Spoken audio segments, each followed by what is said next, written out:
Hi, welcome back guys. This is your friend, the What If guy, back with another fanfiction. This is the first part of What If Issei becomes Moonslayer.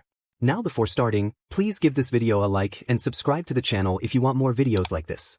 Now let's get into the fanfic. Being the older brother of a sister who excelled at everything was challenging. While his sister received love, admiration, and attention, Issei Hayadu often felt ignored and unloved. His sister, Sarah Hayadu, was the ideal child, smart, beautiful, and athletic, while Issei struggled to find his place. Lacking any particular talent, he was often seen as subpar by their parents. The only ones who recognized his struggles were his sister and his childhood friend, Irina. Issei met Irina in a park when they were both 7 years old. His parents had taken Sarah out of the city for a national sports event and an art exhibition, leaving Issei alone at home. Feeling lonely, he decided to visit the park after school, only to find his favorite swing occupied by a girl with short brown hair, her father pushing her gently. Watching them, Issei felt a pang of sadness and turned to head home. However, the girl noticed him and approached with a bright smile. "Hi, I'm Irina. What's your name?" she asked cheerfully. "I'm Issei," he replied softly. "Do you want to play with me?" Issei glanced at her father, who smiled down at them with warmth. It was a caring smile, unlike the prideful ones his parents reserved for Sarah. "Go play with my daughter. I'm sure you two will become great friends," he encouraged before settling on a nearby bench. With a nod, Issei followed Irina to the playground, where they spent the next hour laughing and enjoying each other's company. As the sun began to set, Irina's father announced it was time to go, leaving Issei feeling a little sad. "Don't worry, we can play again tomorrow," Irina said brightly. Issei smiled and nodded, waving goodbye as she walked away, hand in hand with her father. Every affectionate gesture between them caught Issei's attention, from the smiles to the gentle scolding. As he picked up his bag and started his walk home, thoughts that no young boy should have began to swirl in his mind. What does it feel like to hold someone's hand? What does it feel like to be cared for? What does it feel like to be loved and wanted? Arriving at the house he called home, Issei opened the door to a silent, dull hallway. After locking the door behind him, he took off his shoes and walked to the kitchen. On the table lay a simple meal he had prepared for himself earlier. After heating it in the microwave, he went to take a quick shower, his mind racing with questions. Does anyone actually care about me? Was Irina just being nice? He finished his shower quickly, drying off and getting dressed. As he changed, he noticed the signs of neglect on his body, skinny and pale. After putting on his slightly tattered clothes, he returned to the kitchen to find his meal still warm. Setting it down on the table, he turned off the kitchen light and switched on the dining room light. "Itadakimasu," he said quietly before starting to eat. Once he finished, he washed the dishes and retreated to his room with his school bag. He quickly completed his homework before heading to bed, the only place where he felt truly happy. In the depths of Issei Hayadu's subconscious, a strange sensation pulled him into an unfamiliar realm. The air was thick with an ancient energy as Issei found himself standing in a vast, eerie structure that seemed to stretch into eternity, the Infinity Castle. Its dark, twisting corridors and shifting architecture played tricks on his eyes, making it hard to discern reality from illusion. "Where am I?" Issei muttered, feeling both curious and unnerved. His mind raced as he tried to recall how he had ended up in this bizarre place. As he wandered through the labyrinthine hallways, the oppressive atmosphere pressed in on him. The castle's dim lighting cast long shadows, creating an otherworldly ambience. Suddenly he heard a deep, resonant voice echo through the corridor. "Welcome, Issei Hayadu." Issei turned quickly, his eyes widening as he saw a tall, imposing figure emerge from the shadows. The man had long, flowing hair and striking, heterochromatic eyes, one a deep crimson, the other a vibrant purple.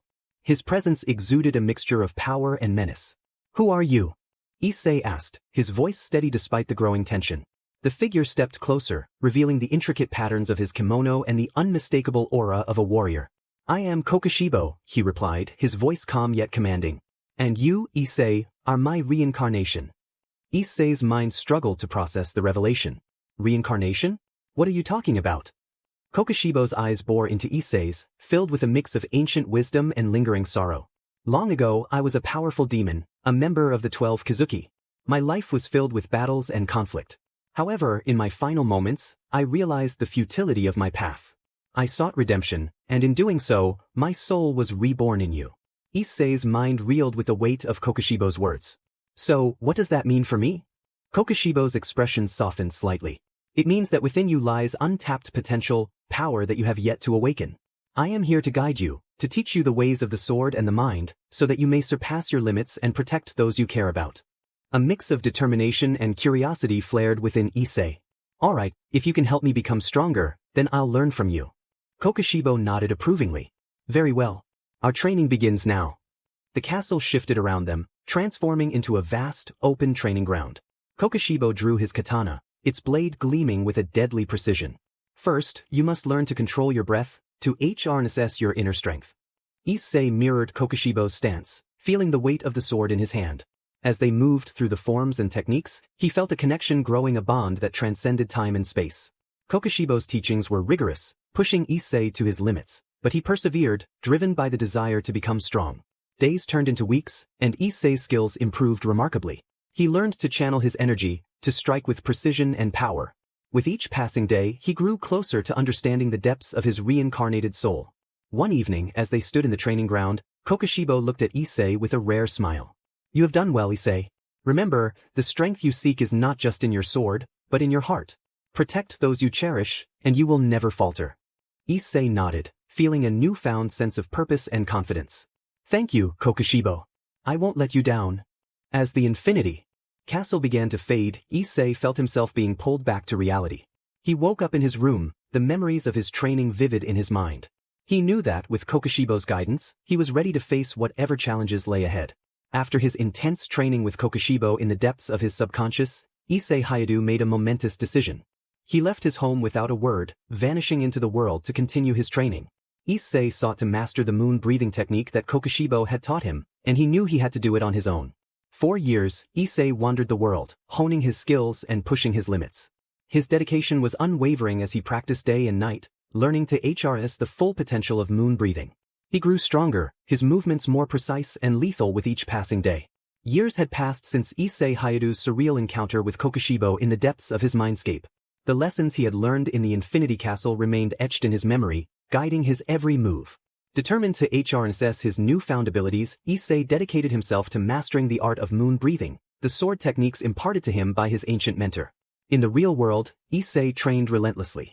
He honed his skills with unwavering focus, his sword slicing through the air with the precision and grace of a seasoned warrior. Each day, he pushed himself to his limits, channeling the power of his reincarnated soul into his training.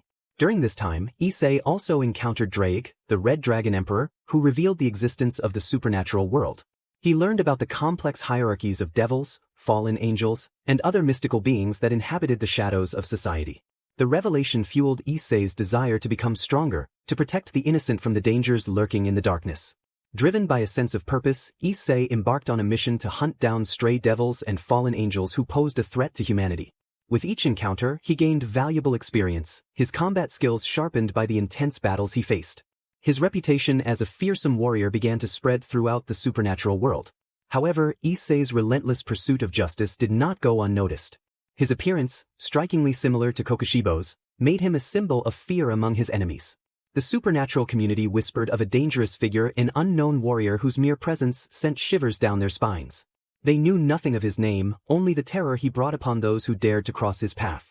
They called him the Moonslayer. Clad in dark robes, with heterochromatic eyes gleaming with an otherworldly intensity, Issei's transformation was complete. His hair, long and flowing, added to his enigmatic aura. He moved through the shadows like a specter, his every step calculated and purposeful. The supernatural world was in turmoil. Stray devils and fallen angels lived in fear of the mysterious warrior who hunted them relentlessly. Whispers of his deeds reached even the highest echelons of power. Leaders of various factions convened, desperate to uncover the identity of this formidable adversary.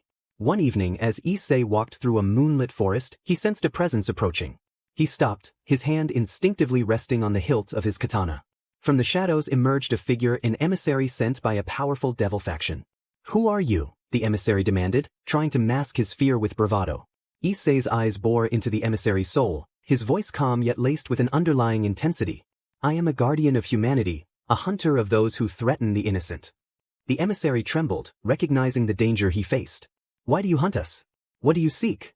Issei's grip tightened on his sword. "I seek to protect, to rid the world of those who prey on the weak. You have brought this upon yourselves." With a swift, fluid motion, Issei drew his katana, its blade reflecting the pale moonlight. The emissary barely had time to react before Issei struck, his movements a blur of lethal precision. The emissary fell, a testament to Issei's unyielding resolve. As the forest grew silent once more, Issei sheathed his sword and continued on his path. His journey was far from over. The supernatural world might not know his name, but they would come to understand the force of his will, the power of his convictions. Issei Hayu, guided by the teachings of Kokushibo and driven by the legacy of Drake, would become a legend, a guardian whose very presence heralded the dawn of a new era of justice. The orc and SCP lay on the ground, clearly defeated and unable to fight back. Sarah gripped her hands tightly, blaming herself for not being strong enough to stop Kokubil. Kokubil's triumphant laughter echoed through the dimly lit chamber as he stood amidst his followers, the air thick with anticipation and malice. I've won. The war between the three factions will begin anew, and I will be the catalyst, he declared with an arrogant smirk, confident that his plans to ignite a war among the factions of the supernatural world were finally coming to fruition. As Kokubil raised his hand to summon a spear of light, ready to strike Sarah, the atmosphere shifted dramatically. The air grew heavy and time seemed to slow. Kokubil's eyes widened in shock. What is this sudden change in atmosphere? Everyone thought, except for Kokubil. What is this chilling presence I'm feeling? He pondered, his heart racing. Suddenly, a figure materialized beside Kokubil, radiating an aura of calm resolve. It was Issei, his heterochromatic eyes gleaming with determination. Kokubil was too startled to react as his hand was severed in an instant. Kokubil turned his head hesitantly to the right, sensing something amiss, only to find the figure that had appeared beside him. His eyes widened in disbelief.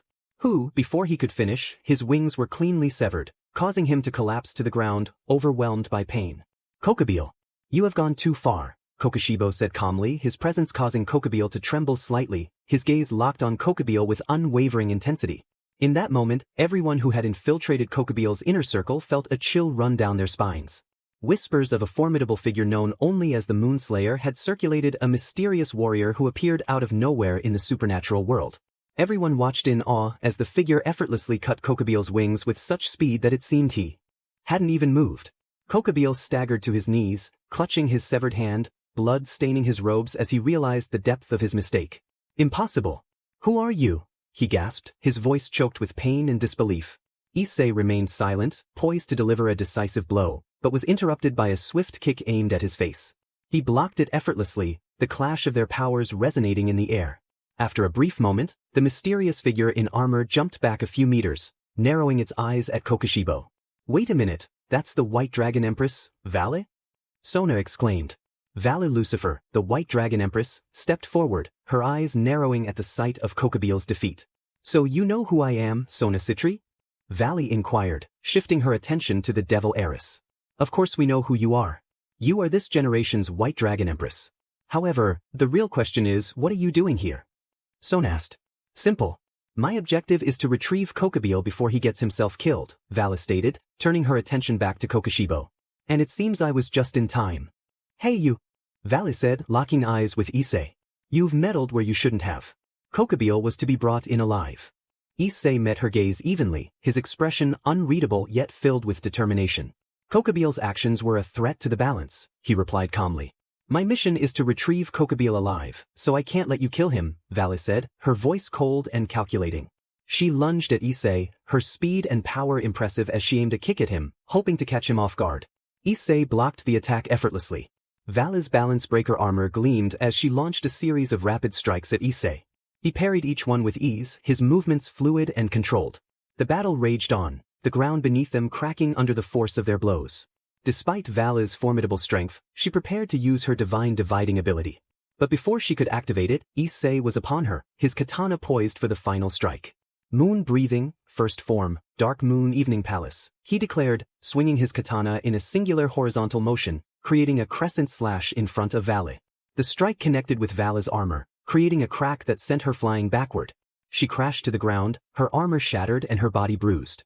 For a moment, she lay still, her breath coming in ragged gasps.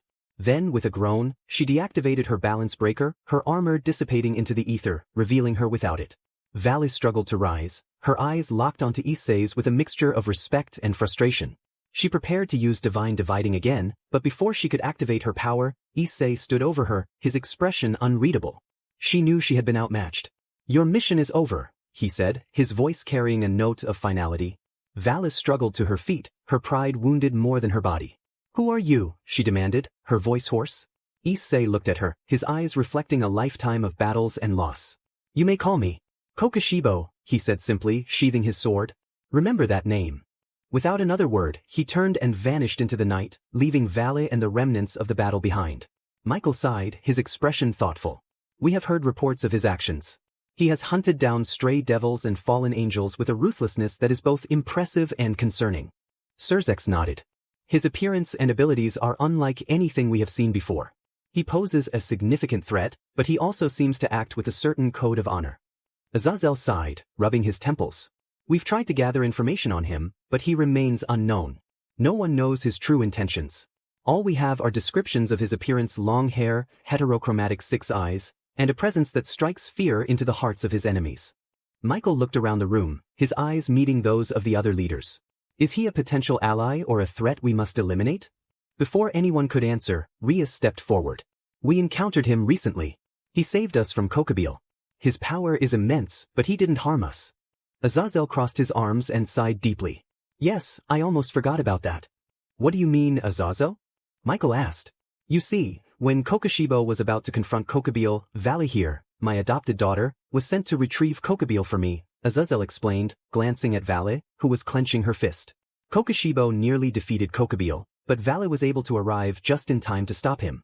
Valle was in a precarious situation, but he showed mercy to her and introduced himself as Kokushibo before vanishing. Azazel looked at Valle. Am I right? Yes, that's what happened, Valle admitted, looking down. As Surzex was about to speak, he was interrupted by explosions that rocked the building, shifting the atmosphere from cautious curiosity to immediate danger. The old Satan faction, led by the remnants of those who opposed peace, launched a surprise attack. To be continued. Issei looked out through the broken wall to see they were surrounded by thousands of hooded figures, all hovering around the school building, which seemed to be situated in a distorted version of Tokyo. The sky was a swirling mix of colors, shifting from red to purple to green to blue, and the surrounding areas were devoid of pedestrians and human life. Everyone looked up from the broken wall to see a tall, bespectacled woman with an imposing presence hovering just in front of the hooded figures, smirking arrogantly at the leaders of the 3 factions. Kateria Leviathan, what brings you here? Surzex questioned with a glare. To bring an end to your atrocities. What kind of devils side with the enemy? You and Seraphal have brought shame to the name and legacy of the original Lucifer. Judging by their numbers, it looks like we will all need to work together to get out of this situation, Azazel said, stretching his neck to get the blood flowing. Sighing, Michael said, it looks like it. All of you with combat experience, please join us outside. He and Gabriel flew out the window and into the battlefield. Rias, Sona, rally the members of your peerages. We will need as much help as we can, Surzex ordered as he, along with Seraphal, followed Michael and Gabriel into battle. Well, it looks like we are up as well. You ready? Azazel questioned. I'm always ready for a good fight, Penemu responded with a cheeky grin. Azazel chuckled. Well, let's go. The rest of the devils proceeded to leave the room to rally their comrades. On the rooftop of a building, Issei stood observing the chaos below with an unflinching gaze. He watched the unfolding events with a calm and calculated demeanor. His heterochromatic eyes took in every detail of the skirmishes below. From his vantage point, he could see the leaders of the 3 factions fighting valiantly against the forces of the old Satan faction. He watched as Azazel clashed with Kateria Leviathan, their battle a fierce display of power and skill. The members of the Occult Research Club fought with determination, their combined efforts holding the enemy at bay. Issei shifted his gaze to his little sister, Sarah, who was fighting bravely alongside her friends. A hint of pride flickered in his eyes as he observed her courage and tenacity. Despite the intense combat below, he remained motionless, his presence concealed from those engaged in the conflict. Partner, you noticed them, right? Drake questioned his host. Nodding, Issei responded in his thoughts with a calm tone. I noticed them the moment they arrived. Well, you deal with that, partner. I'm going to sleep, the red dragon said before drifting off. Kokushibo, Valle called out, approaching with her group. Their footsteps were barely audible. Valle stepped forward, her gaze fierce as she addressed Kokushibo. Valle's eyes flashed with a mix of anger and determination. She hadn't forgotten her defeat. Issei turned his head slightly, acknowledging their presence without fully turning around. What do you want, Valle Lucifer? Valle took a step forward, her team standing alert but non-threatening. I have a proposition for you. And what would that be? Issei asked, maintaining a calm demeanor. From an organization called the Cows Brigade, as they seem to have taken an interest in you. Who are these Cows Brigade members you speak of? Simple. There are beings in that organization that can pose a real threat to you. Plus, let's not forget Ophis is after you, and I know you can sense her power, Valle said. And who are these beings that I should fear from this organization called Cows Brigade? Issei asked, narrowing his eyes. You will only get that information after you join me, Valis said, extending her hand to Issei for a handshake. Your offer is intriguing, Issei said, his voice calm and steady. But I have no need for your protection or your cause. I refuse your offer. Kuroka stepped forward, her usual playful demeanor evident. Are you sure? We could have some fun together, she said, winking at him.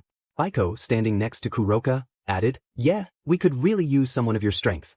Issei remained silent, his gaze returning to the battlefield. Valley crossed her arms. You don't know what you're missing, Kokushibo. We could achieve great things together. Kuroka, with a mischievous glint in her eye, leaned in closer to Kokushibo. Hey, Kokushibo, have you ever thought about starting a family? She teased, ending with her signature playful tone. Issei glanced at Kuroka, his expression unchanged. That is not something I am interested in. Kuroka pouted playfully.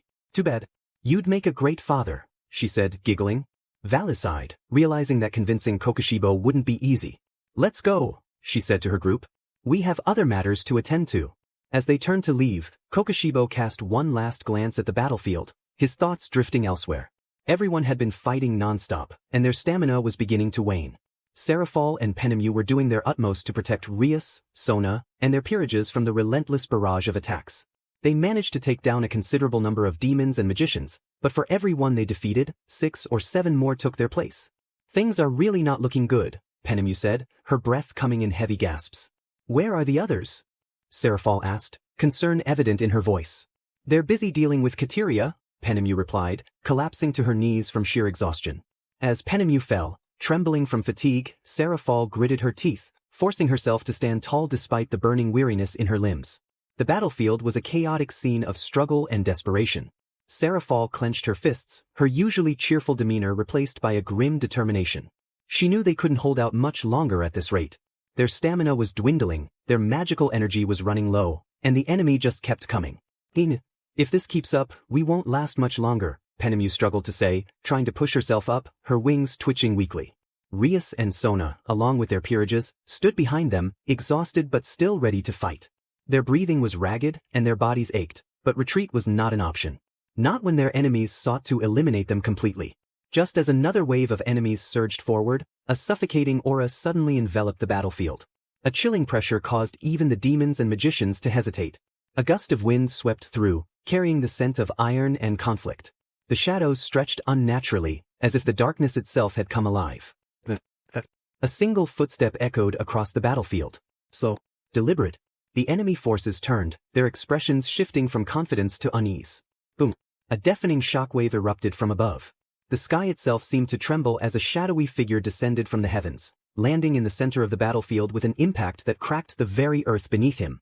Dust and debris exploded outward, forcing both allies and enemies to shield their eyes. Everyone trembled in fear. Serafal narrowed her eyes, gripping her wand tightly. What is that? Penemu, still on her knees, felt her breath hitch. She had encountered countless terrifying beings before, but something about him sent a primal chill down her spine. The figure stood motionless for a moment before slowly tilting his head, scanning the battlefield.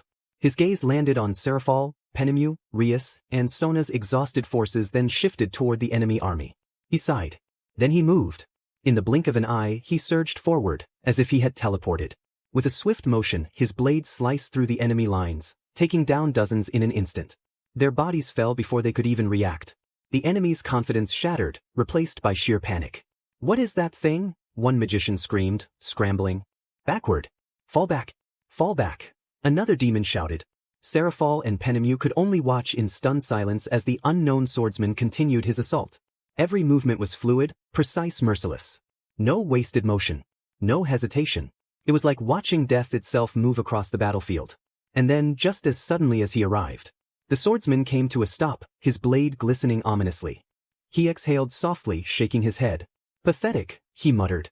Penemu pushed herself up, still feeling the weight of exhaustion, but her mind raced. Who was that? She asked, her voice barely above a whisper. One of Rias' peerage members, Kiba, wiped his sword and spoke up. I've heard rumors about a warrior who appears on battlefields, cutting down enemies without mercy. No one knows who he is, only that he moves like a ghost in the night. He turned toward the others, his eyes serious. They call him the Moon Hunter. A heavy silence followed his words. The Moon Hunter? Sona repeated, adjusting her cracked glasses. That wasn't just any warrior. Whoever he was, he took out an entire wave of enemies in seconds. Not just that, Akino added, her usual playful smirk absent. Did you see his eyes? There were 6 of them. Everyone exchanged uneasy glances. No normal being, devil, angel, or fallen had such an appearance. Rias crossed her arms, deep in thought. If he's the moon hunter, then why did he help us?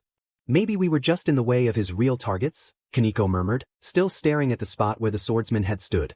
Serafal exhaled sharply. Doesn't matter right now. We need to regroup and recover. We'll figure out what to do about the moon hunter later. As the group gathered their wounded and prepared to leave, Rias stole one last glance toward the night sky. The battlefield was marred by destruction, the ground cracked and scorched from endless battles. The air was thick with the scent of iron. Azazel stood nearby, his golden eyes locked onto Kateria Leviathan, but something changed. She wasn't even looking at him anymore. Her entire focus was now on him. Kokushibo. The 6-eyed swordsman stood motionless, his tall, ominous figure exuding an unnatural stillness. His long, violet-tinted hair barely swayed, despite the wind that howled across the field. The battlefield fell silent. Kateria Leviathan's piercing violet eyes locked onto the 6-eyed swordsman. A deep, primal fear coiled around her chest, her instincts screaming at her in ways they never had before. She had fought gods, devils, and dragons. She had stared death in the face countless times. But this was different. Kokushibo stood still, his massive katana resting at his side. He did not radiate bloodlust. He did not shift his stance. And yet he was the most terrifying presence she had ever encountered. From a distance, Valley and her team watched. Albion's voice rumbled in the back of Valley's mind. This man does not feel like a devil, an angel, or a human. No, he feels wrong. Kuroka's usual smirk was absent. She wrapped her arms around herself, her golden eyes wide. This doesn't feel like fighting a strong enemy. This feels like we're staring at something that shouldn't exist. Biko gripped his staff tightly. I don't like this. He's just standing there, but my instincts are telling me to run. Even Arthur, ever the calm swordsman, furrowed his brow. I can't feel his presence.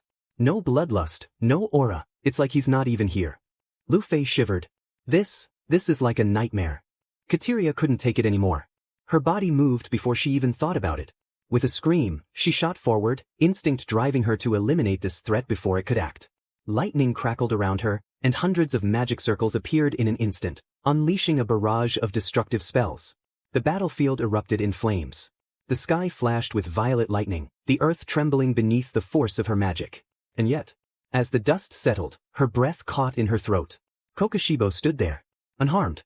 His blade was still at his side. Her heart pounded violently against her ribs. She refused to hesitate. With a furious snarl, she launched herself at him, moving faster than sound. Her hands became a blur, magic-infused claws aiming for his throat. Then he finally moved. Kokushibo took one slow step forward. Kateria's entire body seized up. Her breathing turned ragged. She felt something she had never felt before. True fear. Her legs trembled, the overwhelming weight of his presence crushing her spirit. Her mind screamed at her to run. But she knew she wouldn't make it. Kokushibo raised his blade. The battlefield held its breath. A swift motion erased the space between them. Kateria didn't even have time to react. Silence. Valley and her team could not move. Lu Fei covered her mouth, her entire body shaking. Biko's fingers twitched over his staff, sweat dripping down his face. Kuroka physically stepped back. This isn't a warrior. Arthur's grip on Excalibur tightened. His sharp gaze never left Kokushibo. That was beyond swordsmanship. Valley clenched her fists. For the first time in her life, she questioned if she could win. The battlefield was eerily silent. Everyone stood frozen, scanning their surroundings. The tension was suffocating, the weight of Kokushibo's presence still lingering in the air. But he was gone. Rias, Serafal, and the others instinctively braced themselves, expecting another attack. Their eyes darted across the ruins, searching for any sign of him. Where did he go? Penemu muttered, her voice barely above a whisper. Serafal narrowed her eyes. I don't sense anything. It's like he disappeared completely. That's impossible, Kiba said, gripping his sword. Someone like that doesn't just vanish. But he did. No trace. No sound. Not even a flicker of movement. It was as if he had never been there to begin with. Yet he was somewhere. And only one group knew where. The aftermath of Kokushibo's presence left an eerie silence over the battlefield. The air was thick with tension, smoke, and an unsettling presence that felt far beyond mortal comprehension. Kateria Leviathan had been erased, her existence snuffed out before she could even grasp her fate. Yet, Kokushibo did not celebrate his triumph. He stood still, his blood-stained blade resting at his side, his 6 glowing eyes surveying the scene with an eerie calmness. Then everyone blinked. In that fleeting moment, he vanished. The next thing they knew, he was above them, perched on the crumbling rooftop, where Valley and her team stood. Valley's eyes widened, her instincts flaring as her magic surged in response to the sheer impossibility of his sudden appearance. One moment he was there. The next he was upon them.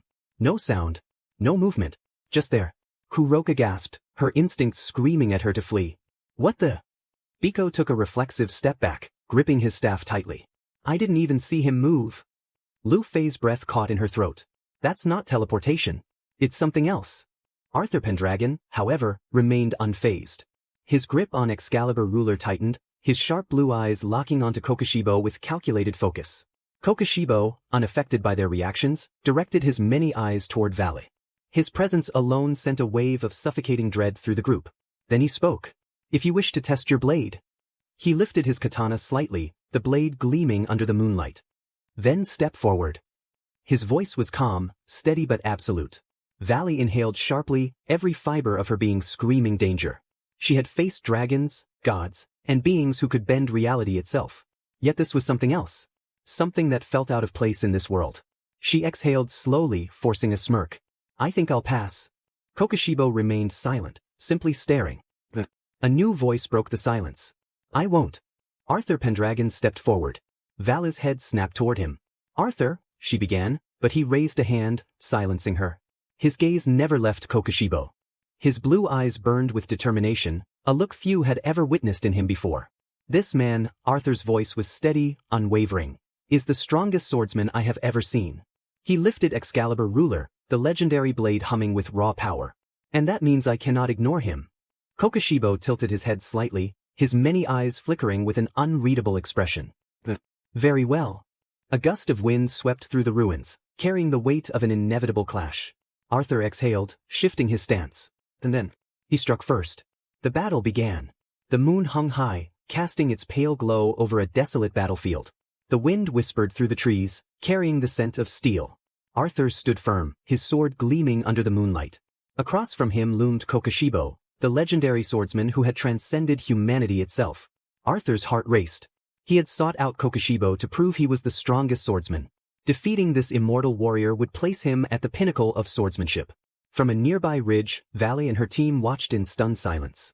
The sheer presence of Kokushibo was suffocating even from a distance, yet Arthur stood before him without hesitation. Arthur, what are you doing? One teammate muttered, fists clenched. He's trying to take on that monster alone? Another added, disbelief in his voice.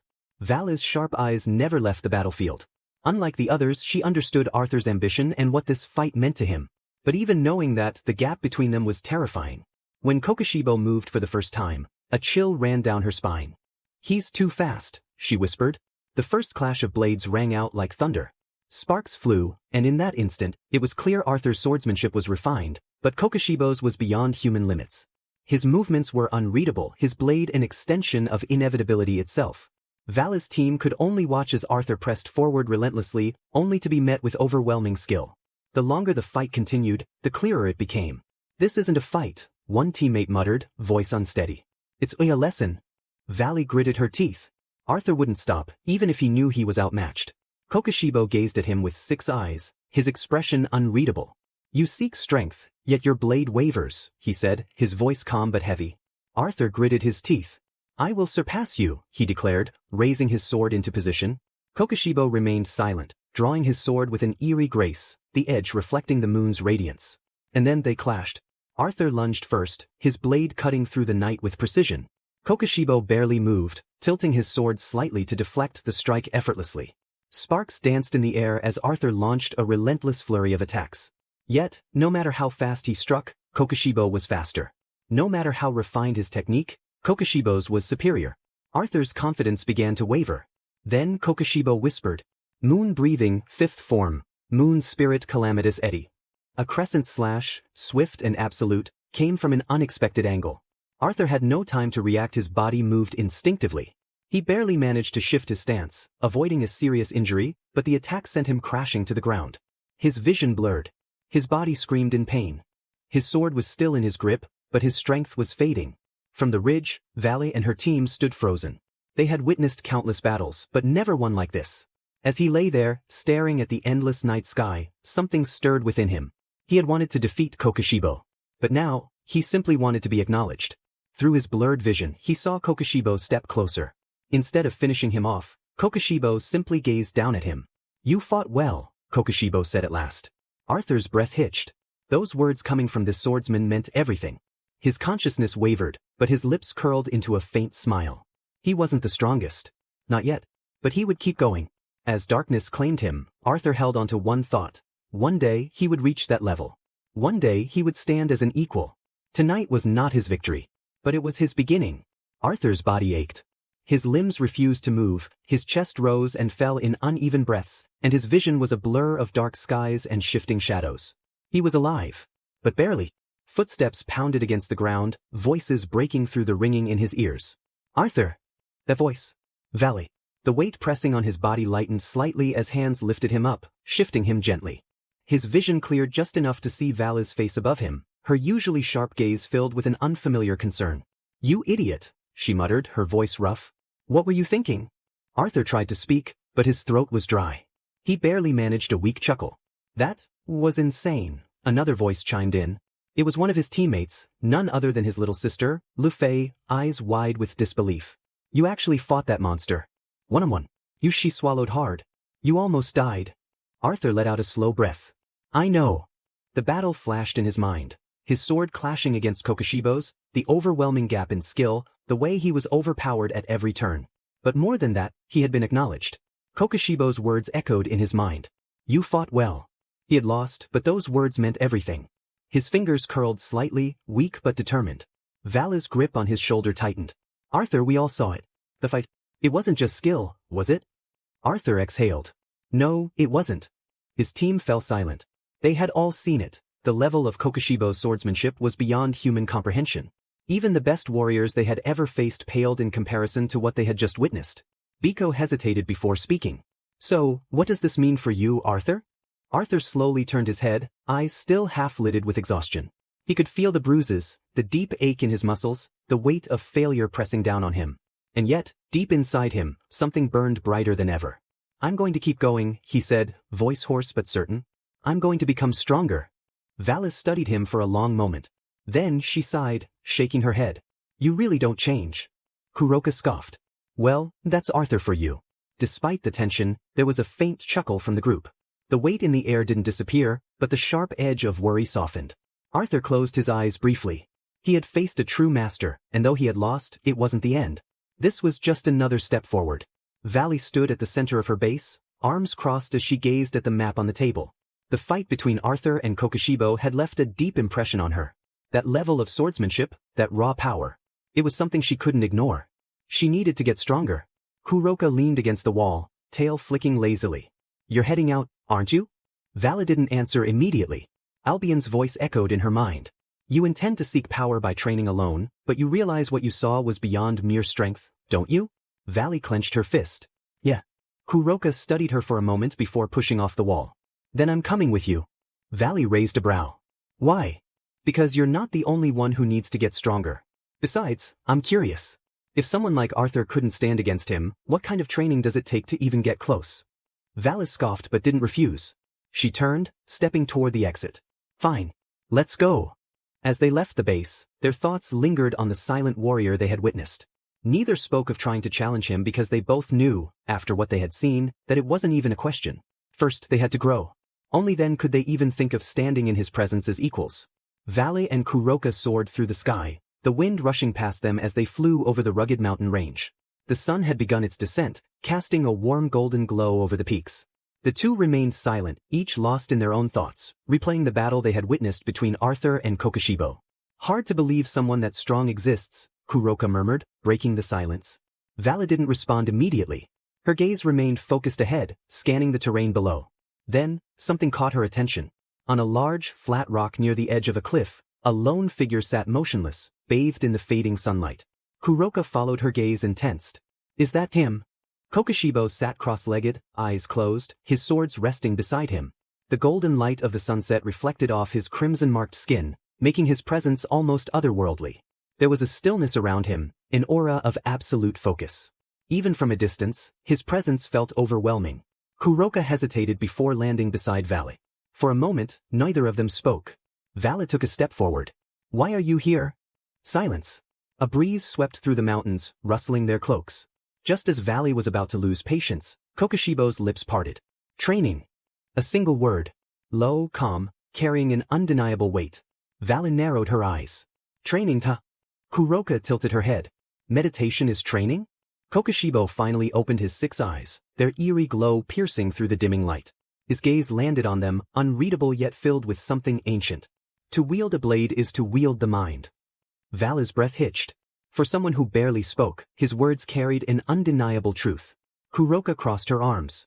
"That's deeper than I expected. But still, Arthur trained his mind and his blade, and he still lost. What's the difference?" Kokushibo turned his head slightly toward her. "Effort without direction is wasted motion." Kuroka blinked. "Now you sound like an old sage." Vale stepped closer. "Then tell me what's the right direction?" Kokushibo regarded her for a moment before speaking again. "To grow stronger is not merely to swing a sword." Vale clenched her fists. "Then what is it?" Kokushibo exhaled slowly, his gaze shifting toward the setting sun. "To understand." Kuroka raised a brow. "Understand what?" He closed his eyes again. "Yourself. The blade. The path you walk." Silence followed. Kuroka and Vale exchanged glances. His words weren't just vague philosophy, there was something deeper behind them, something earned through experience. After a long pause, Vale spoke again. "And what do you understand?" For the first time, Kokushibo took longer to answer. His eyes slowly opened, and for a brief moment, something unreadable flickered in them. "That the path has no end." Vale's breath caught. She wasn't sure why, but those words struck her. Kuroka let out a slow whistle. Heavy words. Vale remained quiet, her gaze fixed on him. She wasn't ready to leave yet, not when she still had questions. Crossing her arms, she leaned against a nearby rock, simply watching him. Kuroka, on the other hand, crouched down near Kokushibo with a smirk. "You're really the quiet type, huh? Must be hard keeping a conversation going." Kokushibo gave no response. Kuroka sighed dramatically. "Come on, you can at least talk a little. How'd you get that strong? What's your secret?" Still, nothing. His breathing remained steady, his presence like an immovable mountain. Kuroka pouted. "You're no fun." She glanced at Vale. "Are we really just gonna stand here and watch him?" Vale didn't answer. Her mind was still processing everything he had said, every movement he made. His stillness, his control, it was unlike anything she had ever seen. Kuroka huffed. "Fine, but I'm not just gonna sit here in silence." She flicked her tail and poked at the ground with her claw. "You really don't get lonely out here?" This time, Kokushibo shifted ever so slightly. "No." Kuroka raised a brow. "Must be nice, being content with nothing but your sword." Kokushibo closed his eyes again. "The blade is never alone." Kuroka stared at him for a moment before letting out a small laugh. "You really are something else, huh?" Vale continued watching, analyzing everything about him. She didn't speak, didn't interrupt, she just observed. The wind howled through the mountains, the sun dipping lower into the horizon. Kokushibo remained unmoving, his presence as vast and overwhelming as the sky itself. Kuroka pouted. "You're no fun." She glanced at Vale. "Are we really just gonna stand here and watch him?" Before Vale could answer, a new voice echoed through the area, deep and ancient. "He is beyond mere strength." A powerful surge of energy erupted behind Vale as a large, spectral dragon wing manifested from her back. The air trembled as Albion's presence filled the space. His voice, though only meant for Vale's mind, carried weight even in the open. Kokushibo's eyes opened slightly, his 6 glowing irises shifting toward the sacred gear. His expression remained unreadable, but his gaze lingered. Kuroka's ears twitched, her eyes widening. "Albion, huh? Didn't think you'd speak up." Albion's voice rumbled again. "This man, he has touched a level of mastery few beings in this world can claim." Vale narrowed her eyes. "What are you getting at?" Albion didn't answer immediately. Instead, his massive spectral wing twitched slightly, as if scrutinizing Kokushibo further. "Warrior." Albion's voice directed itself toward Kokushibo. "You have honed your blade beyond the realm of mortals. Yet your presence does not waver. No arrogance. No thirst for power." Kokushibo finally spoke, his voice steady as a mountain. "Because power is not the goal." Albion was silent for a moment, as if processing the response. "Then what is?" Kokushibo's gaze drifted toward the setting sun, his expression unreadable. "To walk forward." Albion let out a low hum. A simple answer, yet it holds weight. Kuroka blinked, glancing between them. Are we seriously having a philosophy debate now? Vale, however, was focused. Albion rarely acknowledged others like this, let alone showed this much interest in someone. She crossed her arms. You recognize something in him, don't you? Albion's response came after a pause. Yes. He is unlike any I have encountered. There is no hesitation in his will, no doubt in his path. Kuroka smirked. And here I thought you only cared about dragon fights and power levels. Albion didn't respond to her, his gaze or what passed for it still lingering on Kokushibo. Valis stepped forward slightly. If you're so sure about him, then tell me, can I reach that level? Albion's voice rumbled deep. That is for you to discover. But understand this, Vala.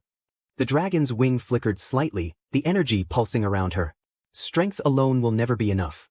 To walk the path he walks, you must first learn what it means to wield more than just power. Valley clenched her fists. Kokushibo remained silent, his presence as vast and overwhelming as ever. The wind howled through the mountains, the last rays of sunlight painting the sky in hues of crimson and gold. Vale, Kuroka, and Albion stayed there a while longer, the weight of Kokushibo's presence pressing upon them an undeniable force that none of them could ignore. The silence stretched, the wind carrying the weight of their words into the fading light. Kokushibo had closed his eyes again, seemingly finished speaking, but then, why do you not train now? His voice cut through the quiet, steady and direct. Valley raised a brow. What? Kokushibo's 6 eyes opened slightly, his gaze shifting toward her. If you seek strength, why wait? Kuroka tilted her head. Well, it's not like she can just. You have the power, Kokushibo interrupted, his tone unwavering. And the time. Yet you hesitate. Valley crossed her arms, a flicker of irritation in her expression. I don't hesitate. I know when to train and when to observe. Kokushibo remained still, then spoke again. Your dragon is strong. Albion let out a low hum. Of course I am. Kokushibo nodded slightly. Strong enough to master all of Drake's powers. A sharp silence followed. Valen narrowed her eyes. What? Albion's wing pulsed. What do you mean? Kokushibo's expression didn't change. The Red Dragon Emperor Drake was powerful. But he had limits. He tilted his head slightly, his 6 eyes unreadable. And yet, there are those who say his power could have reached beyond what even he had grasped. Kuroka frowned. Wait, are you saying someone actually mastered all of Drake's abilities? Kokushibo nodded. Yes. Albion's energy flickered, his voice calm but questioning. Who? Kokushibo closed his eyes again. A man long forgotten. He reached what Drake could not. Valley clenched her fists. If that were true, we'd know about it. There's no record of anyone like that. Kuroka crossed her arms. Sounds like a legend. Kokushibo finally turned to look at them, his 6 glowing eyes steady. The reason you all don't know this person is because he is the current Red Dragon Emperor. The air grew still. Kokushibo continued, his voice unwavering. He is still training. And I. He closed his eyes momentarily before opening them again. I taught him everything I know. A heavy silence followed. Albion's presence pulsed, but for the first time, the ancient dragon did not immediately respond. Vala's eyes narrowed. You're lying. Kokushibo said nothing. Kuroka let out a nervous chuckle. Hold on. You're saying the current Red Dragon Emperor, the one walking around right now, has already surpassed Drake? Kokushibo remained silent for a long moment before speaking again. Not yet. Valis scoffed. Then it doesn't matter. But her tone lacked its usual sharpness. There was something unsettling about his certainty. Albion finally spoke. If such a person exists, why do I not know of him? Kokushibo's 6 eyes flickered. Perhaps, because it is not yet time for you to know. Another silence followed.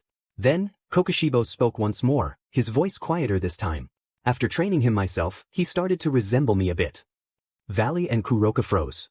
Albion's presence flickered with something unreadable.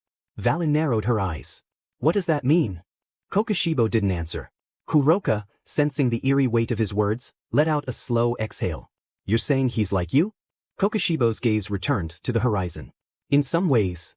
The mountain wind carried his words away, leaving behind an unsettling tension in the air. Then, he added, you will meet him soon. If you see someone wearing the same clothes as mine, that is him. The wind howled softly as his words sank in. Vala's eyes narrowed slightly. We'll see about that. But even as she said it, the thought lingered in her mind. If what he said was true, then what kind of opponent was she about to face? A few minutes later, Valley narrowed her eyes at the silent figure before her. The weight of Kokushibo's presence was suffocating, and his refusal to answer her questions only stoked her frustration. She had hoped to gain some insight into his strength, to understand what kind of monster stood before her, but he remained as still as a statue, his unreadable gaze locked on her. That's fine. If you won't talk, then I'm not wasting my time here. Valis spun on her heel, her white coat billowing behind her. Let's go, Kuroka. Kuroka hesitated for a moment, her golden eyes flickering between Kokushibo and Vali. She had been intrigued by him, by the depth of his silence, but she could sense Vala's growing irritation. With a sigh, she stretched her arms behind her head. Alright. No need to get all moody, Naya. As the two turned to leave, Albion's voice echoed in Vala's mind, his tone thoughtful. Vali, if that man is truly as strong as I suspect, then I wonder, who currently holds Draig's power? Vala's footsteps faltered for a fraction of a second before she continued walking. Albion's question carried weight, a reminder of the eternal rivalry between the White Dragon Emperor and the Red Dragon Emperor. If a being like Kokushibo existed, then who was out there carrying Draig's soul? She clenched her fists. I don't know, Albion, she muttered under her breath. But I intend to find out. Behind them, Kokushibo remained unmoving, his 6 eyes watching as they disappeared into the distance.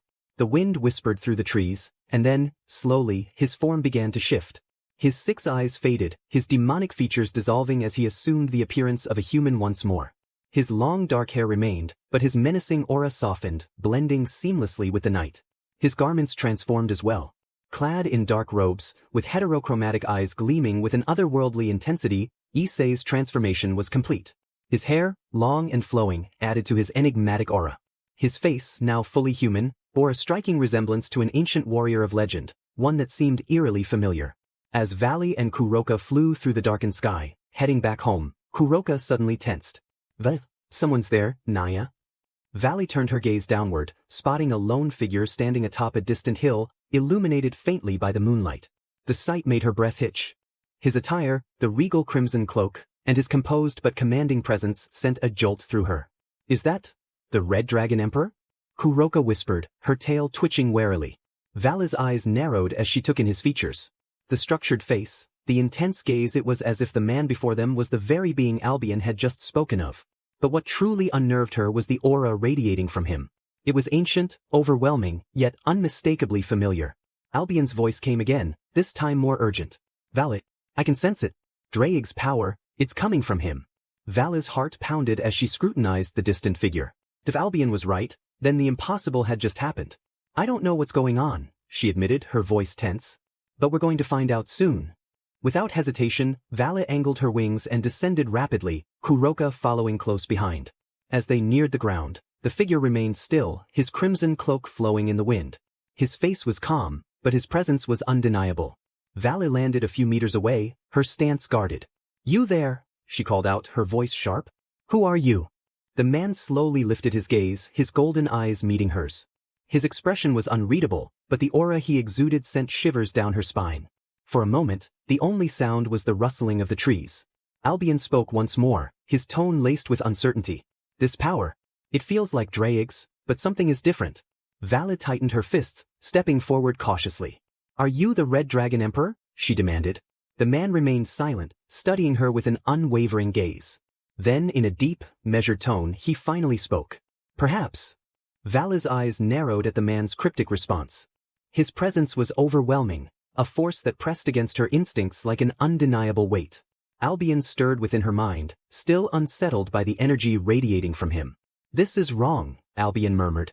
He carries the essence of Draig, but there's something else, something ancient. Vali refused to let the unease show on her face. She took another step forward, her wings spreading slightly in preparation. If you're the Red Dragon Emperor, then you shouldn't mind a little test. Kuroka, standing beside her, flicked her tail. Nya, Vali, are you sure about this? She asked, her voice laced with caution. That guy isn't reacting like a normal person. He's too calm. The man tilted his head slightly at their words, his expression still unreadable. Then, with a slow motion, he lifted his hand and rested it on the hilt of the katana at his waist. The gesture was neither aggressive nor defensive, but it carried a weight that sent a sharp thrill down Vala's spine.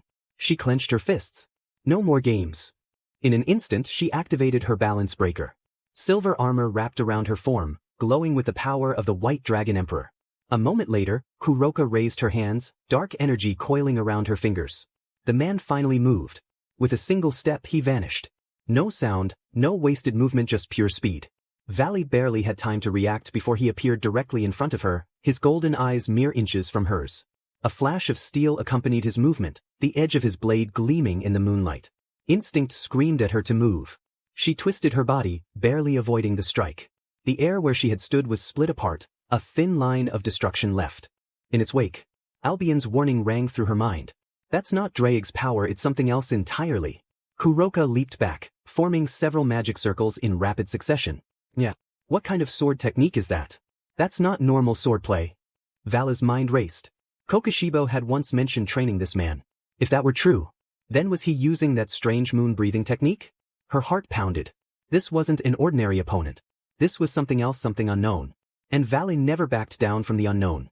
With a sharp exhale, she charged, prepared to test her strength against the enigmatic warrior before her. The clash was immediate and explosive. Their movements blurred, steel meeting magic-infused fists in a flurry of high-speed strikes. Valley dodged, countered, and struck back, but each time, the man's blade seemed to anticipate her attacks. Kuroka unleashed waves of dark energy, yet he weaved through them effortlessly, his movements precise and methodical. Despite the relentless assault, the man still held back. Valley could feel it. He wasn't using his full strength, he was testing them. That realization only fueled her resolve. She darted forward, her fist crackling with raw demonic power, aiming straight for his chest. Then, for the first time, he countered with something different. A red gauntlet materialized over his arm, its emerald jewel pulsing with ominous light. Vala's eyes widened in recognition. Boosted gear. Albion's voice echoed her shock. Before she could react, the gauntlet's energy surged. A deep voice resonated from it. Boost. Power erupted around the man, the sheer force sending Valley and Kuroka skidding backward. The earth beneath them cracked, the air vibrating with draconic might. Kuroka's ears twitched, her eyes filled with disbelief. Yeah. He really has the boosted gear. But how? Valley gritted her teeth, excitement flickering in her gaze. Things just got interesting. With renewed determination, she launched forward once more, prepared to fight a battle unlike any she had ever faced. Issei exhaled slowly, rolling his shoulders. The weight of the boosted gear's power coiled within his arm, restrained but potent. Boost. The gauntlet pulsed again, multiplying his power. He blurred forward, meeting Vala's charge with a devastating punch. Their fists collided, the shockwaves splitting the sky. Valley gritted her teeth as she was sent flying backward, barely managing to stabilize herself mid-air. She wiped a trickle of blood from her lip, a wild grin forming. Not bad. Kuroka sent a barrage of magic blasts toward Issei, but he twisted mid-air, deflecting them with the back of his hand. He turned his gaze toward her, his golden eyes glowing ominously. Draig, how is this possible? Albion growled. His power. It's not just from you. Issei said nothing, but his aura darkened slightly. The katana in his other hand pulsed, as if in response to his growing power. He sheathed it slowly, then raised his gauntlet. Boost. Valley barely had time to react before he appeared in front of her again, this time with the sheer force of his speed alone sending her crashing into the ground. The impact shattered her armor, leaving her vulnerable as she gasped for breath. She groaned, trying to push herself up, but the shadow of Issei's sword loomed over her, poised to strike. Kuroka, seeing an opening, launched a powerful blast of dark magic behind Issei, aiming for his blind spot. Without even turning, Issei deflected it with a flick of his boosted gear, the attack dispersing harmlessly into the sky. However, the momentary distraction was enough. Valis surged forward, kicking Issei's legs out from under him. But instead of letting him fall, she took the opportunity to twist their positions, forcing Issei onto his back with her straddling him below his waist. For the first time, Issei's mouth slightly parted in surprise, his golden eyes blinking in momentary shock. But even then, his face remained as unreadable as ever, his cold demeanor barely cracking. Kuroka, witnessing the scene, covered her mouth with a smirk. "Yeah, I didn't think you were the type to get this close to someone." Vale, still straddling him, took a moment to truly look at him. Now that she was up close, she noticed the resemblance between him and Kokushibo, the same sharp features, the same overwhelming presence. Yet there was something else. Something that made her heart race. She quickly shook off the thought and scowled, standing up and stepping back. "Tsk. Don't get the wrong idea." Issei stood up, brushing himself off, his mouth settling back into its usual firm line. Without a word, he extended his hand, offering to help Valley up. For a brief moment, she hesitated before finally accepting it. Kuroka wrapped her arms around Issei's arm, leaning against him playfully. "Yeah, strong and mysterious, just my type. How about it? Maybe you and I could get to know each other better, perhaps even start a little family together?" Valley scoffed, turning away with a scowl. Cut it out, Kuroka. Oh, why, are you jealous? Kuroka teased, her smirk widening. Then you wouldn't mind if I made him mine, would you? Val's eye twitched, her arms crossing tightly over her chest. Do what you want, she replied, her voice cool but slightly clipped. Issei sighed, ignoring Kuroka's advances. Are we done? Drake chuckled inside the boosted gear. Albion, your host got tossed around. My partner didn't even go all out. Albion huffed. Enjoy your moment, Drake. This isn't over. Valley crossed her arms, concealing the intrigue flickering in her gaze. For now. Issei, he said, extending his hand for a handshake. Valley, and this is Kuroka, Valley replied, shaking his hand before releasing it. Kuroka tilted her head, her golden eyes narrowing in curiosity as she observed Issei.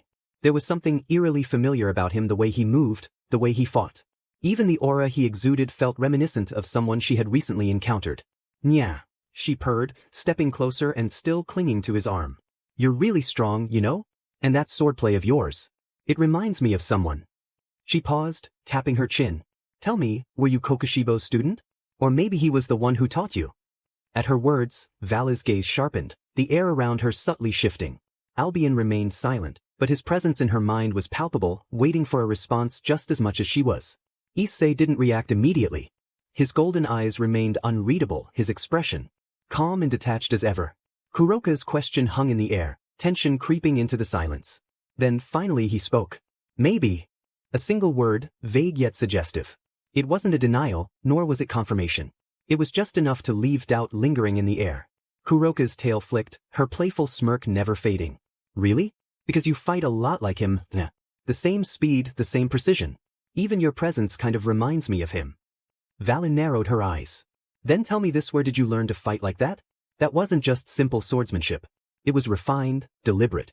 You weren't just using skill, you were using a technique. One I've only ever seen Kokushibo use. Issei remained still, his gaze locked onto hers. Then, as if dismissing the conversation entirely, he turned away. It doesn't matter. That answer only irritated Vala more. Her fists clenched at her sides. Tish, avoiding the question doesn't mean I'll stop asking.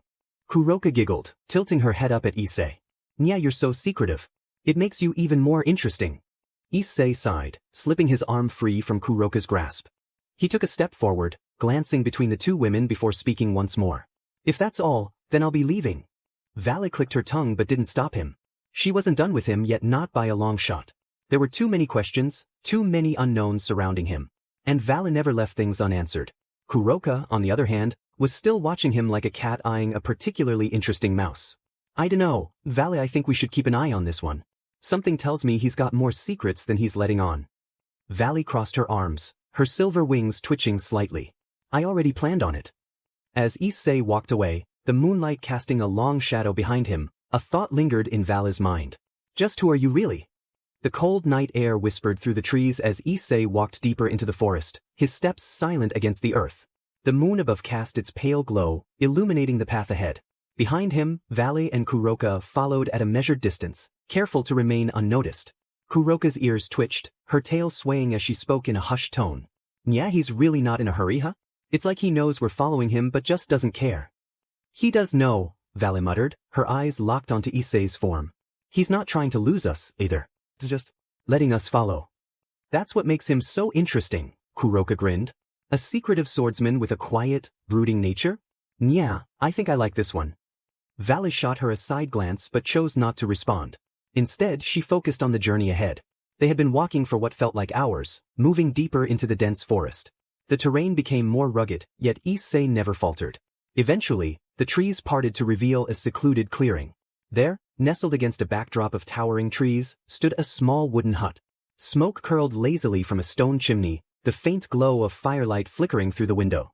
The structure was simple, made of logs, yet sturdy. So, this is where he lives, Vala noted, arms crossed.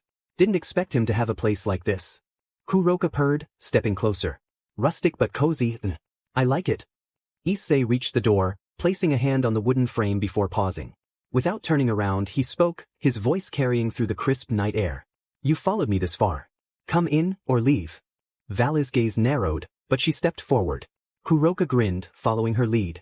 Inside, the warmth of the fireplace greeted them. The interior was simple yet well-maintained. A single large bed sat in the corner, its sheets neatly arranged. A modest kitchen area was tucked against the side, equipped with modern appliances that contrasted the hut's exterior. A bathroom door stood slightly ajar, revealing a surprisingly modern interior. Kuroka whistled, plopping onto the bed with a satisfied sigh. Well, looks like you're living pretty comfortably, nya. Didn't expect that. Issei ignored her, walking over to the fireplace and stoking the embers. Valis stood by the door, her silver eyes scanning every detail of the room. This doesn't seem like the home of someone who's constantly on the move. You've been here a while. Maybe, Issei responded vaguely, adding a log to the fire. As the warmth spread through the room, a conversation echoed in Val's mind. Albion, so, this is where he resides. Interesting. Drake's voice, indeed. It's a quiet place, fitting for someone like him. Albion, you really are lucky, Drake. You always seem to end up with powerful hosts. Meanwhile, I've had to wait. Too long, honestly. Drake, it's not luck, Albion. It's just fate playing its course. Albion, fate? If it were up to me, I would have awakened far sooner. Maybe then I wouldn't be so behind. Drake chuckled. Behind? You sound envious. That's unlike you. Albion scoffed. Maybe I am. Maybe I just hate waiting. Seeing power just out of reach, knowing my host could surpass yours if only he had the chance. It's frustrating. Drake's voice held amusement. Patience was never your strong suit. But you're awake now, aren't you? And Valley is no ordinary host. Albion sighed, his irritation fading slightly. Yeah, I suppose you're right. Still, one of these days, my host will surpass yours. Drake let out another deep chuckle. I'll be waiting. The conversation faded as Valley refocused on the present. She crossed her arms, staring at Issei as he sat near the fire, his expression unreadable. Just who are you really? After a few minutes, Issei stood from his spot by the fire, walking toward the small kitchen area without a word. He moved with the same quiet grace he always carried, opening a cabinet and retrieving a few ingredients. Valley and Kuroka watched as he set a pot on the stove, his hands working effortlessly as he prepared a meal. The rhythmic chopping of garlic and onions filled the silence, followed by the sizzle of chicken as it hit the hot pan. A rich aroma quickly spread through the room, a mix of soy sauce, vinegar, and peas melding into something mouth-watering. Kuroka's nose twitched, her ears perking up. That smells amazing. What are you making? Issei didn't look up, his focus solely on the dish. Adobo. Valley raised an eyebrow. Adobo? A dish I found while traveling in the Philippines, he answered, his voice calm. One of my favorites. Kuroka grinned, her tail swaying. Didn't think you had a taste for things like that. You don't seem like the type to cook. Issei didn't respond immediately. He lifted the lid of the pot, letting the steam rise, before giving the dish a careful stir. His movements were precise, each action executed with the same level of skill and control as his swordsmanship. He wasn't just cooking, he was crafting something with purpose. Valley watched closely, intrigued by how natural he seemed in the kitchen. He's strong, he can cook, and most of all, he's handsome. She shook her head quickly, snapping herself out of it. What am I thinking? Having some interesting thoughts, are we? Albion teased. Valley scowled inwardly. Shut up. Albion chuckled. No need to be embarrassed, partner. You're only human. Well, mostly. She ignored him and refocused on the meal. Issei glanced at her briefly before turning back to the stove. Cooking and fighting aren't so different. Both require patience, technique, and knowing when to act. Kuroka leaned back against the bed, stretching with a satisfied sigh. Well, as long as it tastes as good as it smells, I won't complain. Minutes later, he plated the adobo, setting it on the small wooden table along with a bowl of steaming rice. Without a word, he took a seat and began to eat. Kuroka wasted no time digging in, her ears twitching in delight. This is amazing. The meat is so tender, and the flavor, Valley took a bite, her expression unreadable at first, but the slight nod she gave was enough to show she approved. Not bad. Issei continued eating in silence, the warmth of the meal blending with the soft crackling of the fireplace. For a moment, the three of them simply sat there, sharing a meal in the quiet of the night. After finishing his meal, Issei set his chopsticks down and spoke in his usual calm tone. Thank you for the meal. He stood up, walked over to the corner of the room, and grabbed a fishing rod. Without another word, he stepped outside, making his way toward the nearby lake, where a grand waterfall cascaded down into the water below. The moonlight reflected off the lake's surface, shimmering as the sound of rushing water filled the night air. He reached the lake's edge, where 8 wooden chairs were neatly arranged, each one carved by his own hands. Taking a seat on one of them, he cast his fishing line into the water, the bait disappearing beneath the rippling surface. Not long after, Valley and Kuroka followed him, their curiosity piqued. Kuroka stretched her arms above her head and purred. You really do live a peaceful life, huh? Cooking, fishing. Is there anything you don't do? Valley crossed her arms, her gaze focused on Issei. I didn't take you for the fishing type. Issei remained silent for a moment, watching the water. Then, without looking at them, he replied, It's quiet. Kuroka tilted her head. You like the quiet that much? He nodded slightly. It gives me time to think. Valley sat on one of the empty chairs, resting her chin on her hand. So, what do you think about while fishing? Issei was silent for a moment before responding. Nothing. And everything. Kuroka giggled. Mysterious as always. The three of them sat by the lake, the sound of the waterfall filling the space between their words, the night stretching on in quiet companionship. Valley rested her arms behind her head, gazing at the lake as the moonlight reflected off its surface. Didn't think I'd end up here tonight. Kuroka stretched lazily, her tail flicking. It's not bad though. A calm night, a good view, and interesting company. And of course, a strong, handsome swordsman to keep us entertained. She scooted closer to Issei, leaning slightly toward him. You ever thought about having someone to share these quiet nights with? A beautiful, affectionate girl to keep you warm? Her voice took on a teasing tone as she traced a finger along the armrest of his chair. Issei remained unaffected, keeping his focus on the water. No. Kuroka giggled, unfazed by his short response. So cold, yet so interesting. The strong, silent type really does have its charm. Albion, a rather bold approach. Drake, she's persistent, I'll give her that. Valley clicked her tongue, shifting slightly in her seat. She wasn't sure why, but the sight of Kuroka flirting so openly with Issei irritated her. It wasn't like she cared, right? Kuroka leaned in even closer, tilting her head playfully. You know, if you ever get tired of being alone, I wouldn't mind keeping you company. Issei finally glanced at her, his golden eyes unreadable. I'm fine. Kuroka pouted but grinned. You're making me work for it, huh? That's fine. I like a challenge. Valley crossed her arms, letting out a scoff. Not bad. Kuroka turned to her with a sly smirk.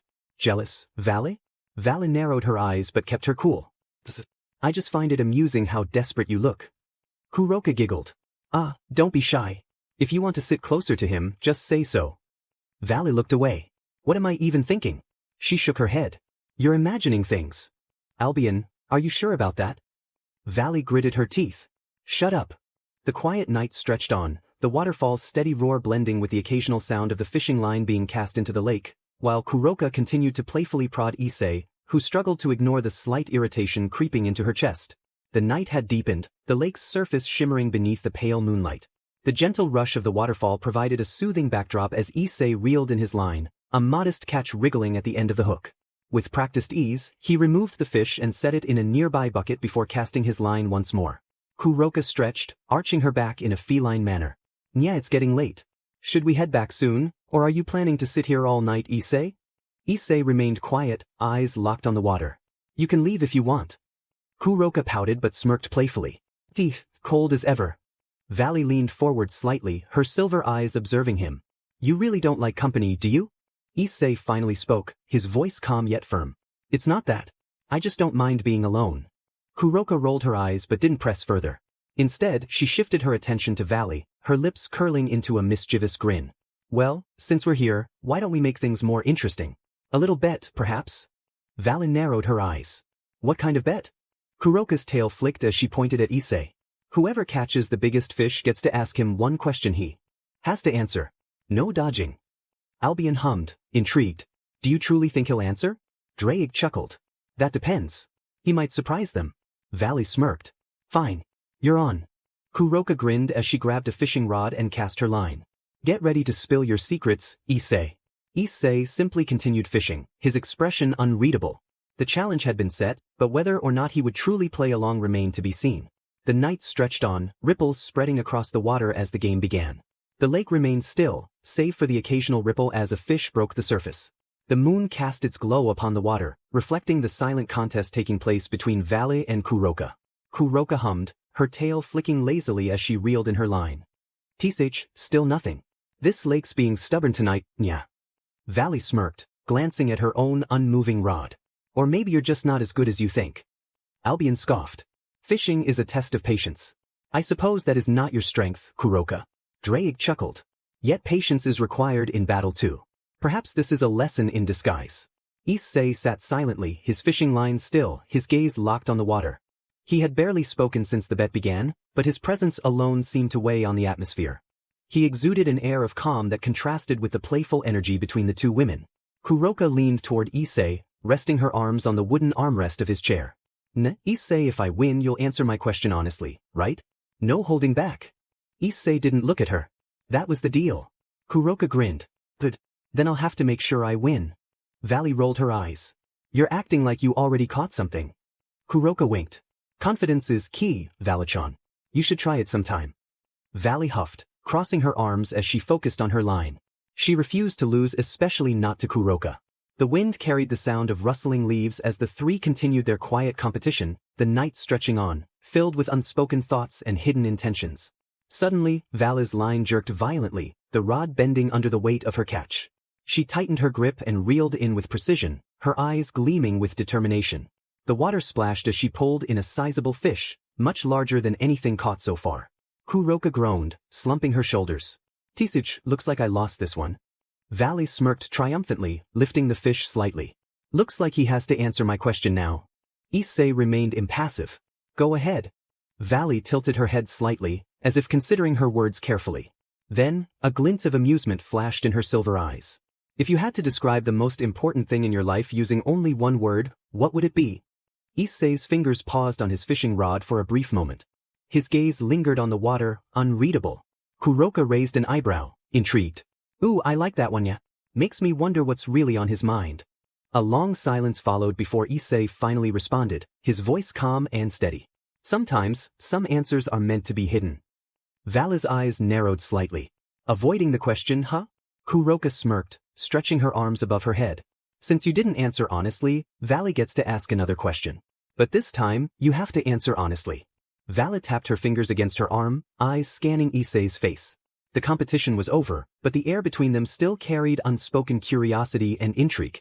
The night stretched on, the sound of the waterfall blending with the distant calls of the forest. After a moment, Valley spoke again, her tone more thoughtful. All right then. What's something you regret not doing? Issei remained silent for a moment, his gaze drifting from the water to the distant trees. The firelight from the house flickered in the distance, casting long shadows. Finally, he exhaled softly. Changing the past is impossible, so regrets are pointless. Valley frowned slightly. That's not an answer. Kuroka grinned. Nya, avoiding again? Maybe we should make him answer with a penalty next time. Issei closed his eyes briefly before opening them again. Not being able to keep a promise. Valley's expression shifted, a flicker of something unreadable passing through her eyes. A promise, huh? Must have been important. Kuroka leaned in closer, curiosity brimming. You gonna tell us what kind of promise, or is that another hidden answer? Issei's grip on his fishing rod tightened slightly. It doesn't matter anymore. The atmosphere grew heavier, a contrast to the peaceful setting around them. The conversation seemed to touch on something deeper within Issei, but he remained closed off, unwilling to reveal more. Albion murmured, hiding pain behind vague words. How typical. Drake sighed. Some wounds never truly heal. Valley watched Issei for a moment longer before looking away, her expression unreadable. Fine. Keep your secrets for now. Kuroka stretched, breaking the tension with a teasing smile. Well, that was a mood shift, nya. How about we lighten things up? Maybe another bet? This time, loser has to cook breakfast tomorrow. Valley smirked. You're on. Issei said nothing, merely casting his line back into the water, as if the conversation had never happened. The night continued, the sound of the waterfall and rustling trees the only witnesses to their unspoken thoughts. The next morning, the scent of sizzling meat filled the air. Valley stirred awake, her senses immediately alert. She sat up, noticing that Kuroka was still sprawled across the bed, her tail lazily flicking as she slept. Curious, Valley got up and walked outside. The crisp morning air greeted her, along with the sight of Issei standing near a wooden table, grilling pork over an open flame. A neat arrangement of wooden chairs, 8 in total, circled the table, all handcrafted with care. Kuroka soon emerged, rubbing her eyes. Something smells good. She perked up as she spotted Issei. Oh, so our quiet swordsman is also a morning chef? That's a nice surprise. Valley crossed her arms. I didn't expect you to wake up early just to cook. Issei flipped a piece of pork on the grill before answering. I never slept. Kuroka blinked in surprise. Wait, what? You stayed up all night? Valley narrowed her eyes. Why? Issei didn't answer immediately, tending to the fire. Finally he spoke. I'm used to it. Kuroka tilted her head. Used to it? What, you just don't sleep? That's kinda weird. Valley frowned. That's not normal. Even the strongest fighters need rest. Issei remained quiet, his gaze fixed on the grill. Some habits don't fade. Kuroka sniffed the air, her mouth watering. What are we having? Grilled pork. Valley raised a brow, taking a seat at the table. You had all this prepared? Made the table and chairs myself. The food was stored ahead of time. Kuroka whistled. So you're good with your hands, huh? Bet you're handy for all sorts of things. Valley shot her a look. Can you not flirt for once? Kuroka grinned. But, does it bother you? Drake chuckled. She's getting under your skin again. Albion rumbled in amusement. Valley never handles this sort of thing well. Valley sighed, ignoring them both. So, where'd you learn to cook? Issei glanced at her briefly before turning the meat. Traveled a lot. Picked it up along the way. Kuroka propped her chin on her hands, watching him. And here I thought you were just the strong, silent type. Turns out you're full of surprises. Valley leaned back, arms crossed. Still, you don't seem like someone who cooks for company. Issei remained quiet for a moment before speaking. Sometimes habits stay with you, even if you don't need them anymore. That response left an air of intrigue, but neither of them pressed further. The sizzling of the grill filled the silence as they watched him work, the scent of seasoned pork making their stomachs growl. Kuroka purred. Well, as long as the food is good, I won't complain. Valley smirked. Yeah. Let's see if it actually tastes as good as it smells. Issei said nothing, calmly tending to the grill as the morning sun bathed the clearing in golden light. The morning sun cast long shadows across the clearing as Valley and Kuroka finished their meal. The grilled pork had been delicious, though neither wanted to admit it outright. Issei, as usual, remained quiet, finishing his portion without much reaction. Kuroka stretched, letting out a satisfied sigh. That was good. Maybe I should stick around more often if I get meals like this. Valley rolled her eyes but silently agreed. Still, something was nagging at her. She glanced at Issei, who was already starting to clean up. We've been out here for a while. We should probably head back to base before anyone gets suspicious. Kuroka groaned. Ugh, do we have to?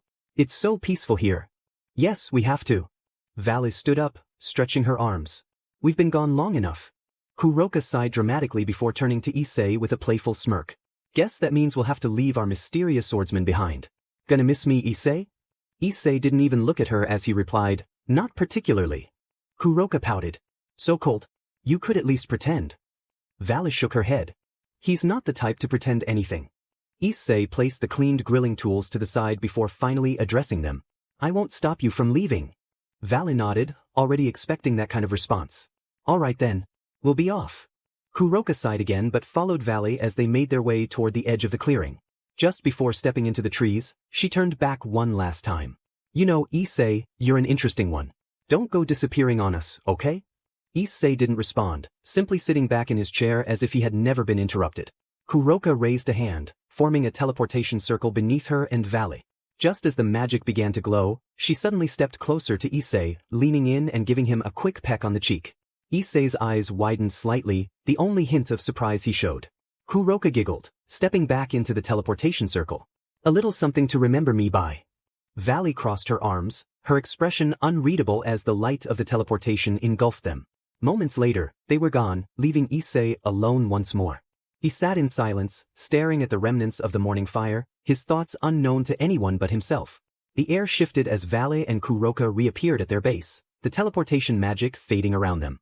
The moment their feet touched solid ground, Valley turned to Kuroka, arms crossed, silver eyes narrowed.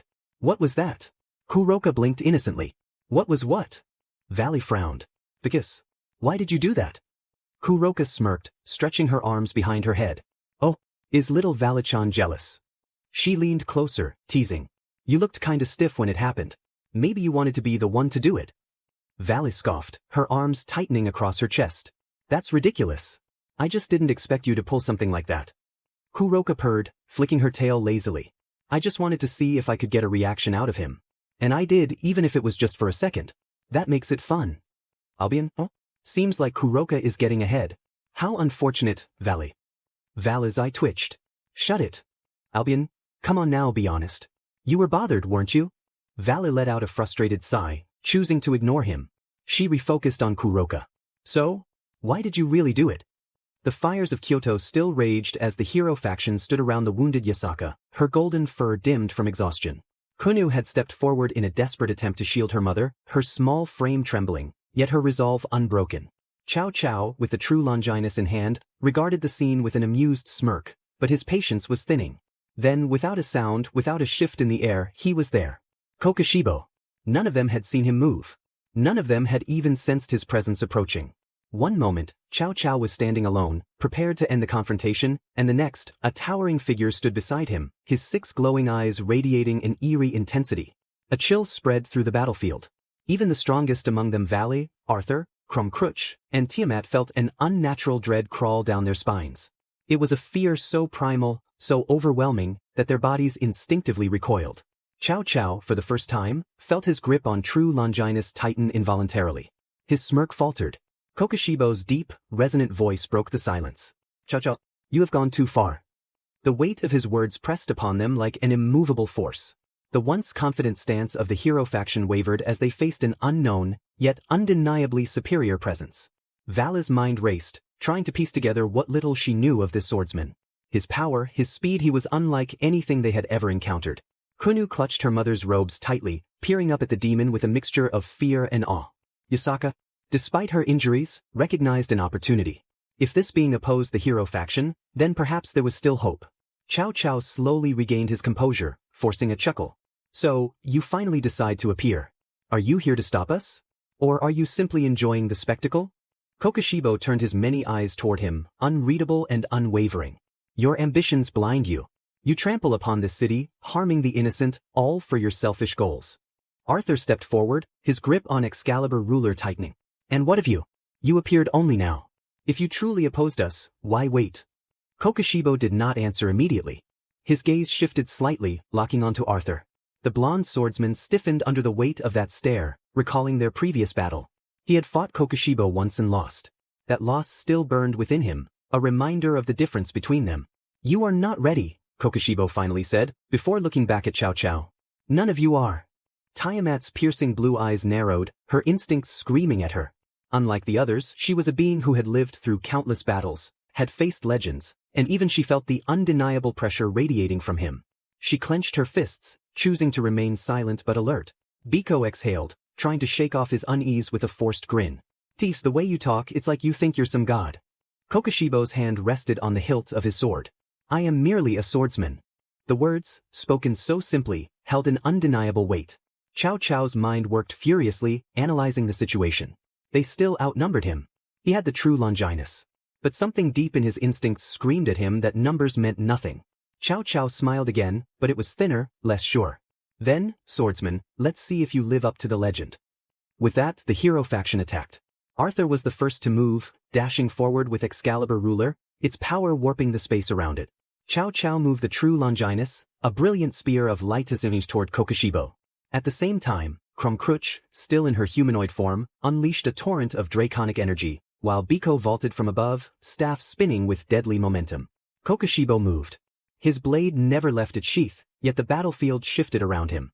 Excalibur ruler, aimed for his chest, was parried with a movement so subtle that Arthur barely registered what had happened before he felt his momentum falter. The spear of light from true Longinus was deflected to the side, scattering debris upon impact, yet Kokushibo's hands were still empty. Krumkruch's draconic breath was met with a motionless counter, her attack splitting apart before reaching Yasaka and Kunu, as if an invisible force had willed it away. Biko's staff crashed down, yet it was stopped in midair, as though an unseen wall had intervened. The counterattack was instantaneous. Arthur staggered back, feeling a sudden pain at his side, though none of them had seen the strike. Cao Cao barely dodged what felt like a brush of wind, but the sheer force sent him skidding backward. Krumkruch recoiled, golden eyes widening as she realized her attack had not only been neutralized but dismantled with such precision that the residual energy dissipated harmlessly. Tiamat took a step forward, her dragon instincts screaming at her that this fight was already lost. Yet she hesitated. He's toying with us, she muttered under her breath, fists clenching. Biko somersaulted backward, landing beside Arthur, who was clutching his side. Yeah, this guy is something else. Cao Cao narrowed his eyes, gripping the true Longinus tighter. Is that all you've got? Kokushibo did not respond. His 6 eyes swept over them with cold finality. Leave, he said, his voice unwavering. Or perish. The battlefield fell silent, the weight of his ultimatum sinking in. For the first time in his life, Cao Cao hesitated. But only for a moment. "We need Yasaka," he murmured under his breath, loud enough for his allies to hear. "We cannot retreat." Vale clenched her fists, knowing there was no other choice. "Then we fight. Smarter this time." Arthur adjusted his stance, Excalibur ruler radiating power once more. Crom Cruch's golden eyes burned with renewed determination. Tiamat sighed, stepping forward, her presence alone warping the air with overwhelming pressure. Cao Cao twirled the true Longinus, his smirk returning. "You may be strong, Kokushibo, but let's see how you fare against us at our best." Then they attacked again. This time with strategy. Tiamat took a step forward, her instincts screaming at her that this fight was already lost. Yet she hesitated. Then she acted. In unison with Crom Cruch, she launched forward. Tiamat's claws radiated with the might of a dragon king, while Crom unleashed another wave of destructive energy. Kokushibo's 6 eyes flickered. Moon breathing. Third form. Loathsome moon chains. The night itself seemed to shift as curved crescent slashes materialized in the air, spiraling in an intricate, mesmerizing pattern. The strikes intertwined and surged forward, a deadly dance cutting through the battlefield. Crom Cruch barely managed to twist her body away, but even then her arm was grazed, leaving deep marks as dark blood splattered. Tiamat, despite her power, found herself forced to retreat, her sharpened senses warning her that pressing forward could lead to her demise. The battlefield fell silent, the weight of Kokushibo's skill undeniable. A heavy silence hung in the air as the aftermath of his attack settled over the battlefield. The hero faction stood motionless, their earlier confidence wavering against the sheer precision of his moon breathing.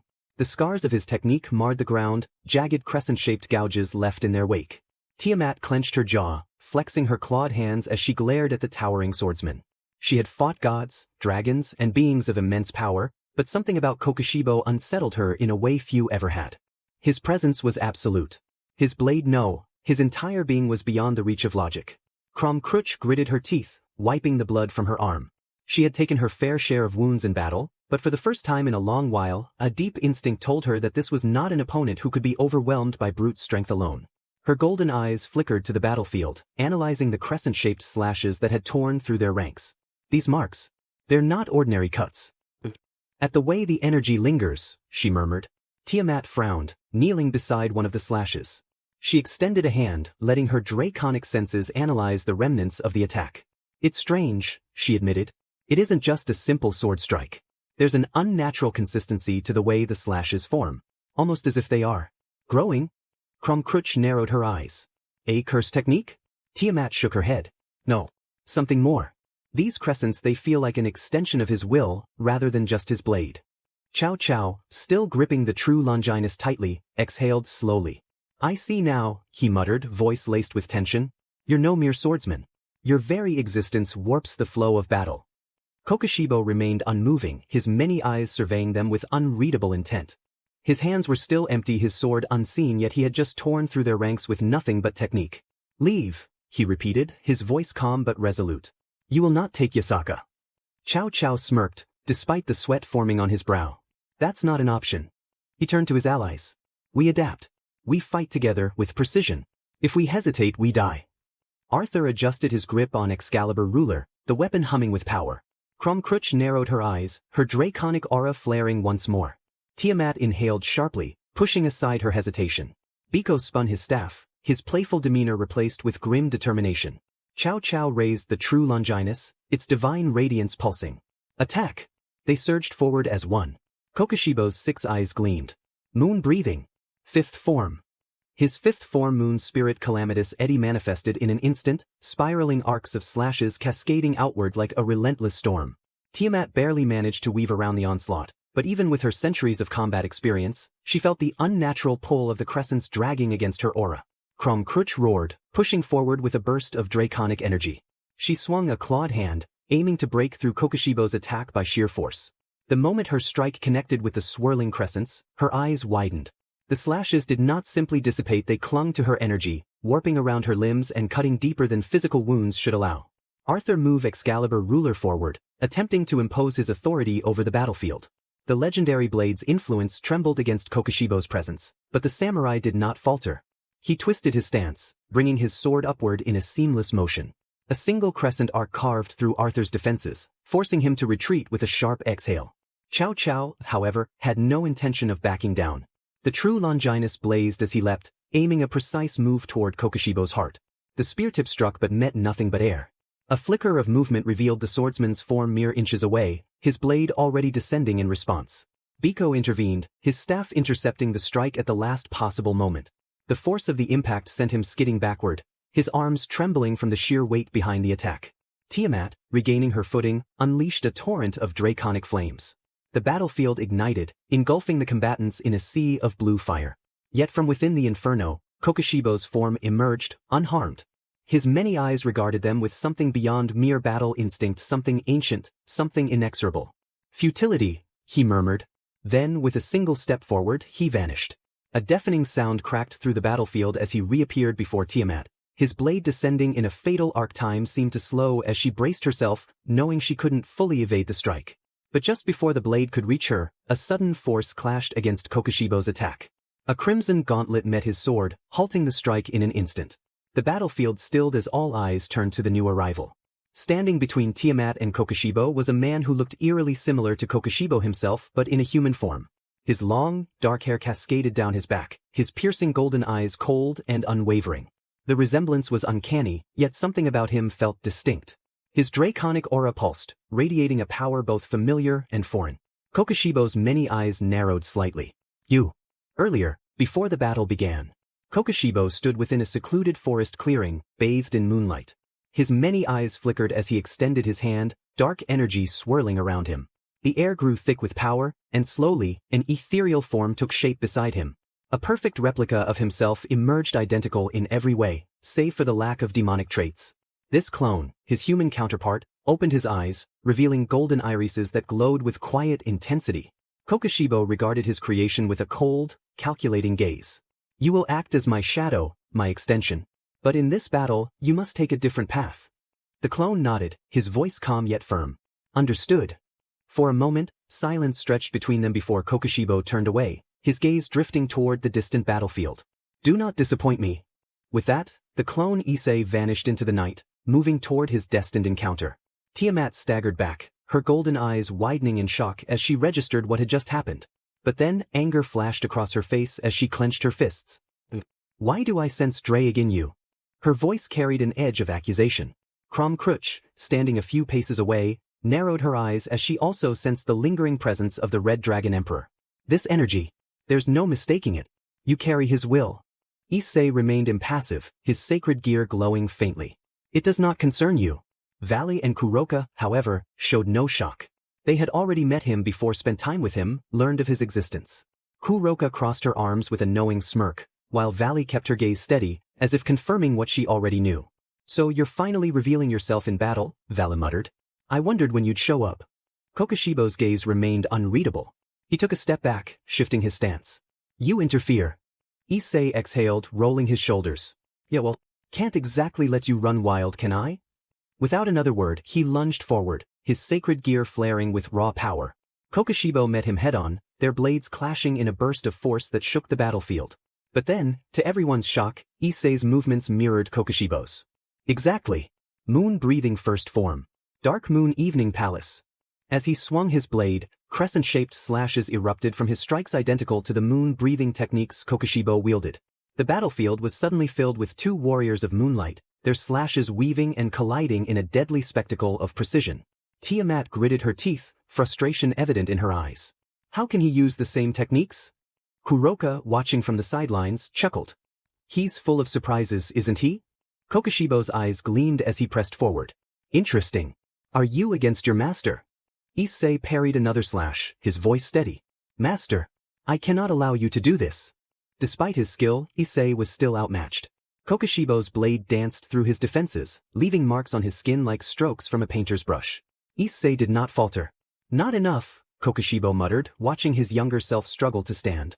Issei clenched his fists, his sacred gear flaring. He refused to fall just yet. The battle had taken a new shape, one between past and present, between what was and what could have been. The battlefield trembled under the weight of their clashing blades, each strike sending shockwaves that split the ground beneath them. Crescent slashes erupted in all directions, colliding and dispersing into ribbons of moonlight. Issei gritted his teeth, his body already showing signs of strain. Kokushibo, however, remained as composed as ever, his many eyes observing every movement with an eerie calm. You are not ready, Kokushibo murmured, sidestepping another one of Issei's slashes before countering with a precise, lightning-fast cut. Issei barely managed to twist out of the way, but the edge of the blade still grazed his shoulder, drawing a painful mark. He winced, feeling the warmth of his own blood, but he refused to stop. Instead, he pushed forward, his sacred gear flaring with renewed energy. Kokushibo raised a brow as Issei's aura pulsed, shifting slightly. It was as if Draig's lingering presence within him was beginning to resonate, fueling his movements. The clone lunged again, his sword carving through the air with practiced precision. Yet, even as his attacks grew fiercer, Kokushibo responded effortlessly, weaving through the slashes and countering with devastating precision. Valley and Kuroka, standing at a distance, watched with growing concern. "This isn't good," Valley muttered, her hands clenching at her sides. Kuroka's smirk had long vanished, replaced by a sharp frown. "We should step in. He's not going to last much longer." "No." Valley's eyes remained locked on the battle, her gaze sharp. "He wouldn't want us interfering, not yet." Another clash sent Issei skidding backward, his breaths now coming in short gasps. More marks adorned his body, each one a painful testament to the widening gap between them. Yet, even as exhaustion weighed on him, his stance remained firm. Kokushibo tilted his head, almost intrigued. "Why do you persist?" Issei exhaled sharply, wiping a trickle of blood from his mouth. "Because I have something you don't." For the first time, Kokushibo's many eyes narrowed slightly. "And what is that?" A smirk, faint yet defiant, crossed Issei's lips. "People who care." At those words, Kokushibo's blade wavered for just a fraction of a second, a fleeting moment, but enough for Issei to notice. He pressed forward with everything he had left, his blade igniting with crimson energy as he launched a final desperate strike. Kokushibo's expression remained unreadable as he raised his sword in response. The next instant, the battlefield was consumed by a storm of slashes, a crescendo of moonlit destruction as both warriors clashed in one final exchange. Then silence. Issei fell to one knee, his sword trembling in his grip. Marks from their battle stained the ground beneath him. Kokushibo stood before him, unscathed, his many eyes gazing down with an unreadable expression. Kuroka stepped in front of Issei, her claws flexing as she prepared to intervene. "That's enough. He can't keep going like this." Valley remained still, but her gaze flickered with something dangerously close to anger. "Demon it," she muttered under her breath. Kokushibo exhaled slowly, lowering his blade. "You fought well," he said, his voice carrying a rare tone of acknowledgement. "But it is not enough." Issei forced himself to look up, his vision blurring. "Maybe not. But at least I stood my ground." Kokushibo's many eyes regarded him for a long moment before he turned away, his stance shifting. "You have potential. Do not waste it. My disciple." With those final words, he vanished into the night, leaving Issei kneeling amidst the ruins of their battle. Valley and Kuroka rushed forward, their concern evident as they reached his side. "Damn it, you reckless idiot," Valley muttered, crouching beside him. "What were you thinking, taking him on alone?" Issei weakly spoke, his body slumping slightly. "I can't. Let him be unchecked." Kuroka huffed, gently pressing against one of his wounds. "Next time, don't be so stubborn." As the moonlight bathed the battlefield, the dust began to settle. The fight was over, but the echoes of its impact remained. Valley and Kuroka wasted no time in getting Issei back to their base. His wounds were severe, and despite his durability, he needed immediate attention. The moment they arrived, Kuroka began treating his injuries, using her senjutsu to stabilize him while Valley ensured no one disturbed them. After hours of careful healing, Issei was moved to a room to rest. His breathing had steadied, but his body was still weak from the battle.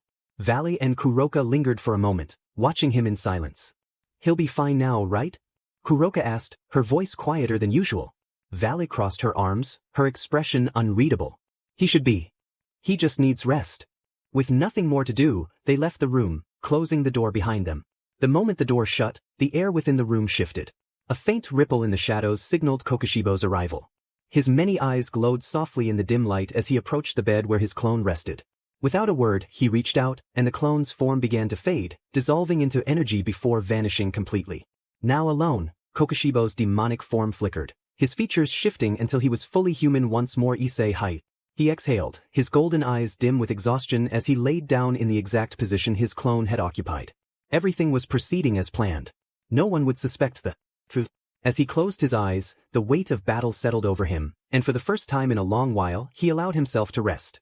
The meeting room of the hero faction, now known as the Chaos Brigade, was thick with tension.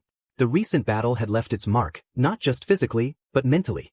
The gathered members sat around a long table, their expressions dark as they reflected on what had transpired. Chow Chow leaned forward, his fingers interlocked as he exhaled sharply. That swordsman. Kokushibo. He's on an entirely different level. Arthur's grip on Excalibur ruler tightened. It was like fighting something beyond human comprehension. Every move he made was precise absolute. I couldn't even land a proper hit. Crumcrutch crossed her arms, her golden eyes narrowing. His swordplay was one thing, but his presence. It was suffocating. His attacks weren't just powerful, they felt like they were bending reality itself. A tense silence followed before Tiamat suddenly stood up, her aura flaring with anger. Her golden eyes burned with barely restrained fury.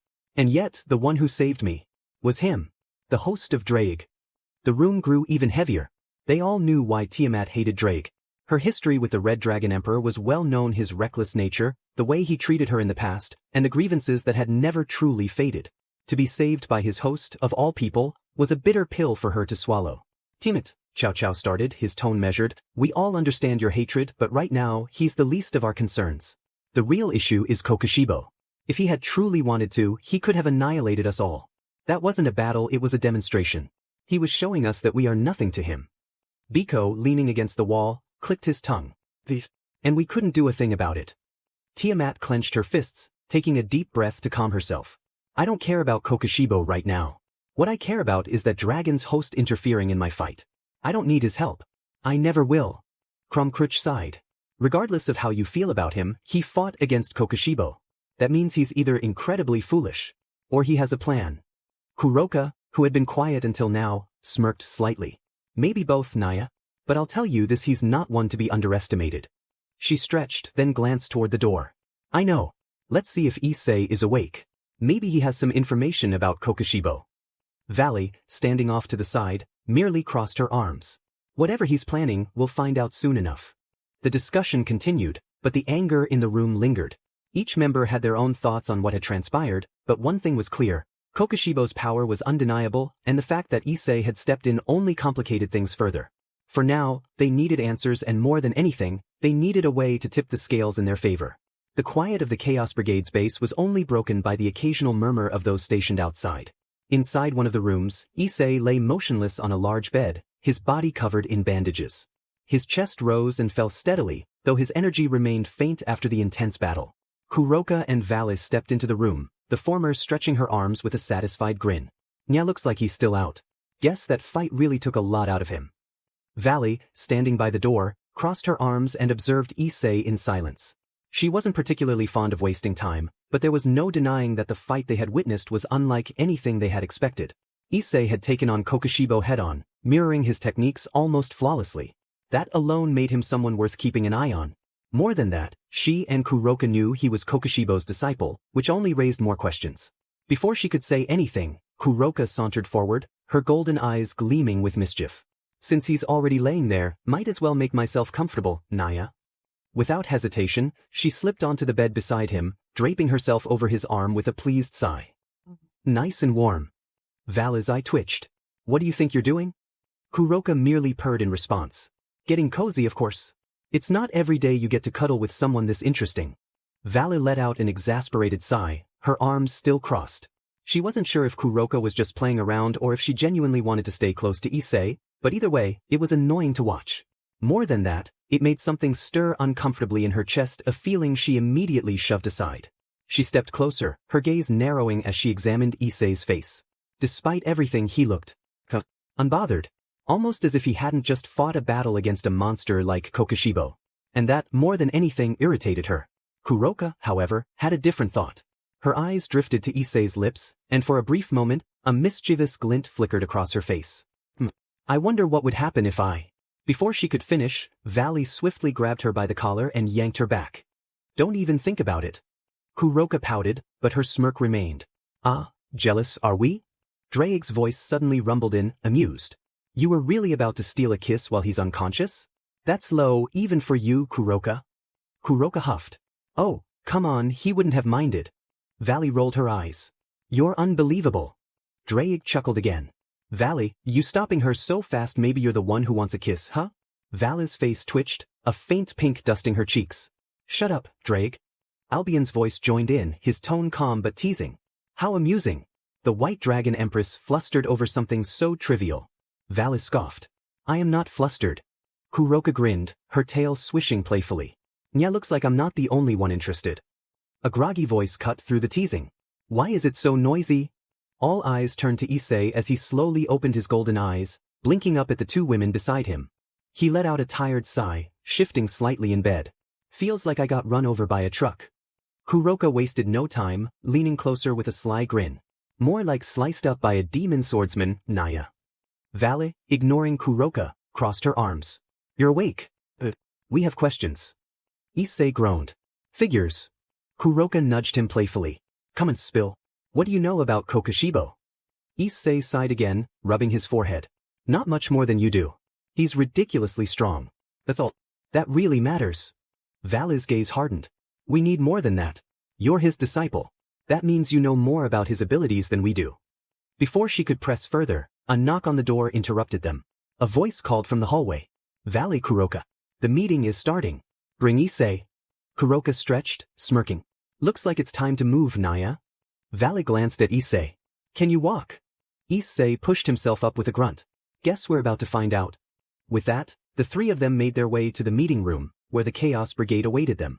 The air in the meeting room was tense as Issei stepped inside, accompanied by Vale and Kuroka. Every eye in the room was on him, though none were more intense than Tiamat's. She sat with her arms crossed, her golden eyes burning with anger. Drake's voice broke the silence first. "Hey." His normally powerful tone carried an unusual nervousness. Tiamat's glare intensified. "You." Issei sighed. "Great. This is going to be fun." Chow Chow leaned forward, observing Issei carefully. "So, you're the one who fought Kokushibo. You wielded his techniques, yet you're still standing. That's impressive." Tiamat scoffed. "What's not impressive is the fact that I was saved by the host of Drake." A few in the room exchanged knowing glances. It was no secret why she harbored a deep hatred toward the Red Dragon Emperor. Drake had caused her suffering in the past, and seeing his power in Issei no matter how different he was only fueled her resentment. Kuroka, sensing the rising tension, clapped her hands together. "I know. Let's see if Issei has any useful information about Kokushibo, Naya." Vale remained silent but nodded in agreement. Issei, feeling the weight of everyone's expectations, exhaled deeply before speaking. "All right, let's get this over with." He leaned forward, locking eyes with the gathered members. "Kokushibo took me in when I was 4 years old. He trained me in everything swordsmanship, survival, DSPLN. He's not just my master, he's like a father to me. He taught me how to fight, cook, clean, build everything." The room was silent as his words sank in. Chow Chow narrowed his eyes. "Did he ever tell you about his past?" Issei shook his head. "Never. All I know is that he's been around for centuries. He's strong. Inhumanly strong." Vale frowned. "How old is he?" Issei hesitated for a moment before answering. "At least 400 years old." The room grew even quieter. Even those who had witnessed Kokushibo's power firsthand were shaken by the confirmation. The sheer weight of experience behind the demon swordsman was staggering. Chow Chow's eyes narrowed. "Someone that old, yet we've never heard of him?" Issei replied. "He told me he spent his whole life training. He wants to surpass his brother." Vale's gaze sharpened. "His brother?" Issei sighed. "Correct. But he said no matter how hard he trains, he'll never beat his little brother. That's what he told me." The room fell into a stunned silence once more, the thought creeping into everyone's mind if Kokushibo, someone this powerful, couldn't surpass his brother. Just how terrifying was his younger sibling? Tiamat abruptly stood up, slamming a fist onto the table. "Enough. Drake, explain yourself." Drake hesitated. "About what?" "Your debt." Her eyes burned with fury. "You borrowed a treasure from me centuries ago and broke it. You promised to repay me, but instead, you died. Do you have any idea how long I've waited for you to make things right?" Her voice wavered with frustration. Drake let out a nervous chuckle. That. The meeting room of the Chaos Brigade fell silent. Several notable figures sat around the table, watching the exchange with interest. Arthur Pendragon, Le Fay, female Vale, female Krumkruch, and Chow Chow all observed as the tension in the room thickened. Among them, Issei, who was currently in his Kokushibo-like human form, remained quiet, observing the situation carefully. Drake sighed, knowing there was no easy way out of this. Centuries, she had said. That meant she had stewed over this grievance for a long, long time. He shifted uncomfortably. "Look, Tiamat. I admit, I never intended to leave the debt unpaid. Dying kind of complicated things." Tiamat crossed her arms. "Complicated? You died. Then, instead of fixing your mistake once you returned, you just ignored it." Drake grumbled. "It's not like I had a choice. I was sealed inside a sacred gear, remember? Kind of hard to gather treasures when you're nothing but a voice in someone's head.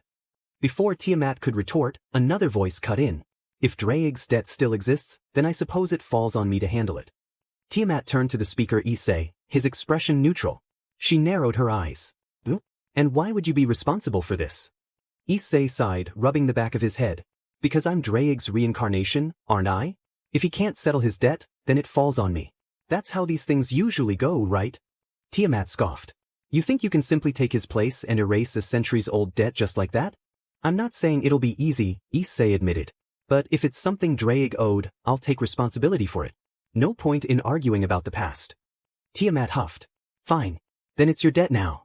You're the one carrying him after all. You'll find a way to repay me. Issei remained calm, unfazed by her declaration. He simply nodded. Understood. Draig groaned. Kid, you really don't have to. Issei cut him off. I do. But there's something else I can do. Tiamat raised an eyebrow. And what would that be? Issei smirked. I can temporarily release Draig from the sacred gear. That way, he can face you directly and settle this properly. A tense silence filled the room before Tiamat leaned forward, intrigued. You can do what? Without further hesitation, Issei activated the boosted gear, pouring his energy into it. A brilliant red glow erupted as Draig's form began materializing, his mighty draconic body standing before Tiamat for the first time in centuries. Draig sighed, giving a weak chuckle. Oh, here I am. Albion suddenly materialized as well, his blue form appearing beside Draig. He tilted his head. Wait a moment, Tiamat. If you despise Draig for breaking your treasure, why did you let him borrow it in the first place? Tiamat froze for a moment before her face twisted with anger. That doesn't matter. Draig looked at her seriously. For once, there was no bravado, no nervous laughter, just a quiet, gentle sincerity. Bowed deeply, his massive form lowering with reverence. Tiamat, I am truly sorry. I broke your trust, not just your treasure. I have no excuse. I deserve your anger. Tiamat clenched her fists. Demon right you do. Without hesitation, she lunged forward, her fists colliding with Draig's face with tremendous force. The impact shook the entire meeting room as the Chaos Brigade members looked on in stunned silence. Blow after blow, she pummeled him relentlessly. Every hit sent shockwaves through the chamber. Draig didn't resist, his massive body taking the punishment without complaint. I deserve that, he muttered after each strike. Yep, that too. Another hit. Fair enough. A devastating punch. Yeah, I had that coming. Albion, who had been watching with an amused expression, finally chuckled. I must say, Draig, this is quite a rare sight. Are you truly going to sit there and take all of it? Draig groaned, wincing as he took another punch. Albion, help me out, man. Albion smirked. No. Kuroka laughed. Naya, you really are hopeless, Draig. Draig let out a defeated sigh just as Tiamat landed a powerful uppercut, sending him crashing into the ceiling. He fell back down with a heavy thud. The others watched in stunned silence. Arthur leaned back in his chair, mildly impressed. Lu Fei covered her mouth in shock, while female Krumkruch smirked slightly. Chow Chow crossed his arms, watching with amusement, while Valis simply sighed. Finally, Tiamat's punches slowed. Her breathing was heavy. Then, to everyone's shock, her body trembled, and she stopped entirely. Tears welled in her eyes as she clenched her fists at her sides. You idiot. I let you borrow my treasure because I liked you. And you just broke it and left me. Do you know how much that hurt? Draig, for once, had no response. His usual bravado faded, and he simply lowered his head. He took a deep breath, his tone steady yet gentle. Tiamat, I'm sorry. Truly I am. I hurt you more than I ever realized, and for that, I will not make excuses. Slowly, he bowed even deeper, his sincerity apparent in every motion. Tell me, what can I do for you to forgive me? I will do whatever it takes. Tiamat wiped her eyes, her voice shaky but firm. Then give me something that can't be broken. Something priceless. Draig hesitated. What do you mean? She inhaled deeply, then fixed him with a determined stare. I want your child. A child isn't something you can put a price on, nor something that can be broken like a treasure. The room went silent. Draig's jaw dropped. Arthur choked on his tea. Lu Fei turned beet red. Valley and Krumkruch looked away in embarrassment. Chow Chow raised an eyebrow, intrigued. Issei simply closed his eyes and muttered, not my problem. Draig, still trying to process what Tiamat just said, sputtered. Why you want my what? Albion suddenly tensed. Her usual smirk faltered as her draconic eyes narrowed. Hold on a second. She pointed at Tiamat. You can't just demand a child like it's some kind of trade. Tiamat crossed her arms. And why not? He owes me. Albion's wings flared, her tone growing more intense. Because that's ridiculous. A child is a bond, a commitment. Not something you just throw out there because you're mad. Tiamat raised an eyebrow. Oh, and why do you care so much? Albion huffed, then pointed dramatically at Drake. Because I'm the one who should be having his child. The room went dead silent. Drake's eyes widened. Arthur dropped his sword. Lu Fei nearly fainted. Valet and Kromkruch looked utterly scandalized, while Chow Chow simply raised an eyebrow in intrigue. Tiamat blinked. Excuse me? Albion, realizing what she just blurted out, turned slightly red but stood her ground. Why, you heard me. I love this big idiot. Always have. Every time we fought, I didn't just feel rivalry, I felt something else. Something stronger. I hated how cocky he was, but I loved it too. Drake was still frozen. Hold on. Albion stomped forward, jabbing a claw at his chest. And another thing. I never told anyone because I didn't want to deal with this nonsense. You think I enjoyed being seen as just your eternal rival? Every time we clashed, my feelings only grew stronger. You have any idea how frustrating it is to be in love with a moron who never figured it out? Drake was completely dumbfounded. I thought you were a guy. Albion groaned, throwing her claws up. Why does everyone assume that? Just because my voice is deep and I fight like hell doesn't mean I'm a guy. I've always been a woman, and I've always, she jabbed his chest again, eyes burning with emotion, had feelings for you, you dense flame-breathing dumbass. The room remained in stunned silence before Kuroka snickered. Naiha, now this is getting interesting. Tiamat rubbed her temples, exhaling sharply. Oh great, another one. She narrowed her eyes at Albion. So what? You think you deserve him more than me? Albion smirked. Obviously. Unlike you, I was actually fighting him for thousands of years. You lent him a treasure, I punched him through mountains. We had a bond, damn it. Tiamat scoffed. You may have fought him, but I was always by his side when it mattered. You're just an overgrown lizard who loses time to time against him. Albion sneered. Overgrown lizard? Listen here, Dragon King, I am one of the heavenly dragons. You are beneath me in every way. You may be strong, but compared to me, you're just another arrogant dragon with a grudge. Tiamat's eye twitched. Oh, a heavenly dragon? And yet, here you are, desperate for the same dragon I am. Sounds pretty pathetic to me. If you were so superior, why didn't Drake ever notice your so-called love? Albion growled. Because unlike you, I actually had pride. I didn't need to throw a tantrum and demand a child to prove my worth. Tiamat bared her fangs. Then prove it, heavenly dragon. Unless you're all talk. Albion cracked her knuckles, wings spreading wide. Gladly. Let's settle this the old-fashioned way. Drake paled. Oh no. With a thunderous roar, the two dragonesses lunged at each other, shaking the entire building as their brawl began. Drake sighed, rubbing his temples. I need a vacation. Issei, who had been completely quiet up until now, exhaled softly. Not my concern. He stood up, his movements fluid and precise. Dragons settle their own matters.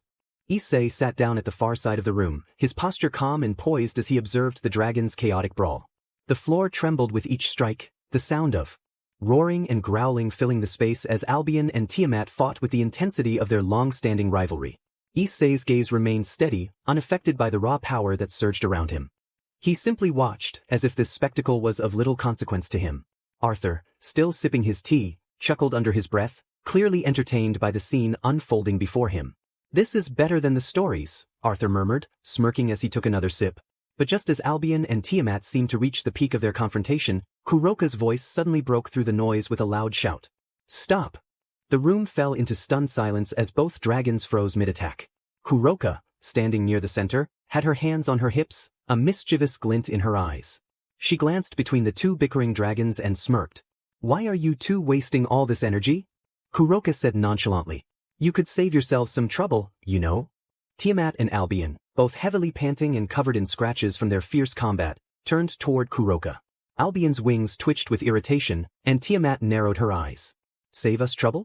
What are you? Tiamat began, but Kuroka waved her hand dismissively. Don't make me repeat myself, big girl. You two are obviously fighting for the same thing, Kuroka said with a grin, so why not just share him? The room fell silent, the tension palpable. Drake blinked several times, his face flushed with disbelief. Wait, what? Drake sputtered, staring at Kuroka as if she had just suggested something outrageous. Kuroka rolled her eyes. You heard me. Clearly, you both want the same thing. Why not stop tearing each other apart and make a deal? Share Drake, and we can all just move on. Albion, still hovering in midair, was the first to react. Her jaw dropped, and she blinked rapidly, trying to process Kuroka's words. Share him? What? Tiamat raised an eyebrow, crossing her arms as she regarded Kuroka thoughtfully. You know, that's an interesting idea. After all, what's the point of fighting over someone you could both have? The tension in the room shifted from anger to confusion, then to a strange sense of awkwardness. Even Arthur raised an eyebrow, his smirk replaced with amusement. I didn't think that would be the suggestion. Drake groaned, burying his face in his hands. This is not happening. This is so not happening. Issei, sitting far away, observed the scene with an unreadable expression. His fingers drummed lightly on the armrest of his seat as he waited for the chaos to unfold. To him, this was just another human drama, something he had no part in, but he was fascinated by the absurdity of it all. Kuroka reveled in the chaos she had created, her tail swishing behind her as she tilted her head. I mean, why not? You've both spent thousands of years fighting over him, and now you're just going to let your tempers get the best of you? I say you take a more cooperative approach. You know, team up for once. Albion, still hovering, looked conflicted. The pride of a heavenly dragon clashed with the idea of sharing her prize. Tiamat raised a claw and scratched her chin thoughtfully. You know, maybe that's not such a bad idea. I do like the sound of less fighting. The room was thick with tension, but the suggestion of a bizarre truce hung in the air, and the dragons hesitated for a moment. Arthur leaned back in his chair, looking over at Issei. Is this really happening? Issei's eyes flicked briefly to Arthur, then back to the dragons, before he let out a soft exhale. Let them do as they please. Kuroka, sensing her victory, let out a triumphant laugh. See? Not so hard to figure out. Drake, now thoroughly flustered, opened his mouth to protest but was immediately silenced by Albion's growl. This isn't over, she muttered, her wings flaring out again. But I'll think about it. Tiamat snickered. Don't worry, I'm not about to let this go either. For a moment, the chaos seemed to settle, and the room filled with the uncomfortable realization that the impossible suggestion might just work, much to Drake's horror and Albion's reluctant curiosity. The silence that followed Kuroka's suggestion of sharing Drake was thick enough to cut with a knife. The atmosphere shifted as the dragons wrestled with the bizarre proposition. Albion and Tiamat hovered in midair, exchanging glances that were more assessing than antagonistic. Drake remained in disbelief, his crimson scales flickering with panic. Even Arthur had set his tea down, no longer interested in the calm relaxation he had earlier enjoyed. Kuroka, on the other hand, was the picture of amusement. She leaned back against the wall, arms crossed, a smirk on her face as she watched the fallout unfold. You know, I didn't think you two would get so worked up. I thought you'd be more mature about it. Albion snorted, her wings folding slightly as she glared at the playful Nikomata. Mature? This is insane. Tiamat tilted her head, her expression unusually calm. Maybe, but what if it's the only way to avoid more destruction? We've fought for so long, Albion. Isn't it exhausting? Albion's eyes narrowed at the Dragon King, her wings twitching restlessly.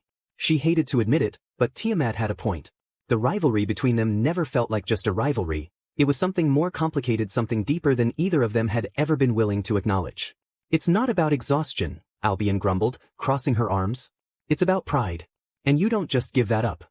Tiamat shrugged nonchalantly, uncaring of Albion's frustration. Pride doesn't win wars, love does.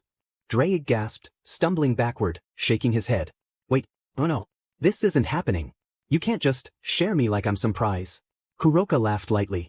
You make it sound so crude, Drake. I'm just offering a more cooperative solution. Come on, don't be so uptight.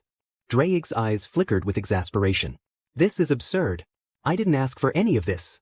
Arthur, leaning back in his chair and casually observing the scene, couldn't help but chuckle at Drake's obvious discomfort.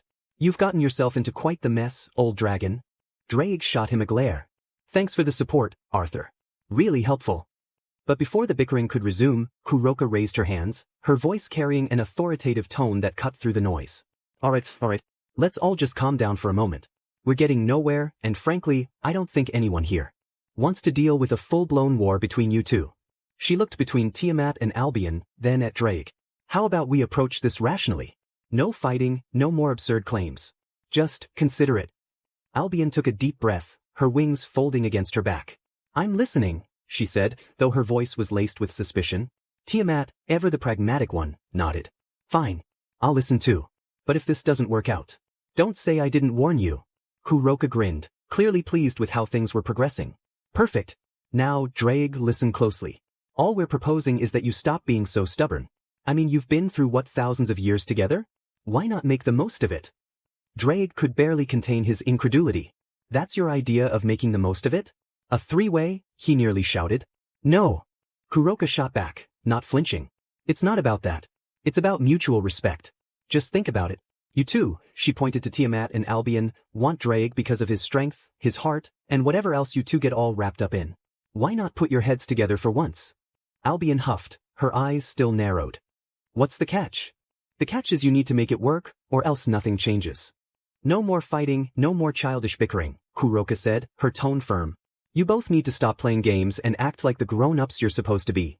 Tiamat's expression softened slightly. You really think this will work? Kuroka nodded. I do. But that's up to you both. Drake can't be yours unless you make it happen. This isn't about taking sides, it's about finding a way to coexist. The room fell silent for a moment as everyone considered the weight of her words. Even Drake, though still clearly uncomfortable, found himself contemplating the idea. His pride was immense, but so was his exhaustion. Maybe, just maybe, there was something to Kuroka's suggestion. Fine, Albion finally muttered, her voice barely above a growl. But I'm not sharing everything. Tiamat smiled in agreement. Of course. But I'll take what I can get. Kuroka clapped her hands together, pleased with the results. Good. Now, let's move on from this awkward mess, huh? Arthur chuckled, shaking his head in disbelief. This is nuts. Issei, still sitting quietly in the corner, allowed himself the smallest of smirks, though his expression remained unreadable. Dragons and their pride, he murmured softly under his breath. It's an endless cycle. Issei, Kuroka called out, her voice playful. Are you going to sit over there all day, or are you going to join the conversation? Issei's gaze flicked to Kuroka before he stood up, his movements fluid and deliberate. Not my problem.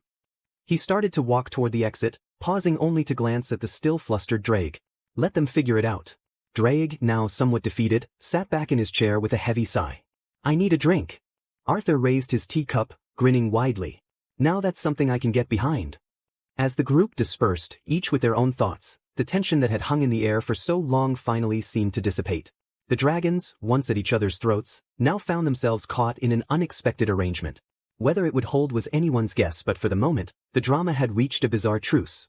The tension in the room had finally settled, though there was still an underlying awkwardness. The dragons, once engaged in heated combat, now lingered in a strange silence, unsure of how to proceed after Kuroka's unusual proposal. Drake, his pride bruised but still intact, leaned back in his chair, staring blankly at the ceiling. He was still trying to process everything, his mind racing as he struggled to wrap his head around the idea of sharing his bond with Albion and Tiamat. Arthur, ever the observer, leaned back in his chair with a grin plastered on his face. Well, that was something, he remarked, his voice laced with amusement. I have to say, I didn't see that coming. Drake sighed deeply. You and me both, Arthur. Issei, having quietly left the corner, moved toward the door, his presence calm and silent. He paused briefly before exiting, his voice low and measured. Enough drama for one day. His words hung in the air, and though they weren't directed at anyone in particular, they seemed to carry weight. Kuroka smirked, watching Issei leave without a word. You know, that guy never says much, but when he does, it always feels like he's seen the end of it before it even begins. Does he even care? Drake muttered, his tone somewhere between frustration and resignation. Kuroka chuckled. I think he cares more than he lets on, but, yeah, he's definitely a mystery. Valley, who had been standing off to the side, leaned against the wall, her arms folded.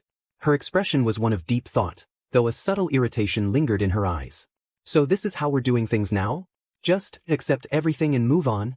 Albion, her wings twitching in discomfort, avoided Valley's gaze. It's not as simple as you think, she muttered, her voice low. I didn't want things to turn out like this, but here we are. Tiamat, ever pragmatic, nodded in agreement. We've all spent centuries fighting and bickering. Maybe it's time to try something different. Her gaze flicked briefly toward Drake. This isn't about weakness. It's about moving forward. Vala's eyes flicked between the two dragons, clearly unconvinced. Moving forward? Or are you just too tired to keep fighting? Kuroka raised an eyebrow, sensing the underlying tension. Easy there, though. I think we all need a little time to process this mess. It's not like anyone's being forced into anything. She glanced at Drake. At least, I don't think so. The air thickened again as Albion shifted her weight from foot to foot, visibly uncomfortable. Look, I know this isn't ideal.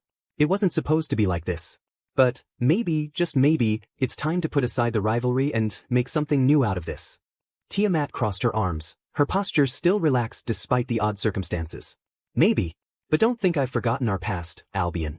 This won't be an easy thing to just accept. Nothing is ever easy, Albion muttered, her eyes narrowing in thought. But yeah, I think I can manage. Valley sighed, her expression shifting slightly. I still don't like it. Then maybe it's time for you to decide what you want, Valley, Kuroka said, her voice softening.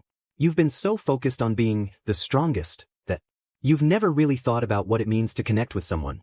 Maybe that's something you need to figure out. Valley's eyes widened for a moment, her hand tightening around her arm. And you think that's what's been holding me back? Please.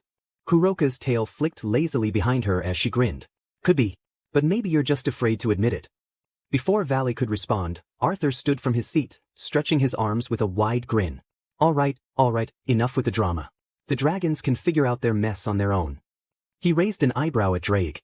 How about a drink? You look like you could use one. Drake shot him a glare, his mood sour but not wanting to dwell on it too long. Fine. I could use something stronger than tea. As the group began to break apart, the tension from earlier gradually dissolved. Albion, Tiamat, and Kuroka moved toward the other side of the room, leaving Drake and Arthur to find their way to the bar. Valley remained by the wall, still lost in her thoughts. For a brief moment, she caught a glimpse of Issei as he made his way toward the door. He didn't look back, his posture as calm and controlled as ever. Something stirred within her, a strange sense of curiosity and admiration for the quiet man who had stayed mostly out of the chaos. She didn't know why, but she felt like there was more to him than what met the eye. Issei had left the chaos of the base behind him, stepping into the cool evening air. The sky overhead was painted in shades of deep orange and purple, the setting sun casting long shadows over the landscape. The distant sounds of bickering and the occasional roar of dragons were drowned out by the rhythmic rush of water cascading down a nearby cliff. After a brief walk, Issei arrived at a secluded spot near the Chaos Brigade's base, a massive, jagged rock that jutted out near the base of a powerful waterfall. The air was misty here, and the roar of the water crashing against the rocks below was deafening yet strangely calming. Issei had discovered this place many years ago, a perfect spot for meditation and reflection. Sitting cross-legged on the flat rock, Issei closed his eyes, allowing the energy around him to settle. The sound of the waterfall drowned out everything else, and he let his mind clear. There, at the edge of the world, surrounded by the power of nature, he focused inward. His breath slowed as he entered a deep meditative state. The cool mist washed over him as he let go of everything, his past, his present, and the ever-present weight of the power he wielded. In this moment of stillness, he began to reflect on his own journey. The path that had led him here was one of constant struggle and sacrifice, but also growth. As his past flashed before him, training under Drake, unlocking the potential within the moon-breathing forms, the never-ending pursuit of power, he remembered the peace that had always eluded him. Peace. Perhaps I'll never find it, he thought to himself, but I can continue to try. I must keep moving forward. That is all I can do. The moments stretched on, the air heavy with the weight of his thoughts. For a brief instant, he felt a tug at the edges of his consciousness, someone nearby. He didn't need to open his eyes to know who it was. Kuroka approached from behind, her movements light and cautious. Issei, she called out softly. Still pretending like you have everything figured out? Issei didn't open his eyes, but the faintest hint of a smile played on his lips. I do not pretend. She stepped closer, her tail flicking with curiosity. If you say so. She paused, her eyes scanning the waterfall and the rock. This place. It's peaceful. I didn't expect you to have a soft spot for nature. Nature is constant. It does not change. That is why it is. Soothing, Issei replied, his voice calm and detached. Kuroka chuckled softly, though there was no malice in it. I'm not sure if you're just too quiet or too deep for me to fully get. But whatever it is, I can't seem to leave you alone. Issei opened his eyes slowly, staring out over the waterfall. You are free to leave whenever you wish. Kuroka tilted her head, studying him with a mischievous smile. Maybe, but I'm not ready to leave just yet. Maybe I'll stick around to see what happens next. Issei's gaze flicked briefly to her, then returned to the cascade of water. Do as you wish. Kuroka laughed lightly, shaking her head. You're always so simple. But despite her words, there was a subtle respect in her eyes, a sense that she was starting to understand just a little bit more about the quiet warrior before her. Issei didn't respond. He had already closed his eyes again, focusing once more on the world around him, the peaceful sounds of nature calming his mind. For now, that was enough. A few minutes passed, and Kuroka, sensing no immediate change in the atmosphere, began to grow restless. Her tail flicked lazily behind her as she observed Issei, who remained completely still, as if he were a part of the natural landscape. She raised an eyebrow, curiosity piqued but quickly overridden by her hunger. Well, she muttered under her breath, if you're not going to say anything else, I'll go find something to eat. Maybe we can chat more after my stomach's satisfied. With a soft chuckle, Kuroka turned and walked away, her footsteps light and graceful as she made her way back toward the base. Issei didn't respond, his focus entirely on the serene flow of the waterfall. It sounded like a constant presence within his mind. The weight of his past was still there, but in this moment of solitude, it was almost bearable. Then he heard footsteps approaching. The moment Kuroka left, the air between Issei and Kromkruch became heavy with an unspoken tension. The dragon let out a low, rumbling hum, her golden eyes locking onto him as he remained seated, seemingly unbothered by her presence. She watched him carefully, her instincts screaming that there was something more to him, something hidden beneath his calm, unreadable exterior. You sit here like a monk, but I wonder, Krum said, cracking her knuckles, do you actually have the strength to back up that composure? Issei exhaled slowly, his eyes still closed as he remained in his meditative state. Testing me will gain you nothing. Krum smirked. It'll entertain me. Without further warning, she lunged.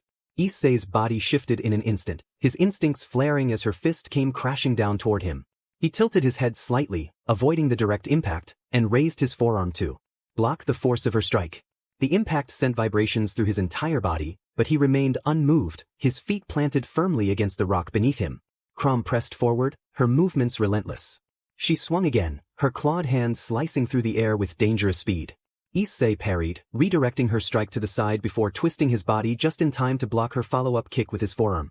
He maintained a defensive stance, never retaliating with full force, only doing just enough to hold her off. Krum mused as she continued her assault, her movements growing faster. You're good, but you're only defending. What's the matter? Afraid to fight back? Issei didn't answer. He kept his guard up, shifting and pivoting as he parried each of her strikes with precise movements. He knew he had to be careful. He couldn't afford to draw attention to himself, couldn't afford to reveal his true strength. For now, he had to act weaker than he was. Krom's smirk widened. She feinted a punch before twisting midair, delivering a powerful spinning kick aimed directly at his ribs. This time, Issei met her attack head-on, raising his arm in defense. The impact forced him back slightly, his heels skidding against the stone surface beneath him. The force behind her blows was tremendous. He knew he couldn't keep up this act forever. For a brief moment, he decided to retaliate. His foot shifted, his stance lowering as he inhaled sharply. Then, with a burst of speed, he moved. Moon breathing, first form, dark moon, evening palace. His sword flickered, a crescent-shaped arc forming in the air as he swung, forcing Krum to leap backward to avoid the slash. The attack was swift, precise, and controlled enough to make her take him seriously, but not enough to expose himself. Krom's eyes gleamed with excitement. Now that's more like it. She charged again, wings flaring behind her as she unleashed a barrage of rapid strikes. Issei's body moved on instinct, weaving between her attacks before countering with another technique. Moon breathing, second form, pearl flower moon gazing. His blade flowed in a graceful motion, creating several overlapping slashes that narrowly missed Krom as she twisted midair to evade them. She landed with a heavy thud, eyes narrowing as she studied him. There was something unusual about him. He was skilled, far more skilled than he initially let on. Yet, there was hesitation in his strikes, a reluctance, as if he was deliberately holding back. But Krum didn't question it. Instead, she smirked. Not bad. Then, she made her final move. She surged forward, aiming for a decisive blow, but at the last second, her footing slipped. The uneven surface of the rock betrayed her balance, causing her to stumble. Issei, having just steadied himself after his last attack, instinctively turned toward her only to be met with the full force of her body crashing into him. They tumbled to the ground in a heap, the sound of impact echoing across the waterfall's edge. The weight of Krum pressed against him, her form slightly over his, her face just inches from his own. Time seemed to freeze. The air was thick with tension as Kromkruch stared down at Issei, her golden eyes gleaming with an intensity that betrayed her thoughts. She hadn't left. Instead, she stood there, unmoving, her gaze fixed on him as he sat back on the rock, once again attempting to return to his meditation. Kuroka and Valley watched from a short distance, exchanging glances. It was clear that Krum wasn't finished with him just yet. Krum exhaled sharply, crossing her arms. You're an interesting one, you know that? Issei remained silent. She took a slow step forward, her wings shifting slightly. Most men I fight either break or get excited. But you barely react. You only did just enough to stop me, nothing more. Issei finally opened his eyes, his golden irises meeting hers. There was no need for more. Krom's lips curled into a smirk. Maybe, but it makes me want to push you even further. Before he could respond, she suddenly stepped closer, closing the distance between them. Her sharp, dragon-like features softened slightly as she peered down at him, curiosity burning in her gaze. "You hide something," she murmured. "Something powerful." Issei didn't react, but he knew she was seeing more than she should. Crumb-Crutch was a warrior through and through, her instincts sharpened by countless battles. It was only natural she'd sense the depth of his strength, no matter how much he concealed it. The silence stretched between them, thick and unyielding. Then, without thinking, Crumb moved closer. Too close. Her face hovered just inches from his, her breath warm against his skin. She wasn't sure why she did it. Perhaps it was the curiosity, or the way he remained so utterly unreadable despite everything. Maybe it was the raw, unexplainable pull she felt toward him, something primal and unfamiliar even to her. Kuroka's ears twitched as she realized what was happening. Her eyes widened. "Oh, you've got to be kidding me." Vala's expression turned into one of sheer disbelief. "Crumb, what are you doing?" Crumb flinched, her eyes snapping toward them. Only then did she realize just how close she had gotten. A deep red flush spread across her face as she immediately backed away, turning her head sharply to the side. "It was nothing," she muttered, scowling. Kuroka crossed her arms, smirking. "Didn't look like nothing to me." Valley pinched the bridge of her nose.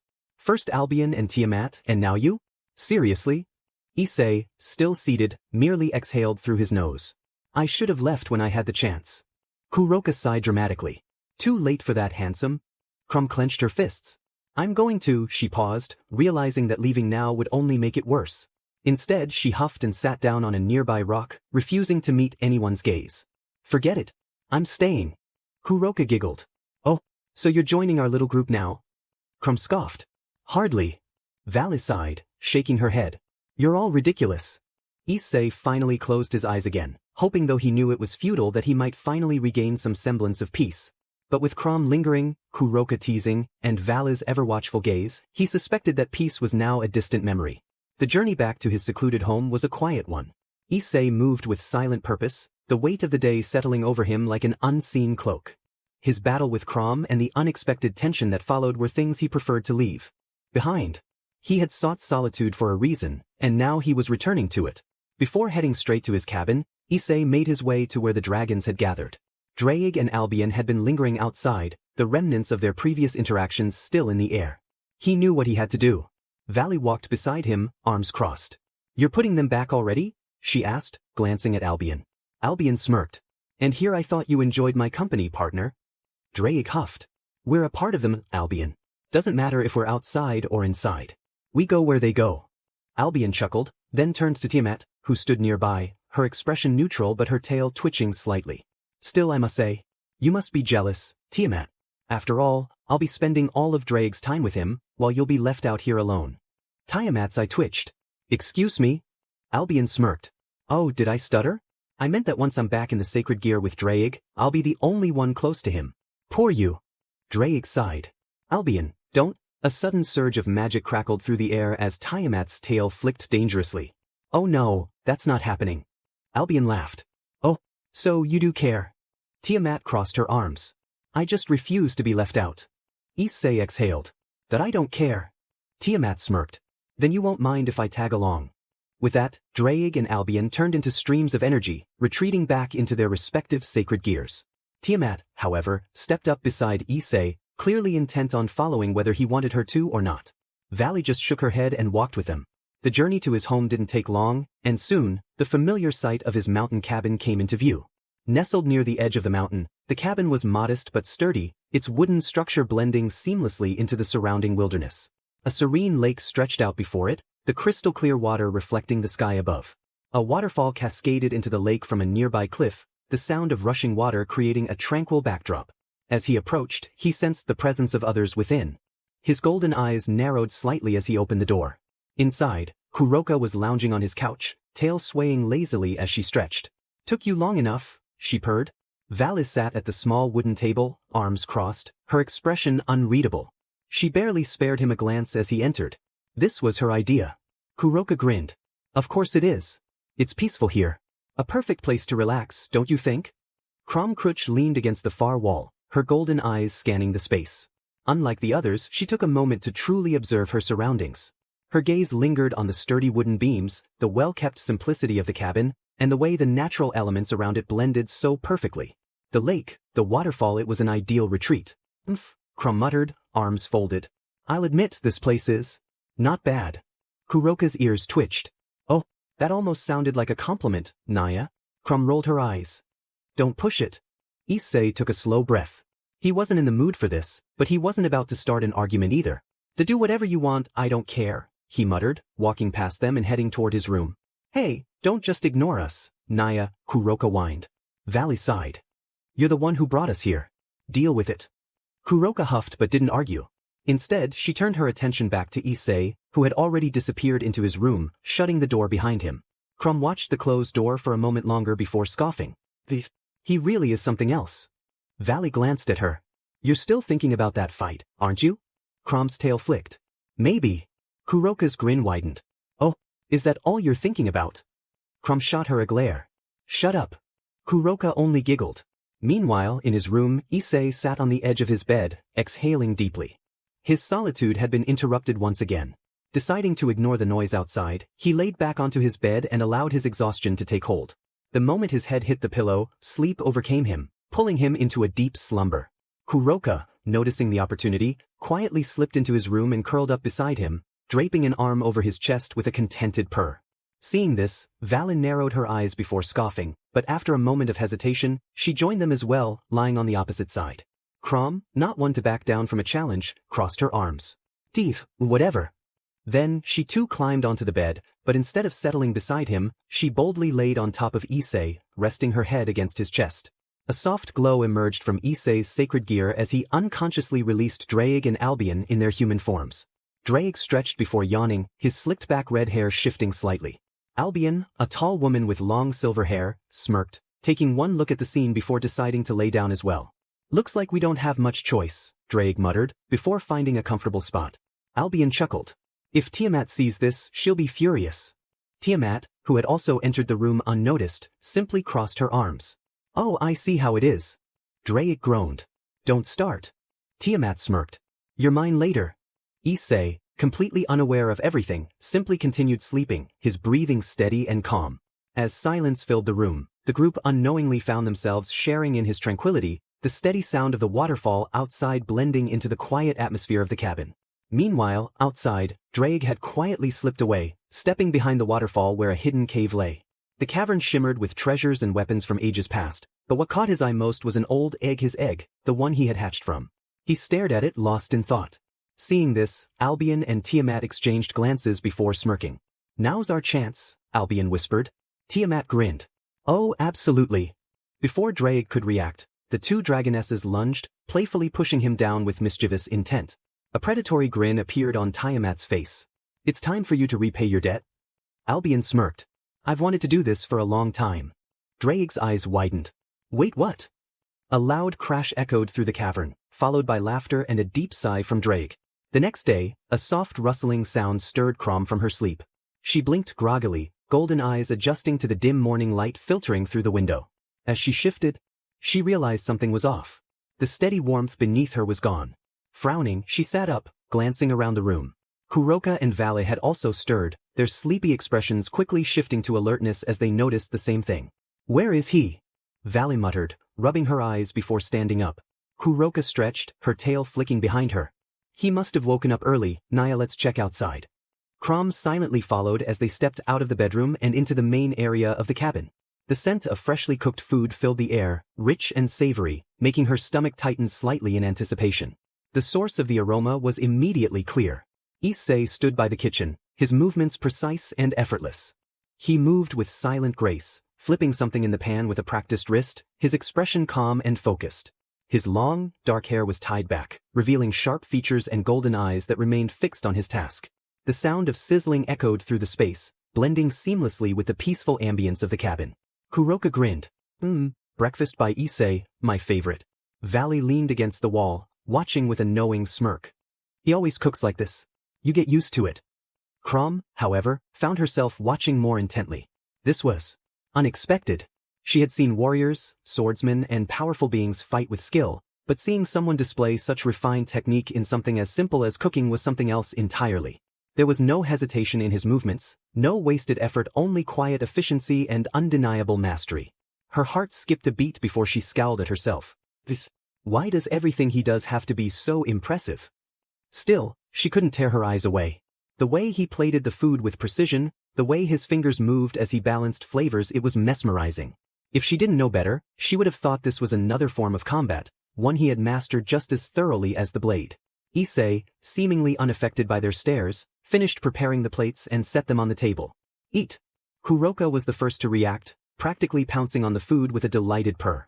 You never disappoint, Naya.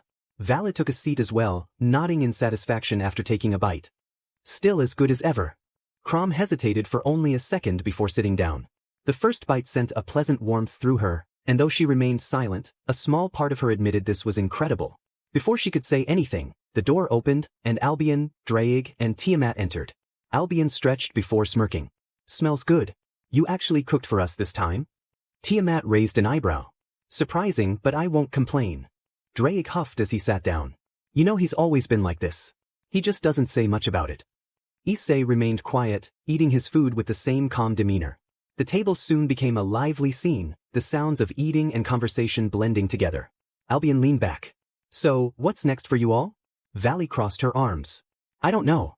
Maybe some training. Kuroka grinned. Or maybe we should just stay here and have Issei cook for us every day, right? Crom scoffed. You're shameless. Kuroka winked. And you're just jealous. Crom rolled her eyes but didn't deny it. Tiamat watched Issei for a moment before smirking. You really are full of surprises. Cooking like this, fighting like that. What else are you hiding? Issei didn't answer, simply taking another bite of his food. Silence followed for a moment before Albion chuckled. That's just how he is. Valley sighed. Yeah. And somehow, we all ended up here with him. A comfortable silence settled over the group, the sound of the waterfall outside blending with the soft clinking of utensils. Crom stole another glance at Issei before looking away, forcing herself to ignore the warmth in her chest. Diamenet. This isn't fair.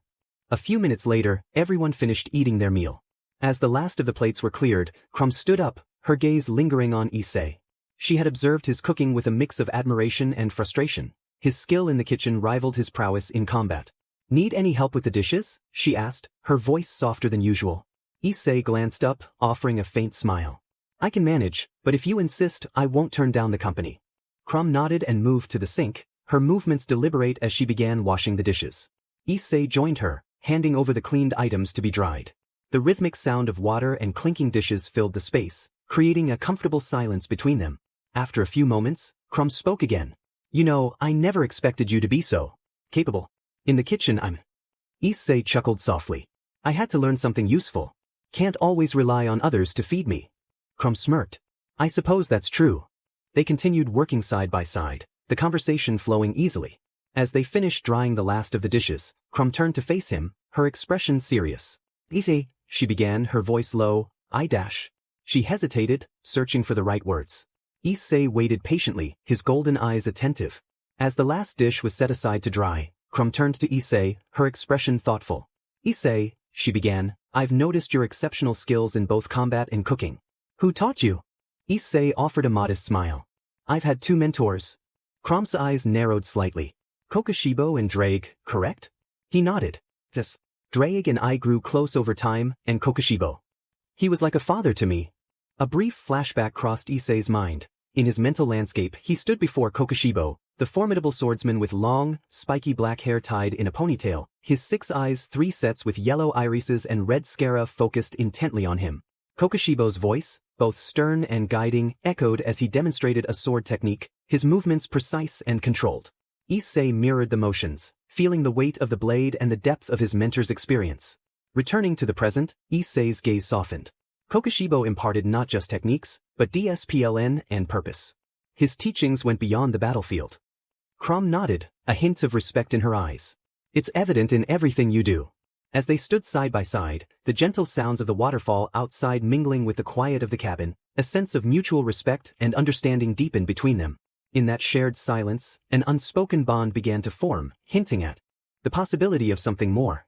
After finishing the dishes, Issei and Crom stepped outside the cabin to find their companions gathered.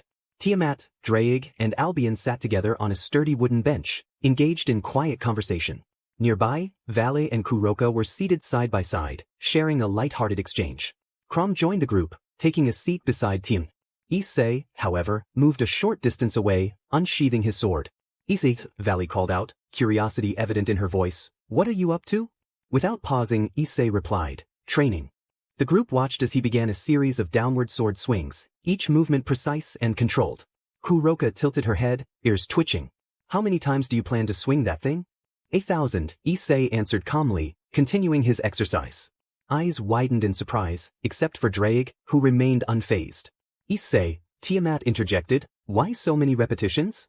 Issei paused briefly, glancing over his shoulder. This is just a basic exercise to maintain form and build endurance. The others exchanged astonished glances, processing the intensity of his regimen. After completing his swings, Issei took a deep breath, centering himself. He then shifted his stance, preparing for a more advanced technique. Moon breathing. 10th form, he murmured to himself, drilling slashes, moon through bamboo leaves. Channeling his energy, Issei executed the form, his blade creating a series of 3-layered, crescent-shaped slashes that seemed to ripple through the air. The sheer force and precision of the attack left the onlookers in awe. As he concluded the demonstration, Issei sheathed his sword, exhaling slowly. The group watched in astonishment, except for Drake, who remained silent, fully aware of the true depth of Issei's training and the identity he concealed. Albion, observing from his seat, offered a rare compliment. Your technique is impressive, Issei. Tiamat nodded in agreement. Such precision and power. Issei glanced at them, determination evident in his eyes. Thank you, but it's not good enough. Without further ado, he resumed practicing the same form, each swing of his sword more precise than the last. As the group continued to watch, Drake remained silent, fully aware of the true depth of Issei's training and the identity he concealed. Inwardly, Issei thought, good, they don't suspect a thing. Unbeknownst to the others, Issei was hiding his true identity as Kokushibo. After their training together, the real Kokushibo had granted Issei permission to use his demon name, allowing him to carry on his legacy. Determined to perfect his technique, Issei continued his relentless practice, the weight of his concealed identity fueling his resolve. As the sun dipped below the horizon, casting long shadows across the training ground, Issei continued his relentless practice. The air was thick with the sound of his blades slicing through the wind, each movement precise, calculated. His muscles burned with exertion, but he ignored the fatigue. He had to push further. He had to become stronger. Albion's voice echoed in Vala's mind. His movements are beyond what I expected. There's a refinement to his technique that suggests something more than just natural talent. Vala crossed her arms, watching intently. He's different. His DSPLN his control. It's not normal. She narrowed her eyes. He's hiding something. Kuroka stretched lazily beside her. Does it really matter? He's strong. That's all that matters. Drake remained silent, though his gaze never left Issei. He alone knew the full truth. Issei wasn't training to refine his skills, he was doing this to maintain the illusion that he and Kokushibo were separate beings. Every swing, every movement was carefully calculated, not just for improvement but to eliminate suspicion. If they believed Kokushibo and Issei were different people, his true identity would remain concealed. Tiamat finally broke the silence. Enough for today. You'll wear yourself down before a real fight. Issei stopped, his blade resting at his side. Sweat dripped from his brow, but his expression remained unreadable. Not yet. I haven't reached it. Reached what? Vala questioned, stepping closer. Issei's grip tightened on his sword. The level where nothing is out of reach. The group exchanged glances. He spoke with an intensity that left little room for argument. Even Vala found herself intrigued, though she quickly masked it. Kuroka smirked. You're obsessed, Naya? But I like it. Issei said nothing. He turned back to his training, his blade flashing under the dimming sky. Inwardly, he recalled his lessons under Kokushibo. The endless nights of training. The countless strikes. The pursuit of perfection. He would not stop. He could not stop. Because the moment he faltered, the truth of his identity would unravel. The next morning, Issei found himself in a vast bamboo forest, the towering stalks swaying gently in the morning breeze. He moved with purpose, each step barely making a sound against the soft earth. He was here for one reason: to test himself beyond his current limits. As he reached a small clearing, he exhaled deeply, closing his eyes. His sword left its sheath in a whisper, glinting under the dappled sunlight. Slowly, he transitioned into a stance, feeling the energy coursing through him. Drake's voice rumbled in his mind. This place. It's eerily silent. Be cautious. Issei remained still, attuning himself to the surroundings. And then he felt a presence. Faint but deliberate. Someone was watching him. With a swift pivot, he slashed through the air, his blade meeting another in a shower of sparks. His eyes widened slightly as he took in the figure before him. A lone warrior, clad in dark robes, stood with his blade locked against Issei's. His expression was unreadable, but his aura radiated strength. Issei took a step back, lowering his weapon slightly. "Who are you?" The man's gaze bore into him before he finally spoke, his voice calm yet firm. "A ghost of the past. One who seeks answers." Issei clenched his jaw. He could sense that this man wasn't an ordinary swordsman. And he knew this battle was inevitable. The stranger moved first, his sword a blur. Issei barely parried in time, the force behind the attack making his arms tremble. He skidded back, narrowing his eyes. This opponent was no amateur. "If I hold back, I'll lose." He exhaled sharply, his body beginning to change. His once normal pupils split into 6, glowing with an eerie golden light.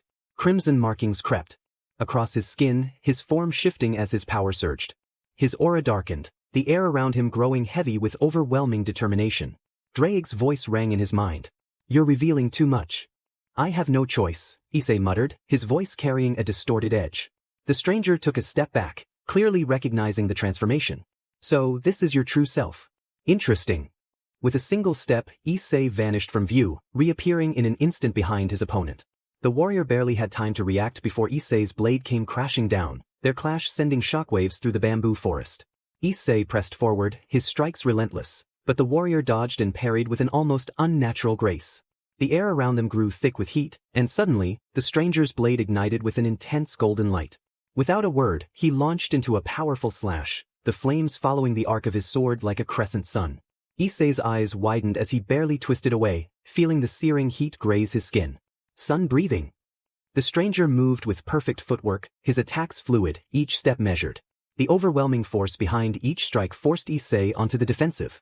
Every swing of the opponent's blade felt like the sun itself was crashing down upon him. Issei gritted his teeth. So he wields the original breathing style.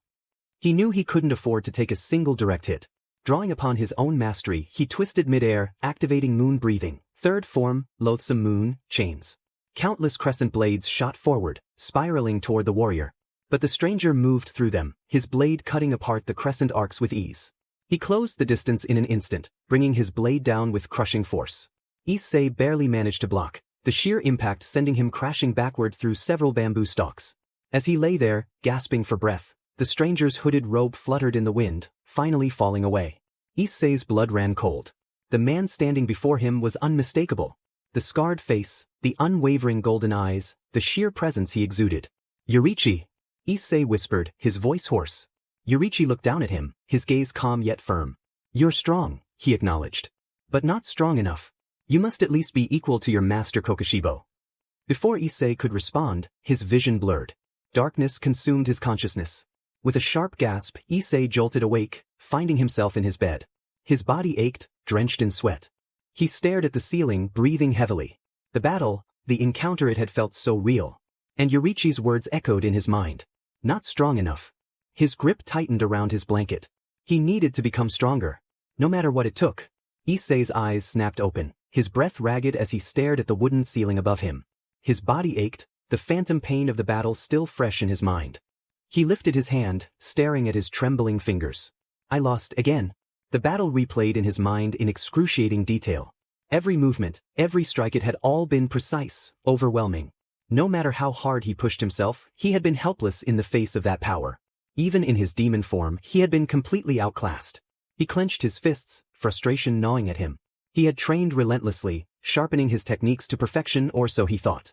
But this was proof that he still wasn't there yet. Drake's voice rumbled in his mind, steady and calm. "You're awake.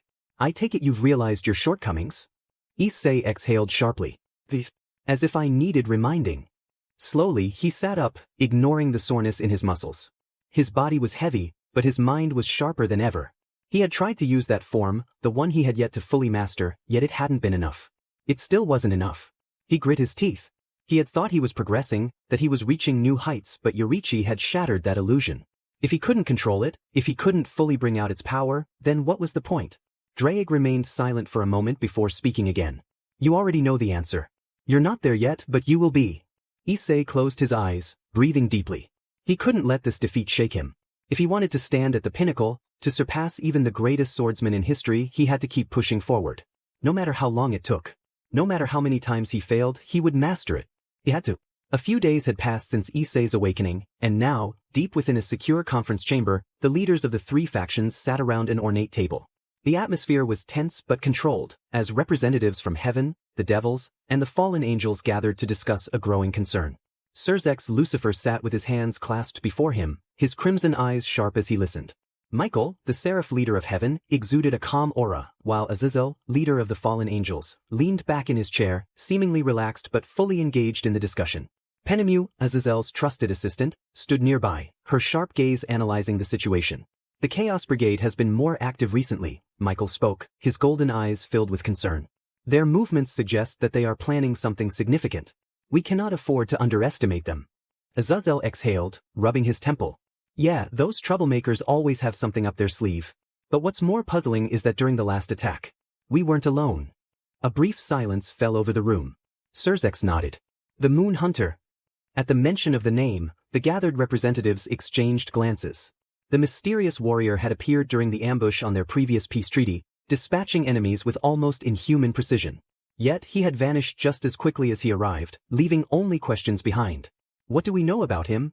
Michael asked, folding his hands together. Not much, Azazel admitted. No known affiliation. No clear motive. But what's strange is that he helped us. He could have easily let the old faction overwhelm us that day, yet he intervened. Surzex narrowed his eyes. The question remains why? Why did he assist us? Before anyone could answer, the large doors to the chamber opened. All eyes turned as Yasaka, the leader of the Kyoto Yukai, entered gracefully, flanked by her personal guards. Her golden hair shimmered in the light, and she radiated both elegance and authority. Stopped before the gathered leaders and offered a respectful nod. Surzex, Michael, Azazel, it is a pleasure to see you all, Yasaka greeted, her voice smooth yet firm. I apologize for the sudden intrusion, but I come with an important request. The three faction leaders exchanged glances before Surzex gestured for her to continue. Please, speak freely. Yasaka took a breath before stating, I wish for Kyoto and my Yukai to become part of this peace treaty. The world is changing, and with the Chaos Brigade growing bolder, I can no longer remain neutral. My people need allies, and I believe uniting with the three factions is the best course of action. Michael nodded solemnly. A reasonable request, given the circumstances. Kyoto has long been independent, but with enemies like the Chaos Brigade, standing alone is dangerous. Azazel smirked. Never thought I'd see the day when the Yukai sought alliance. But I have to admit, it's a smart move. Surzex gave Yasaka a warm smile. Your presence would only strengthen our cause. We will discuss the terms, but I believe we can come to an agreement. Before she could respond, the entire building shook violently. An explosion tore through the outer halls, sending a shockwave that rattled the chamber. The doors burst open once again, this time with guards rushing in, weapons drawn. The Chaos Brigade is here, one of the guards shouted. The room fell into chaos as everyone prepared for battle. Surzex immediately cloaked himself in his overwhelming demonic power, Michael's golden aura flared, and Azazel summoned his light-based weapons. As the dust settled from the explosion, figures emerged from the smoke. Valley Lucifer stepped forward, her piercing blue eyes locked onto Yasaka. Kuroka stood beside her, her confident grin unwavering, while Krumkruch, the mighty dragoness, cracked her knuckles in anticipation. Behind them, Cao Cao, the wielder of the true Longinus, exuded an air of deadly confidence. Lu Fei, Arthur, and other key members of the Chaos Brigade spread out, surrounding the chamber. Cao Cao smirked, resting his legendary spear on his shoulder. We're here for Yasaka. Hand her over and we'll leave peacefully. Yasaka narrowed her eyes, stepping forward defiantly. I will never go with you. Then you leave us no choice. Cao Cao lunged forward, true Longinus crackling with energy as he aimed straight for Yasaka. Before he could land a strike, Surzex moved, his overwhelming demonic power forming a barrier that stopped the attack midair. Michael's golden light erupted, forcing back some of the Chaos Brigade's members, while Azazel smirked, summoning a light spear in each hand. Azazel's gaze lingered on Vala, a rare sadness appearing in his golden eyes. So, you chose this path, huh, kid? His voice was laced with disappointment, the weight of their shared past heavy in his words. Penemu, standing beside him, frowned as she watched the exchange. She had been there alongside Azazel when he had taken Valley in, raising her like a daughter after she had suffered at the hands of her abusive father. Seeing her now, standing against them, left a bitter taste in her mouth. Vala's expression remained unreadable, but a flicker of emotion passed through her eyes. She knew Azazel saw her as family, but she had her own path to walk. Looks like you picked the wrong place to start a fight, Azazel taunted, regaining his usual demeanor. Vala grinned. That's what makes it interesting. Cao Cao wasted no time, charging forward with the true Longinus in hand, aiming straight at Surzex. The Devil King's aura flared, his power distorting the very air around him. Their weapons clashed, the force shaking the entire battlefield. Azazel rushed in to support, his light spears clashing with Cao Cao's divine weapon, while Michael engaged Krumkruch, his holy energy colliding with the Dragoness's overwhelming physical strength. The battlefield erupted in chaos, with each faction leader giving their all against the Chaos Brigade's strongest fighters. From afar, two figures watched the unfolding battle. Rizavim Livon Lucifer leaned against a ruined pillar, his ever-present smirk widening as he observed the chaos. Beside him stood Ophis, her expression unreadable. Quite the show, isn't it? Rizavim chuckled. Our dear Valley is making things interesting. Ophis, arms crossed, simply stared ahead. This does not concern me. Rizavim laughed. Oh, but it will. Everything is moving as planned. Ophis remained silent, her gaze fixed on the battle below. Meanwhile, Seraphol, Gabriel, and Graphia confronted Valet. Tiamat, watching from the sidelines, exhaled deeply before finally stepping forward. I suppose this could be entertaining, she murmured. Valet smirked, activating her dividing gear. Let's see how long you can keep up. A flash of blue flames erupted as Tiamat joined the fray, her draconic aura clashing against Seraphol's ice magic. The battle had truly begun. The battlefield was a storm of chaos. Explosions shook the Grand Hall as battle raged between the forces of the three factions and the Chaos Brigade. Every clash of steel, every burst of magic, and every roar of power sent shockwaves through the air. The once majestic meeting chamber was now a battleground. Surzex, Michael, and Azazel focused their power on Cao Cao and Krumkruch. The wielder of the true Longinus grinned as he parried Surzex's demonic energy with divine precision, his spear shimmering with a blinding light that clashed against the overwhelming demonic aura of the Lucifer. Azazel weaved between their strikes, using his agility and cunning to keep up with the brutal strength of Krumkruch, whose dragon scales shimmered with golden might as she countered with raw power. Michael called upon his divine radiance, launching a barrage of holy light spears at Cao Cao, who expertly deflected them with lightning-fast movements. You wield the weapon of the heavens, Michael stated, his voice steady. Yet your heart is filled with corruption. Cao Cao smirked, lunging forward. Power is meant to be used, Archangel. The weak cling to outdated ideals. Across the battlefield, Seraphol Leviathan, Gabriel, and Graphia faced off against Valet, Kuroka, and Penemu. The air crackled with magic as Valet utilized her divine dividing to continuously siphon power from her opponents. Each time Gabriel unleashed a wave of divine energy, Valet countered by having its strength, frustrating the Seraph. Kuroka danced through the battlefield with deadly elegance, hurling bursts of dark magic at Graphia, who countered with precise spells of ice and destruction. Penemu struck from above, her dark wings slicing through the air as she clashed with Kuroka in midair. Betraying the fallen, siding with them. Such a shame, Kuroka. Kuroka smirked as she dodged a light spear, countering with a barrage of condensed magic spheres. Betrayal? No, I'm just following my own path, Naiha. Seraphol gritted her teeth as Valet evaded yet another one of her ice lances. Dimenit, you're fast. Why don't you just slow down and talk instead of running away? Valet grinned. That would be boring. Tiamat, the Dragon Queen, remained seated atop a fallen column, watching the chaos with mild amusement. Ah, the foolishness of the young. And yet, how entertaining. Kuroka, seeing an opportunity, moved swiftly through the battlefield, her feline agility allowing her to dodge incoming attacks as she made her way toward Yasaka. The Kitsune leader remained resolute, her golden eyes watching Kuroka's approach carefully. You're coming with us, Kuroka purred, her hands glowing with a restrained yet potent energy. I promise we won't bite too much. Before she could move further, a deep rumble filled the air. A new presence had arrived. The battlefield stilled for a brief moment as an overwhelming pressure descended upon them. A tall figure emerged from the shadows, his aura unlike anything they had ever felt before. Kokushibo had arrived. The Chaos Brigade immediately turned their attention to him, their instincts screaming danger. This was not their first time facing him, and they knew better than to act recklessly. Cao Cao narrowed his eyes, gripping his spear tightly. So, the legend himself finally shows up. Without a word, Kokushibo stepped forward, his 6 eyes glowing ominously. The Chaos Brigade adjusted their stances, moving cautiously, coordinating without a word. This time, they wouldn't be reckless. Cao Cao moved first, moving his true Longinus forward. A blinding spear of holy energy erupted toward Kokushibo, but instead of a direct counter, Kokushibo sidestepped with supernatural speed, the spear narrowly missing him. Krumkruch followed up instantly, releasing a torrent of draconic energy. Kokushibo raised his blade, slicing through the attack midair, dispersing it like mist. Cao Cao gritted his teeth. Even with their careful approach, Kokushibo moved like a phantom, slipping through their coordinated assault with terrifying ease.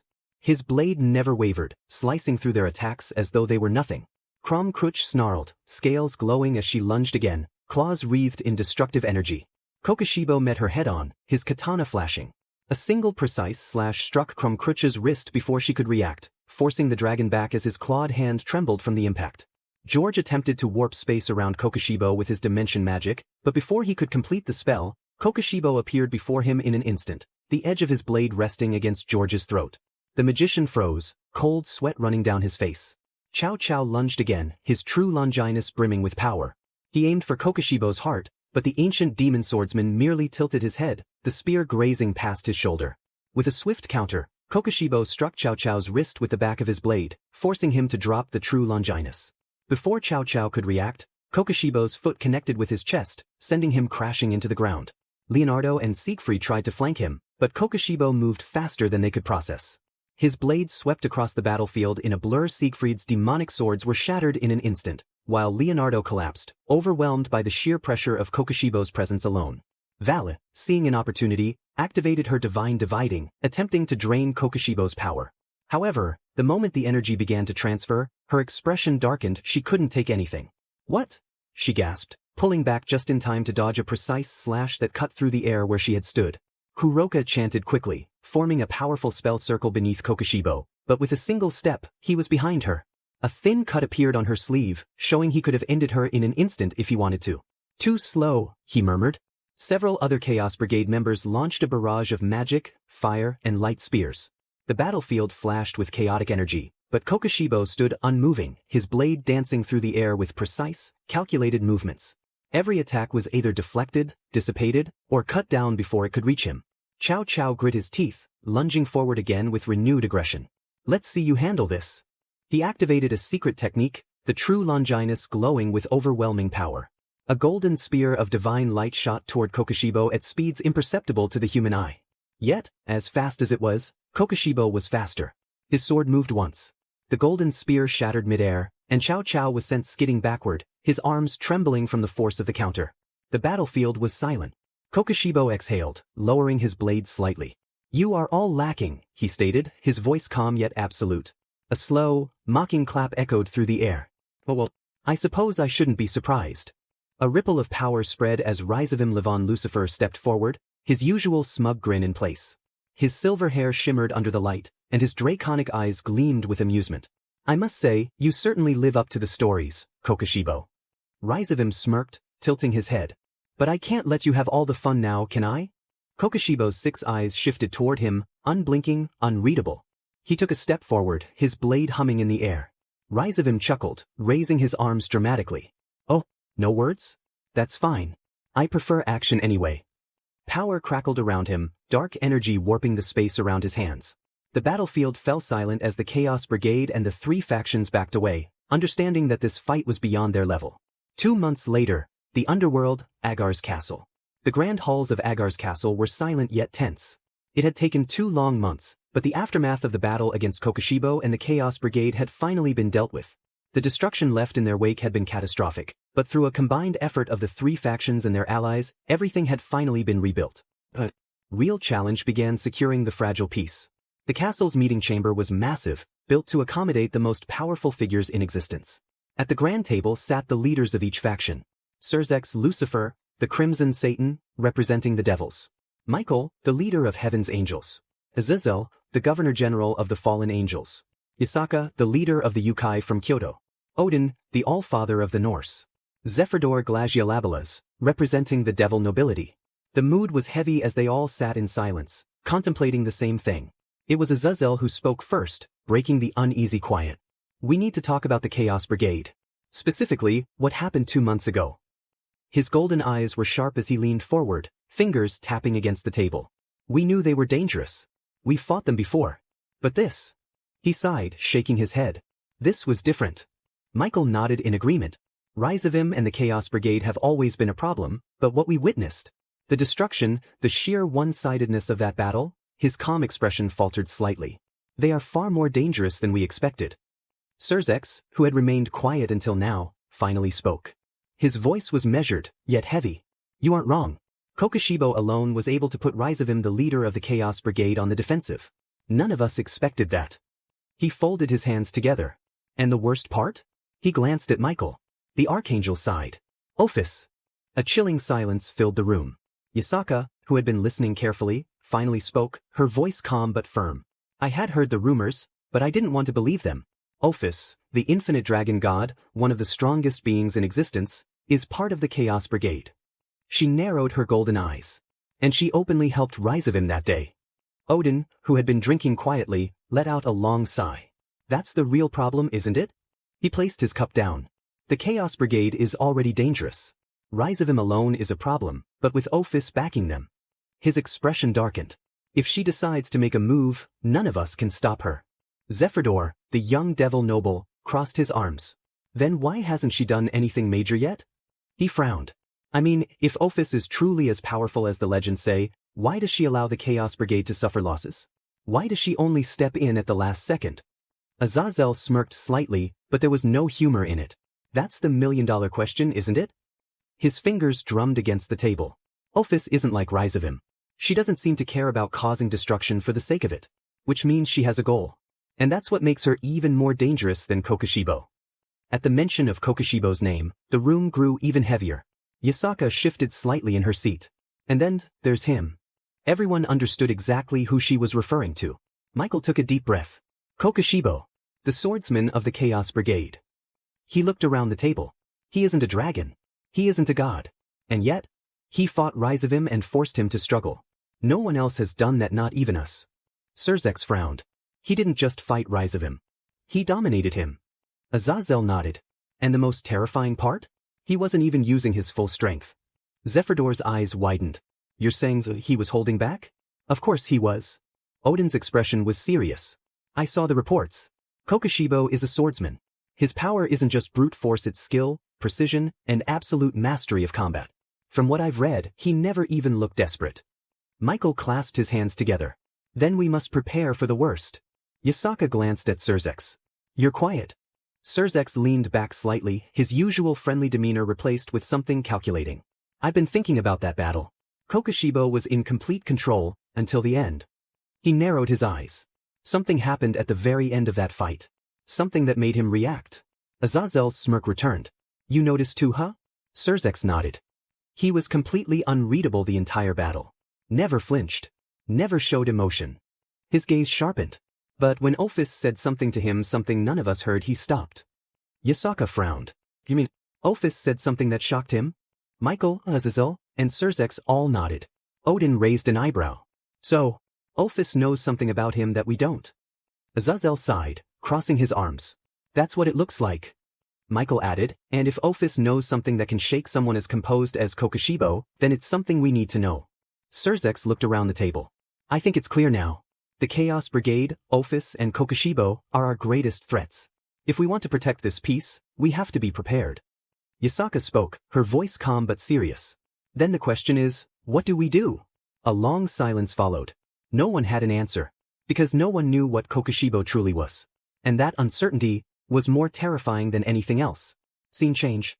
The wind howled across the towering mountain peak, carrying with it the cold bite of the high-altitude air. A lone figure stood at the very edge, his long black hair flowing behind him, his breathing steady despite the thin air. Here, away from the eyes of the world, he had abandoned his demonic form. His 6 eyes were now 2, his monstrous blade replaced with a simple, unadorned katana. A man, not a demon. His bare feet pressed against the solid rock as he took a deep breath, then exhaled, tightening his grip on his sword. He moved. The blade sang as it sliced through the air. The wind split apart with each strike, his movements a perfect symphony of precision and efficiency. Each swing left an afterimage, his body weaving between the fading echoes of his previous strikes, untouchable, absolute. But he wasn't satisfied. With a final slash, he stopped. The silence that followed was deafening. Slowly, he sat down on the ground, resting his sword across his lap. His eyes, sharp as ever, stared at the endless horizon beyond the mountains. He was not strong enough. Not yet. His fingers curled slightly against the hilt of his blade. Ophis. Her presence alone had been enough to end the battle before it even truly began. She had forced him to acknowledge his limits. And that was unacceptable. For the first time in centuries, he had been forced to accept that there was a wall in front of him, a wall so vast that even his sword could not cut through it. Drake had been silent ever since. Until now. You're overthinking it, partner. A deep, ancient voice echoed within his mind. Drake, the Welsh dragon, his presence ever burning within him, finally spoke after weeks of silence. Issei remained still. I know what you're thinking. I've felt it in your soul. You're frustrated. Issei's grip on his blade tightened slightly. You don't need to admit it out loud. I already know. A slow exhale left Issei's lips. Drake knew him too well. Ophis. His voice was calm, steady. I cannot surpass her. Not yet. Not with that mindset, you won't. Issei's eyes narrowed slightly. Explain. Drake let out a deep chuckle. You and I both know the truth. We've been fighting, training, honing our strength for years. But strength alone isn't enough. Not against someone like her. The pause. You're thinking of her as an obstacle. A wall too high to climb. And that's where you're wrong. Issei remained silent, listening. She's not a wall. She's not something you climb or break. She's a storm. An endless force of nature. And the only way to defeat a storm is to become something greater. Issei closed his eyes, digesting Drake's words. Something greater. Drake's voice softened slightly. You've spent centuries perfecting your blade, your techniques. But tell me, partner, when was the last time you pushed beyond what you already knew? The wind blew against Issei's face, cold and sharp. Pushed beyond? His eyes slowly opened. He understood. His grip on his sword relaxed, then tightened once more. Ophis was beyond him for now. But Drake was right.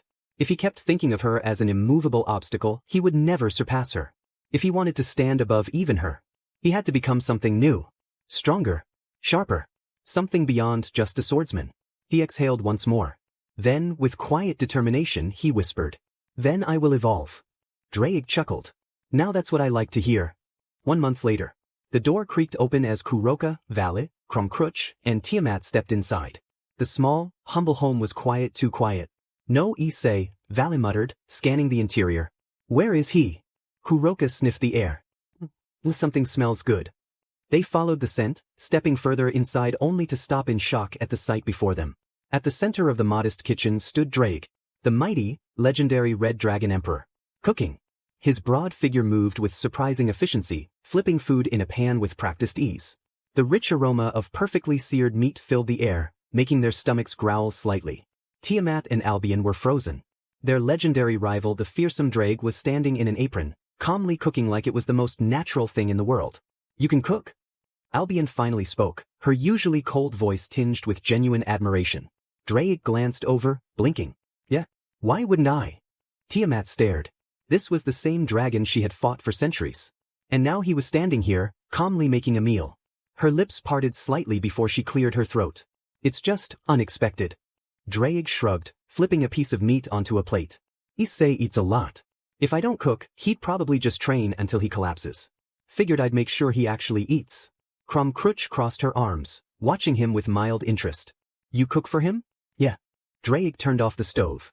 He's training right now, so I'm making his food. He glanced at them. Wanna come? I was about to bring it to him. Albion and Tiamat exchanged looks. Was this really the same Drake? Tiamat sighed, rubbing her temple. Why was she finding him more appealing now?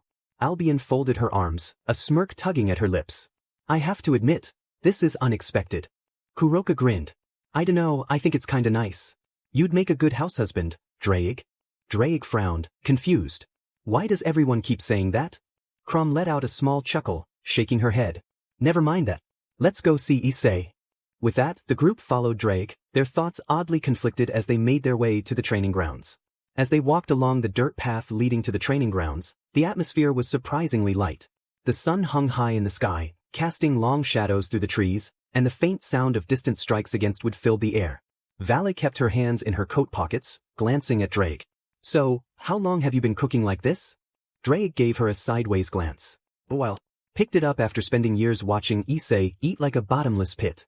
Figured I might as well make sure he eats something decent. Tiamat huffed. I never thought I'd live to see the day where Drake, the so-called Welsh dragon of domination, was willingly taking care of someone. Drake raised a brow. You say that like it's a bad thing. It's not, she admitted, looking away. It's just unexpected. Albion crossed her arms, her usual icy demeanor hiding the strange warmth she felt at the sight of Drake acting so naturally. "You're not just doing this for him, are you?" Drake frowned. "What do you mean?" Albion smirked slightly. "Cooking for someone, making sure they eat, it's more than just duty. You care about him." Drake scoffed. "Of course I do. Issei's my partner." His voice carried no hesitation. "I might grumble, but the kid's strong-willed. If I don't look after him, who will?" Kuroka grinned, nudging Valley with her elbow. He's like a proud father." Valley rolled her eyes but didn't deny it. Kromkruch, who had been mostly quiet, finally spoke. "Is he improving?" Drake's expression shifted slightly. "Yeah. A lot." He looked ahead. "You'll see for yourselves." They fell silent after that, each lost in their own thoughts. Kuroka swayed her tail playfully. "So, what kind of training is he doing now?" Drake smirked. "The usual. Swordsmanship, DSPLN, endurance, pushing himself beyond limits." Valen narrowed her eyes. "He's always been like that." Drake nodded. "Yeah. But lately it's been different. More focused." Albion's gaze sharpened. "Focused how?" Drake paused, then shrugged. "Hard to explain. He's just more determined than ever." Tiamat exhaled through her nose. "I suppose we'll see soon enough." As they continued along the path, the terrain became rougher, leading them past a towering mountain ridge. The wind howled as they moved through a narrow pass, the air heavy with the scent of stone and lingering dragon energy. Then they saw it. A colossal pillar, stretching so high it pierced through the clouds.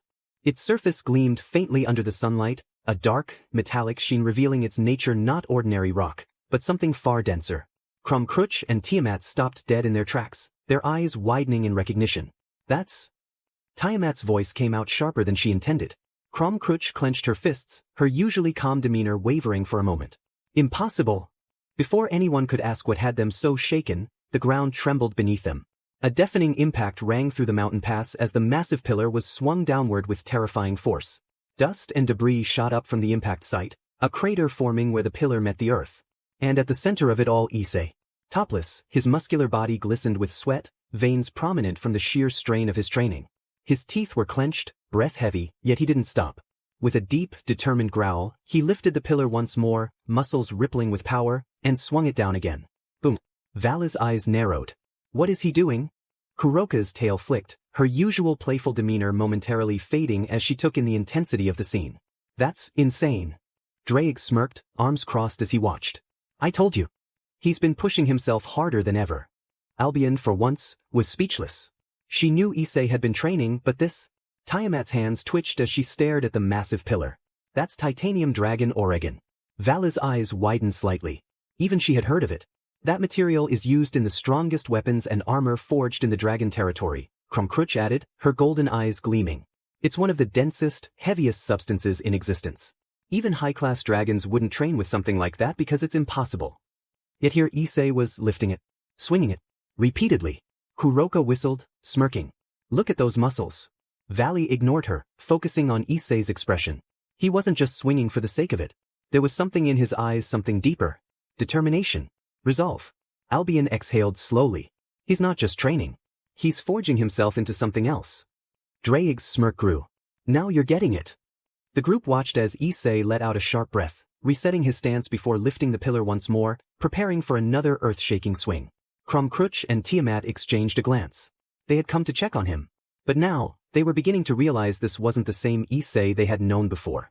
Drake watched as Issei swung the massive pillar down again, the earth beneath him cracking from the sheer force.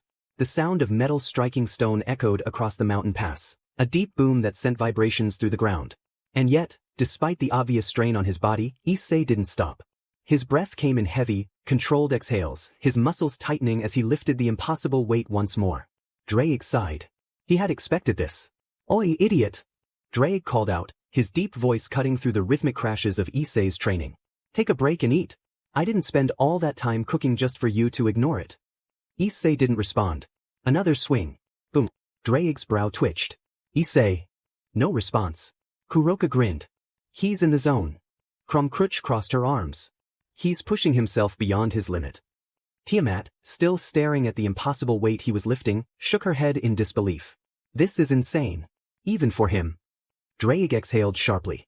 Teeth, stubborn as ever. He walked forward a few steps, towering over the scene before finally just shaking his head. "Fine. Do whatever you want." With that, he turned and sat down on a nearby rock, arms crossed. If Issei wasn't going to listen, then he'd just watch. The others followed his lead, finding spots to sit or lean against as they observed Issei's relentless training. Sweat dripped from his body, his breathing ragged but steady. He swung the pillar down again. And again. Each strike sending shockwaves through the ground. Vale, arms still folded, watched with a focused expression. Albion, still within her mind, finally spoke. He's different now. Vale didn't respond immediately, but her fingers curled slightly. She knew. They all did. And yet, none of them could look away. Issei exhaled sharply, his grip loosening as the colossal weight slipped from his hands. The titanium dragon or pillar slammed into the earth with a final, thunderous impact, embedding itself into the cratered ground. And then he dropped to one knee. His chest rose and fell in deep, heavy breaths, his sweat-soaked body trembling from sheer exhaustion. His arms, strained beyond normal limits, hung limply at his sides, his fingers twitching as if they still wanted to grasp the weapon he had just released. For a moment, the entire group remained silent, watching as Issei fought against the limits of his own body. Tiamat's brows furrowed. He's pushing himself too far. Before she could finish, Issei moved. With gritted teeth and a slow, deliberate motion, he planted his foot firmly on the ground. His muscles tensed, his breath steadied, and then he stood back up. His hands reached for the pillar once more. Oh no! A blur of motion. Krumkruch was the first to react. In an instant, she closed the distance, her golden eyes sharp with disbelief and frustration. Enough. She grabbed his wrist before he could lift the impossible weight again, her grip firm but controlled. You're done. A second later, Tiamat was beside her, her usually composed face betraying a flicker of concern. This is insane even for you. You need to rest. Issei didn't look at them. His jaw clenched as he tried to pull his arm free. I can still. Shut up. Vala's voice cut through the moment like a blade, sharper than ever. She walked toward him, her silver eyes locked onto his. You're done for today. Kuroka appeared at his side, flicking his forehead lightly. Listen to your friends. Issei blinked. My what? Drake let out a deep sigh, standing up from his rock. Knew this was gonna happen. He approached, shaking his head. You're gonna hurt yourself at this rate. Just take the break. Albion, still watching from Vala's mind, sighed. If he collapses, it's his own fault at this point. Issei exhaled, his body still trembling, but he finally stopped resisting. He wasn't sure what was more exhausting, his training or the fact that all of them had rushed him at once.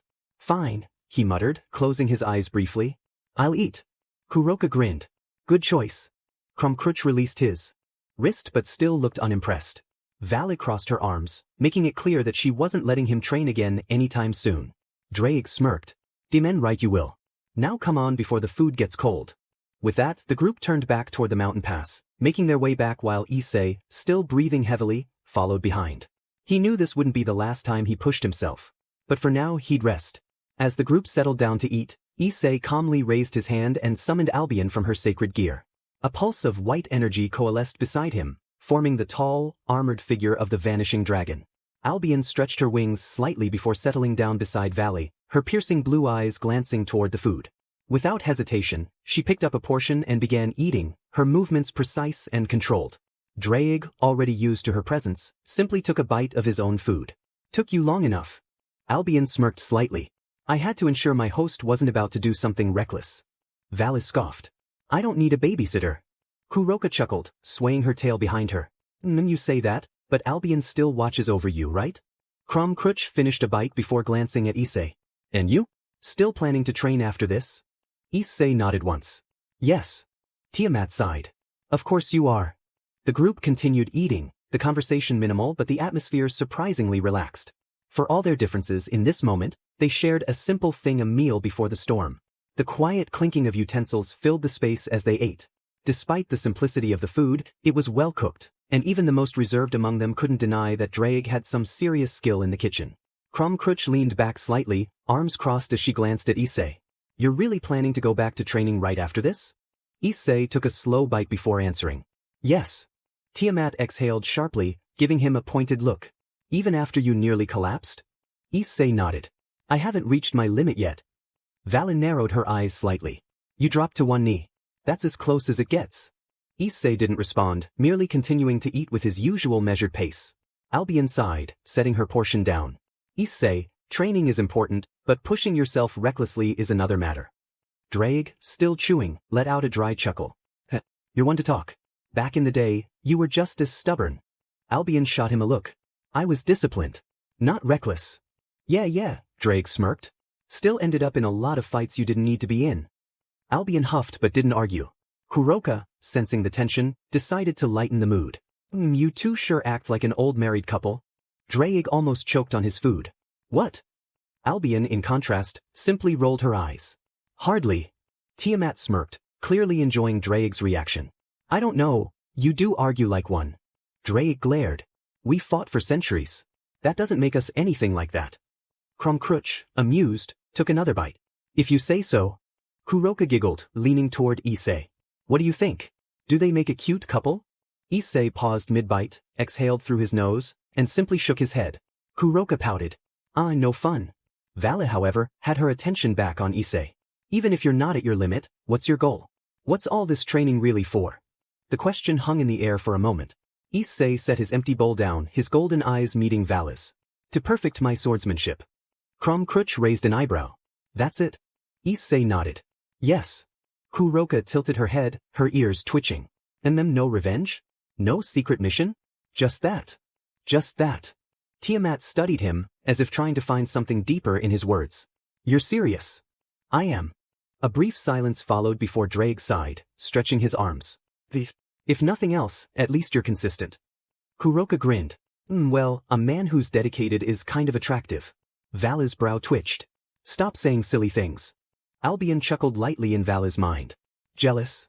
Valley ignored her, instead focusing on Issei again. And what will you do once you've perfected it? Issei didn't answer right away. He picked up his cup, took a slow sip, then finally spoke. I'll know when I get there. The group processed his words in silence. Drake leaned back on his hands. Sounds about right. The conversation shifted after that, turning to lighter topics: the food, past battles, and the occasional teasing remark. Despite Issei's quiet nature, he remained present, listening to their words even if he only spoke when necessary. And for this moment, even as his mind remained focused on training, he allowed himself to sit and eat with those who, whether he admitted it or not, had started to become a part of his life. Albion rested her chin on her hand, her piercing blue eyes gleaming with amusement. You know, Drake, for all your strength, you're surprisingly good with your hands. Drake, mid-bite, paused before raising an eyebrow. What's that supposed to mean? Tiamat smirked, swirling her drink in her cup. Oh, nothing. Just saying you have a delicate touch when it counts. Kuroka, picking up on the shift in tone, purred. Sounds like you two know something we don't. Vala groaned. Oh, for the love of stop. Krumkruch, who had been watching quietly, chuckled. Teasing the Red Dragon Emperor, huh? He must have done something to earn that. Drake narrowed his eyes at Albion and Tiamat. You two really don't know when to quit. Albion smiled slightly, taking a slow sip of her drink. I could say the same about you. Tiamat leaned back on her hands, looking far too pleased with herself. Come now, Drake. No need to act so grumpy. Drake exhaled sharply, shaking his head. DMN troublemakers. Issei, who had been silently eating, didn't react to their teasing. His focus remained elsewhere. Vala noticed, her sharp gaze lingering on him. You still haven't answered my question, she said suddenly. Issei looked at her. Which one? Vala leaned forward slightly. What happens after you perfect your swordsmanship? The air seemed to still for a moment. Issei's fingers tightened slightly around his cup, but his expression remained neutral. I'll know when I get there. Vala narrowed her eyes. That's not an answer. Issei didn't respond. Drake, sensing something beneath the words, glanced at him. You're aiming higher than just being a swordsman, aren't you? Issei remained silent for a beat before finally saying, strength is the only path forward. Tiamat watched him carefully. You're not saying something. Krumkruch tilted her head. Who are you trying to surpass? Issei didn't answer.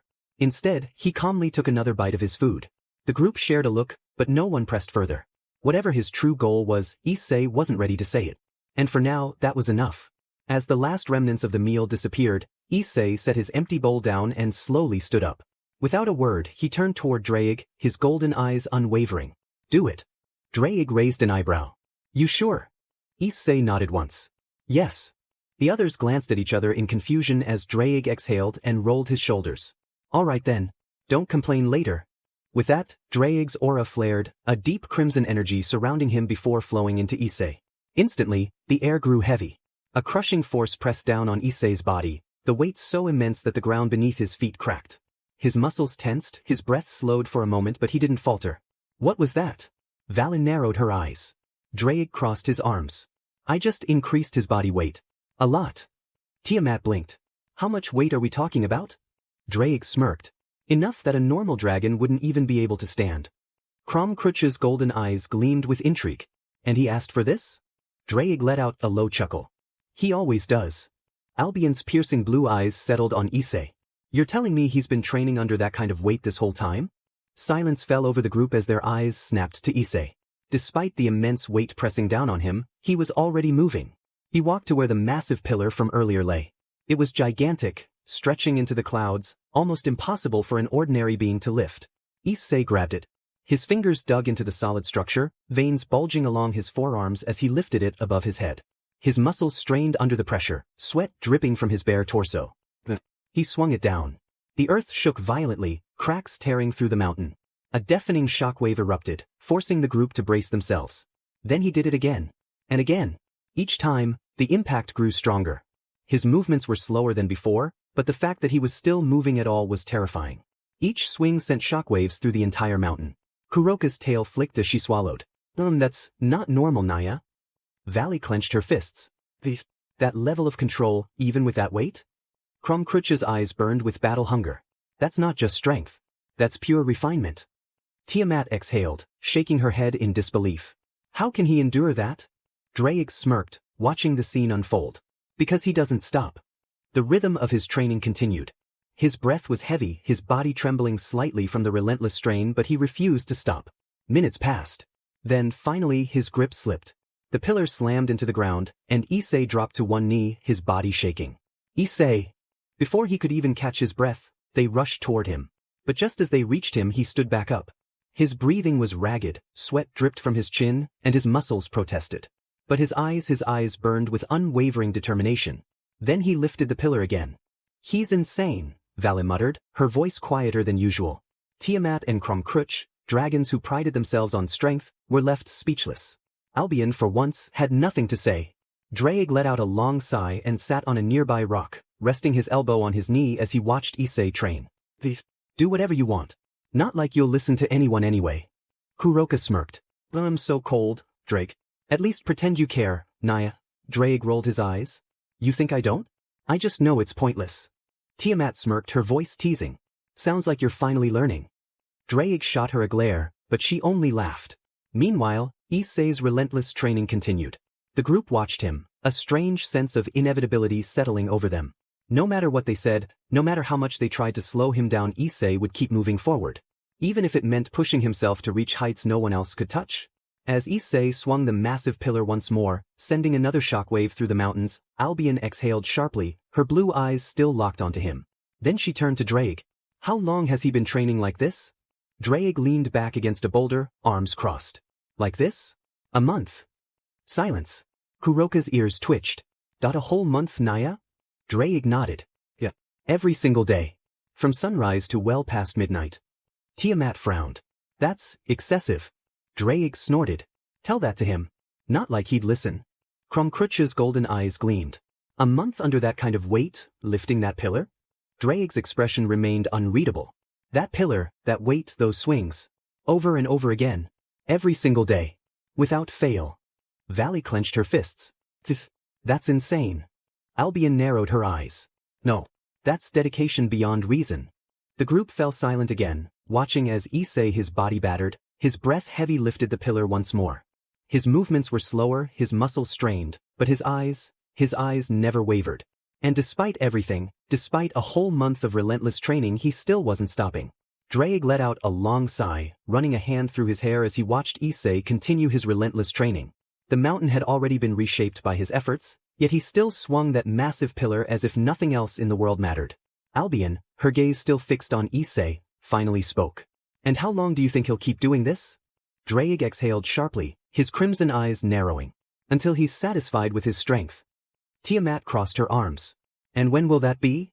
Drake let out a low chuckle, but there was no humor in it. That's the problem. It's gonna be a long time. Kuroka tilted her head. So what do we do, Naya? Drake shrugged. Nothing. Valley scowled. Nothing? You're just going to let him keep pushing himself like this? Drake glanced at her. And what exactly do you think you can do to stop him? Silence. Vala's hands clenched at her sides, but she had no answer. Krumkruch smirked. He has the will of a warrior. Stopping him would be an insult. Albion's piercing blue eyes remained locked onto Issei. So we just watch. Drake sighed. That's all we can do. Another deafening boom echoed through the mountains as Issei slammed the pillar down again, sending cracks splintering across the ground. Despite his trembling arms. Despite the weight crushing down on him. Despite the sheer exhaustion seeping into his bones. He lifted the pillar again. And the group knew no matter how much time passed, no matter how much his body screamed in protest, Issei would not stop. Because for him strength was everything. And he wouldn't stop until he had more. A few minutes passed. The relentless training continued. The rhythmic crashes of the pillar echoed across the mountains, shaking the earth with every impact. Each swing sent waves of pressure through the air, forcing even the onlookers to brace themselves. Issei's breath was ragged, his body drenched in sweat, but his golden eyes remained sharp. Determined. Unyielding. Then he stopped. The silence was deafening after the constant barrage of shockwaves. The group watched as Issei stood there, his chest rising and falling heavily. His grip tightened on the pillar, his muscles trembling from the relentless strain. Then, without turning around, he spoke. Drake. The dragon raised an eyebrow. Yeah. Issei's voice came out rough but filled with absolute certainty. Increase it. Drake frowned. What? Issei finally turned his head, those golden eyes burning with an intensity that made even the mighty dragon pause. Increase the weight. Double it. Silence. Everyone froze. Kuroka's ears twitched. Naya. Tiamat blinked. You want what? Even Krumkruch narrowed her eyes slightly. You're already carrying a weight that most dragons couldn't even stand under. And you want double that? Issei didn't hesitate. Yes. Drake let out a short laugh. You sure about that?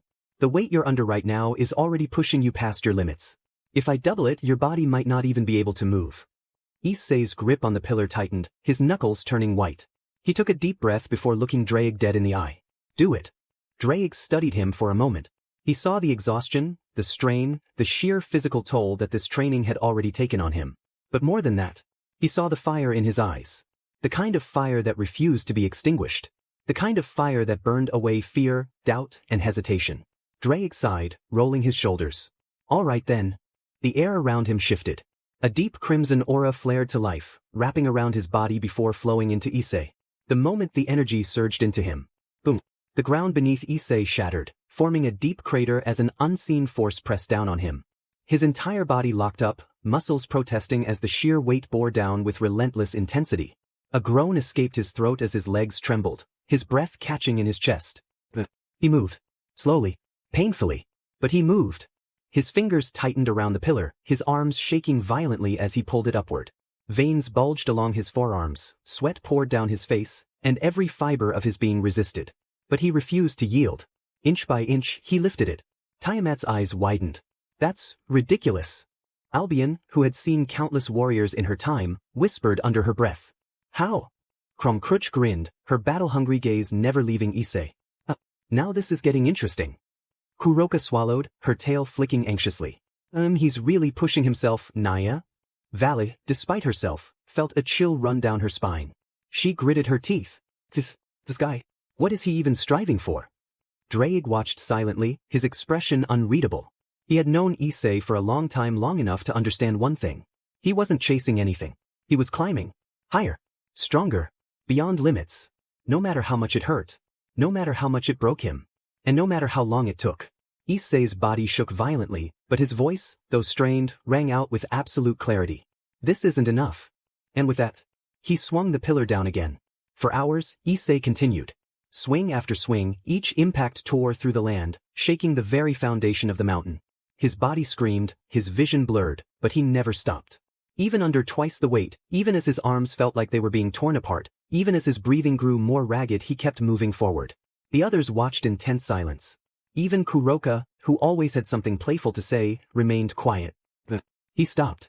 The massive pillar rested on his shoulder, his grip still firm.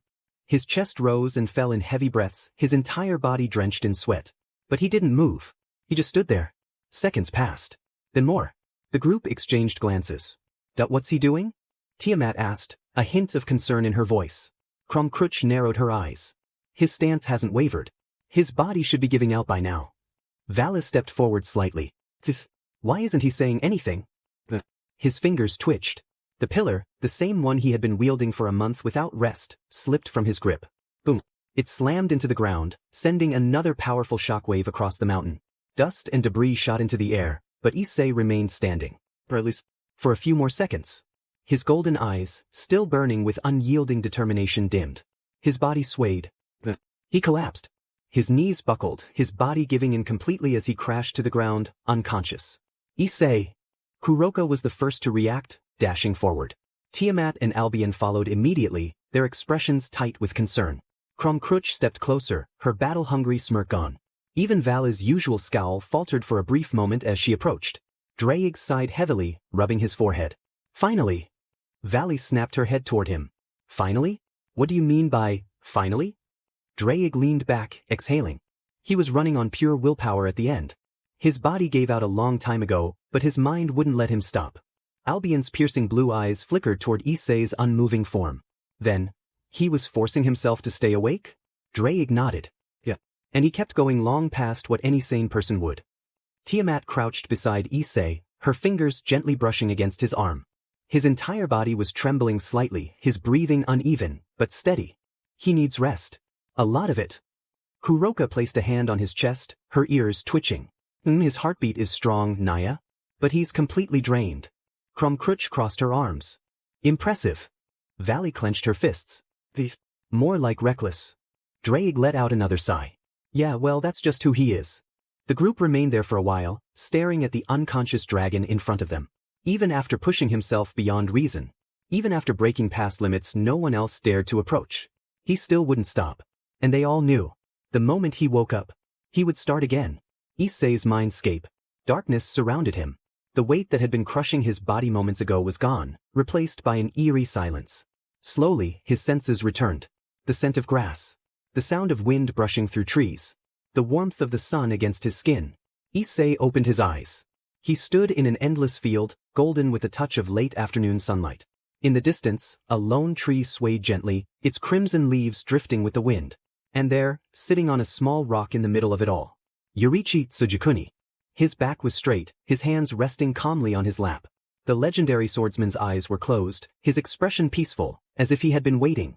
Issei took a step forward. The grass crunched beneath his feet, but Yoriichi did not stir. You again, Issei muttered, his voice steady despite the exhaustion lingering in his soul. Yoriichi finally opened his eyes. Warm, kind, yet filled with immeasurable depth. He looked at Issei, studying him with quiet understanding. You have been pushing yourself, Yoriichi said gently. Issei scoffed. You think? Yoriichi didn't respond immediately. Instead, he turned his gaze to the horizon, where the sun dipped lower, casting long shadows across the field. You are not satisfied yet, Yoriichi finally said. It was not a question. Issei clenched his fists. No. A soft breeze passed between them. Yoriichi remained still. Then, after a moment he spoke again. Why do you seek strength? Issei's jaw tightened. It was a simple question. One that had been asked before. One that others had tried to answer for him. To surpass limits. To grow stronger. To reach heights no one else could. But now, standing before this man, the question felt heavier. Because I have to, Issei finally said. His voice was firm, unwavering. Because I won't stop until I reach the top. Yoriichi closed his eyes for a moment, as if considering his words. Then, when he opened them again, there was something different in his gaze. Understanding. But also, something else. Sadness. Very well, Yoriichi said, slowly rising to his feet. His movements were fluid, effortless, as if he weighed nothing at all. He stepped forward, stopping just a few feet from Issei. If you wish to continue down this path, Yoriichi said softly, then you must be prepared. Issei's eyes narrowed. Prepared for what? Yoriichi held his gaze. For what comes next? Then, without another word, he unsheathed his sword. The simple, unassuming katana gleamed under the setting sun. Issei instinctively stepped back, his body tensing. But Yoriichi simply raised his blade. And the world changed. A few minutes later, Issei barely had time to react before the world shifted. The golden fields blurred, the sky darkened, and suddenly, clang. His instincts screamed as his body moved on its own, barely dodging the strike that came faster than anything he had ever seen. Yoriichi stood before him, sword extended, his eyes calm yet unyielding. Issei gritted his teeth. Oi! Yoriichi didn't let him finish. Another step. Another strike. Faster. Sharper. Issei barely had time to move before the blade stopped just short of his neck. The pressure alone made his skin tingle. It was precise. Unstoppable. Absolute. Why? Issei growled, stepping back. Yorichi lowered his sword slightly. Because you are still lacking. A flash of irritation crossed Issei's face. I've been training my body non-stop. I've pushed past limits no one else would even consider. And you're telling me that's not enough? Yorichi shook his head. Your body is strong, but your mind is not yet refined. His crimson eyes softened slightly. Michikatsu, you have walked a long path, yet the way you wield your sword still carries doubt. Issei's breath hitched. That name. Michikatsu. It had been so long since he'd heard it. Yorichi's gaze did not waver. You wanted his legacy to live on. Carry the weight of his past. Issei clenched his fists. So what? Yorichi exhaled softly, lowering his sword fully. If you wish to reach the heights you seek, then you must accept all that you are. Not just strength. Not just power.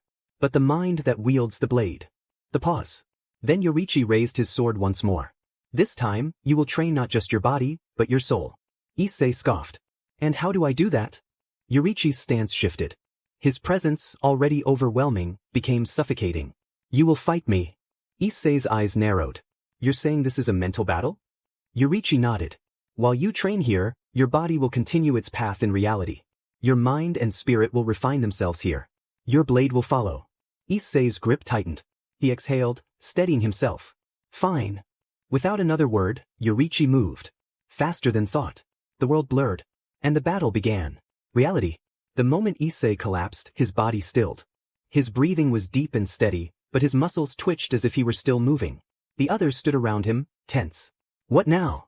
Valle muttered, watching him carefully. Drake folded his arms. Now? We wait. Tiamat frowned. Wait for what? Drake smirked slightly. For him to keep going. And sure enough, even unconscious, Issei's fingers curled slightly, his muscles flexing. His body, though at rest, was still in motion. He was still training. Even now. Back to the battlefield. The battlefield around him blurred as Yorichi moved, his blade cutting through the air with effortless grace.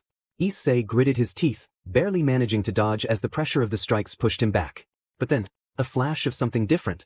The world darkened, shifting again, but this time it wasn't a battlefield. It wasn't training. It was memories. Issei's breath hitched as he saw himself not just himself. Standing before him was Kokushibo. Not the demon. Not the warrior lost in regret. But Michikatsu Tsujikuni. His father figure. The man who had once guided him, stood beside him, and watched over him with quiet strength. And beside them, Drake, his sworn brother. The three of them stood together, the warmth of the sun touching their skin. It was a peaceful day. The sounds of nature filling the air. The distant crackle of a campfire. The steady rhythm of waves crashing against the shore. Issei saw himself his past self laughing as he sparred with Drake. The dragon in his humanoid form, grinned as he threw a playful punch, only for Issei to dodge at the last second. You're getting slow, old man, Issei teased, smirking. Drake scoffed. Titi, says the brat who still can't land a solid hit on me. A deep chuckle echoed behind them. Michikatsu stood there, arms crossed, watching them with a small smile. His long, dark hair swayed in the breeze, and despite his usual composed demeanor, there was something gentle in his gaze. You two never change, Michikatsu said, shaking his head. Issei smirked. And you always stand there looking like some wise old man, but you never jump in. Michikatsu chuckled again. Because there is no need. You both already understand what must be done. Strength is not simply about fighting, he paused, looking at them both, but about knowing when to fight and when to trust those beside you. Drake huffed. Yeah, we get it. You always say stuff like that, old man. Michikatsu simply smiled, shaking his head. That warmth. That peace. Issei clenched his fists. Well, does this feel so distant? The image flickered. Cracks ran through the memory. The warmth faded, replaced by cold. The sunlight dimmed, swallowed by darkness. The vision shattered. And Issei was back. Back in the battlefield. Back in the fight. Yorichi stood before him, sword raised, his crimson eyes calm but piercing. Issei's breathing was heavy. His heart pounded. But in that moment, something had changed. His mind was clearer. He had not forgotten. The past was not gone. Michikatsu, Drake, the bonds they shared, they were still with him. Even now. Issei straightened, exhaling deeply. Then, gripping his sword tighter, he met Yorichi's gaze. I'm ready. Yorichi gave a slight nod. And then, the real training began. Reality. The tension in the air had settled, but a heavy silence remained. Issei's body, drenched in sweat and covered in faint bruises from the sheer strain of his training, lay still. His breathing was steady, yet deep, as if he was locked in a battle within his own mind. Drake exhaled and ran a hand through his hair. He knew this would happen sooner or later. Kuroka tilted her head, watching Issei closely. Well, at least he didn't break himself this time, Naya? Valley crossed her arms, her silver eyes narrowing. Not yet. Kromkruch, who had been leaning against a tree, finally pushed off and approached. Are we just going to leave him lying here? Tiamat sighed and shook her head. No. He needs to rest properly. She glanced at Drake. You're the closest to him. You carry him. Drake scoffed. Oh, and here I thought the great Tiamat would be the one rushing to take care of him. Tiamat's eye twitched. I'm not carrying his sweaty, heavy self all the way back. Albion smirked. I can carry him. Drake turned to her with a deadpan expression. Oh yeah? And how do you plan to do that in your current form? Albion simply smiled. I have my ways. Valley sighed. We're wasting time. Drake, just pick him up. Drake grumbled under his breath but crouched down and easily lifted Issei onto his back. You owe me for this, partner, he muttered, though he knew Issei couldn't hear him. With that, they made their way back. Inside Issei's home. The room was dimly lit, the scent of fresh air lingering through the open window. Drake carefully set Issei down onto the bed, adjusting him slightly before stepping back. Kuroka leaned over, staring at Issei's sleeping face. He looks kinda cute when he's not being reckless, Naya, Tiamat sighed. That's because he's finally not being reckless for once. Kromkruch sat on the nearby couch, arms crossed. How long do you think he'll be out? Drake scratched his head. Hard to say. Normally, he'd be up in a few hours, but this time. His gaze softened slightly. He pushed himself harder than usual. Valley frowned. Harder than usual? You mean he wasn't always training like this? Drake chuckled dryly. Oh, he was. But today, he went beyond his limits. Again. Albion watched silently before finally speaking. You realize he's not going to stop, right? Everyone fell silent. Drake sighed, rubbing the back of his neck. Yeah, I know. Kuroka flicked her tail. So, what do we do? Drake glanced at Issei before looking at the others. We wait. Kromkruch raised an eyebrow. For what? Drake smirked slightly. For him to wake up and do it all over again. Silence fell over them again, but this time, there was a strange sense of inevitability in the air. Because they all knew no matter what they did, no matter how much they tried to stop him, Issei would keep going. And there was nothing they could do about it. Issei's house. The once lively atmosphere in Issei's home had dimmed over the past week. At first, they had expected him to wake up within a few hours, maybe a day at most. But now, 7 days had passed and he still hadn't moved. Drake sat on the couch, his usual carefree demeanor absent. His arms were crossed, and his crimson eyes remained locked on Issei's unmoving form. Kuroka, who had been lounging at first, now sat upright beside him, her tail flicking anxiously. This isn't normal, Naya. Kromkruch stood against the wall, arms folded, her golden eyes sharp with concern. A few days, sure, but an entire week? Her voice held frustration. Tiamat, who had initially dismissed it as exhaustion, now had a troubled expression. This isn't like him. Valley, standing near the window, clenched her fists. Her silver blue eyes burned with growing frustration. We should do something. Drake exhaled sharply. And what exactly do you suggest? Valley turned on him. We wake him up. Albion, who had remained quiet all this time, finally spoke. That might not be possible. Kuroka's ears perked up. Why not, Naya? Albion's glowing blue eyes studied Issei carefully. I can feel it. He's not just asleep. His mind is somewhere else. Silence. That single statement changed everything. Drake's expression darkened. You're saying he's trapped in his own head? Albion nodded. Something like that. Kromkruch's jaw tightened. Then how do we pull him out? Another silence followed. No one had an answer. For the first time in a long while they didn't know what to do. A week later. The tension in the room was thick, the silence oppressive. They had spent the past week. Waiting, watching, hoping for any sign of movement from Issei. And then a faint groan broke the silence. Everyone's heads snapped toward the bed. Issei's fingers twitched. His breathing, which had been slow and steady for days, suddenly deepened. Then his golden eyes fluttered open. He let out a low grunt, his brows furrowing as he shifted slightly. His body felt heavy, stiff, as if he had been asleep for far too long. With a slow, controlled movement, he pushed himself up, sitting on the edge of the bed. The room remained silent, all eyes locked onto him. Kuroka's ears perked up in surprise. Finally awake, Naya? Tiamat exhaled in relief. Took you long enough. Vala's arms were crossed, but her silver blue eyes betrayed the concern she refused to voice. You were out for a week. Kromkruch stepped closer, golden eyes sharp. What happened to you? Drake was the only one who didn't immediately speak. Instead, he studied his partner carefully before sighing. You good, partner? Issei didn't answer right away. He rolled his shoulders, testing his body, feeling the lingering fatigue still present in his muscles. But more than that, his mind was clear. He had trained. He had learned. And now, he had returned. His voice was rough. I'm fine. He looked at them, his golden eyes unwavering. But there was something different. Something deeper. And they all felt it. The room was still silent, everyone watching Issei carefully.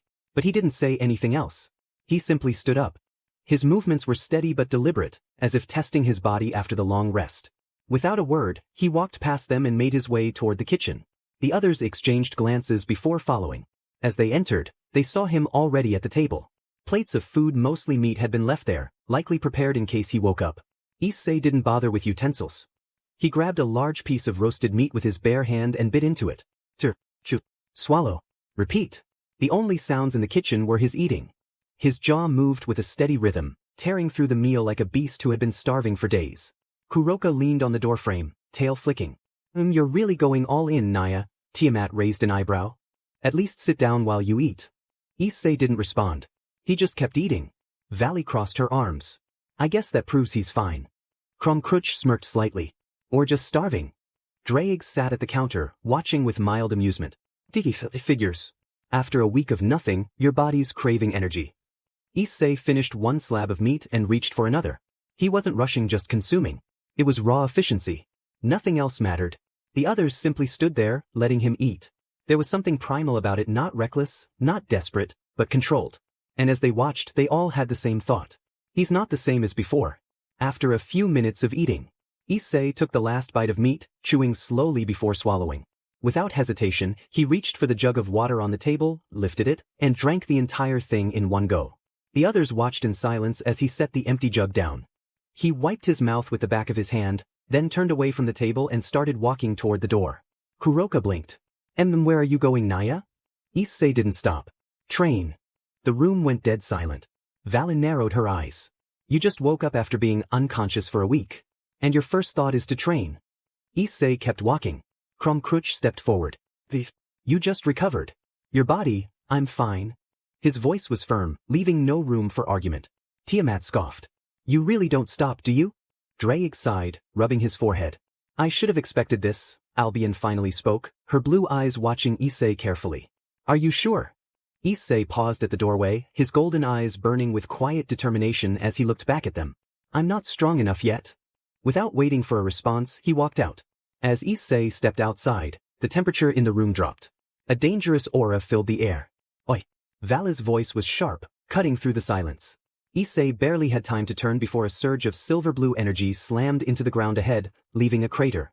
He stopped walking. Vala's fists were clenched, her silver-blue eyes blazing with fury. You were unconscious for a week, and you think you can just get up and start training again? Kuroka crossed her arms, her tail flicking angrily. You really don't get it, do you? You think we're just going to watch you break yourself again? Kromkruch stepped forward, golden eyes filled with irritation. You're not invincible, Issei. Even the strongest rest. Tiamat exhaled sharply, shaking her head. You should at least give your body time to adjust. Albion's blue eyes glowed. They're right. Pushing too far won't make you stronger. It'll break you. But Issei didn't react. His golden eyes remained steady, unshaken. Valley grit her teeth. Say something, damn it. Issei finally turned to face them, his expression unreadable. His voice was calm. I don't have time to rest. That only made things worse. Kuroka's ears flattened, her frustration boiling over. If you keep this up, you won't get stronger, you'll destroy yourself. Kromkruch's aura flared, her instincts screaming at her to knock some sense into him. You think training until you collapse makes you stronger? Vala took a step closer, her aura surging. If you don't care about yourself, fine. But we do. The weight behind her words made even Drake pause. Issei stared at them for a moment, then closed his eyes, took a breath, and spoke. I know. That stunned them into silence. His voice wasn't dismissive or cold, it was quiet and resolute. But I have to keep going. His golden eyes opened, burning with something deeper, something unshakable. Vale clenched her fists, frustration still evident, but she could see it. The weight he carried. The others could see it too. They weren't just angry anymore, they were worried. The air between them remained tense, but no one spoke right away. Kuroka's tail flicked sharply, her nails digging into her arms. You know, huh? Then act like it. Crumcrutch crossed her arms, golden eyes narrowing. You have nothing to prove to us, Issei. Tiamat exhaled, rubbing her temple. If you push too hard, you'll break before you reach what you're chasing. Albion's voice was calm but firm. Even warriors rest. But it was Valley who stepped forward again, her silver blue eyes burning. What are you even after, Issei? Issei stared at her, silent. She took another step closer. I'm serious. What's driving you so hard that you can't even stop for a second? His golden eyes flickered just for a second, but no answer came. Valley clicked her tongue, frustrated. You won't even say it? Silence. She clenched her fists. You're strong. We all know that. But this is reckless. This isn't strength. Issei finally turned away from them again, his voice quiet. Then let me be reckless. That was it. The last straw. Before he could take another step, a silver blue fist connected with his face. Valley punched him. Hard enough to make him stagger back, but not enough to truly hurt him, just enough to make her point very clear. The others tensed, watching. Issei slowly straightened, tilting his head slightly to roll his jaw. He didn't retaliate. Valley's glare didn't waver. You're not alone, you idiot. Kuroka stepped beside her, her golden eyes sharp. You're part of us. Act like it. Crumcrutch crossed her arms. You want to get stronger? Fine. But we're not letting you break yourself to do it. Tiamat scoffed. Like hell, we'll just sit back and watch. Drake finally spoke, exhaling through his nose. They're right, partner. The weight of their words finally settled in. For a moment, Issei didn't move. Then he exhaled slowly, his fists unclenching. He didn't say anything, but he didn't walk away this time. Valley crossed her arms, satisfied. Good. Now sit down and rest. For once, he listened. With Issei finally not resisting, Kuroka, Valley, and Crumcrutch took full advantage of the moment. Kuroka purred, rubbing her cheek against his arm. Now that you're finally cooperating, let's move. Valley smirked, her silver blue eyes gleaming. Yeah. You're coming with us. Crumcrutch didn't even give him a choice. She tightened her grip on his shoulders from behind, leaning closer. We're making sure you don't pull another stunt like that. Before Issei could say anything, they started walking, ensuring he followed.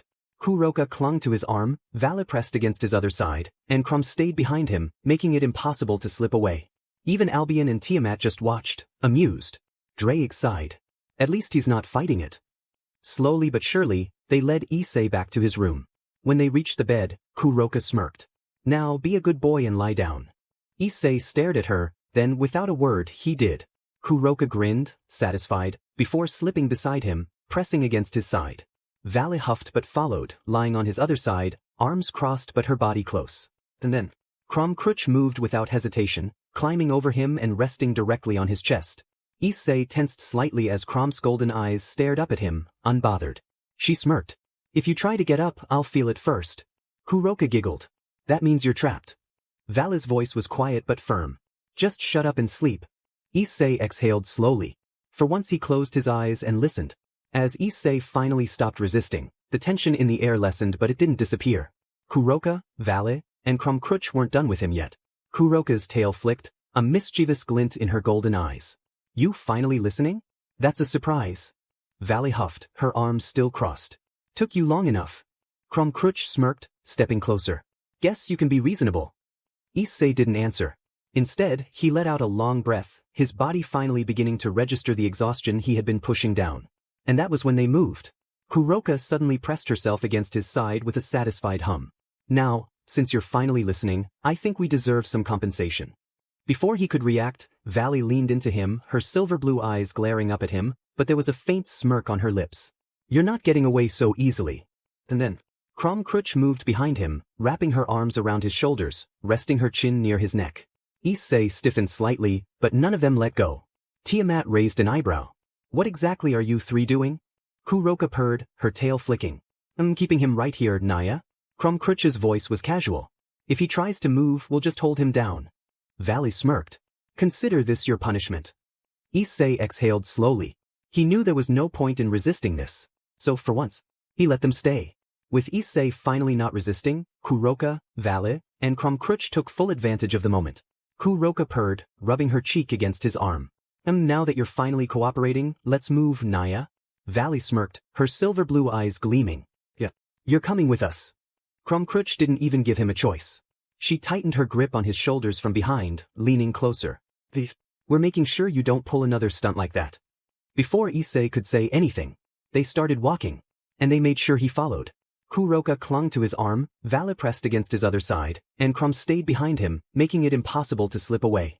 Even Albion and Tiamat just watched, amused. Drake sighed. At least he's not fighting it. Slowly but surely, they led Issei back to his room.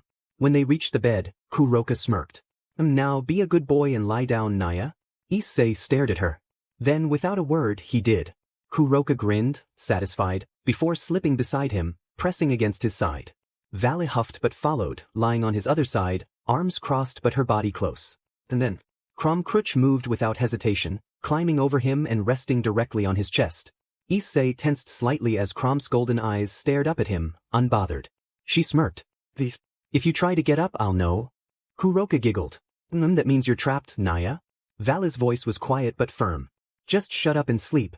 Issei exhaled slowly. For once, he closed his eyes and listened. To be continued. Chapter end. The night passed without disturbance. For the first time in a long while, Issei slept deeply. The warmth of the three lying beside and on top of him kept him still. He didn't wake up in the middle of the night, didn't force himself up for training, didn't feel the weight of his own expectations crushing him. Instead he just rested. Morning arrived. The first to wake was Kromkruch. Her golden eyes flickered open, adjusting to the dim light. It took her a second to remember where she was. She could feel the steady rise and fall of Issei's chest beneath her. He was still asleep. For someone who had been pushing himself past every limit, that alone was rare. Krom smirked slightly. But he actually listened. She shifted slightly but didn't move off him. Instead, her gaze turned to the others. Kuroka was curled up beside Issei, her tail lazily flicking in her sleep. A small smile rested on her lips, her ears twitching slightly. Vale, on the other hand, was much stiffer. She had fallen asleep with her arms crossed, her body still slightly tense even now. Krom could only smirk at that. Even in sleep, she doesn't relax, huh? Still they had all stayed. The door creaked open. Tiamat peeked in, her blue eyes scanning the room. When she saw them all still lying there, her lips curled into an amused smirk. So you three really did hold him down all night. Albion appeared behind her, shaking her head. Good. Drake, standing further back, just sighed. What a pain. Kromkruch smirked. Worked though. Tiamat chuckled, crossing her arms. So what now? Albion glanced at Issei. Now, we see what he does when he wakes up. They all knew he wouldn't stay still forever. But for now they would make sure he didn't push himself too far. The room remained quiet, the early morning light filtering through the curtains. Then a breath. Issei's eyes slowly opened. His golden irises flickered in the dim light, his vision adjusting. For a moment, he didn't move. He could feel weight on his chest, a familiar presence. His gaze shifted downward slightly. Kromkruch. She was still resting on top of him, her golden eyes half-lidded, watching him the moment he woke up. To his side Kuroka and Vale. Kuroka was snuggled against him, her soft breaths warm against his skin. Vale was less obvious about it, but even in sleep, she had unconsciously shifted closer, her arm barely brushing against his. He exhaled. Then he tried to move. Krom's eyes narrowed instantly. Don't. Issei paused. His golden eyes met hers. You need rest, Krom stated bluntly. Kuroka stirred slightly, her ears twitching. Still trying to run, Naya? Vale's eyes cracked open, her voice groggy but sharp. Don't even think about it. For a moment, the room was silent. Then Issei shifted. Kromkruch's golden eyes narrowed instantly. Don't. But Issei wasn't listening. His muscles tensed, and with a sharp exhale, he pushed upward. Krom gritted her teeth as she felt the force behind it. Even with her weight pressing down on him, his strength wasn't something to take lightly. You stubborn idiot, Kuroka let out a sleepy hum, her tail flicking as she felt the shift beneath her. You're really not giving up, huh, Naya? Vale's eyes snapped open fully, and she scowled. Idiot. You're still recovering. But Issei didn't stop. His muscles flexed, his body pushing upward against the weight holding him down. Kromkruch gritted her teeth. Even she was struggling to hold him down completely. Kuroka pouted, clinging to his arm. Stop fighting it, Naya, just rest a little longer. Vale let out a sharp breath before suddenly grabbing his wrist. Enough. She tightened her grip, her silver blue eyes sharp. You are not training right now. Krom scoffed, smirking slightly as she applied more pressure. You really want to see how much force I can use? Issei's golden eyes burned, but then a new force slammed down. His body froze. The sheer pressure that crashed onto him made his breathing slow. It wasn't Crom. It wasn't Vale.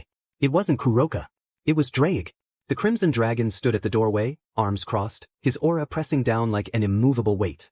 His golden eyes were sharp. Enough. For the first time, Issei couldn't move.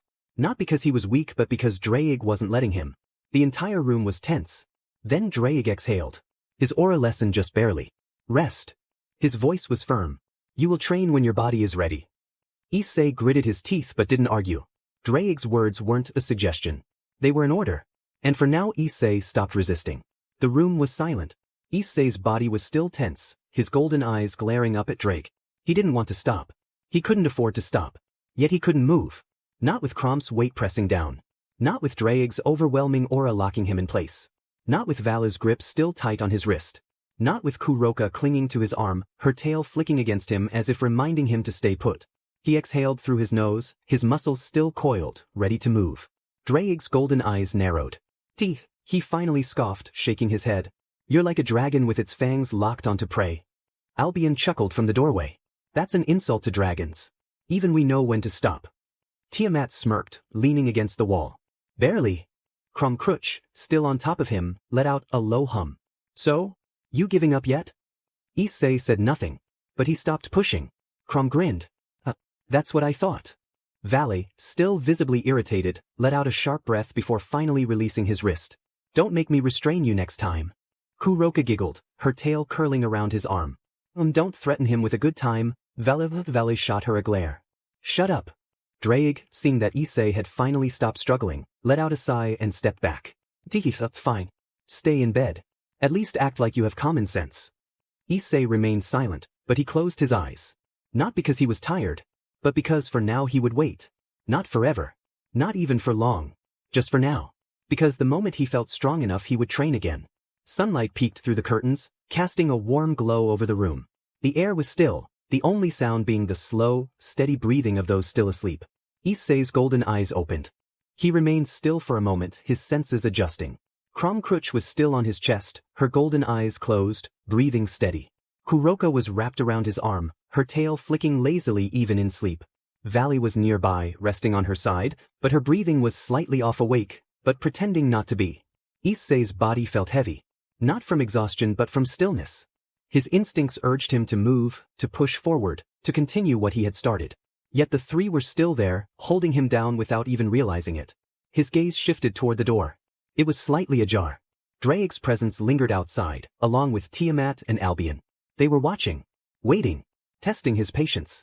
Issei exhaled. His fingers twitched. His muscles flexed. Then Crom's eyes snapped open. Don't even think about it. Her voice was calm but firm. Kuroka stirred next, her ears twitching. I felt that Naya trying to sneak off? Vale let out a sigh, finally opening her eyes fully. So predictable. Issei didn't answer. But he didn't stop. His muscles coiled, his body tensing, and then boom. A sudden force pinned him back down. Not just Crom this time. Not just Kuroka. Not just Vale. All three of them. Together. No, Issei stilled. Crom's smirk widened. Looks like we had the same idea. Vale, despite her irritation, seemed satisfied. You're not moving. Kuroka let out a lazy yawn, stretching her arms before snuggling back against his arm. Might as well get comfy, Naya. Outside the door, Drake chuckled. I'll give them this, they know how to handle you. Tiamat smirked. He's not going anywhere.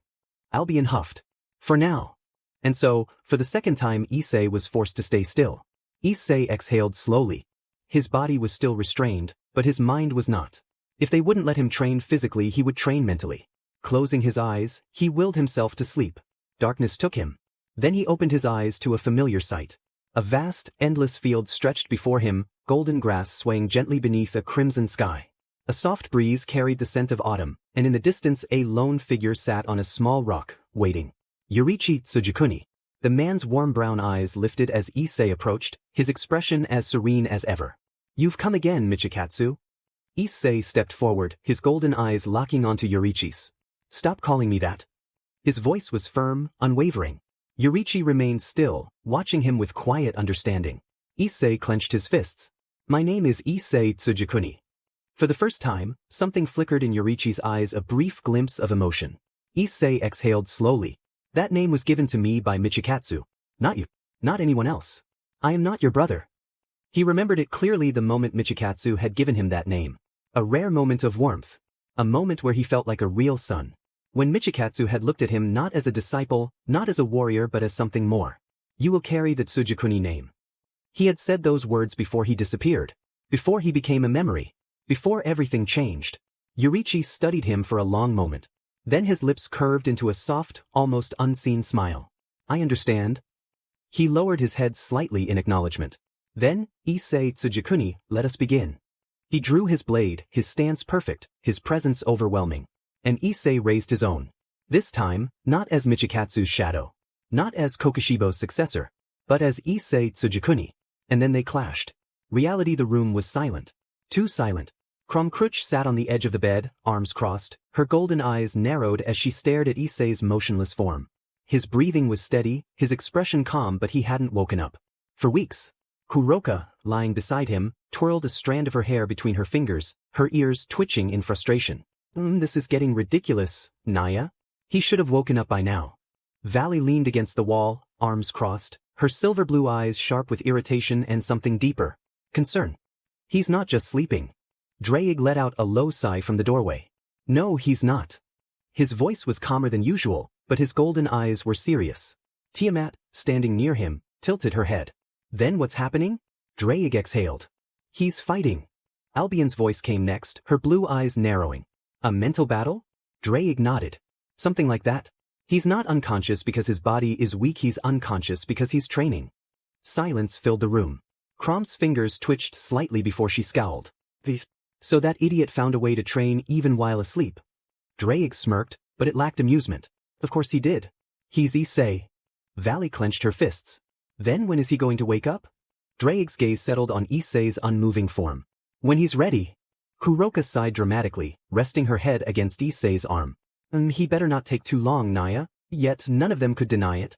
The longer he remained like this, the more they felt it. His presence. It wasn't fading. It was growing. And when he finally opened his eyes they knew he wouldn't be the same. Issei exhaled sharply, lowering his blade. His stance was firm, but his muscles burned not physically, but mentally. Across from him, Yurichi stood with the same calm expression he always had. His blade was untouched, his breathing steady, as if their battle had meant nothing to him. Issei knew better. Even now, no matter how much he had improved, the gap was still there. But it was smaller than before. Yurichi slowly sheathed his sword, the faintest smile tugging at his lips. You are growing stronger. Issei grunted, rolling his shoulders. Not enough. Yurichi tilted his head slightly. Are you dissatisfied with your progress? Issei closed his eyes for a moment before looking at him. Oh. But I'm not satisfied either. Yurichi chuckled softly, the sound light but distant, as if carried by the wind. That is good. Satisfaction leads to stagnation. Dissatisfaction leads to growth. Silence stretched between them for a moment, only the rustling of golden grass filling the air. Then why do you fight, Issei? The question made Issei pause. His grip on his sword tightened. But he had never needed to ask himself that before. He had always fought to survive. To improve. To become stronger. But now? He closed his eyes and saw faces. Kuroka's teasing smirk. Vala's competitive glare. Kromkruch's battle-hungry grin. Dreyg's knowing smirk. Albion's silent gaze. Tiamat's sharp, amused smile. He exhaled through his nose. Because I have to. Yurichi studied him, his brown eyes warm yet unreadable. For yourself. Issei shook his head. For them. For the people who stood beside him. For the ones who believed in him, even if they didn't say it outright. Yurichi smiled. Then you will only grow stronger. Issei scoffed. You make it sound so simple. Yurichi nodded. Because it is. Issei exhaled, staring at the crimson sky above. Then train me more. Yurichi's hand went to his blade. Of course. And once again they clashed.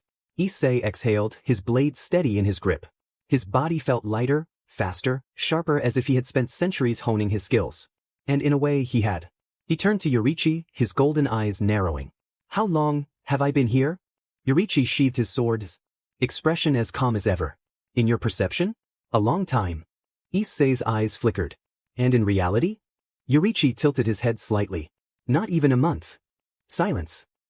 Issei let out a short chuckle, his smirk sharp and his heart racing with excitement. So time moves faster here? Yurichi nodded. Yes. The mind is unbound by the limitations of the body.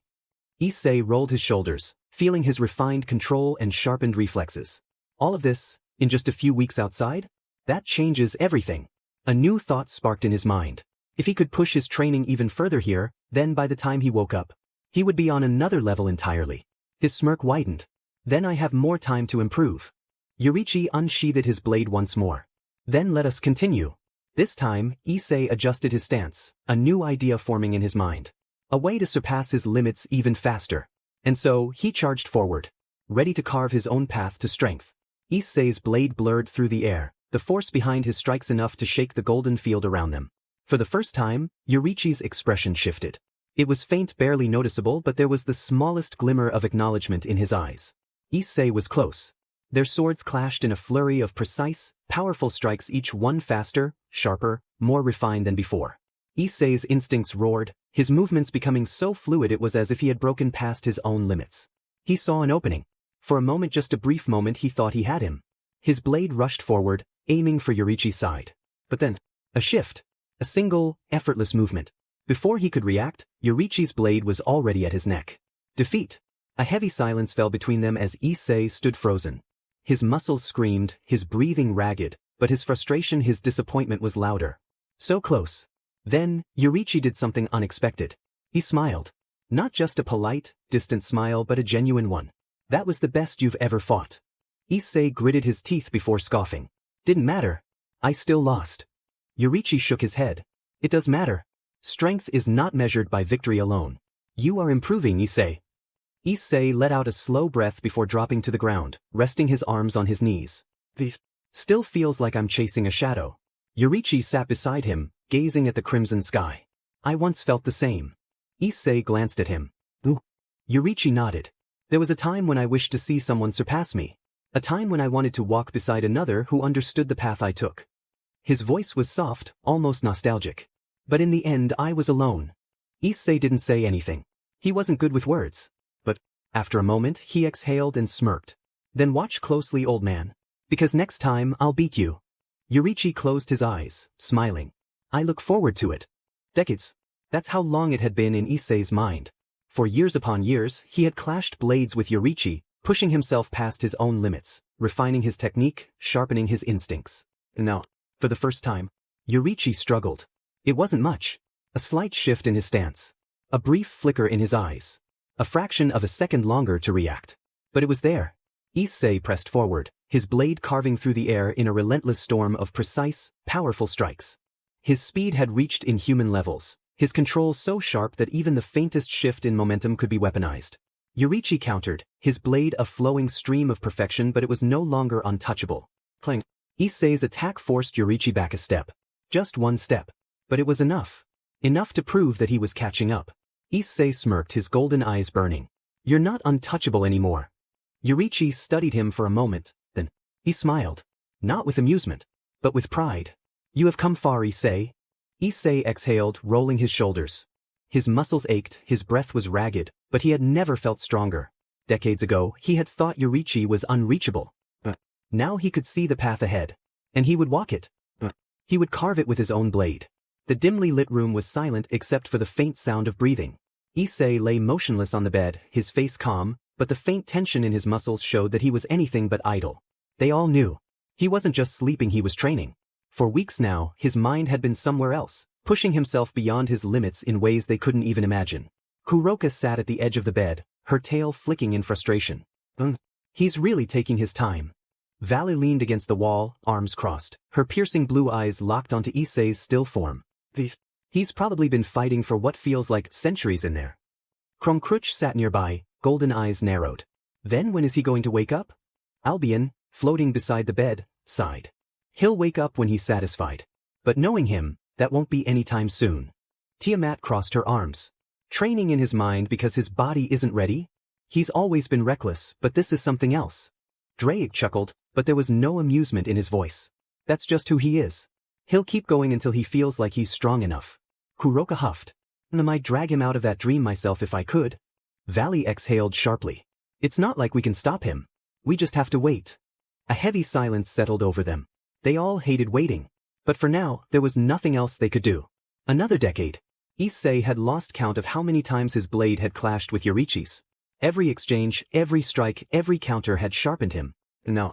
He was close. Their blades blurred, cutting through the air with inhuman speed.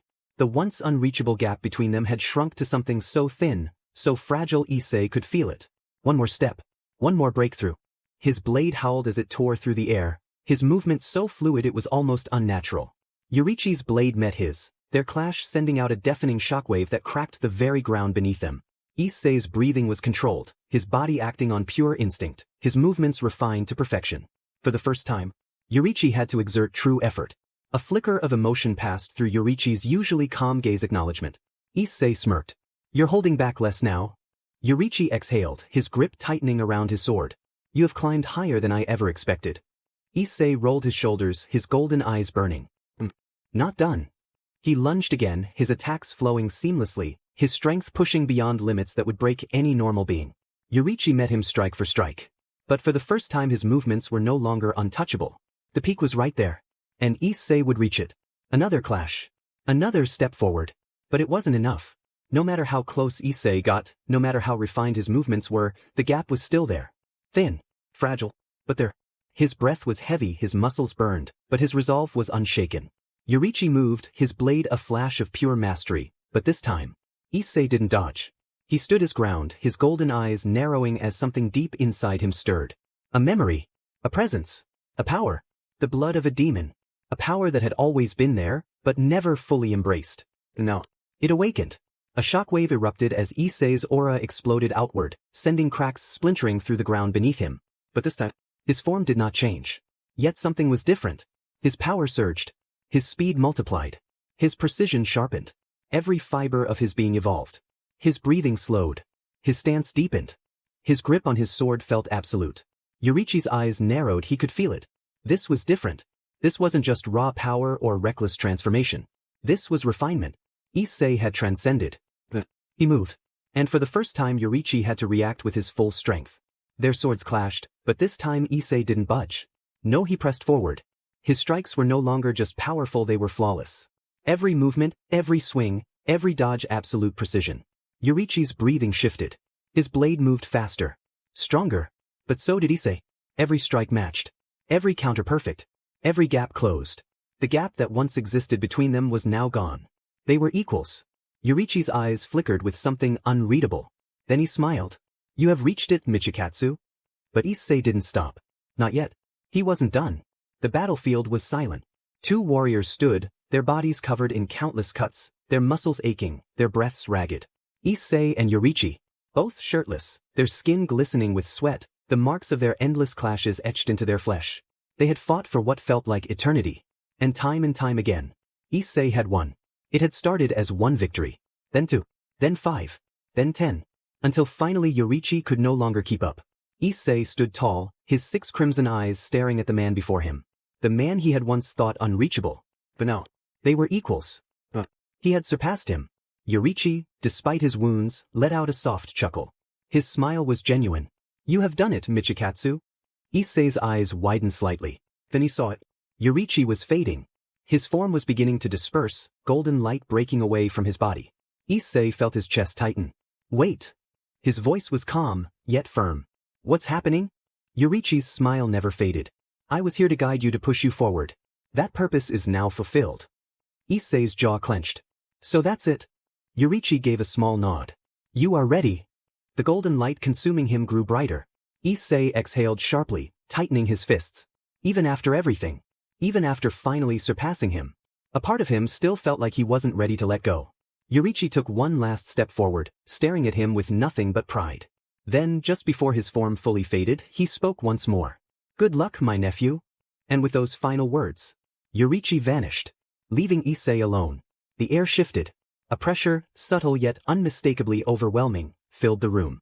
It wasn't wild or uncontrolled, it was refined, sharpened to absolute precision. Valley, Kuroka, Kromkruch, Tiamat, and Albion felt it instantly. A presence unlike before. It wasn't just power. It was dominance. Draig, who had been resting, opened his eyes immediately. His instincts roared, he knew what this meant. But he said nothing. A slow, deep inhale. Issei's eyes opened. His golden pupils gleamed in the dim light, sharp and unwavering. His breathing was calm, but his entire presence was different. It was like staring at a blade that had been reforged to perfection. The room fell silent. Valen narrowed her eyes. She had never felt this from him before. Kromkruch tensed slightly, her battle instincts roaring. This was not normal. Kuroka's ears flicked, her tail moving rapidly as she swallowed. What is this? Tiamat's lips parted slightly, an unfamiliar feeling creeping into her chest. This isn't the same Issei. Even Albion, usually composed, spoke softly in Vala's mind. He has changed. Drake exhaled slowly, watching Issei sit up. His movements were controlled, precise like a warrior who had mastered every inch of his body. Issei looked at his hands, flexing them slightly. He could feel it, the sheer power coiled within him. Then finally, he spoke. I'm back. But they all knew. This wasn't just a return. This was an evolution. To be continued. Issei swung his legs over the edge of the bed, his bare feet touching the cold floor. The sensation was grounding real. He had spent what felt like centuries in his mind, training, evolving. But in reality, only weeks had passed. He rolled his shoulders, feeling the weight of his own strength. His body was stronger than ever, refined to its limit. Yet he was not satisfied. Vala stepped forward first, arms crossed, her silver eyes sharp. You're awake. Issei nodded, his expression unreadable. Kuroka smirked, but there was a hint of relief in her golden eyes. You had us worried, you know? Kromkruch, leaning against the wall, observed him carefully. You've changed. Issei remained silent for a moment, then exhaled. I need to train. The moment those words left his mouth, Vale, Kuroka, and Krom all snapped at him simultaneously. Tiamat sighed, rubbing her temple. Unbelievable. Albion, in Vala's mind, groaned. Does he not understand the meaning of rest? Issei blinked. I've rested long enough. Vala's aura flared. Like hell you have. You've been unconscious for weeks. Kuroka placed her hands on her hips. You're gonna push yourself too hard at this rate, Naya. Kromkruch cracked her knuckles. If you try to leave, I'll make sure you can't. Issei stared at them, his golden eyes flickering between them, his expression unreadable.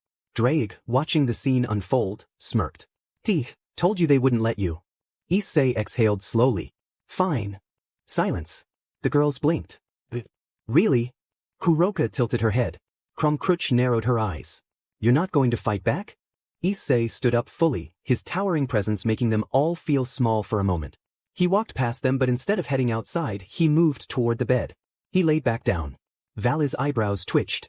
You're actually listening? Issei closed his eyes. For now. Kuroka's tail flicked. Naya, now that's suspicious. Kromkruch crossed her arms. As long as you're not being reckless. Tiamat shook her head with a small smirk. Now stay put. As they watched him actually rest, a strange tension settled in the room. Because deep down they knew. This was only temporary. And when he stood up again, he wouldn't stop. The atmosphere was tense, but before Issei could even attempt to get up, Kuroka pounced onto the bed, latching onto his arm with a smug grin.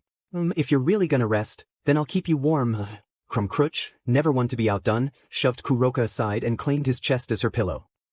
You're staying put. Kuroka hissed. But I was here first, Naya. Krom didn't even open her eyes. Too bad. Vala sighed, rubbing her temples. You two are unbelievable. Still, despite her words, she sat down on the edge of the bed, arms crossed but refusing to move away. Issei just stared at them, his golden eyes blinking slowly. I wasn't going anywhere. Vala narrowed her eyes. That's what you always say. And then you vanish. Kromkruch gave a small, satisfied nod. Exactly. This is for safety. Safety? Issei repeated, eyebrow twitching. Kuroka purred, wrapping her tail around his leg to secure him. Don't struggle, Naya. It's for your own good. Tiamat, who had been watching all of this unfold, shook her head with a smirk. You three really are hopeless. Albion, floating beside her, crossed her arms. Pathetic. Drake, standing in the doorway, let out a deep sigh, looking like a tired dad. You all act like he's in danger or something. Tiamat smirked, tilting her head. You were worried too. Drake rolled his eyes. Yeah, whatever. Albion huffed. It's not like we'd react that way if it were you, Drake. Tiamat suddenly turned to her with an amused glint in her eyes. Wouldn't we? Albion froze. Shut up. Drake, oblivious, stretched his arms. Anyway, you all have fun babysitting. I'm gonna. Tiamat and Albion both turned toward him. Where do you think you're going? Drake immediately sensed danger. Nowhere. Valley smirked. Smart answer. As Drake grumbled and walked back into the room, Tiamat and Albion shared a knowing look. Meanwhile, Issei, still pinned down, exhaled slowly. I'm trapped. Kuroka purred. Yep. Crom nodded, her head still resting on his chest. Accept your fate. Valis simply smirked. For once, you're not in control, Issei. Issei closed his eyes. Drake snorted from the side. Told you. As the room settled into an almost peaceful silence, Kuroka lifted her head slightly, her golden eyes gleaming mischievously. Since you're not going anywhere, I think I'll take my reward, Naya. Issei, who had finally resigned himself to his fate, cracked an eye open. Reward? Kuroka smirked before leaning in and planting a quick kiss on his cheek. The room froze. Vala's eye twitched. Crumcrutch lifted her head slightly, her golden eyes narrowing. Tiamat and Albion, still watching from the side, both smirked because they knew exactly what was about to happen. Drake, meanwhile, simply groaned. Here we go. Oi! Vali grabbed Kuroka by the back of her collar, yanking her away from Issei. What do you think you're doing? Kuroka, looking completely unbothered, grinned. Kissing my man. Crumcrutch, now fully awake, sat up and crossed her arms. You're too bold. Kuroka tilted her head. Oh, then why didn't you do it first, Crom's golden pupils shrank slightly, but she quickly regained her composure. I don't rush things. Vali, still fuming, crossed her arms. You're shameless. Kuroka leaned closer to her, smirking. Jealous, Vali?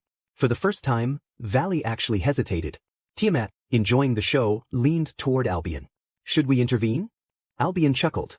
No. This is far too entertaining. Drake pinched the bridge of his nose. You're all hopeless. Meanwhile, Issei, who had been completely silent during all of this, finally sighed. I'm going back to sleep. The room immediately erupted. As the room settled, Kuroka smirked proudly, her golden eyes shining with amusement. Vali, still gripping her by the collar, narrowed her eyes. What do you think you're doing? Kuroka puffed out her chest. What? I can kiss Issei all I want, Naya. Before anyone could react, Issei finally spoke. Just a kiss. The room fell into complete silence. Kuroka's ears perked up. Oh! Vala's eye twitched. Crumcrutch's fingers slightly dug into the blanket.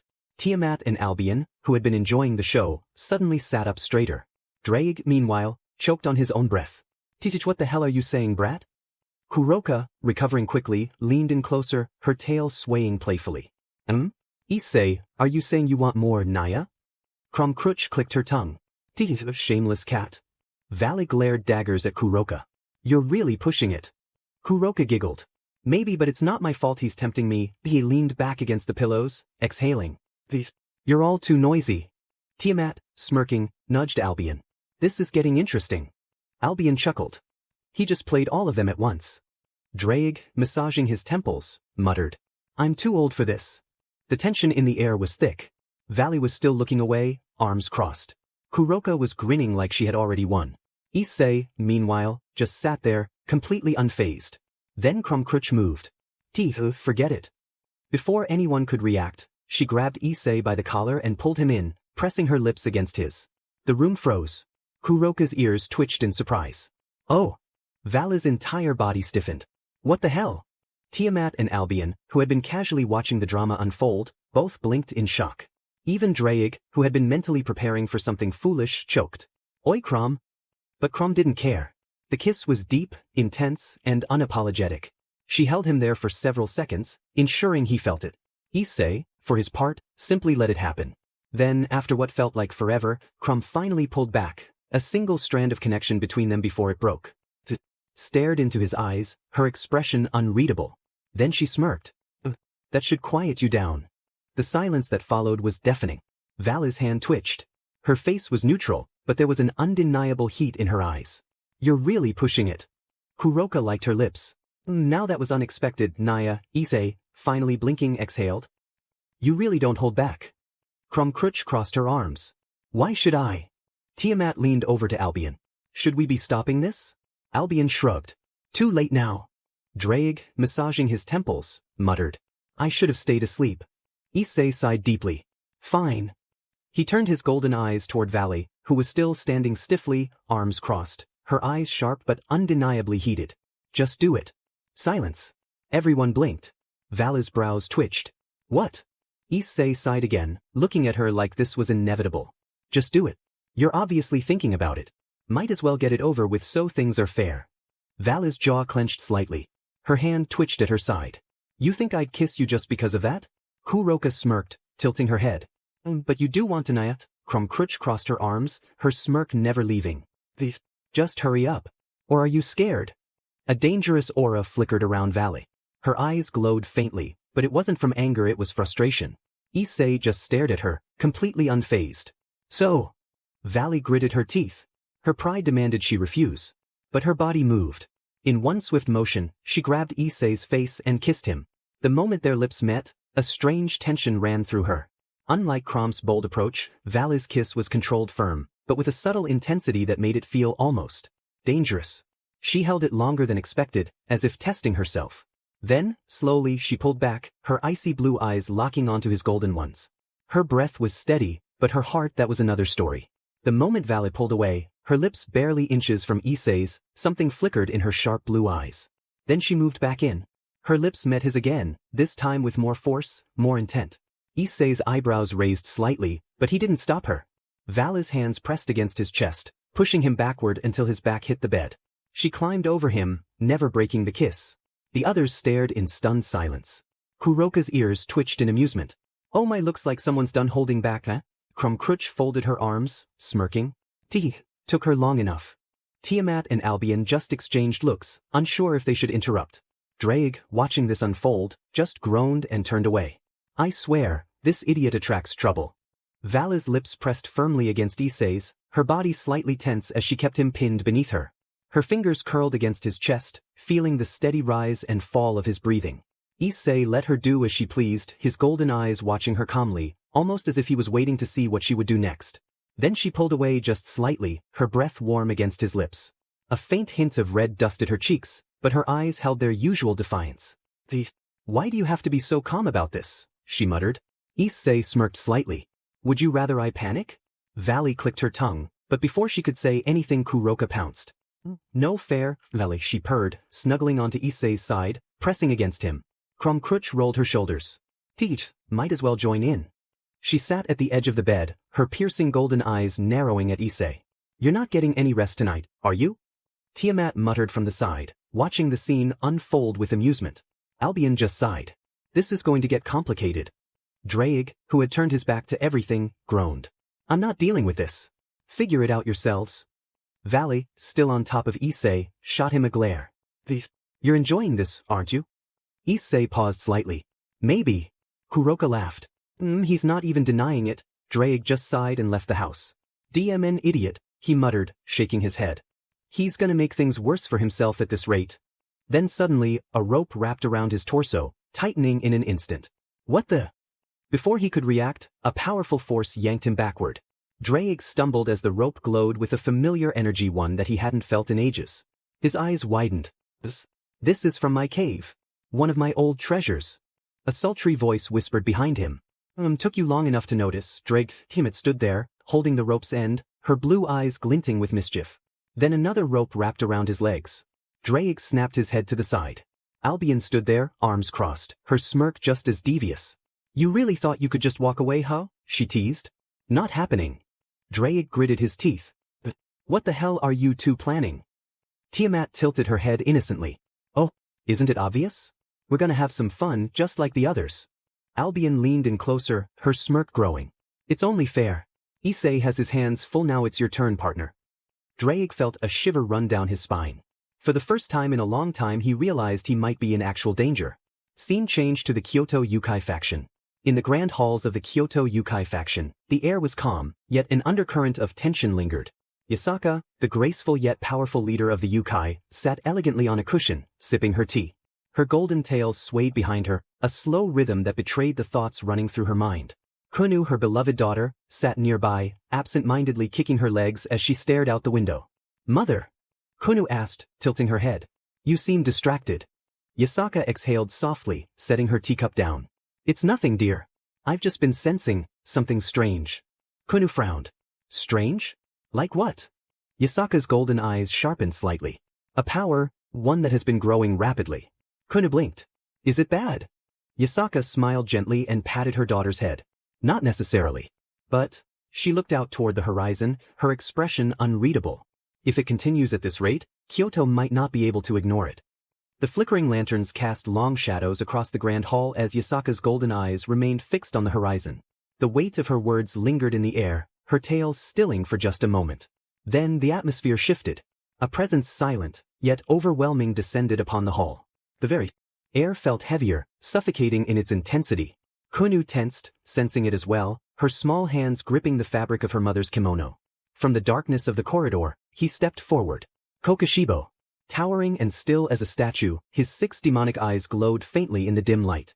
The markings across his face, a blend of ancient power and something inhuman, made it difficult to discern what lay beneath man or monster. His long, flowing hair barely shifted as he moved, his hand resting lightly on the hilt of his sword. Yasaka did not flinch. She merely took another measured sip of her tea before setting it down gracefully. "You have been watching us for some time now." Kokushibo said nothing. His eyes, unreadable yet piercing, never wavered from her own. Kunu swallowed hard, fidgeting in her seat, but Yasaka placed a reassuring hand on her daughter's head. "Why are you here?" Yasaka asked. The pause. Then Kokushibo spoke, his voice deep and measured. "Why does the Chaos Brigade seek you?" Yasaka's brows furrowed. She had expected hostility, not questions. "They want me because I hold the key to the Dragon Gate." Kunu, who had remained silent, looked up. "The Dragon Gate? Mother, what is that?" Yasaka sighed softly. "It is an ancient gateway, said to lead to a domain beyond even the understanding of gods and dragons. A place where power is said to transcend mortality itself." Kokushibo remained still. "And you are the key?" "Yes," Yasaka confirmed. "Not by choice but by fate. My very existence is tied to it. If they gain control over me, they gain control over the gate."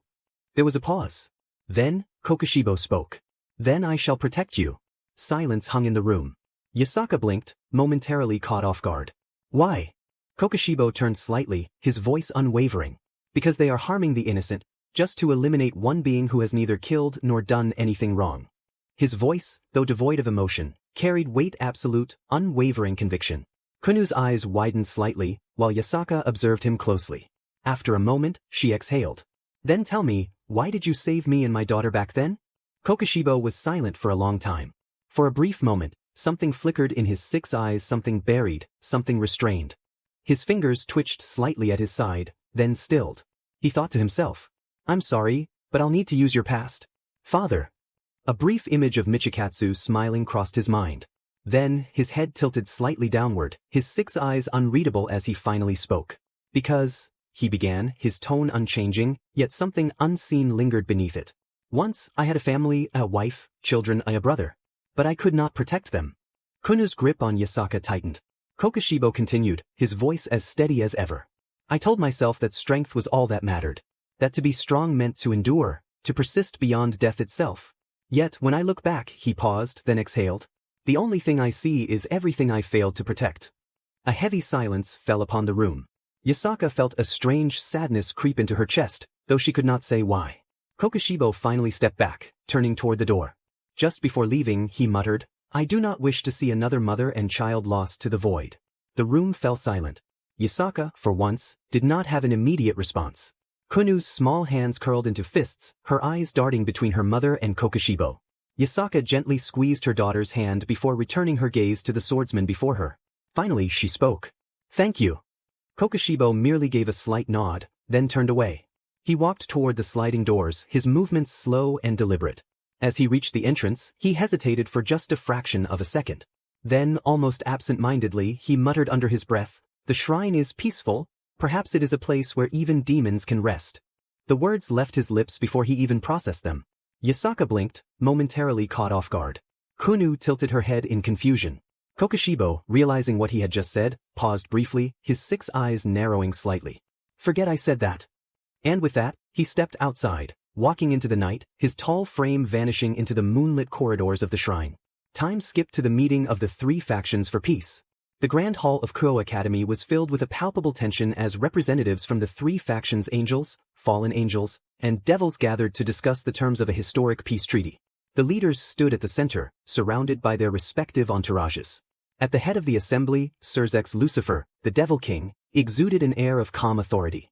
Beside him, Michael, the leader of the angels, radiated a serene and composed presence. Opposite them stood Azazel, the leader of the fallen angels, whose eyes gleamed with a mix of curiosity and cautious optimism. Surzek stepped forward, his voice calm and authoritative. Thank you all for coming. Today, we stand on the precipice of a new era, an era of peace and cooperation. The war has brought nothing but suffering and loss to all our factions. It is time to end this cycle of violence. Michael nodded in agreement. The time for war is over. We must work together to protect this world from greater threats. Azazel smirked, his eyes glinting with mischief. Finally, something we all agree on. Peace is within our grasp if we can set aside our differences. As the leaders discussed the terms of the treaty, including Azazel's apology for Kokubil's actions, a sense of hope began to fill the room. The representatives of each faction listened intently, their eyes reflecting the desire for a better future. After a few minutes of negotiation, the three leaders finally came to an agreement. It is settled then, Surzek declared. From this day forward, our factions will work together to ensure the peace and prosperity of our worlds. As they continued discussing the terms of the peace agreement, a sense of optimism permeated the atmosphere. They spoke of mutual cooperation, shared responsibilities, and the importance of unity. However, the conversation soon shifted to a more pressing issue. Surzek addressed the room, his expression serious. There is one matter we must discuss, the mysterious figure known as Kokushibo.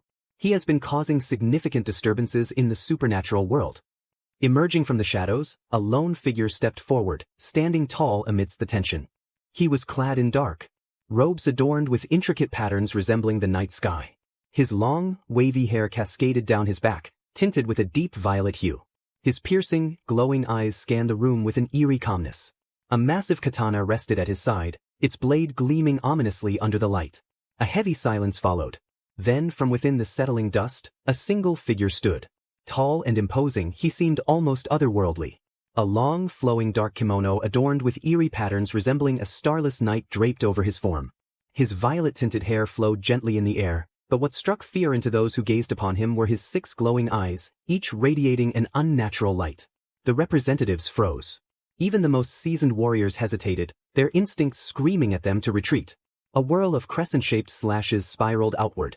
Arthur barely managed to dodge, feeling the shockwave slice through the air. The ground behind him was torn apart, showcasing the devastating reach of the attack. Arthur steadied his breathing. He couldn't hold back. He adjusted his stance, tightening his grip. His footwork became sharper, his blade moving with newfound speed. He launched another assault, each strike aimed at Kokushibo's vital points. Kokushibo nodded slightly, as if acknowledging Arthur's determination. But then he unleashed a powerful technique. Moon breathing, 8th form, Moondragon Ringtail. A massive crescent slash, twisting like a serpent, came crashing toward Arthur. He barely managed to block it, but the force sent him skidding backward. His arms trembled from the sheer impact. The gap in their abilities felt insurmountable. From the ridge, Valle's team instinctively jumped back, as if the technique could reach them. No way, Valle clenched her fists. This isn't just power, this is the swordsmanship of someone who has perfected their craft for centuries. Her teammates could only stare in silent horror. Arthur pushed forward again despite the overwhelming odds. Doubt crept in. No matter how much skill he poured into his blade, it felt like a child challenging a god. But Arthur gritted his teeth. He couldn't afford to hesitate. He dashed forward again, pushing past his fear. Their swords clashed again and again, ringing through the empty night. Arthur's movements became desperate, fueled by sheer willpower. Kokushibo remained eerily composed, his swordsmanship never faltering. Then, Kokushibo sighed. Moon breathing, 16th form, Moonbow half moon. Then, without a single movement or word, the air around him shifted. A pulse of energy subtle, nearly imperceptible rippled from his form. In that instant, the clone connected to the true Kokushibo Issei Tsujikuni. The real Kokushibo Issei Tsujikuni opened his 6 eyes back in his home, sitting cross-legged on the floor in meditation. The moment his clone vanished, all the information it had gathered flooded into his mind. The Dragon Gate, the Chaos Brigade's plan. Yasaka's acceptance of his protection. He exhaled slowly, processing everything. This was a problem. Not because of the Chaos Brigade, they were always bound to do something reckless, but because he could not personally act yet. His 6 eyes shifted slightly, glancing toward the bed. Kuroka, Valle, and Krumkruch were there, his guards. The 3 of them had been watching him like hawks ever since he woke up, ensuring he wasn't overworking himself again. It wasn't that he disliked their presence, but they were persistent. And because of that, he couldn't just walk out and deal with the issue himself. That's why he had used a clone. A perfect replica of himself, indistinguishable from the real thing except for its lack of true battle capability. He had sent it in his place to gather information, and now he knew everything he needed to. But the situation was only going to get worse. The Chaos Brigade was desperate. They had already harmed countless innocents, and they wouldn't stop. He needed to act. But first his eyes flickered to the 3 sleeping women again. Kuroka was curled up closest to him, one of her legs hanging off the bed lazily. Crom was half covered by the blanket, her silver hair spilling over her face. She looked the most ready to fight at any given moment, even in her sleep. If he tried to move carelessly, one of them would wake up. Issei narrowed his eyes. How annoying. What was his best option? Sneak out again. But if they woke up, they'd be angry. Make another clone and have it fake sleeping in his place. But if they touched it, they'd notice. Convince them to let him go. Impossible. Option 4, use force. He exhaled through his nose. Tempting but not yet. For now, he would wait. But the moment an opportunity arose, he was leaving. The moonlight filtered through the window, casting pale silver streaks across the room. Issei sat motionless, blending into the stillness of the night. His mind was sharp, calculating. The situation with the Chaos Brigade was spiraling, and Yasaka's involvement only complicated things. Yet the real issue was here. The 3 women, his so-called guards, remained asleep, their breaths slow and steady. Kuroka murmured something incoherent, shifting slightly before nuzzling deeper into the blanket. Crom Crutch barely moved, her silver hair spilling over the pillow. His gaze settled on her. Even in slumber, she was tense, her body coiled like a predator ready to strike. If anyone would wake up first, it would be her. His options remained the same. A clone would be detected. Sneaking out was too risky. Convincing them was laughable. And using force, while effective, would only complicate things later. Patience. His fingers flexed slightly before resting on his knee again. He would wait until the moment was right. Time passed in silence. Then a shift. Kuroka stirred first, her feline ears twitching before she groggily opened her golden eyes. She blinked, gaze unfocused, before locking onto him. Still awake, she mumbled, voice thick with sleep. Issei didn't respond. Kuroka stretched like a cat, her tail flicking lazily. You're really bad at this whole resting thing. Again silence. She yawned, rubbing her eyes. Come back to bed. You're thinking too much. Issei stared at her for a moment. Then slowly he closed his eyes. Fine. Kuroka smiled drowsily, satisfied, before curling up again. Within moments, her breathing evened out. But Issei was not going to sleep. They were too aware. Too cautious. If he moved recklessly, they would catch him. His eyes opened once. More, gleaming in the darkness. If he wanted to leave unnoticed, he would have to be perfect. Minutes passed in silence. Issei remained still, his mind racing through possibilities. Kuroka had already stirred once. If he moved too soon, she might wake again. Crom Crutch was an unpredictable factor, and Valley, she was the biggest problem. If she even suspected something, she would not let it go. Simply walking out was impossible. A normal clone wouldn't work either. If Kuroka so much as draped herself over it, she'd notice the difference in body heat. He needed something better. Then an idea. A refined version of his previous clone technique. Instead of just a simple replica, this one would be more convincing. Slowly, Issei exhaled, focusing his energy. A faint shimmer surrounded him, his control absolute. Within moments, an exact duplicate of himself materialized in his place, only this one was different. It breathed. Its skin radiated warmth. It even had the slow, steady heartbeat of someone deep in sleep. Perfect. With precision, Issei shifted his real body ever so slightly. Not a sound. Not a breath out of place. His clone remained where it was, lying naturally on the bed. Now the hardest part. Leaving. Even with the clone in place, if he made a single noise, Valley or Crom would wake up. Kuroka too, if she wasn't as deep asleep as she looked. Slowly, Issei stood, his movements controlled down to the finest muscle fiber. His steps were soundless. His breathing, non-existent. He reached the door. A creak. Instantly he froze. Valley shifted slightly, her brows furrowing. He didn't move. Seconds passed. Then she exhaled, turning in her sleep. His hand pressed against the door frame, steadying himself. Too close. But he couldn't hesitate now. With a final calculated step, he slipped through the door, leaving nothing but silence in his wake. He was free. The cool night air greeted him as he stepped outside. The sky was dark, but the stars illuminated his path well enough. Now the real work could begin. Without a word, he vanished into the forest, heading toward the most secluded training ground. He had a place even Valley wouldn't suspect. Issei stood amidst the ruins of the forgotten shrine, the cool morning air brushing against his sweat-covered skin. His training had reached a plateau until now. He needed something more, something that would push him past his limits. His eyes locked onto the shrine's ceiling, half collapsed, yet sturdy enough to hold weight. An idea formed. A challenging one. He reached into the earth, his strength effortlessly breaking through the ground. From deep within, he pulled forth a massive chunk of dragonic titanium, or a rare, near-indestructible metal infused with draconic energy. It was dense, heavy, and perfect for what he had in mind. With a single swing of his sword, he shaped the ore into a massive, jagged boulder. It was easily over a ton in weight, its dark surface gleaming under the morning sun. But that wasn't enough. He took a thick, enchanted chain and secured it around the boulder, tying the other end to a reinforced beam above. The mechanism was simple. Once released, the boulder would swing back and forth, slamming into Issei, then rebounding off the shrine's wall before coming back even harder. This was endurance training in its rawest form. No magic. No barriers. Just his body against a force meant to break him. Taking the hit, Issei exhaled, stepping into position. He stood directly in the boulder's path, hands interlocked behind his head, muscles tensed but not flexed. This wasn't just about withstanding the impact. It was about accepting it. With a single push, he sent the boulder swinging. The first hit landed directly against his torso. His entire body trembled from the force, his muscles protesting. The impact sent shockwaves through his bones, but he gritted his teeth, unmoving. The boulder swung back, crashing into the shrine wall before rebounding even harder. The second hit struck deeper, pressing into his core like a hammer against steel. His ribs ached, but he didn't budge. Fin.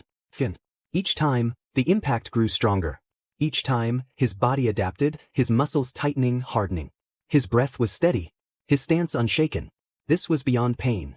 This was beyond endurance. This was evolution. Hours passed. The sun had risen fully, yet Issei remained there, taking each strike without hesitation. His skin bruised, then healed. His bones cracked, then reinforced themselves stronger than before.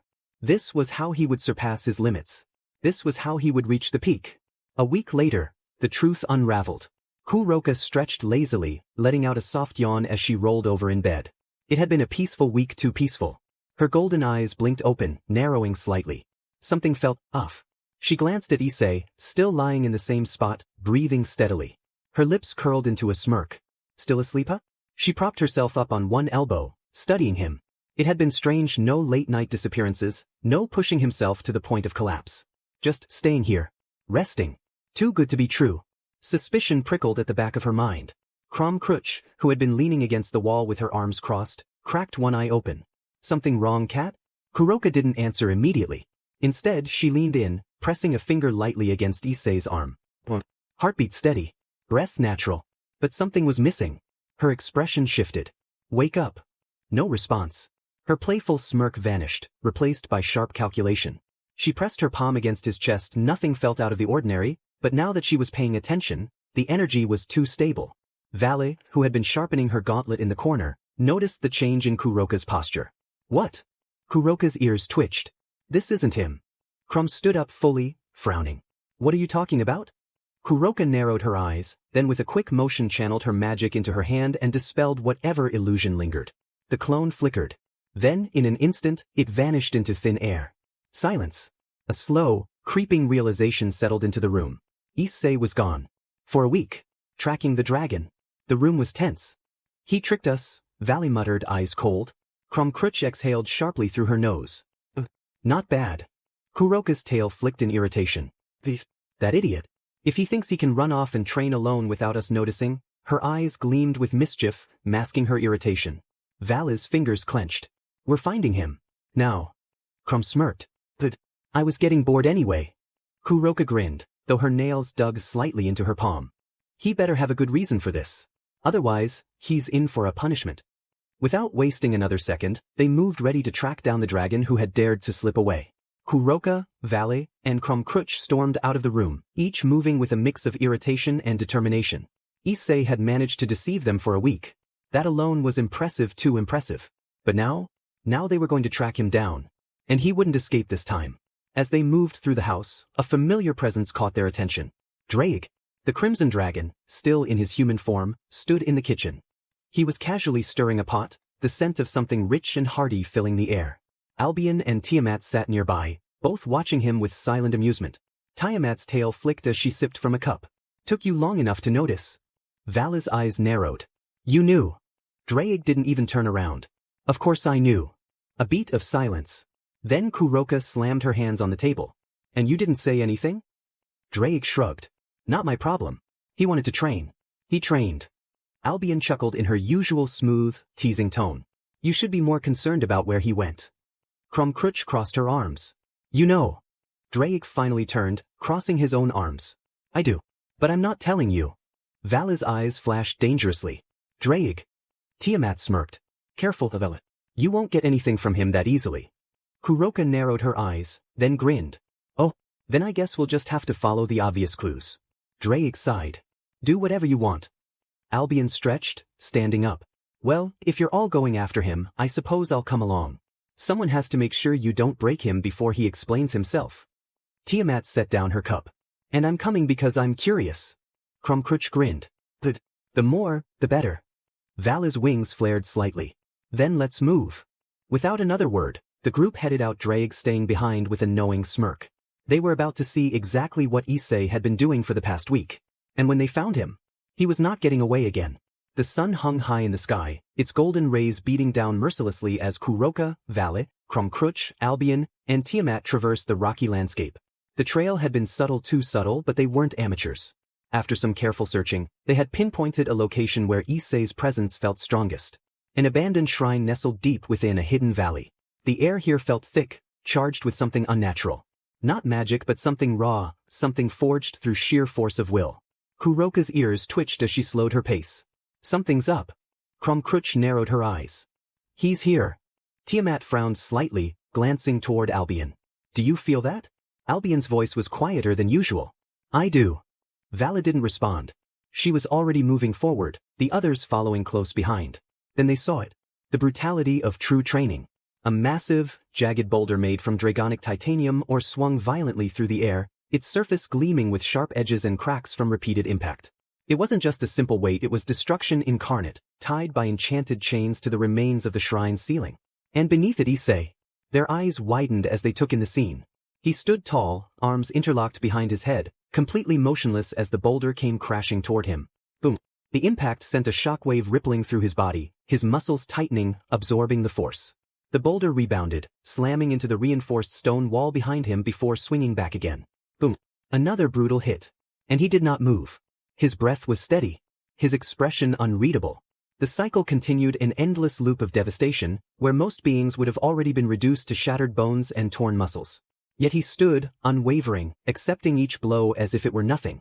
The group was frozen, each one processing what they were witnessing. This isn't punishment. Albion's voice broke the silence. They all turned to her. She wasn't staring at Issei, she was analyzing the boulder, the chains, the mechanics of the setup. Her lips parted slightly. This is endurance training. The realization struck like lightning. Kuroka's smirk faltered. Wait, so you're telling me he's been doing this willingly? Albion nodded slowly. Not just willingly. Look at him. He's completely focused. This isn't just some test of pain resistance, he's conditioning himself. Tiamat's sharp gaze flickered. How long do you think he's been at it? Hours. Crumcrutch's fingers twitched. Impossible. Another impact. Another shockwave. Yet Issei remained standing. Vala finally spoke, her voice calm but laced with something dangerous. We're not leaving. No one argued. They were going to watch. And they were going to wait. Because if Issei was truly this determined, then they needed to know exactly what kind of strength he was developing. Sunset, a moment of rest. The hours dragged on. The sun, once blazing overhead, had begun its descent, painting the sky in hues of crimson and gold. The wind carried the lingering heat of the day, but it did little to lessen the brutal reality before them. Issei never stopped. For hours, the boulder crashed into him, rebounding off the wall, then slamming into his body again. Each impact sent tremors through the ground, yet he remained firm, unwavering. Vala, Kuroka, Crumcrutch, Albion, and Tiamat had stayed, silent observers to what should have been impossible. But eventually, he moved.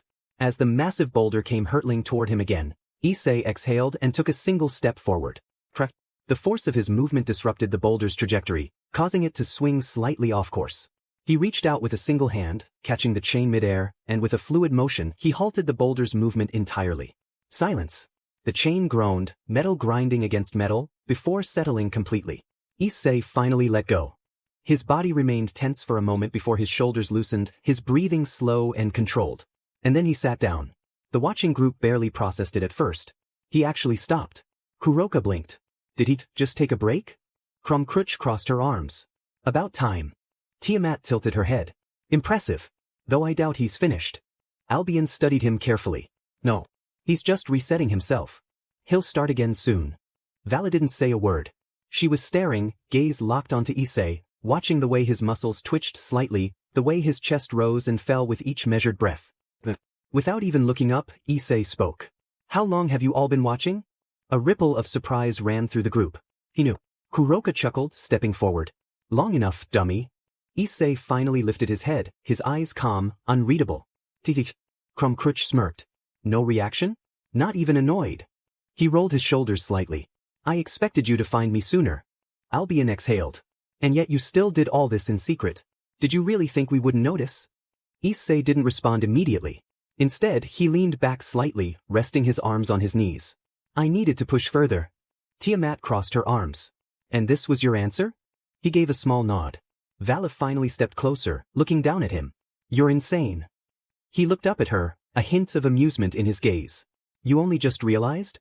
She scowled, but before she could respond, Kuroka flopped down next to him with a grin. Well, since you finally decided to stop for a bit, you might as well enjoy the company. Crumb-Crutch sat down on a nearby rock. Might as well watch up close. Tiamat and Albion exchanged glances before settling in as well. Vala hesitated just for a moment before sighing and sitting down, arms crossed. Issei glanced at them, then at the sky. I won't stop. Kuroka grinned. We know. Vala's voice was steady. Then we won't leave. Issei exhaled, closing his eyes briefly. The break wouldn't last long. Soon he'd be back at it. And now he had an audience. The shrine's broken structure cast long shadows as the sun dipped below the horizon, leaving only the glow of fading daylight. The air was warm, carrying the scent of dust and stone. Issei remained seated, arms resting on his knees, his breathing slow and measured. The others were gathered around him, the weight of their presence oddly grounding. Kuroka was the first to break the silence. So, tell me, dummy, she leaned closer, her golden eyes gleaming. Why go through all this alone? You really think we wouldn't help? Issei didn't open his eyes. It's not about help. Crumb-Crutch smirked. Then what is it about? He exhaled. Limits. That single word hung in the air. Albion, who had been silent for a moment, narrowed her eyes. You're testing yourself. Issei nodded slightly. I need to know where I stand. And how far I can push. Tiamat scoffed. That's a nice excuse, but it doesn't explain why you hid this. Vala's voice was sharp. You didn't even tell Drake. Issei finally opened his eyes. For a moment he simply stared at them, his gaze unreadable. I don't have time to waste. The words were calm, but there was an edge to them. The tension in the air thickened. Kuroka's ears twitched, but she didn't press further. Instead, she leaned back, resting her hands behind her head. Still stubborn as ever. Crumb-Crutch chuckled. Not surprising. Tiamat eyed him carefully. You're chasing something, aren't you? Issei didn't answer immediately. Then quietly. Maybe. That single word carried more weight than any of them expected. Albion studied him. And you won't tell us what it is? He gave a small smirk. Not yet. Kuroka sighed dramatically. Great. He's being mysterious again. Vala rolled her eyes but didn't press further. Instead, she glanced at the massive boulder still hanging from the chains. How much longer do you plan on doing this? Issei followed her gaze. As long as I need to. Crumb-Crutch raised an eyebrow. And when is that? He smirked slightly. When I break past the next wall. Silence followed. Then, to their surprise, Albion let out a soft chuckle. Humph, typical. Tiamat sighed, shaking her head. You really don't change. Kuroka stretched her arms lazily. Well, since you insist on being stubborn, we might as well stick around. Crumb-Crutch cracked her knuckles. I agree. Issei glanced at them, then at the darkening sky. Suit yourselves. Vala crossed her arms, her eyes narrowing slightly. She didn't say it aloud, but they all knew. They weren't leaving. Not tonight. Not until they understood exactly what he was trying to become. Chapter end. The night stretched on, silent except for the rhythmic clank of chains and the deep, controlled breaths of Issei Tsujikuni. Every step forward forced his muscles to adjust, to endure. The sheer density of the dragonic titanium or pressed against his body, resisting, demanding more from him. But he welcomed it. His breathing was measured, his stance solid. He was no stranger to pain, to pushing his body past its limits. This was just another obstacle to surpass. The cool night air brushed against his skin, mixing with the heat radiating from his exertion. His clothes were already drenched in sweat, but his eyes remained sharp, focused. He wasn't doing this for them. He wasn't doing this for recognition. This was for himself. To push beyond. To reach even further. To break through his limits. The sound of insects humming in the grass and the rustling of leaves accompanied his movements, a stark contrast to the sheer intensity of his training. He could feel the strain in his legs, the pull of his muscles adjusting to the unnatural weight. That meant he was making progress. Hours later, the moon had reached its peak when the shrine came into view. A faint light flickered from inside, proof that the others had made it back before him. His pace didn't slow. His legs screamed, his body ached, but still he kept moving. Hey! A voice called out. Standing just outside the entrance, leaning casually against the gate, was Kokushibo. You really walked the whole way like that? She asked, golden eyes gleaming in the dim light. Issei didn't answer immediately. Instead, he took another step. Then another. Only when he passed her did he respond. Yeah. Kokushibo grinned. Not bad. The others were waiting inside. He could already sense their eyes on him. But Issei didn't stop. Not yet. One last step clank. The weights settled, and finally he was home. The heavy clank of chains echoed through the night as Issei took his final step, reaching the shrine's grounds. His body was drenched in sweat, muscles screaming in exhaustion, but his expression remained unreadable. He didn't hesitate. With a swift motion, his sword flashed. In one smooth action, the thick chains binding his legs split apart, the severed metal links rattling as they fell to the ground. The boulder halves remained where they fell, leaving faint indentations in the dirt from the sheer weight. Issei exhaled. The sudden loss of resistance made his body feel too light. His legs nearly moved on their own, unused to the lack of strain. He rolled his shoulders, shaking off the lingering tension before turning away from the others. Without a word, he walked. His destination was clear. The wooden chair near the lake. The soft crunch of grass beneath his feet blended with the distant roar of water cascading down the cliffside. The lake stretched before him, its surface shimmering under the moonlight, reflecting the silver glow of the waterfall crashing into it. The sound was constant. Powerful. He sat down. The wooden chair creaked slightly under his weight, but he ignored it, leaning back as he closed his eyes for a moment. The cool night air mixed with the faint mist drifting from the waterfall, settling against his skin. His heartbeat was still strong, steady proof of his endurance. For now, he let the sound of the rushing water fill the silence. He didn't need words. Not yet. The night air remained still, save for the steady roar of the waterfall cascading into the lake. Issei sat motionless in the wooden chair, his breath slowing, his body adjusting to the lack of weight that had burdened him for hours. A sharp sigh broke the quiet. From the shrine, a familiar presence stepped forward. Broad, arms crossed, and wearing an expression that hovered between exasperation and amusement. Drake. You really don't know when to stop, do you? The dragon muttered, eyeing the broken chains and boulders left behind. Issei didn't respond. He didn't need to. Drake ran a hand through his hair before shaking his head. Whatever. He turned back toward the shrine, cracking his neck as he stepped inside. A moment later, the sound of pots clanking and a fire being lit filled the air. Albion smirked from where she lounged nearby. Giving in, are you? Drake shot her a glare. He needs food. All of us do. Tiamat leaned against the doorframe, arms crossed, watching as Drake began pulling ingredients together. You just don't want him passing out before he trains again, huh? Drake grumbled under his breath. Shut up. But still, his hands moved with practiced ease, pulling together a meal meant to restore strength. He didn't need to be told, he already knew what Issei needed. Kokushibo glanced toward the fire, sniffing the air. About time. Kuroka stretched her arms lazily. Smells good already. Vale, silent as ever, simply took a seat near the entrance, her gaze flickering between Issei and the growing firelight inside. The night continued. The waterfall roared, and the scent of a hearty meal filled the shrine, signaling the end of one day and the beginning of the next.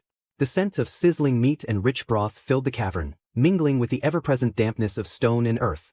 The fire crackled softly, casting flickering shadows along the rocky walls, illuminating the natural formations that made up Issei's home. Drake stood over a large cooking pot, stirring with ease, his brow furrowed in concentration. Despite his grumbling earlier, his movements were precise, practiced. He wasn't just throwing ingredients together, he was making something meant to replenish stamina and strength. The others sat scattered around the cavern, the occasional drip of water from stalactites blending with the steady bubbling of the food.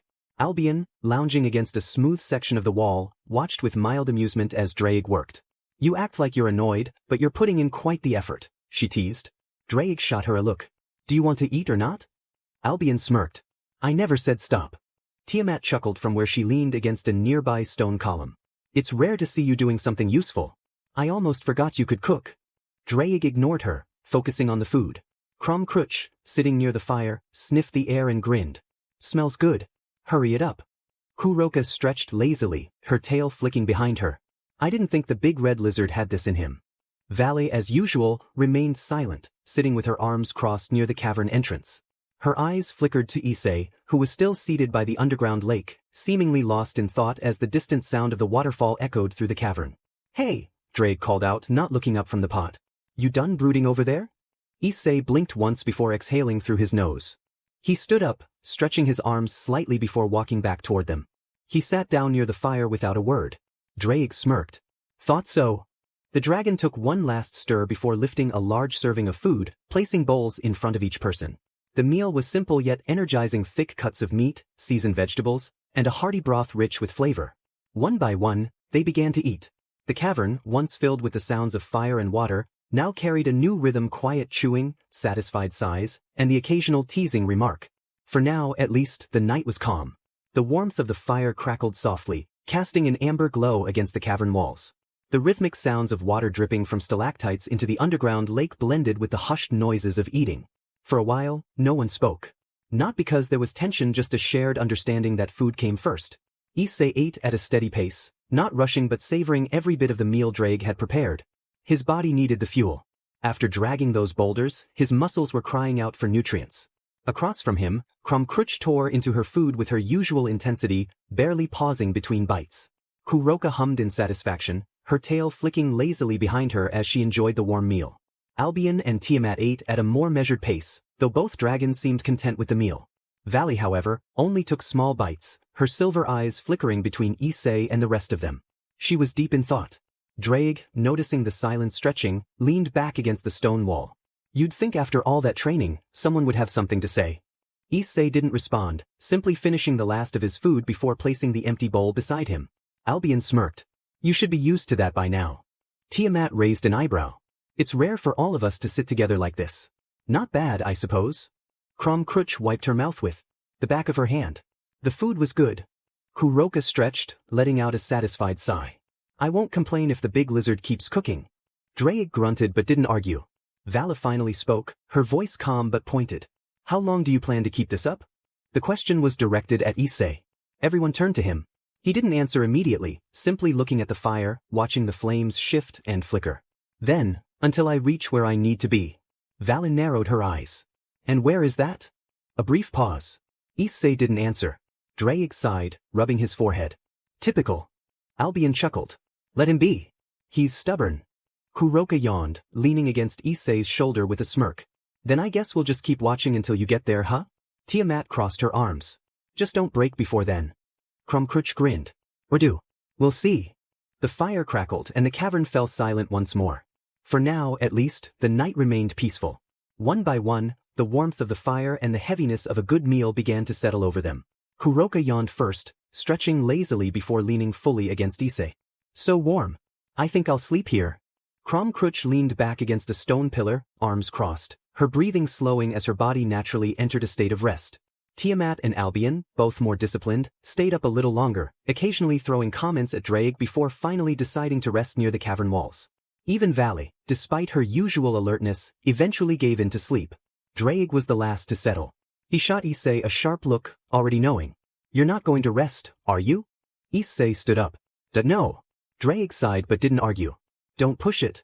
With that, the great dragon finally lay down, resting his head against a smooth rock, his breathing slowing as he drifted into slumber.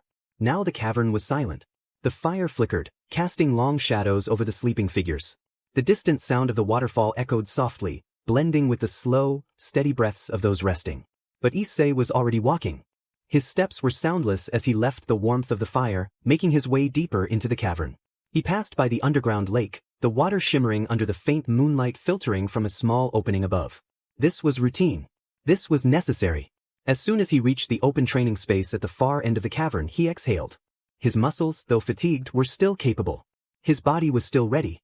Without hesitation, he reached down, grabbing the severed chains and reforging them in his hands, twisting the links together with sheer strength.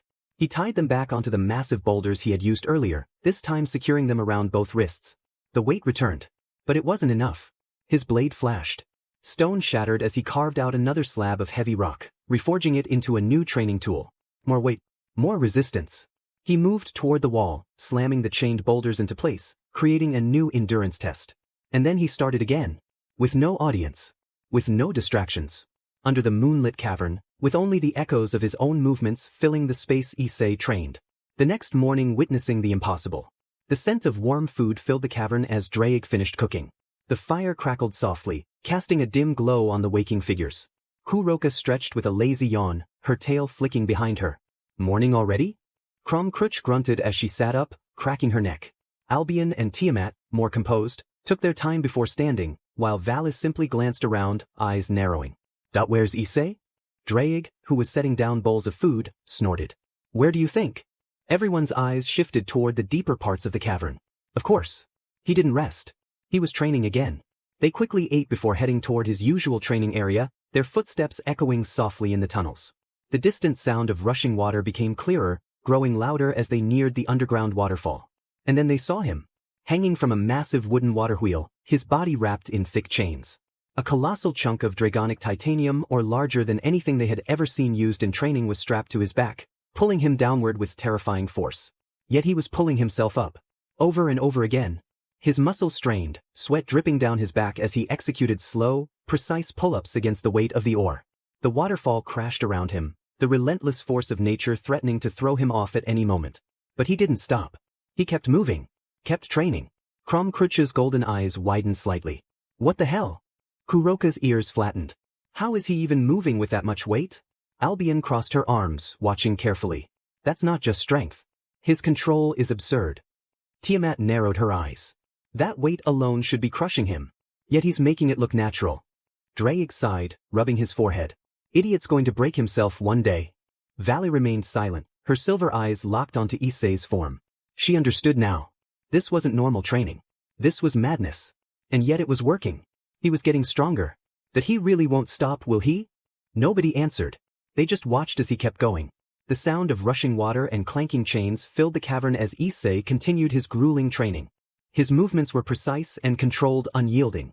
Each pull-up forced his body against the immense weight of the dragonic titanium ore, his muscles straining yet refusing to relent. And then he stopped. Without hesitation, Issei released his grip. The air crackled as he dropped from the water wheel, the massive boulder still chained to his back. The moment his feet touched the ground, a deep shockwave erupted from the impact, sending dust and mist swirling around him. The others instinctively tensed. Kromkruch's eyes sharpened. That landing. Even with that weight, he barely made a sound. Kuroka's ears twitched. Naya. He makes it look easy, but that was anything but ordinary. Valley crossed her arms, staring intently. It wasn't just strength. It was mastery. Issei exhaled through his nose, reaching for the heavy chains wrapped around his torso. With a single sharp pull, he snapped the restraints free, the colossal boulder crashing onto the ground behind him, sending tremors through the cavern floor. The weight was gone. But his body remained still, completely composed. That you're all here? The voice was calm, unfazed. Drake snorted, arms crossed. Of course we're here. We slept, unlike some people. Albion raised an eyebrow. You didn't even stop after last night? Issei glanced at her before looking away. No reason to. Tiamat let out a low sigh. Your endurance is impressive, but even dragons know when to rest. Kuroka pouted. At this rate, you're going to turn into an obsessed training maniac. Issei ignored the comment. He rolled his shoulders, the lingering strain already fading from his body. Then, without hesitation, he turned toward them. Let's go back. Kromkruch tilted her head. Back? Issei nodded. I'll set this up in my training ground later. He gestured at the massive boulder behind him, as if it were nothing more than a simple tool. The group exchanged looks. Valis scoffed. You act like you're done, but you're just moving it somewhere else to train again. Issei didn't deny it. He simply turned and started walking. The others followed, still trying to process what they had just witnessed. Scenes changed to the clone in Tokyo. Kyoto's shrine, moonlit corridors. The wooden panels creaked softly beneath Kokushibo's steps as he walked through the shrine's corridors. The night air was crisp, carrying the faint scent of incense and cherry blossoms. His 6 eyes scanned his surroundings, taking in the stillness of the sacred grounds. The thought lingered in his mind, but he pushed it aside. Now was not the time for such distractions. As he rounded a corner, he came across a small garden bathed in moonlight. A koi pond reflected the night sky, the occasional ripple distorting the stars. He stood at the edge, watching as the fish moved lazily beneath the surface. Despite the peace of the shrine, he could still feel the lingering malice that the Chaos Brigade had left behind. The battle had ended, but the scars remained. His 6 eyes slowly shifted toward the shrine's entrance, where he sensed a presence. Yasaka. She stood there, bathed in the soft glow of the lanterns, her golden eyes focused on him. Her long hair cascaded over her shoulders, and her tail swayed ever so slightly. "You don't sleep?" she asked, her voice gentle yet inquisitive. Kokushibo remained still for a moment before responding. "That I do not require it." A quiet breeze rustled through the trees. Yasaka stepped forward, her gaze unwavering. "You're an interesting one," she murmured. "You saved me and Kunu, yet you stand here, watching Kyoto as if you are not part of it." Kokushibo did not reply. Yasaka studied him carefully. "You are a warrior, yet your presence is unlike any other I have met. Feels distant." Kokushibo finally turned to face her. His 6 eyes, unreadable as ever, regarded her for a moment before he spoke. "That I have been many things," he said slowly. "A warrior, a blade, a shadow." His voice was steady, yet there was something beneath it, something that even he did not fully acknowledge. Yasaka tilted her head slightly, a small smile playing at her lips. "And now? A protector." His answer was simple but absolute. Yasaka's expression softened, yet a glint of curiosity remained in her eyes. "You speak as though it is a duty rather than a choice." Kokushibo looked toward the sky. The moon hung high, casting its silver glow upon the shrine. "Perhaps it is both." A silence stretched between them, but it was not uncomfortable. Yasaka eventually sighed, placing a hand on her hip. "Well, protector or not, you are welcome here," she said, turning slightly. "Kyoto owes you a debt." Kokushibo gave a slight nod but said nothing. As Yasaka prepared to leave, he spoke once more, his voice quieter than before. "Keep your daughter close." Yasaka paused, glancing back at him. "The Chaos Brigade will not stop," Kokushibo continued. "Their methods are without honor. If they cannot take you, they will take what you cherish." Yasaka's expression darkened slightly. "I know." Her fingers curled slightly, a flicker of power passing through her golden tails. "That is why I will fight." Kokushibo observed her for a moment before closing his eyes briefly. When he opened them again, they glowed faintly in the moonlight. "Then let us see how long the hunters can survive when the prey is no longer running." Yasaka blinked, then let out a soft laugh. "For someone so serious, you have a way with words." Kokushibo turned slightly, stepping away from the pond. "That was not intentional." Yasaka chuckled again before turning toward the shrine. "Rest if you can, Kokushibo. Kyoto will need you soon enough." She disappeared into the corridors, leaving Kokushibo alone once more. He remained still, listening to the distant sounds of the city beyond the shrine's walls. "I'm sorry, but I'll need to use your past. Father." His 6 eyes shifted toward the horizon. Somewhere out there, the Chaos Brigade was preparing their next move. And when they did, Kokushibo would be waiting. The soft rustling of leaves filled the night air as Kokushibo remained by the pond, his tall frame still and unmoving. He watched as the koi fish glided through the water, their vibrant colors rippling under the moonlight. For a long moment, he simply stood there, silent. Then he slowly lowered himself onto the wooden deck beside the pond, folding his legs beneath him. His hand rested lightly on the hilt of his sword, but his grip was relaxed, as if he were lost in thought. The silence between them stretched on, thick and heavy, suffocating beneath the weight of unspoken words. Kokushibo's breathing had slowed, the anger that had twisted his features now fading, leaving behind something far worse: emptiness. His 6 eyes stared into the koi pond, the reflection of the moon warping and shifting across the water's surface. For a long time, he did not speak. Then finally, "That I regret everything." His voice was quieter now, no longer laced with anger or filled with the venom of old hatred. "Hello." Yasaka's ears twitched slightly at his words, but she did not interrupt. "I spent a lifetime chasing something that was never meant for me," Kokushibo continued, his tone steady yet weighed down by something ancient. "I envied my brother, hated him. And in that hatred, I convinced myself that power would give me peace." His fingers curled into a loose fist against his knee. "I abandoned the ones who loved me. My wife. My daughter." A slow breath. "I told myself it was for them. That I would gain strength so I would never fall in battle. So that I would always protect them, even if from afar." His 6 eyes darkened, the faintest tremor in his voice. "But what use is a protector who is never there?" Yasaka remained silent, watching him carefully. "I became a demon. I turned my back on the very things that made me human. And for what?" His jaw clenched slightly. "To still be beneath my brother's blade in the end?" His fingers tightened slightly, but not in anger, only in quiet realization. "I lost everything. My family. My humanity. My purpose." His 6 eyes slowly lifted from the water, meeting the golden glow of Yasaka's own. That I do not deserve love. Yasaka inhaled slightly, surprised by how firm his voice was. I do not deserve a family. A bitter breath. I do not even deserve happiness. The words left his lips so easily, as if he had carried them for centuries. And perhaps he had. Yasaka studied him, searching for anything in his expression: pain, sorrow, guilt. But Kokushibo was not a man who wept. He was not a man who begged for forgiveness. He simply stated it as fact. A truth that had long since been burned into his soul. That is why I do what I do now. His voice, though quiet, carried an unwavering weight. I fight. I protect. Not because I expect redemption. Not because I believe I can change what I have done. His 6 eyes dimmed slightly. But because it is all I have left. The pause. If I am to exist, then let it be for something. His gaze flickered toward Yasaka, searching. Even if I am undeserving.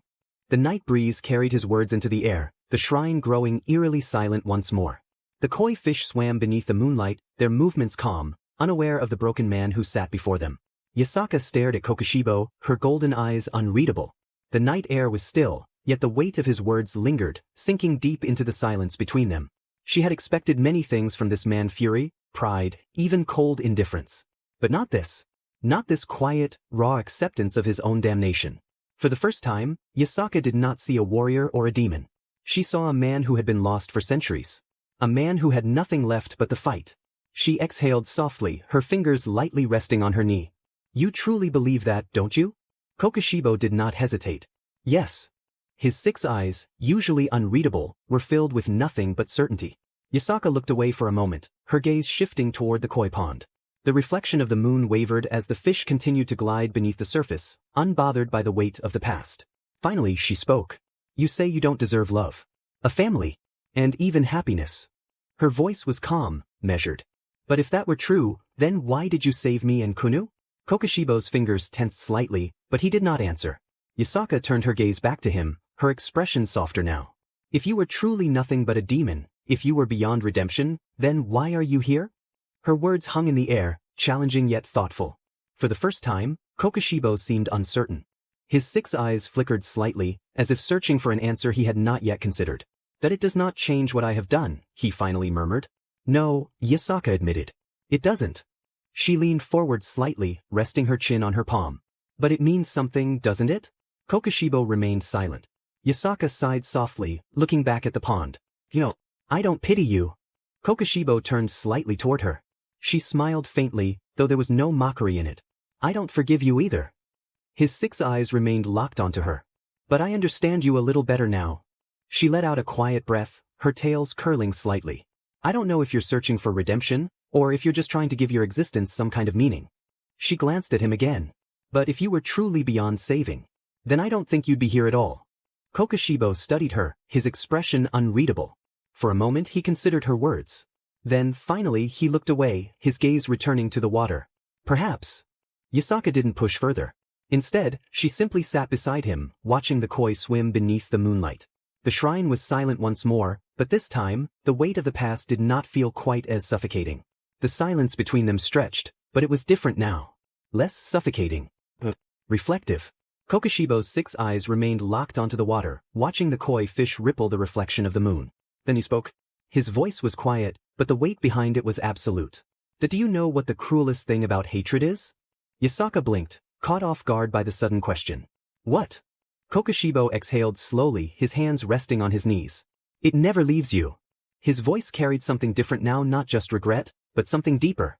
Something raw. It stays. A slow breath. Even after everyone else is gone. Yasaka's golden eyes widened slightly.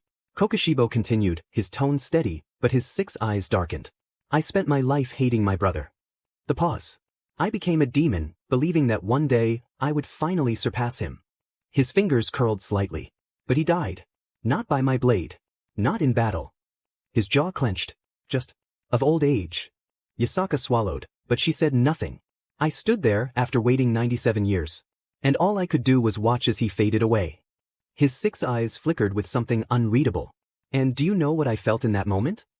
Yasaka hesitated, then quietly asked, anger? Kokushibo shook his head. No.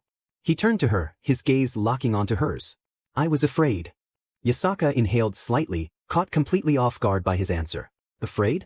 This man, this warrior, this demon feared nothing. He was the embodiment of relentless pursuit, unwavering discipline, and sheer, unshakable conviction. And yet he continued. For my entire existence, I was defined by my hatred for him. My jealousy. My desire to surpass him. His voice grew quieter. But when he was gone, what was left? Yasaka felt a chill crawl down her spine. Kokushibo's 6 eyes looked distant, as if seeing something that no longer existed. My entire life, I believed I was chasing strength. That if I could just reach it, I would be complete.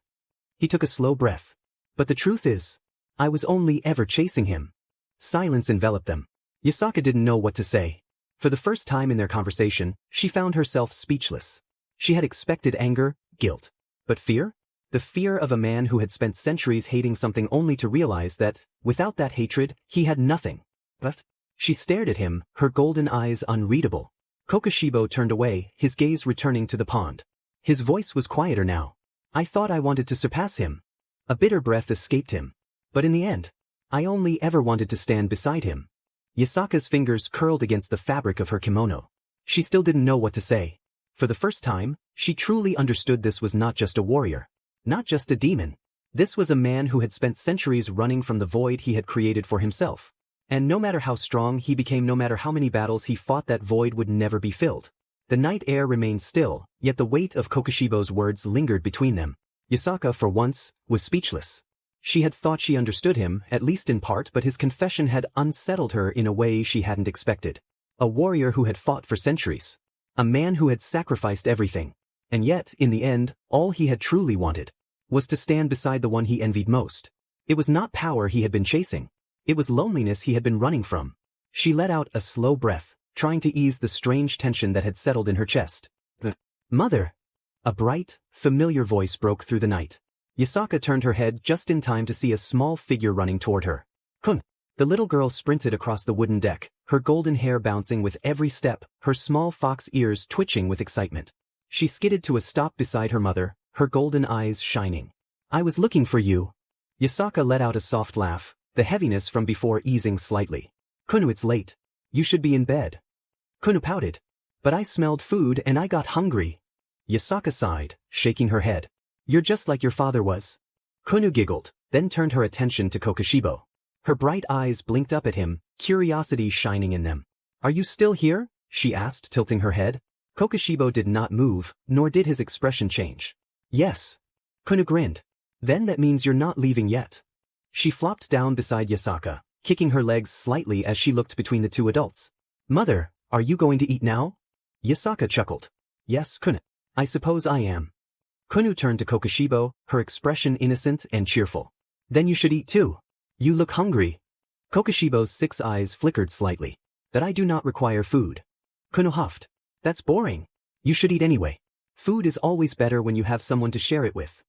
Yasaka smiled softly, placing a hand on her daughter's head. Then she turned to Kokushibo. That she's right. For the first time that night, her voice was lighter. Sit. Just for tonight. Her golden eyes held his gaze, no longer filled with fear or judgment, but something quieter. Something softer. Kokushibo stared at her, his 6 eyes unblinking. Then he disappeared. Not in a gust of wind. Not in a dramatic flash. One moment he was there. And the next gone. Kunu blinked in surprise. Huh. She turned to her mother. Where did he go? Yasaka sighed, shaking her head as she looked at the empty space where Kokushibo had been sitting. That he always does that. Kunu pouted. That's rude. He should have at least said goodbye. Yasaka chuckled, ruffling Kunu's hair. That's just how he is, dear. But as she looked at the spot where he had been, something inside her felt different. She had feared him. She had been disgusted by him. And yet not. She pitied him. A man who had lost everything, and yet still walked forward. Alone. She let out a quiet sigh, standing up. Come Kunu. Let's eat. Kunu grinned, jumping to her feet. Okay. The two of them walked toward the dining hall, the warmth of home awaiting them. And in the distance, unseen, unheard, Kokushibo watched them for just a moment longer. Then, without a word, he stepped into the shadows and disappeared once more. Yasaka and Kunu walked into the warmly lit dining hall, the soft glow of lanterns casting a golden hue over the wooden walls. The long table was already set, filled with steaming bowls of rice, grilled fish, and a variety of side dishes. Kunu practically bounced into her seat, her tail swishing excitedly behind her. Finally! I thought I was gonna starve. Yasaka sighed, sitting across from her. Kunu, you ate 3 hours ago. Kunu pouted, picking up her chopsticks. That was a long time ago. She shoved a piece of grilled fish into her mouth, happily chewing. So good. Yasaka smiled softly as she took a bite of her own food. But as she did, her thoughts drifted back to kokushibo. The way he had disappeared so suddenly. Again. The things he had said. The regret. The loneliness. The way he had watched them standing in the shadows, unseen. Her fingers lightly tapped against the table. Then suddenly, Mother! Kunu's voice broke through her thoughts. Yasaka blinked, looking up. Kunu was staring at her, still chewing, her cheeks puffed out like a chipmunk. You're thinking about him, aren't you? Kunu said through a mouthful of rice. Yasaka raised an eyebrow. Don't talk with your mouth full. Kunu swallowed, then smirked. You totally are. Yasaka clicked her tongue. I was just thinking. He is a strange man. Kunu grinned. He's cool. He has 6 eyes. I bet he can see everything. Yasaka sighed. That doesn't mean. Maybe that's why he left. Kunu interrupted, giggling. What if he saw how bad you eat and got scared away? Yasaka froze, chopsticks halfway to her mouth. Excuse me? Kunu snickered. You eat like a fox, your cheeks puff up when you chew. Yasaka's eye twitched. Kunu. Kunu grinned wider. Maybe that's why you don't have a husband yet. But a wooden spoon came down gently on top of Kunu's head. Ow. Kunu whined, rubbing her head. Mother. Yasaka huffed, crossing her arms. That's what you get for being rude. Kunu stuck her tongue out. I was just saying. Bzzzt. The lanterns flickered for a brief moment, casting long shadows across the room. Yasaka frowned, setting down her chopsticks. Strange. Kunu perked up, her fox ears twitching. Is it a ghost? Yasaka sighed, shaking her head. No, Kunitz. Before she could finish, a deep, heavy voice broke through the silence. That I am still here. Kunu froze, her breath catching in her throat as her golden eyes widened. Yasaka stiffened, the warmth of the dining hall suddenly feeling colder. That voice. Slowly she turned. And from the darkest corner of the room he emerged. Kokushibo. His towering frame moved with a quiet stillness, his 6 glowing eyes locking onto them as he stepped forward. Kunu clutched the edge of her sleeve, her small fingers trembling slightly. How long have you been there? Kokushibo stood motionless for a moment. Long enough. His voice carried no malice, yet its weight was suffocating. Kunu turned to her mother, her voice quieter now. Mother. Yasaka inhaled softly, regaining her composure. She lifted her chin, meeting Kokushibo's gaze. Why are you here? The pause. Then, his deep voice rumbled through the air. That I changed my mind. Kunu blinked, her grip on her sleeve loosening slightly. Ha! Kokushibo's 6 eyes slowly shifted toward the table, toward the untouched food between them. That I will eat. Kunu's breath steadied. Yasaka studied him carefully. I thought you didn't require food. Kokushibo turned to her, his expression unreadable. That I do not. Kunu hesitated, glancing between him and the food. Then why? A long silence. Then, finally, Kokushibo spoke. Because food is always better when you have someone to share it with. Yasaka's breath caught. The words hung in the air, simple yet heavy. For a moment, she wasn't sure if he had meant them for Kunu. Or for himself. Kokushibo moved forward without another word, lowering himself onto the tatame mat. The wooden floor creaked slightly beneath his weight as he picked up a bowl of rice. Kunu watched him carefully, her small hands still gripping her sleeves. Then, slowly she reached for her chopsticks again. Yasaka remained silent as she observed the man before her, his 6 eyes focused on the food in his hands. A demon, sitting at her table. A warrior, eating among them. A man, who had once believed he deserved nothing, choosing just this once to stay. She exhaled softly, the heaviness in her chest easing just a little. And for the first time that night, the silence no longer felt empty. The room was quiet as the 3 of them ate, the only sounds being the soft clinking of chopsticks against bowls and the occasional sip of tea. Kokushibo remained still, eating in silence, his movements disciplined and controlled. Yasaka observed him carefully, but she said nothing. Kunu, however, had her own thoughts swirling in her young mind. She stared at Kokushibo, her golden eyes filled with curiosity, watching his every movement. There was something about him, something strange, something that made her feel like she had seen him before. And then it clicked. She set her chopsticks down. Mother. Yasaka glanced at her. Yes. Kunu turned to Kokushibo, tilting her head slightly. You remind me of someone. Kokushibo did not react immediately. He simply picked up another piece of food, calmly placing it into his mouth. Kunu continued, undeterred. During the raid, when Kyoto was attacked, Kokushibo's fingers stilled for just a moment. There was someone there, Kunu said. He looked like you, but more human. Yasaka's gaze sharpened slightly, but she remained silent, waiting. Kunu frowned, trying to remember. He had a sword too, and his aura felt really strong. But he wasn't as intimidating as you. Kokushibo finally set his chopsticks down. The pause. Then he spoke. That he was my student. Kunu blinked in surprise. Really? Kokushibo nodded slightly. He is known as the Red Dragon Emperor. Kunu's fox ears perked up. That was him. She had heard the stories. The wielder of the boosted gear. A warrior strong enough to fight gods and devils alike. Kunu's eyes narrowed as she processed this information. Then she tilted her head again. Is he your son? Kokushibo froze. Yasaka raised an eyebrow, glancing between them with mild interest. Kunu crossed her arms, looking serious. He looks like you. And if he's your student, maybe he's actually your... No. Kokushibo's voice was firm, but not harsh. Kunu frowned. Are you sure? You kinda. I do not know. Kunu blinked. Huh. Kokushibo exhaled quietly, his 6 eyes darkening slightly. That I do not know what he is to me. His voice was calm, measured. But inwardly. Because I am him. Kunu pouted slightly. That doesn't make sense. Yasaka watched him carefully, noticing the faintest tension in his shoulders. But Kunu, still young and unaware of the weight behind his words, simply huffed. Well, he kinda feels like your son. Even if you don't think so. Kokushibo did not respond. Kunu shrugged and went back to eating, the curiosity fading from her mind as quickly as it had appeared. But Yasaka. She kept watching him. Because for the first time since meeting him, she saw hesitation. Kunu ate happily, her tail swishing behind her as she kicked her legs under the table. But every few bites, she would sneak glances at Kokushibo, her young mind still fixated on the thought from before. The man in the raid, the Red Dragon Emperor. He looked like Kokushibo. He fought like Kokushibo. And he was his student? Kunu tapped her chopsticks against her bowl, deep in thought. A brilliant idea struck her. She turned to Kokushibo, her golden eyes sparkling with mischief. Can you be his dad? Kokushibo stopped eating. Yasaka nearly choked on her tea. A long, painful silence stretched across the table. Kunu, completely unaware of the weight of her words, continued casually. I mean, he kinda looks like you, and if he's your student, that's basically like a dad training his son, right? Kokushibo slowly set his bowl down. His 6 eyes blinked at her, completely unreadable. Yasaka, meanwhile, was trying very hard to keep a straight face. No, Kokushibo finally said, his voice steady. Kunu pouted. Why not? Kokushibo exhaled slowly, his patience being tested in ways he never expected. Because it does not work that way. Kunu huffed, crossing her arms. But you train him.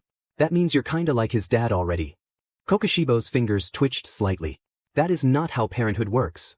Kunu leaned forward. Then how does it work? Kokushibo's 6 eyes darkened slightly, as if trying to calculate the best way to escape this conversation. Yasaka, watching his internal struggle, took a slow sip of her tea, thoroughly amused. Finally, Kokushibo spoke again. Point 1 does not simply declare another their son. Kunu blinked. Why not? Kokushibo hesitated for half a second in eternity for someone as composed as him. It is complicated. Kunu squinted at him suspiciously. You don't know, do you? Kokushibo remained silent. Kunu gasped. Wait, have you never been a dad before? Yasaka nearly spit out her tea. Kokushibo's eye twitched. Kunu clapped her hands together. That explains so much. No wonder you're all serious and broody. You're totally missing dad energy. Kunu exclaimed, her eyes sparkling with mischief. Yasaka coughed, trying and failing to suppress her laughter. Kokushibo remained completely still, his 6 glowing eyes fixed on the small fox child who was accusing him of lacking dad energy. Kunu nodded to herself. This is a serious issue. She looked up at him with absolute confidence. It's okay. I'll teach you how to be a dad. For the first time in centuries, Kokushibo found himself at a loss for words. Yasaka finally let out a small laugh, shaking her head. Kunu, you can't just assign people children. Kunu huffed. But mother, he needs it. Look at him. She turned back to Kokushibo. When was the last time you had fun? Kokushibo blinked. Fun? Kunu gasped dramatically. You don't even know what fun is? Kokushibo glanced at Yasaka, silently questioning why she found this amusing.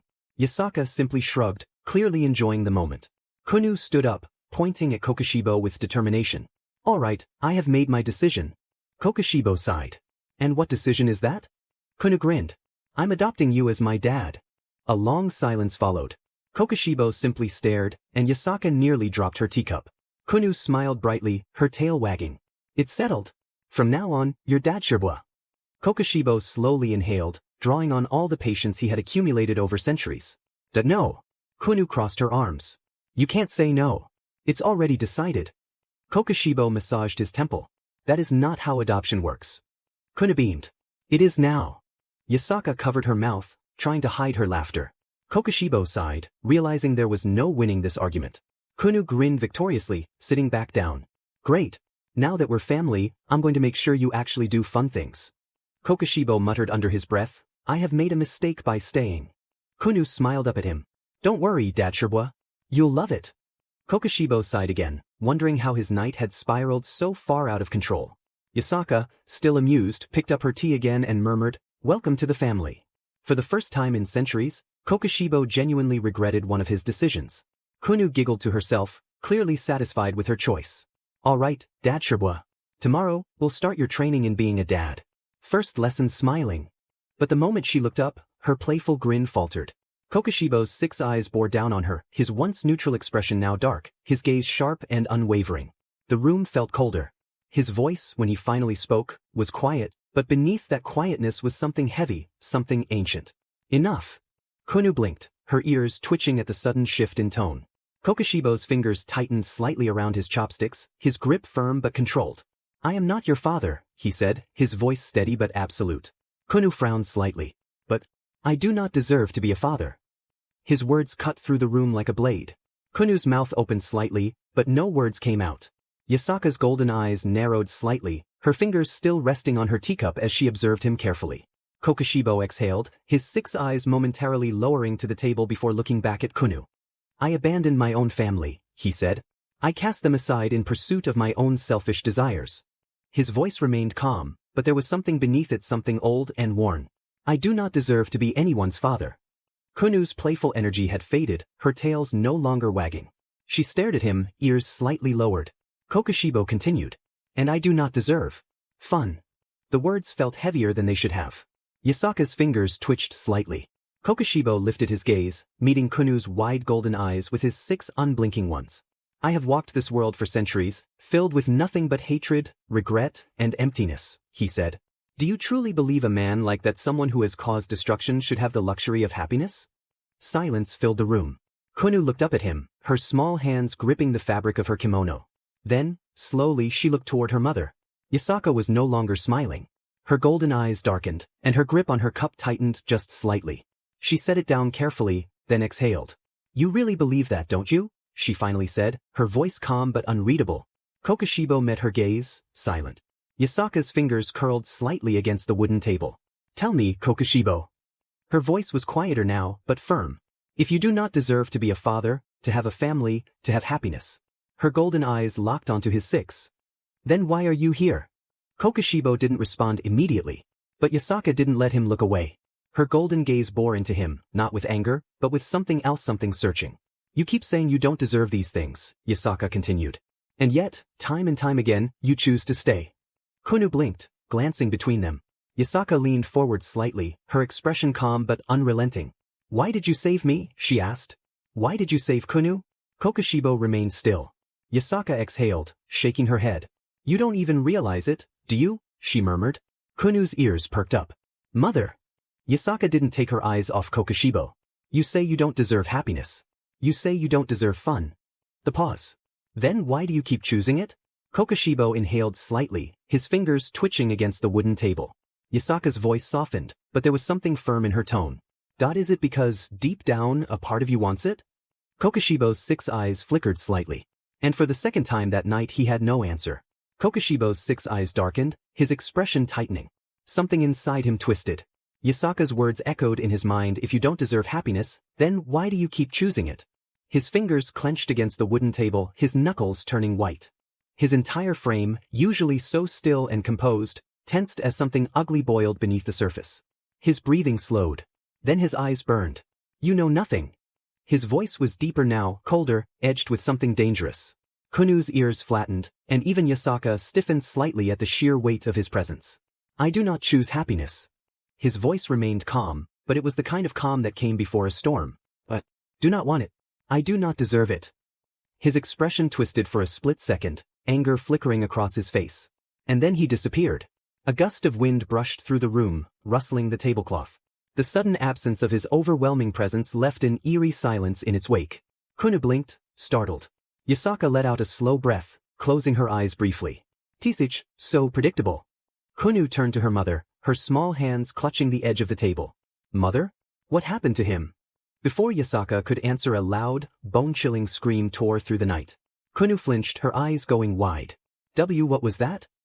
Yasaka's expression hardened as she quickly stood up, her golden eyes flickering toward the open hallway. That voice. That scream. It was kokushibo. But it was not a scream of rage. Nor was it the battle cry of a warrior. It was something worse. It was pain. It was torment. It was the scream of a man who had long since lost himself and was finally realizing it. Kunu clutched her mother's sleeve, her voice small. What's happening to him, mother? Yasaka didn't answer immediately.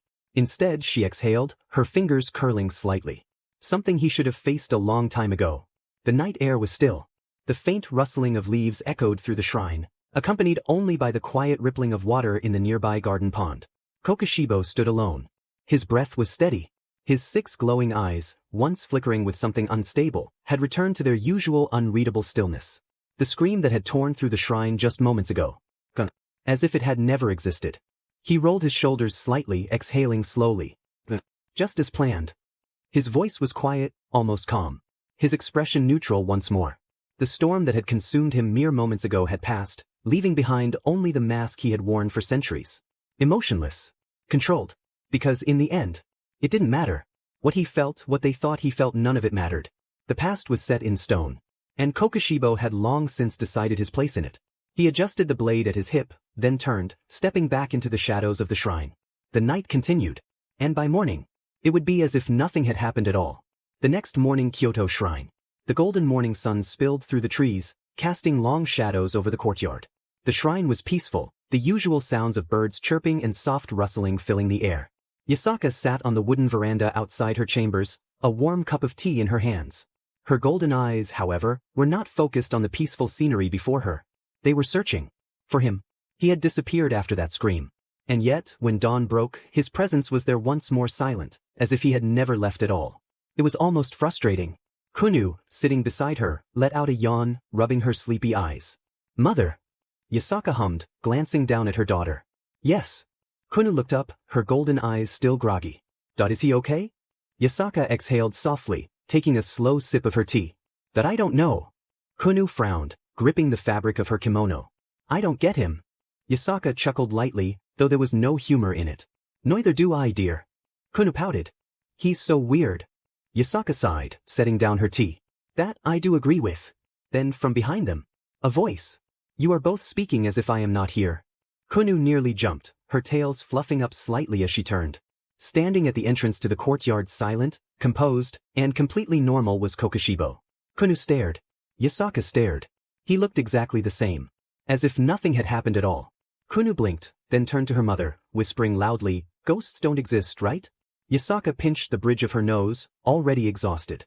Kokushibo simply stood there, his expression unreadable, waiting for them to say something.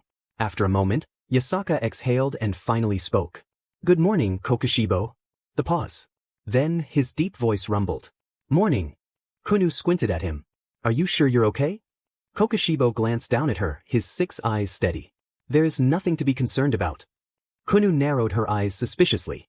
But last night that was unnecessary, Kokushibo interrupted. Kunu's mouth dropped open. Unnecessary? You sounded like you were in terrible pain. Kokushibo remained silent. Kunu turned to Yasaka, exasperated. Mother, say something. Yasaka simply sipped her tea again, sighing. I gave up trying to understand him long ago, dear. To be continued. Chapter End.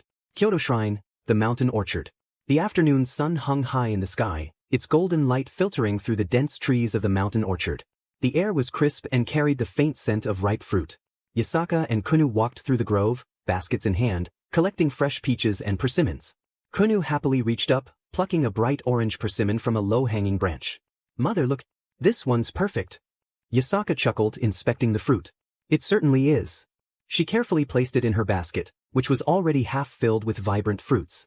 The mountain connected to the shrine was abundant with natural beauty, lush greenery, towering trees, and the distant sound of rushing water from the nearby waterfall.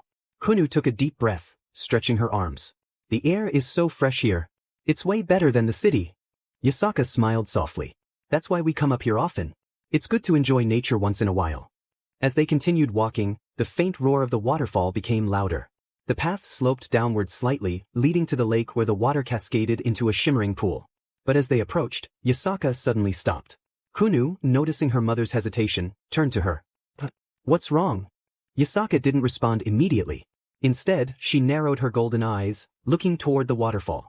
There, beneath the rushing water, sat Kokushibo. Kyoto Waterfall, the lake. Kokushibo was positioned in the middle of the water stream, seated cross-legged on a massive boulder that jutted out from the lake. Water poured over his broad shoulders, cascading down his form, soaking his long dark hair and trailing along his muscular frame. Though he was mostly submerged, his upper body was fully exposed, revealing countless scars crisscrossing his chest and arms, faint remnants of old battles, long before he became what he was now. The waterfall crashed onto him, but he remained completely still, breathing steady, as if he wasn't even there. Kunu froze. Her face turned red as she pointed at him. Why is he dressed like that? Yasaka sighed, adjusting the basket in her hands. He's not undressed. He's wearing pants. Kunu covered her eyes dramatically. But he's half undressed. That still counts. Yasaka rolled her eyes. It's just training, Kunu. Many warriors do this for DSP. Kunu peeked through her fingers. Training. Yasaka nodded. Sitting under a waterfall helps clear the mind and strengthen the body. It's a common practice among martial artists. Kunu huffed. Well, it still looks cold. She pouted, crossing her arms. Doesn't it hurt? The water's falling so fast. Yasaka tilted her head slightly. It does. That's the point. Kunu stared at him again, watching as the water continuously pounded against Kokushibo's frame. Yet, despite the sheer force of it, he did not move. It was unsettling, almost unnatural. Mother! Kunu whispered. Is he even alive? Yasaka chuckled lightly. Yes, dear. Kunu frowned. But he hasn't moved at all. Yasaka sighed, adjusting her grip on the basket. That's just how he is. Kunu squinted at him suspiciously. Creepy. The two continued to watch in silence for a moment. Kokushibo opened his eyes. Kunu nearly jumped out of her skin. His 6 glowing eyes cut through the mist and water, sharp and piercing even from a distance. Kunu immediately grabbed Yasaka's sleeve.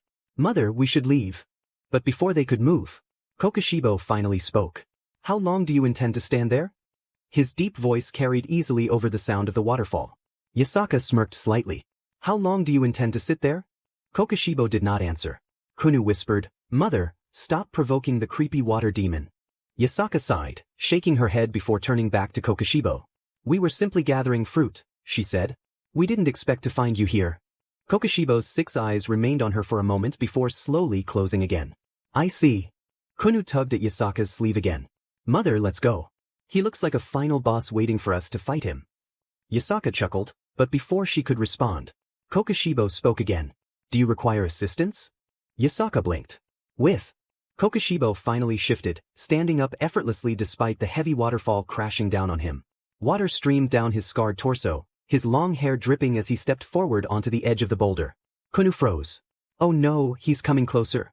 Kokushibo stepped off the boulder. And onto the water. Kunu gasped. He can walk on water? Yasaka sighed. Yes, dear. Kunu clutched her basket tighter. That's not normal, Mother. Yasaka smirked slightly. Neither is he. Kokushibo walked across the surface of the lake as if it were solid ground, his soaked form emerging from the mist like something out of an old legend. Kunu took a step back. I told you he was a final boss. Kokushibo stepped forward, water cascading from his soaked frame as he crossed the lake's surface with effortless grace. The mist curled around him, making his already imposing figure seem even more ethereal, like something pulled from a forgotten era. Kunu, still gripping her basket tightly, hid behind Yasaka, her golden eyes peeking out. Yasaka raised an eyebrow, unimpressed. Kunu really? Kunu whispered loudly, Mother, he's dripping wet and walking on water. That's scary. Kokushibo, having heard her perfectly, stopped just a few steps away. His 6 glowing eyes studied her carefully before he spoke. Do I really look that frightening? Kunu froze. She peeked up at him again, staring at his sharp, demonic features, his tall, muscular frame, his deep, unwavering voice. She hesitated. But in the end, yes. Yasaka sighed. Kokushibo, however, did not react. He simply nodded once, his expression unreadable. Then, he said, his voice as steady as ever, I shall leave you two alone. He turned slightly, the mist shifting around him as if drawn to his presence. So that you do not have to see my frightening face. Kunu's ears twitched. She felt an odd twinge in her chest, something that felt bad. Wait, was he upset? No way. Right. Kunu quickly stepped forward, waving her hands. I didn't mean it like that. But before she could say anything else, kokushibo disappeared. No sound, no movement, just gone. Kunu's hands dropped to her sides. He did not just do that again. Yasaka let out a slow breath, shaking her head. He's dramatic when he wants to be. Kunu groaned, stomping her foot. I was gonna apologize. Yasaka chuckled, giving her daughter's head a small pat. Then you'll have to tell him next time. Kunu puffed her cheeks in frustration, then sighed, crossing her arms. How does he do that? Just disappear all the time? Yasaka smirked. Would you like me to ask him next time? Kunu huffed. Yes.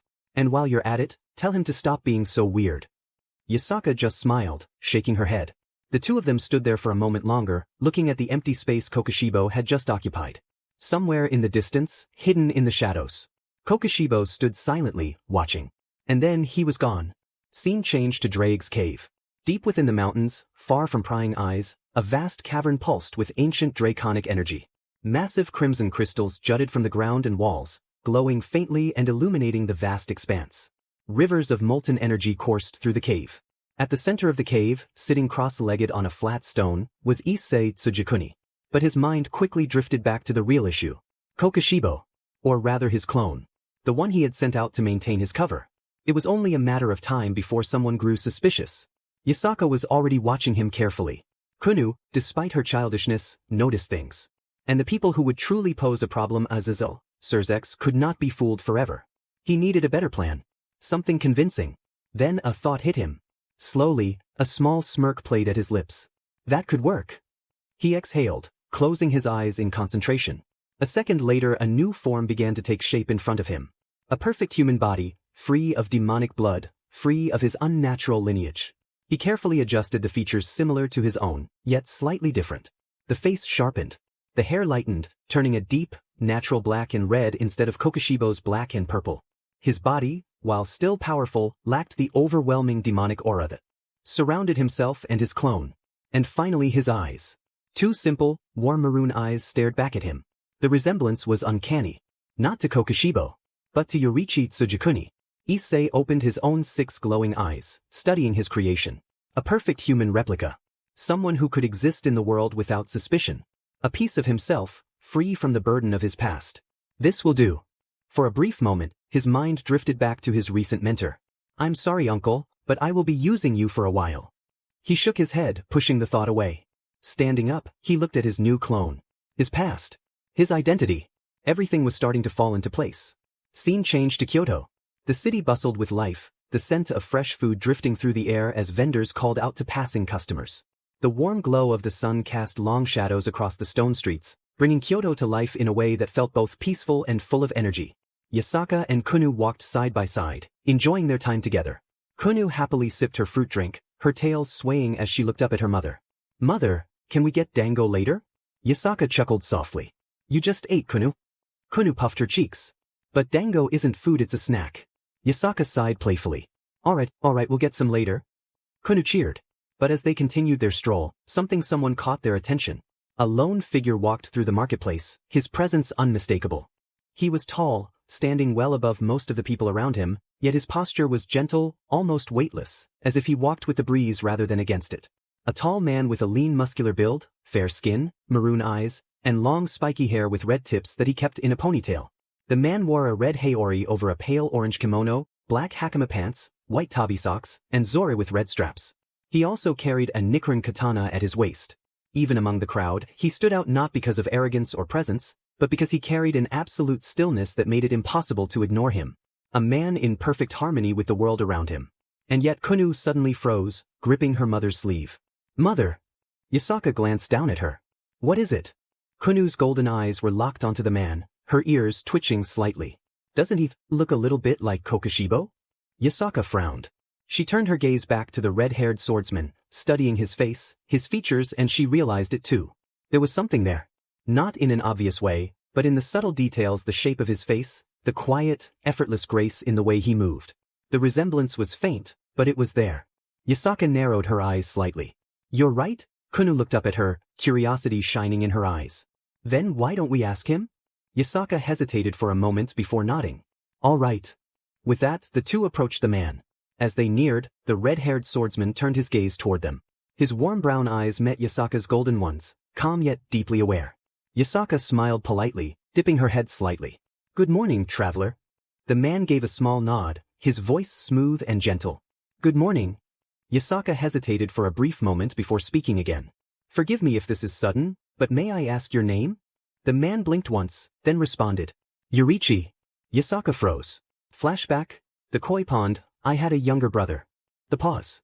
Yoriichi Tsujikuni. I hated him. I envied him. And I waited. 97 years. When the time came, I thought I had won. But I was wrong. His 6 eyes had darkened, his jaw clenched. He died. A slow breath. Not by my hand. He died of old age. His expression, usually unreadable, had twisted with raw fury. So in my anger, I cut him into pieces. Present Kyoto streets. Yasaka froze. Her heart stopped for a brief second as the memory crashed into her. Yoriichi. That was the name of the brother Kokushibo had hated most in this world. The brother who had defeated him. The brother who had died of old age before Kokushibo could take his revenge. The brother who had been cut apart in a moment of blind rage. And yet here he was. Standing before her. Alive. Breathing. Looking exactly as Kokushibo had described him. Kunu, unaware of her mother's inner turmoil, tugged at her sleeve. Mother.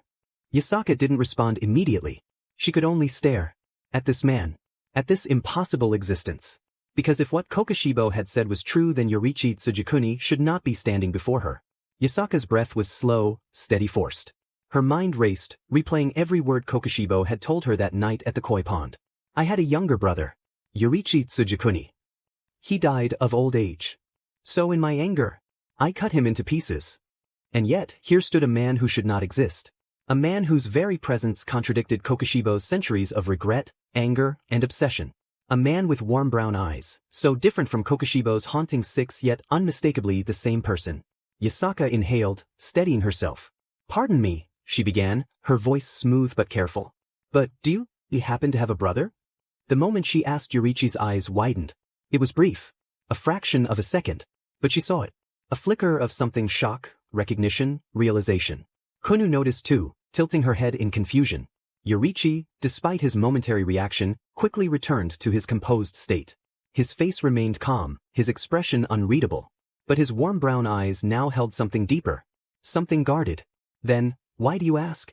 Yasaka inhaled deeply, her fingers lightly tapping against the table as she studied the man before her. Yoriichi Tsujikuni. A man who had lived, died, and yet was here. His presence was calm, yet undeniable. And most of all, he was hiding something. Yasaka's golden eyes flickered. You intend to stay as long as Kokushibo remains? Yoriichi nodded, his expression steady. Yes. Yasaka leaned forward slightly, resting her chin on her palm. And then what? Yoriichi blinked. What do you mean? Yasaka exhaled slowly. Let's say, for argument's sake, Kokushibo actually accepts you being here. What then? Do you have a goal? A reason for staying beyond him? Kunu perked up. Oh, good question. Are you just gonna follow him around forever? Yoriichi remained quiet for a moment. Then, did I have no future? His words were spoken so simply, so matter-of-factly, that both Yasaka and Kunu stilled. Kunu's ears twitched. Huh. Yoriichi looked toward the koi pond, his brown eyes reflecting the gentle ripples of water. I have already lived my life, he continued. I had my purpose. I fulfilled what I could. A slow breath. And I failed where I could not. His voice remained gentle, yet there was something beneath it, something old, something buried. I do not seek a future. I do not expect one. His fingers lightly grazed the hilt of his sword. I am only here because my brother is here. Yasaka's eyes narrowed. That's it? Yoriichi nodded. That is enough. Yasaka exhaled sharply. You don't want to live your own life? Make your own choices? Yoriichi shook his head. My choices were made long ago. Kunu frowned. That's kinda sad. Yoriichi's lips curled slightly, almost in amusement. Perhaps. Yasaka watched him carefully, her gaze unrelenting. What about your past? Do you regret it? Kunu tilted her head. Yeah. Do you have, a family? Kids? Yoriichi paused. For the first time, his fingers tensed ever so slightly against the table. Yasaka immediately noticed. Kunu, too young to understand the weight of her own question, simply waited for an answer. Yurichi finally spoke. That I had a wife. Yasaka's sharp golden eyes caught the way his voice softened how, for the first time, there was something almost fragile in his tone. Kunu perked up. Oh, what was she like? A long pause. Then, Yurichi's eyes lowered. She was kind. A silence stretched between them. Kunu blinked, waiting for more, but Yurichi did not continue. That was all he said. She was kind. Yasaka, however, saw everything in those 3 simple words. His posture, always so perfect, had shifted ever so slightly. His fingers, always relaxed, were now lightly curled against the table. This was the first time he had shown something human. A wound that had never healed. Kunu tilted her head, still not fully understanding. What happened to her? Yurichi did not answer. Yasaka exhaled softly, her gaze gentler now. That she's gone, isn't she? The pause. Then Yurichi nodded. Kunu's ears flattened slightly. Oh. She fidgeted in her seat, suddenly feeling guilty. Sorry. Yurichi shook his head. It is all right. Yasaka watched him for a moment longer before speaking again. And your child? For the first time Yurichi stiffened. Kunu blinked. Wait, you had a kid? A long pause. Then, yes. His voice was quiet, steady yet somehow fragile. Kunu, still young and full of curiosity, smiled. That's great. Where are they now? Yurichi closed his eyes. And Yasaka knew. She knew the moment he hesitated. The moment he did not answer. Kunu's excited expression slowly faded. Yasaka inhaled. That they're gone too, aren't they? Yurichi did not nod. He did not speak. But the way his fingers curled ever so slightly against his lap was all the answer she needed. Kunu's ears flattened. Oh. She shifted uncomfortably, guilt creeping into her small frame. That I'm sorry. Yurichi exhaled, shaking his head. It is all right. Yasaka, still watching him carefully, leaned forward slightly. How did it happen? Yurichi hesitated. Then, that my wife was with child. Kunu blinked, confused. Huh. Yurichi's voice remained soft, but the weight behind it was immeasurable. They were not yet born. The pause. And yet they were taken from me. Yasaka's eyes widened. Kunu's small hands clutched the fabric of her kimono. That by who? Yurichi's brown eyes darkened. That by the very demon I was meant to slay. Silence. Heavy. Suffocating. Kunu's hands trembled slightly. That's not fair. Yurichi's lips curled into a small, sad smile. No. It is not. Yasaka inhaled, steadying herself. That's so you lost them before you even had the chance to hold them. Yurichi nodded. Kunu's small fists clenched. That's not fair, she repeated, her voice louder this time. You were supposed to be a hero. You were supposed to win. Yurichi looked at her, his brown eyes soft with understanding. Heroes do not always win, child. Kunu froze. Yasaka felt something tighten in her chest. Because despite his serene expression, despite his composed tone, there was something deeply broken about the way he said those words. And you still kept fighting after that? Yasaka asked. Yurichi nodded. Yes. Kunu looked at him, eyes brimming with frustration. But why? Yurichi turned his gaze toward the pond. Because if I had stopped, their deaths would have meant nothing. Silence. Yasaka studied him, trying to find anything anger, regret, hatred. But there was none. Just an endless, quiet sadness. Kunu wiped at her eyes. That's so unfair. Yurichi smiled softly. Perhaps. Yasaka sighed, leaning back slightly. So if Kokushibo disappeared tomorrow, what would you do? Yurichi's eyes remained calm, unwavering. Then I would disappear with him. Kunu's breath hitched. Yasaka clenched her jaw. A man without purpose. A man without reason. A man who had already accepted that he had no place in this world. And for some reason that bothered her. A lot. Yasaka's fingers curled slightly against her lap. This man, no, this legend sat before her with the presence of someone who had lived beyond his years. A man who had given up on the idea of a future. And yet he was still here. Still breathing. Still existing. But only because Kokushibo was here too. Kunu, who had been wiping her eyes, looked up, her golden gaze filled with frustration. You can't just say that, she muttered, frowning. You can't just disappear because your brother does. Yurichi turned his gentle brown eyes to her. Why not? Kunu's tails twitched. Because that's not right. Yasaka exhaled, rubbing her temple. Kunu. But Kunu wasn't done. You're alive, aren't you? You're here. You get to walk around, eat, drink, exist. She pointed at him. So why are you talking like you're already gone? Yurichi remained silent, watching her with patient eyes. Kunu's fists clenched. You had a wife, you had a kid. She stopped, hesitating for a second before pushing forward. And yeah, they're gone. And yeah, that hurts. But, she huffed, ears twitching in frustration. But that doesn't mean you have to act like nothing else matters. Yurichi exhaled slowly, closing his eyes. It is not that nothing else matters, child. His voice was as soft as ever. But for a man who has already lost everything, what else is there to seek? Kunu gritted her teeth. I don't know. Maybe. Anything? Something new. Yasaka let out a slow breath, placing a hand on Kunu's shoulder, silently urging her to calm down. But she understood.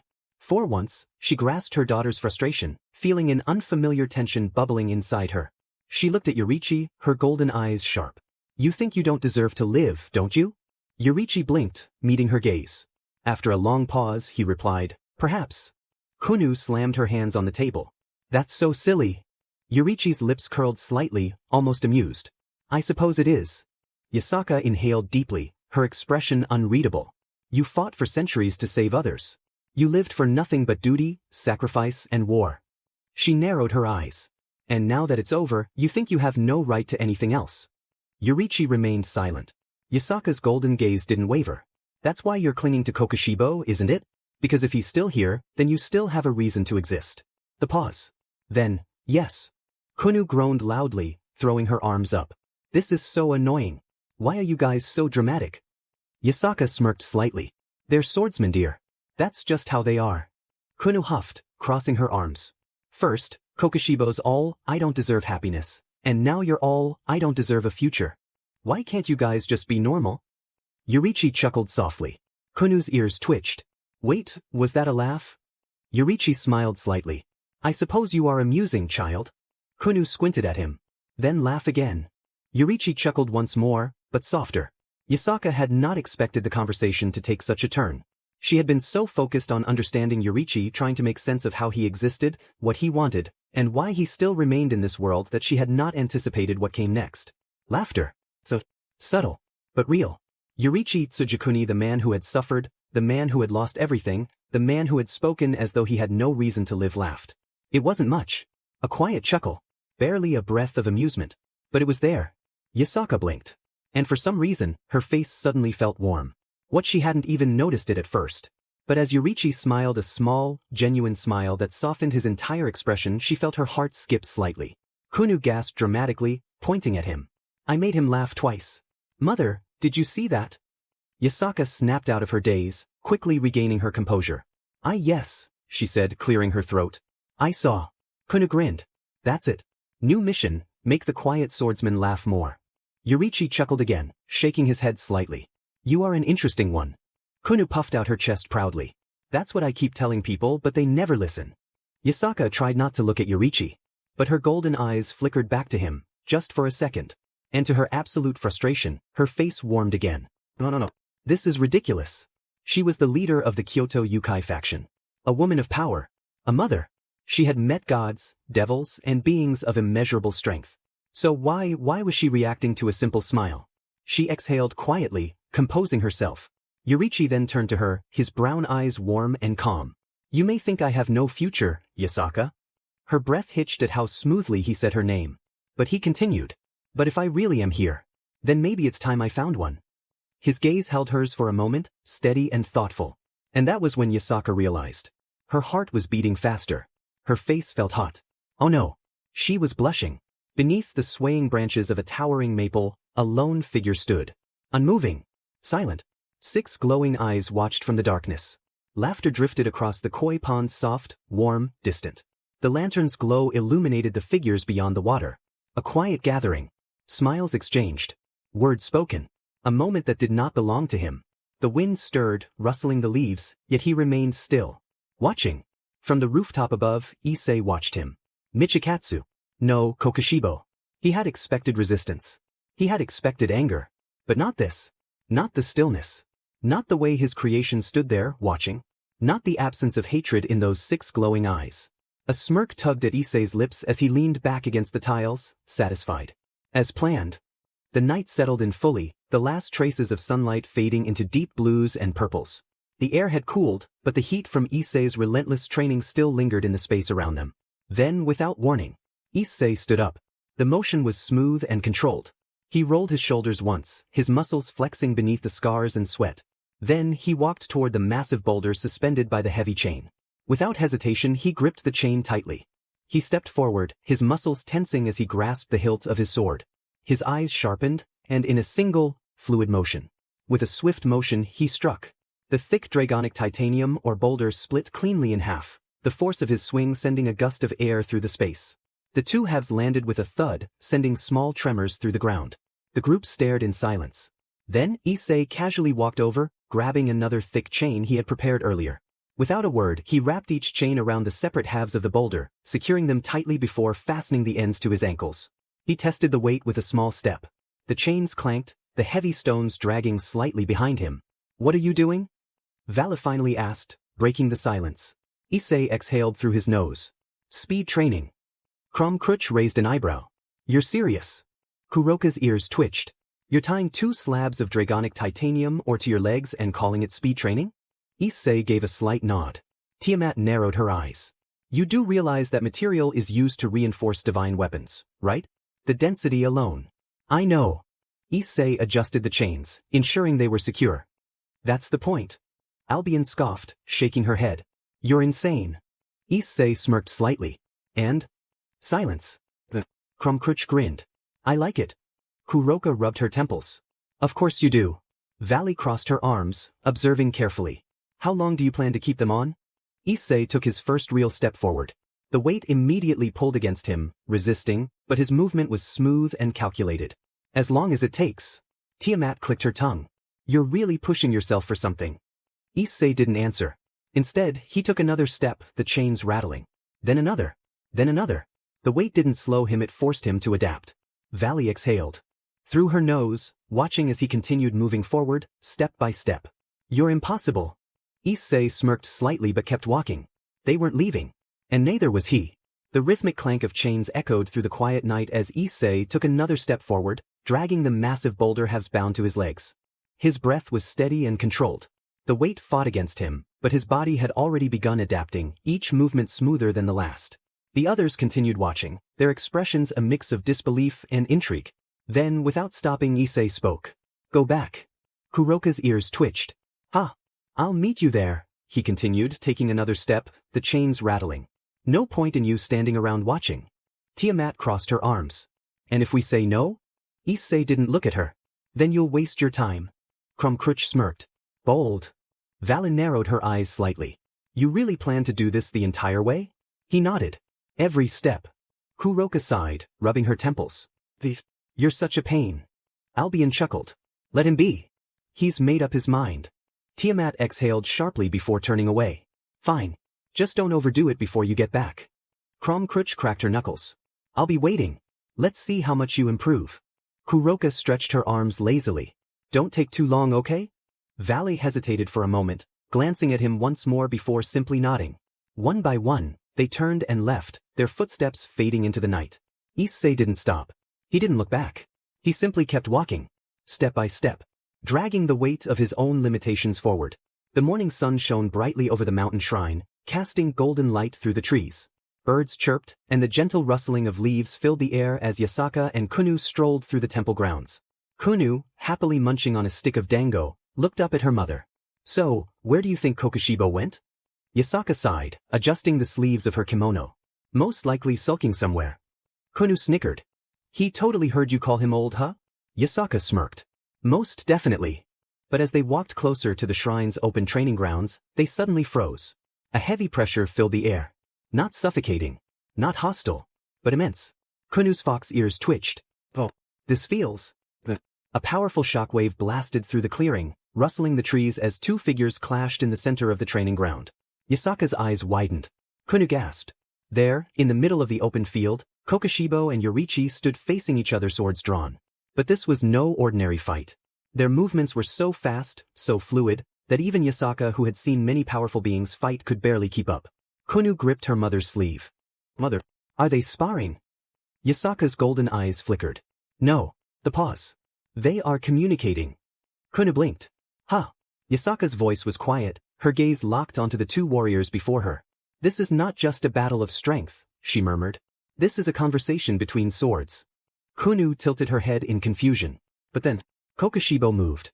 His 6 glowing eyes sharpened as he gripped his enormous, jagged blade. Moon-breathing, 8th form, Moondragon Ringtail. A sweeping arc of crescent-shaped slashes erupted from his sword, spiraling toward Yorichi with terrifying speed. But Yorichi took a single step forward. Sun-breathing, 7th form, Beneficent Radiance. His sword moved once. A golden, sunlit arc cut through Kokushibo's crescent slashes, dissolving them like mist in the morning sun. Kunu's jaw dropped. What was that? Yasaka didn't answer, her sharp eyes watching intently. Kokushibo snarled, stepping in once more. Moon-breathing, 14th form, Catastrophe, 10-man crescent moon. A storm of crescent blades surged forward, tearing through the air like a celestial onslaught. But Yorichi's expression remained calm. He inhaled. Sun-breathing, 9th form, Dragon Sun Halo Head Dance. His sword moved in flawless circular motions, deflecting every single crescent slash with precision. With one step forward, he closed the distance. Kokushibo's eyes widened. A single strike was aimed directly at him. Sun-breathing, 13th form. A strike without flaw. A technique meant to end the fight. But Yorichi's blade stopped just a hair's width from Kokushibo's throat. A silence stretched between them. Kunu held her breath. Kokushibo's jaw clenched. His 6 eyes burned as his grip on his sword tightened. Why do you hold back? Kokushibo growled, his voice low and dangerous. Yorichi exhaled, lowering his blade. Because I am not your enemy, Michikatsu. Kokushibo's entire body tensed. Kunu whispered, Mother? Kokushibo's mad. Yasaka nodded, arms crossed. He hates that Yorichi still refuses to fight him. Kunu tilted her head. But why doesn't he? Yasaka sighed. Because he still sees his little brother, not a monster. Kokushibo gritted his teeth. You are a fool, Yorichi. Yorichi smiled softly. Perhaps. Another silence. Kokushibo huffed and turned away. This conversation is over. He sheathed his blade, stepping past Yorichi toward the shrine. Kunu blinked. Wait, that's it? He just leaves. Yasaka chuckled. That's the Kokushibo way. Yorichi, still standing in the training field, turned toward them. His brown eyes softened as he saw Yasaka watching. For a moment, Yasaka felt that same warmth from yesterday creep up her neck. Then Kunu interrupted. Kunu grinned, nudging her mother. Mother, you're staring. Yasaka lightly tapped her on the head. Hush. Yorichi smiled. And, hidden in the shadows, Kokushibo walked away from the training field, his jagged blade now sheathed at his hip. His 6 eyes narrowed as he felt Yorichi's presence still lingering behind him. A soft chuckle reached his ears. Kokushibo slowed his pace, his 6 eyes shifting slightly. Yorichi was laughing. He turned his head just enough to see Yorichi standing near the koi pond, Yasaka and Kunu beside him. Kunu was talking excitedly, waving her arms around as she mimicked the fight they had just witnessed. And then you were like whoosh. And then Kokushibo was all bam. But then Kunu mimicked a single perfect sword swing. And then everything exploded. Yorichi let out a soft, genuine laugh. Kunu grinned, looking up at her mother. See? I told you I'd make him laugh again. Yasaka smirked, crossing her arms. You do seem to have a gift for it. Yorichi chuckled once more, shaking his head. It is rare to meet someone with such energy. Kunu puffed out her chest proudly. That's me. Energy incarnate. Kokushibo, still standing near the shrine's entrance, watched from a distance. His 6 eyes studied the scene before him. Yorichi, smiling, happy in a way he had not seen since Yorichi disappeared from his mind. His gaze lingered on Yorichi, on the warmth in his eyes, on the way he smiled so effortlessly. For a brief moment he wondered, would the real Yorichi my uncle be like that? Is this just the image I want him to be? The thought settled in his mind, quiet but persistent. He did not have an answer. Not yet. So instead, he gave a small smile. The wind whispered softly through the trees, carrying with it a sound long thought lost to time. A melody gentle, sorrowful, yet somehow familiar. Yorichi stopped in his tracks. Kunu and Yasaka nearly bumped into him as he froze, his body tense, his breathing unsteady. The melody drifted through the night air, weaving between the rustling leaves and the soft glow of the lanterns. A song pulled from a memory buried beneath centuries of blood and regret. And from a distance unseen, unnoticed, Issei watched. Not with his own eyes, but through Yorichi's. Through the stillness in his stance, the tightening of his fingers, the slight tremble in his breath. Through the moment Yorichi recognized that sound. The flute's melody carried on, guiding them through the trees, up the worn stone path leading toward the mountain's edge. And then they saw him. There resting against the trunk of an ancient maple tree was Kokushibo. He sat on a thick, sturdy branch, his posture relaxed, his long, dark hair swaying slightly in the wind. His 6 glowing eyes were half-lidded, his fingers steady as they played the flute. A simple flute. That flute. Through Yorichi's eyes, Issei saw it. And the sight struck something deep within him. His own breath hitched, though he wasn't sure why. You wish to wield the blade, yet your mind is untempered. The voice echoed in the vast emptiness of his mind. Issei turned, finding himself once more in that old, familiar space, the depths of his own soul, where the past and present blurred. A lone figure stood before him. Kokushibo. Not the clone he had created, but the real one etched into his very existence. He stood as he always did, towering and unshaken, his long hair flowing like ink in the void. His 6 eyes gleamed, not with anger, nor with hatred, but with something heavier. A burden that never left him. Issei had been here before. In this space. Training beneath the watchful gaze of a man long turned into a monster. And beside him, watching just as intently, was Drake. The dragon, usually full of booming confidence, had been silent that day. Listening. Watching. Because that was the day Kokushibo spoke of something beyond technique. Beyond strength. The flute? Issei had asked, confused as the demon samurai held up the simple wooden instrument. It is meaningless now, Kokushibo had said, staring at it in his hands. A relic of a past I long severed. But his grip had tightened. And yet, it remains. Issei had never asked why. Not then. Not when he was still too caught up in the fight, in the power, in the path he was carving for himself. But now, watching through Yorichi's eyes, feeling that same moment unfold before him, he understood. The melody ended. The final note carried away by the wind. Kokushibo lowered the flute from his lips, exhaling slowly. How long do you intend to stand there? His voice was calm, steady, as if none of this meant anything at all. But Issei knew better. Even if Yorichi couldn't see it, even if Yasaka and Kunu couldn't sense it, he could, because he had shaped them to be like this. These 2 men, Yorichi and Kokushibo, were born from him.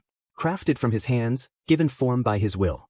And yet, as Issei watched Kokushibo sit beneath that ancient maple, the flute resting gently in his hands, he wondered. Was I truly the one who shaped them? Or had they already been like this all along? The wind carried the scent of pine and earth, rustling the leaves around them. The moon cast its glow over the vast landscape of Kyoto, its silver light stretching endlessly into the horizon. Kokushibo remained still. The flute rested lightly in his grasp. His 6 glowing eyes stared forward, his expression unreadable. And yet he did not move away. He did not tell Yorichi to leave. He simply let him be. Kunu tugged at her mother's sleeve. Mother, I don't get it. Yasaka glanced down at her daughter. What don't you get? Kunu frowned, looking between the 2 men. They were just fighting. Like, seriously fighting. And now they're just sitting there? Yasaka exhaled softly. Sometimes. Words aren't needed, Kunu. Issei heard all of it. Watched all of it. And still, his attention remained locked onto Kokushibo. To the flute. To the weight behind that single moment. The choice to keep it. Not as a reminder of his brother. Not as a symbol of their bond. But because, no matter how far he had fallen, it was the last thing he had before everything changed. Before he became Kokushibo. Before he severed himself from Michikatsu. Issei leaned back slightly, staring up at the night sky. He exhaled, a quiet chuckle escaping his lips. Would the real Yorichi, my uncle, be like this? Or is this simply the image I want him to be? The thought settled in his mind, quiet but persistent. He did not have an answer. Not yet. So instead he gave a small smile. The next day in the backfield, the midday sun hung high in the sky, casting warm light over the shrine's training grounds. The wind was calm, the rustling of leaves barely heard over the rhythmic clash of swords meeting in battle. This time it was not a fight filled with hatred. It was not a test of vengeance. It was pure. It was brotherhood. Kokushibo and Yorichi stood facing each other, swords drawn, their breathing steady.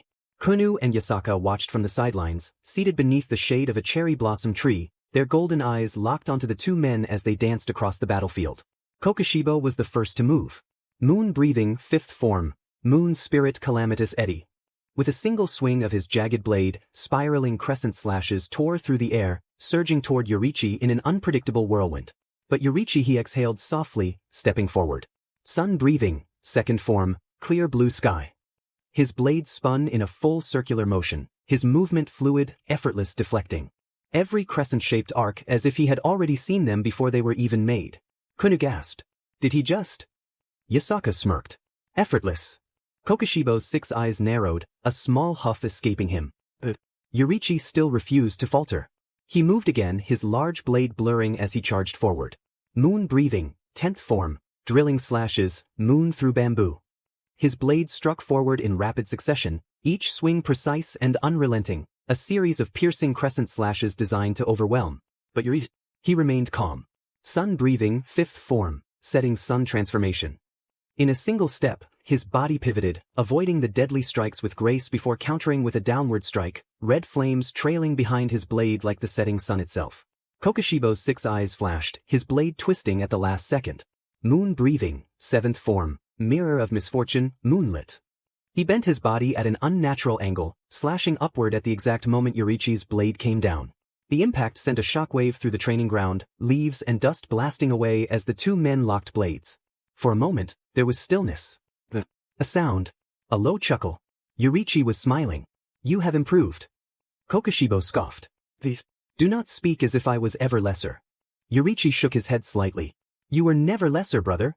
Kokushibo's eyes flickered for just a moment before he pressed forward. Moon breathing, 14th form. Catastrophe, 10-man crescent moon.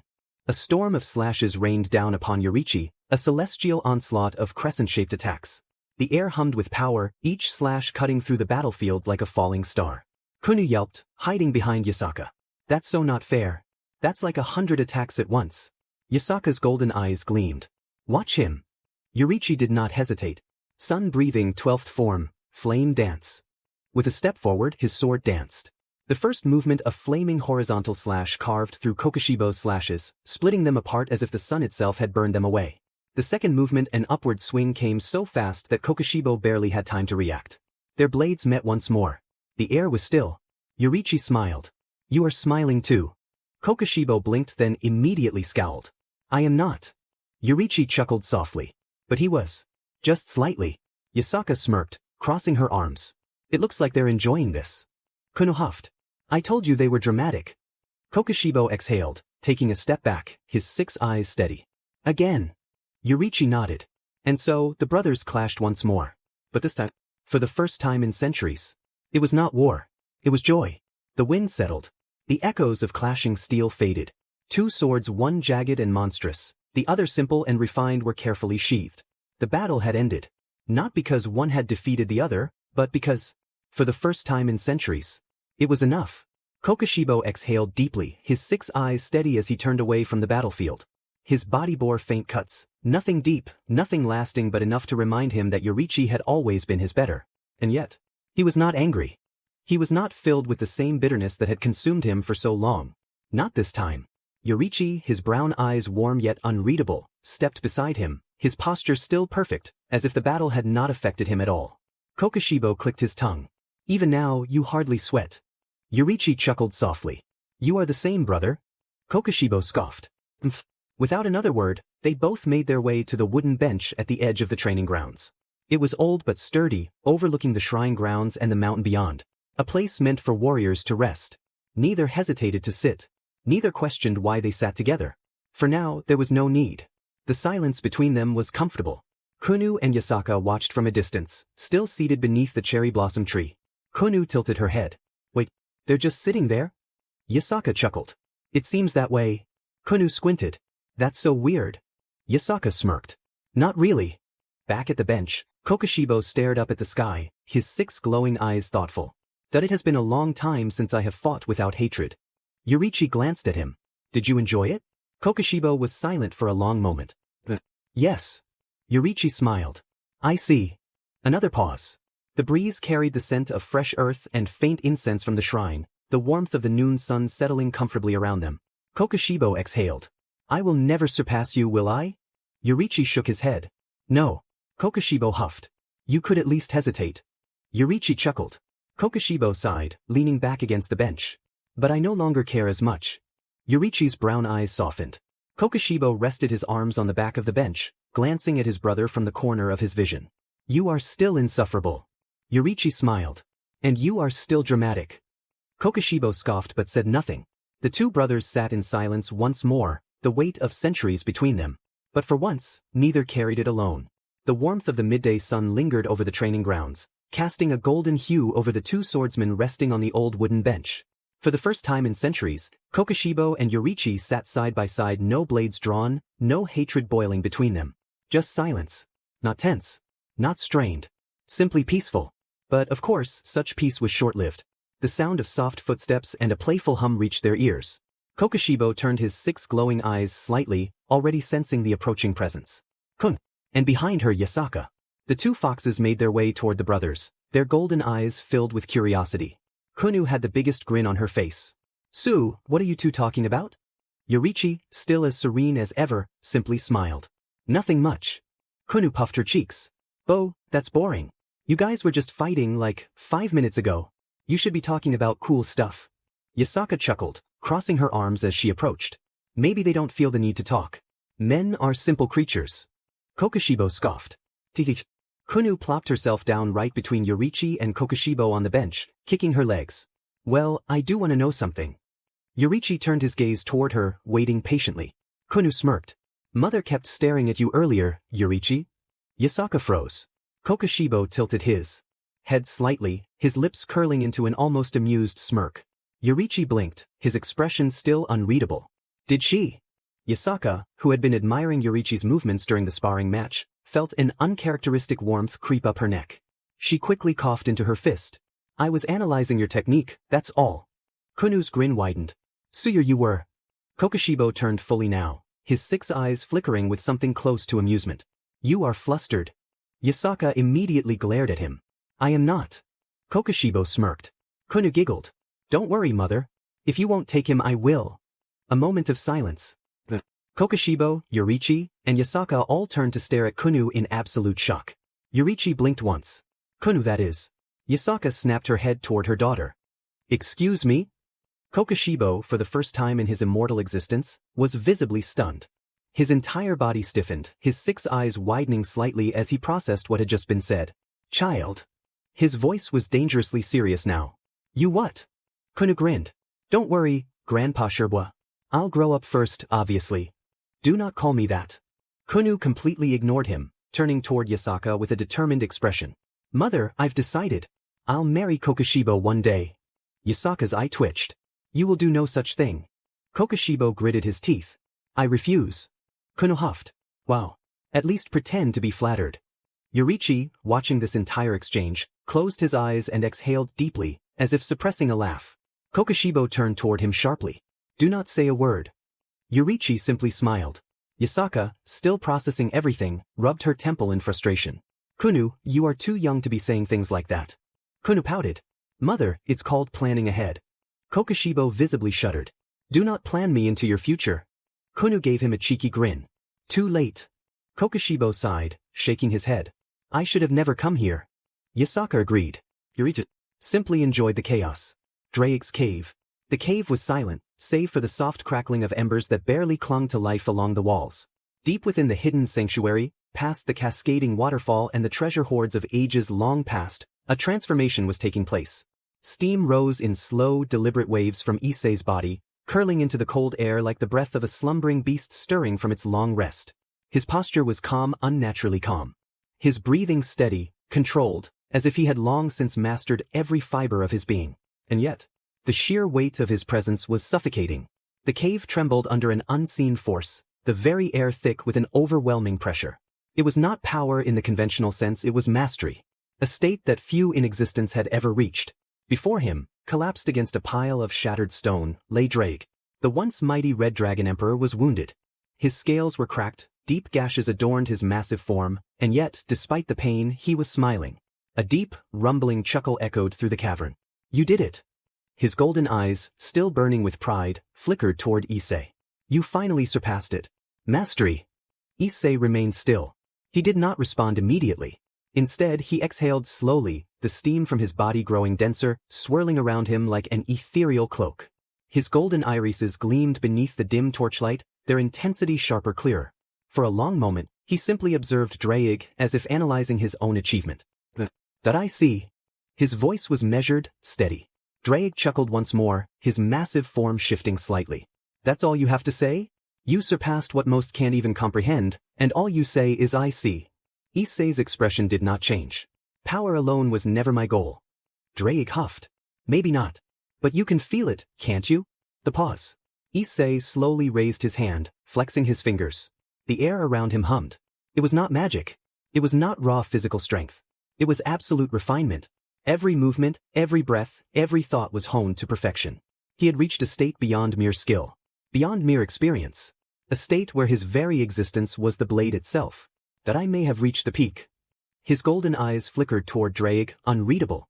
But now I must surpass it. Drake let out a slow exhale, the weight of those words settling between them. Then he smirked. You're already thinking ahead, huh? Issei remained silent. Drake closed his eyes briefly, his massive chest rising and falling with slow breaths.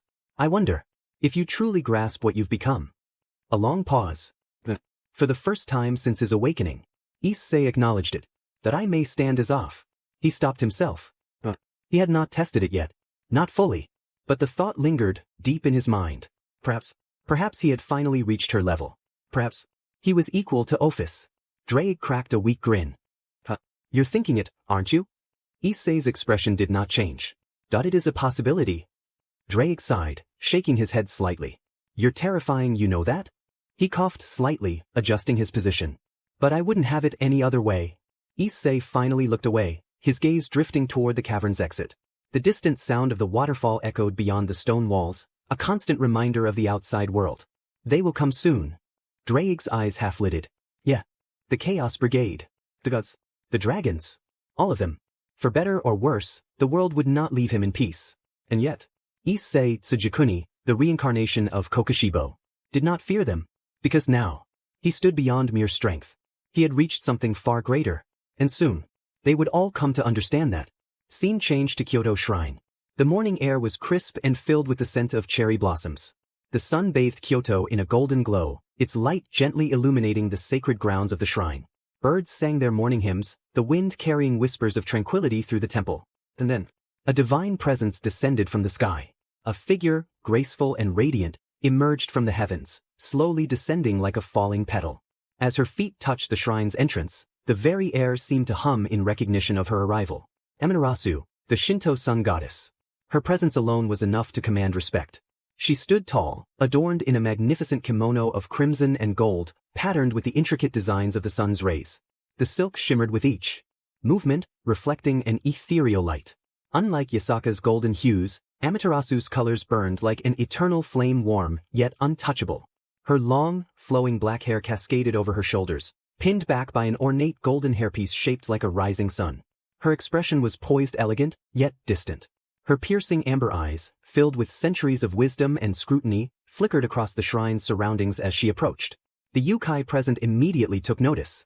Their ears twitched, their tails flicked in nervous anticipation. One of the elder fox spirits, a noble-looking kitsune, quickly stepped forward, bowing deeply. Amaterasu-sama. His voice was respectful, yet cautious. We are honored by your presence.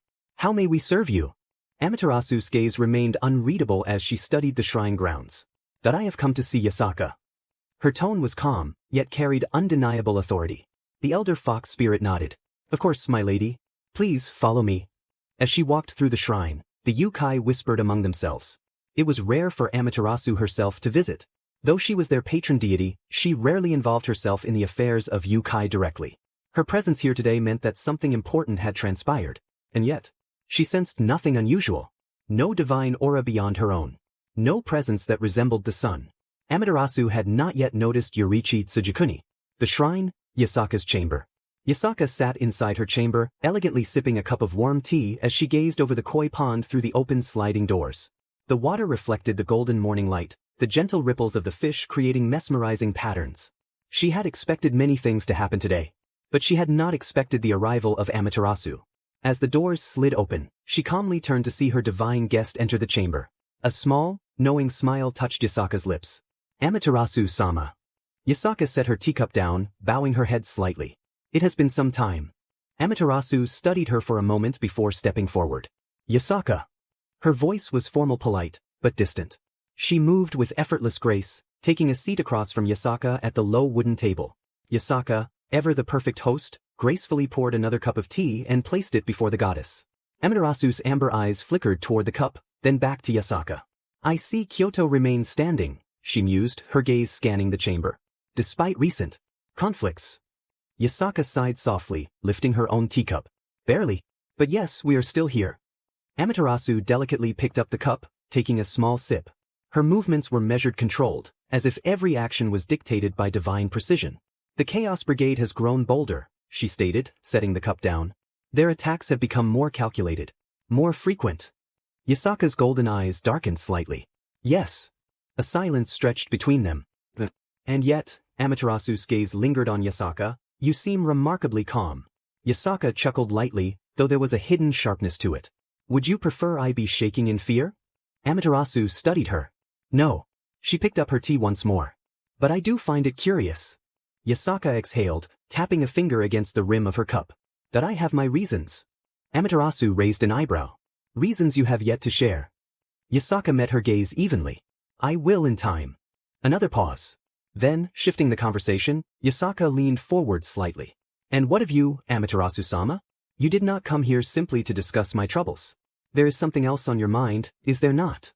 Amaterasu's fingers traced the edge of her teacup, her expression remaining unreadable. Yes. Yasaka waited patiently. After a moment, Amaterasu spoke again, her voice quieter this time. The world is shifting, she murmured. Balance is being disrupted in ways that I do not yet fully understand. She looked past Yasaka, out toward the mountains beyond Kyoto. The Chaos Brigade's actions. The resurgence of forgotten warriors. And whispers of something greater lurking beyond mortal sight. Her amber eyes flickered with something close to uncertainty. Even I cannot predict where this path leads. Yasaka's lips pressed into a thin line. She knew what Amaterasu was talking about. The world was moving toward something. But whether it was destruction, salvation, or something in between, none of them could say. And what do you intend to do about it? Yasaka finally asked. Amaterasu took another sip of her tea. For now. She set the cup down gently. That I observe. Her gaze sharpened slightly. But I will act when the time comes. Yasaka nodded slowly, absorbing her words. Amaterasu's amber eyes flickered toward her. Tell me, Yasaka. Her voice was calm, yet pointed. Have you encountered any unusual beings as of late? Yasaka's fingers tightened slightly around her cup. She knew who Amaterasu was asking about. Kokushibo. Yorichi. The two swordsmen who should not exist yet stood here, walking through her shrine as if fate itself had willed them back into reality. But Yasaka did not answer immediately. Instead, she simply smiled. Did I suppose that depends on what you define as unusual? Amaterasu narrowed her eyes slightly. Yasaka took another sip of her tea. For now, she would keep her secrets. The gentle rustling of leaves filled the air as a cool breeze drifted through the shrine. The tension that had settled between Yasaka and Amaterasu during their conversations slowly faded into something more familiar, something lighter. Amaterasu, despite her regal presence and divine authority, had always held a complicated relationship with people, even those close to her. But with Yasaka, it was different. There was no obligation. No need to maintain divine formalities. Just two women who had known each other for centuries. The corners of Amaterasu's lips curled slightly, a subtle shift, but one Yasaka caught immediately. That you're smiling, Yasaka noted, smirking slightly. How rare. Amaterasu huffed softly. I do smile, Yasaka. I am not as cold as you make me out to be. Yasaka chuckled, resting her chin in her palm. I'm sure your followers would find it quite the revelation. Amaterasu shook her head but did not refute it. A high-pitched voice echoed through the shrine. Auntie Amaterasu. Before the sun goddess could even react, a golden blur crashed into her. Amaterasu stiffened slightly as a small pair of arms wrapped around her waist, a fluffy tail swishing excitedly behind her. Beamed up at her, her golden fox ears twitching with excitement. You're here. You're actually here. You never visit. Mother says you're too busy being all-important and divine and stuff, but you're really here. Amaterasu blinked, caught off guard. Yasaka smirked, taking a slow sip of her tea. Oh, and here I thought you were all about dignity, Amaterasu-sama. Amaterasu sent her a pointed glare before returning her attention to Kunu, who still had not let go. Hello, Kunu. Kunu grinned. Hi. Are you staying long? Are you gonna eat with us? Do you want to see my new tricks? I've been practicing with my foxfire. Watch. Before Amaterasu could respond, Kunu pulled away slightly, her little hands glowing with golden flames. She concentrated for a moment. A small, floating flame took the shape of a fox, flickering excitedly as it spun in the air. Kunu turned back to Amaterasu, grinning proudly. See? See? I'm getting stronger. Amaterasu tilted her head slightly, observing the tiny construct with mild interest. Your control has improved. Kunu's ears perked up. So you do think it's cool? It is adequate. Yasaka laughed. Oh, come now. That was practically praise. Kunu huffed, puffing out her chest. One day I'll be as strong as you. Amaterasu arched an eyebrow. Is that so? Kunu nodded enthusiastically. Yasaka leaned in, a playful glint in her golden eyes. Careful, Amaterasu. She might surpass you one day. Amaterasu let out a soft breath, not quite a sigh, not quite amusement. Perhaps, she admitted, placing a gentle hand on Kunu's head. If she works hard enough. Kunu's entire face lit up. Yasaka smiled warmly, watching the rare moment of softness from Amaterasu. For all her rigid beliefs, her distrust of men, and her divine responsibilities, she still cared. Even if she wouldn't always say it outright. Kunu suddenly grabbed Amaterasu's hand. Come on. Let's go eat. You have to try Mother's cooking. And we have new guests too. Amaterasu blinked. New guests? Yasaka's smirk returned. Oh, just some travelers passing through. Amaterasu's amber eyes narrowed slightly. But before she could question it further, Kunu dragged her forward, laughing excitedly. Amaterasu, a literal goddess, was being led around by an overly enthusiastic fox child.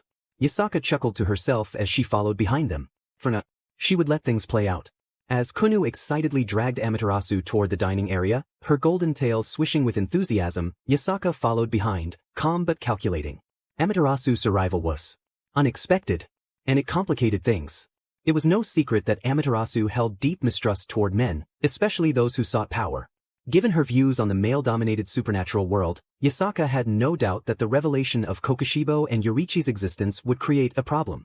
And worse, Amaterasu did not sense the sun in Yorichi, which meant she had no idea what she was standing next to. For now, Yasaka needed to keep it that way.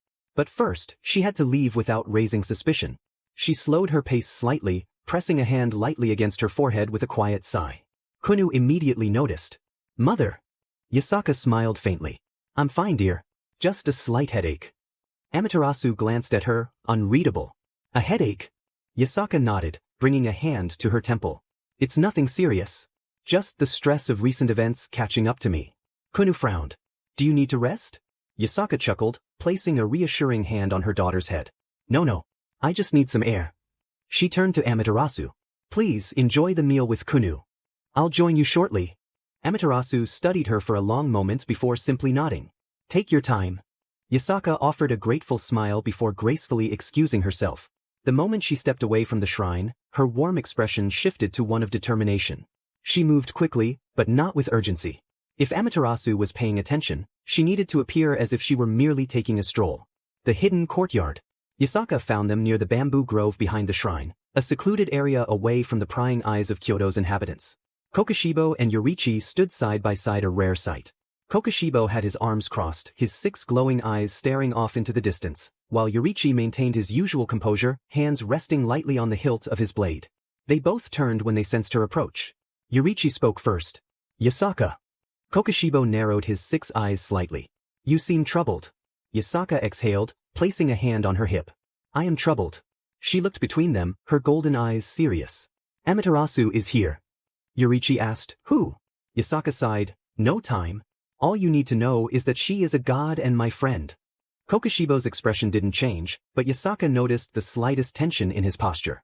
Yorichi remained calm. That I see. Yasaka glanced at him. She does not sense you, Yorichi. Yorichi blinked, silent for a moment. That is unexpected. Yasaka nodded.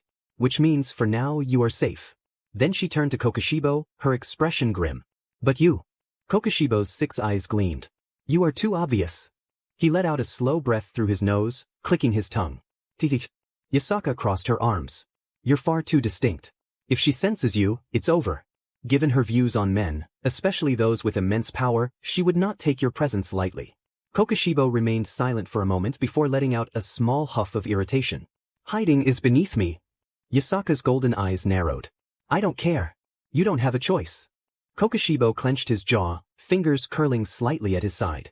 Yorichi, ever the voice of reason, turned to his brother. It is only temporary, brother. Kokushibo exhaled sharply through his nose. Then, his body began to change. His 6 glowing eyes faded, shifting back into 2 deep golden irises. His pale, unnatural skin darkened, returning to the warmth of normal human flesh.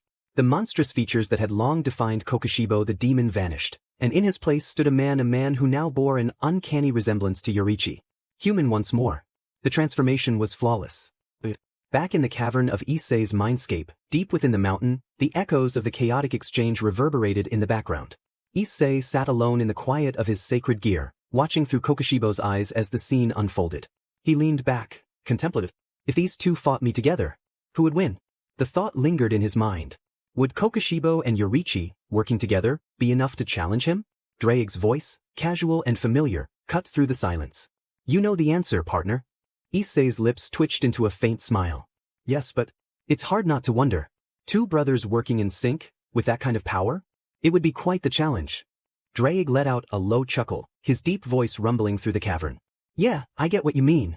But let's be real, partner, you've got them beat. They've got heart, sure, but you've got everything else. Issei leaned forward slightly, his gaze fixed on the vision before him, Kokushibo and Yorichi, a distant part of himself. I suppose that is true. But there is something fascinating about the potential they could achieve together. If they combine their strength, they might present an interesting challenge. Drake laughed again, more lightly this time. Oh, I get it, you're thinking of the what's, huh? Well, I'd love to see it, but I still reckon you've got the edge, partner. They'd put up a good fight, but in the end, you're the one who'll walk out on top. Issei's gaze softened for a moment, considering Drake's words. Perhaps. But it is a thought worth contemplating. The vision of the brothers began to fade, but Issei's thoughts lingered, sharp and focused. Would the real Yorichi and Kokushibo stand against me if they were together? Drake's voice, full of confidence and a touch of amusement, echoed in his mind. To be continued. The soft crackling of incense filled Yasaka's office, the scent of sandalwood lingering in the air. Scrolls and documents were neatly stacked on her desk, the dim candlelight flickering softly against the paper. She had barely settled into her work when knock. Yasaka blinked. She recognized that knock. From impatient, regal. Come in. The door slid open smoothly, revealing Amaterasu. Dressed in her usual crimson and gold kimono, her long midnight black hair flowed behind her, her golden sun mark glowing faintly against her forehead. Her expression was unreadable, but Yasaka immediately noticed something. There was a flicker of mild irritation in her amber eyes. Yasaka smirked slightly. Well, to what do I owe this surprise visit? Amaterasu exhaled sharply, stepping forward. Without a word, she placed a sealed envelope onto Yasaka's desk. Yasaka raised an eyebrow, picking it up. The wax seal bore a familiar emblem. A thunderbolt. Zeus. Amaterasu nodded once. He is hosting a celebration, some grand gathering of deities and powerful figures. Yasaka tilted her head. A celebration for what? Amaterasu sighed. Does Zeus ever need a reason? Yasaka chuckled. Fair point. Zeus was a known reveler. If there was an excuse to throw a grand feast, he would take it. Yasaka carefully opened the invitation, skimming its contents. A large gathering of the supernatural. Olympians, Norse, Hindu, and more. An opportunity for alliances. Or a breeding ground for tension. She set the parchment down. I assume you're attending? Amaterasu's expression remained calm, but there was a flicker of annoyance. Yes. Yasaka smirked knowingly. Are you inviting your brothers? Amaterasu closed her eyes briefly, as if gathering patience. Then she sighed. Unfortunately, I have no choice. Yasaka raised an eyebrow. Oh. Amaterasu's fingers curled slightly against her sleeves. Despite their insufferable behavior, Susanoo and Tsukuyami's presence is necessary.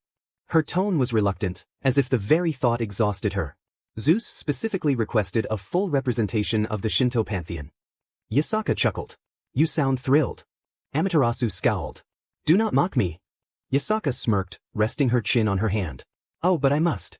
It's rare to see you so bothered. Amaterasu clicked her tongue sharply. Yasaka, still amused, casually tapped the invitation. Can we bring guests? Amaterasu's gaze snapped toward her. Yasaka smiled innocently. Surely, the great Zeus wouldn't mind a few extra attendees?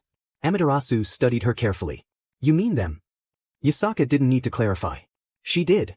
The brothers. Yorichi and Michikatsu. Amaterasu exhaled through her nose, her expression unreadable. Zeus only requested gods and key supernatural figures. Yasaka shrugged. They are powerful enough to be considered key figures. Amaterasu narrowed her eyes. She could already feel the headache forming. Bringing two mysterious swordsmen to an event filled with egotistical gods? It was a recipe for disaster, and yet something held her back from outright denying it. She hated to admit it, but they had proven themselves. Michikatsu, despite being insufferable, carried an unwavering strength. Yorichi, despite being soft-spoken, held a presence unmatched. She clicked her tongue again. But if they cause problems, it is on your head, Yasaka. Yasaka smirked, already pleased with the answer. Noted. Amaterasu sighed one last time. She had a feeling this celebration was about to become a lot more chaotic. The gentle hum of a breeze passed through the open courtyard, carrying the faint scent of cherry blossoms. The sky had begun shifting into the warm colors of the late afternoon, bathing the shrine in hues of gold and red. Yasaka stood with her arms crossed, her golden eyes flickering between the two men before her, Yorichi and Michikatsu. The two brothers sat across from her on the wooden veranda, listening in silence. So, Yasaka exhaled, placing her hands on her hips. That's that. She had just finished explaining the invitation to the grand celebration hosted by Zeus, a gathering of powerful gods and supernatural figures. Amaterasu had reluctantly agreed to let them attend, and now all that was left was their response. Yorichi, as always, was calm. Michikatsu, as expected, was unimpressed. A long pause stretched between them. No. Michikatsu's voice was flat, final. Yasaka raised an eyebrow. No. Michikatsu clicked his tongue. I see no reason to waste time entertaining the delusions of arrogant gods. Yasaka sighed. She had expected this. She turned to Yorichi instead. And you? Yorichi remained silent for a moment, his golden eyes thoughtful. Then, with a slow nod. I will go. Michikatsu's head snapped toward him. Yasaka smirked slightly. Michikatsu scowled. You would willingly subject yourself to their games? Yorichi's expression did not change. It is an opportunity. Michikatsu clicked his tongue again. An opportunity to do what? Listen to gods boast about themselves? Yasaka sighed again, rubbing her temples. You know, for someone who was once a samurai, you're awfully dramatic about social gatherings. Michikatsu's eye twitched slightly. I see no value in meaningless conversation. Kunu, who had been eavesdropping from the side, giggled. Grandpa Shirbua doesn't want to go to the party. Michikatsu glared at her. Kunu stuck her tongue out. He's scared. Michikatsu's brow twitched. Hardly. Yasaka smirked. So, you're coming then? Michikatsu stared at her, then at Yorichi, then back at her. The irritation in his gaze was undeniable. No. Deep within a secluded cavern, hidden from the eyes of gods and men, Issei Haidu sat in silence. The soft glow of the boosted gear pulsed against his arm, its crimson hue casting faint reflections across the cave walls. The air was cool and damp, the distant sound of dripping water echoing softly through the underground chamber. Before him, Draig's massive form loomed, his emerald eyes watching with quiet intensity. But Issei's focus was elsewhere. His golden eyes flickered with distant visions. Through Michikatsu's eyes, he watched the scene unfold at the shrine. Yasaka, Yorichi, Kunu. He could hear them speak, feel Michikatsu's irritation, and see his own clone sitting there, responding to Yasaka's invitation. As he watched, a small smirk formed on his lips. So, they're going to Zeus's little party. Draig rumbled, you seem amused. Issei leaned back slightly against the cave wall, exhaling slowly. It's interesting, that's all. Draig narrowed his glowing eyes. And what will you do? Issei's smirk faded, his expression turning calm and unreadable. I'll simply watch through Yorichi. Draig exhaled, a low rumble vibrating the cavern. And the other clone? Issei's golden eyes flickered as he shifted his gaze toward the distant cave entrance. It will stay at the shrine. Kunu must be protected. Draig hummed. A wise choice. Issei closed his eyes briefly, his expression unreadable. Draig studied him for a long moment before letting out a deep chuckle. Then let's see how the gods handle this. A faint smirk returned to Issei's lips. He would test the gods' power. The golden glow of the afternoon sun bathed the shrine, casting long shadows across the wooden veranda where Yasaka stood, arms crossed, her golden eyes narrowed at her daughter. Kunu, ears twitching and tail swishing, stared up at her mother with wide, pleading eyes. No, Yasaka said firmly. Kunu puffed up her cheeks. But why? You are not coming to Olympus, Yasaka continued, her tone absolute. Kunu's fox ears drooped. But. No. Kunu flinched at her mother's sharp tone. Yasaka rarely got this firm with her. She exhaled, trying to stay patient. Kunu, Olympus is no place for a child. This is a gathering of powerful gods and beings. It is not a festival. It is not a playground. It is dangerous. Kunu fidgeted. But Uncle Yorichi and Grandpa Shirbua will be there. Yasaka deadpanned. That does not help your case. Kunu stomped her foot. That's not fair. I want to go too. Yasaka sighed, rubbing her temples. This was going to take a while. Kunu, realizing she wasn't winning this fight, did the next best thing. She turned on her heel and ran. Kunu! Yasaka called after her, but the little fox had already dashed across the courtyard. She rushed toward Yorichi, who was sitting peacefully near the koi pond, calmly watching the water ripple. She practically threw herself at him, grabbing onto his sleeve. Uncle Yorichi, she whined. Mama is mad at me. Yorichi blinked. Slowly, he turned his head toward her, his calm golden eyes meeting her distressed ones. Yasaka arrived moments later, placing her hands on her hips. But before Yasaka could say anything else, Yorichi knelt down to one knee, leveling himself with Kunu. He placed a gentle hand on her head, smiling softly. Kunu, his voice was gentle and steady. Your mother is not angry with you. Kunu sniffled. She sounds mad. Yorichi shook his head. She is only firm because she loves you. Kunu blinked. Yorichi continued, his tone calm and patient. Do you remember when you first learned how to jump across the stepping stones by the pond? Kunu nodded slowly. Yeah. Yorichi smiled softly. At first, you almost fell into the water. But your mother held your hand, didn't she? Kunu nodded again, her ears perking up slightly. Aha. Yorichi's expression remained warm. She let go when she knew you could do it by yourself. But she stayed close, ready to catch you if you needed her. Kunu's eyes widened slightly. Yorichi gently tapped her forehead. This is the same. You are not ready to jump this distance yet. And your mother is keeping you safe. Kunu's ears twitched. She looked at Yasaka, who was completely frozen in place. Yasaka's mouth opened slightly, but no words came out. Kunu turned back to Yorichi, slowly processing his words. Then she sighed. That's so I really can't go? Yorichi smiled kindly. Not yet. Kunu pouted but nodded. Okay. Yasaka blinked. That's it? That easily? She had spent 10 minutes arguing with Kunu, and Yorichi calmed her down in 10 seconds. Kunu turned to Yasaka and smiled brightly. Sorry, Mama. I get it now. Yasaka's eye twitched. She had been arguing in circles, trying to explain this logically only for Yorichi to say one thing and suddenly become the hero. Kunu skipped away happily. I'll stay and watch the shrine with Grandpa Sherbois. Yasaka deadpanned. She turned to Yorichi. You, she exhaled, rubbing her temples. You planned that, didn't you? Yorichi simply smiled. Yasaka groaned. I hate how good you are at that. Kokushibo, watching from a distance, smirked. Yasaka snapped her head toward him. And you wiped that smirk off your face. Kokushibo took a slow sip of his tea. I refuse. Yasaka pinched the bridge of her nose, taking a deep breath to calm herself. Kunu had completely accepted her fate of staying behind. Just like that. And it was all because of one conversation with Yorichi. Meanwhile, Kokushibo sat nearby, smugly sipping his tea, his smirk barely hidden behind his cup. Yasaka exhaled sharply, giving him a glare. Are you enjoying this?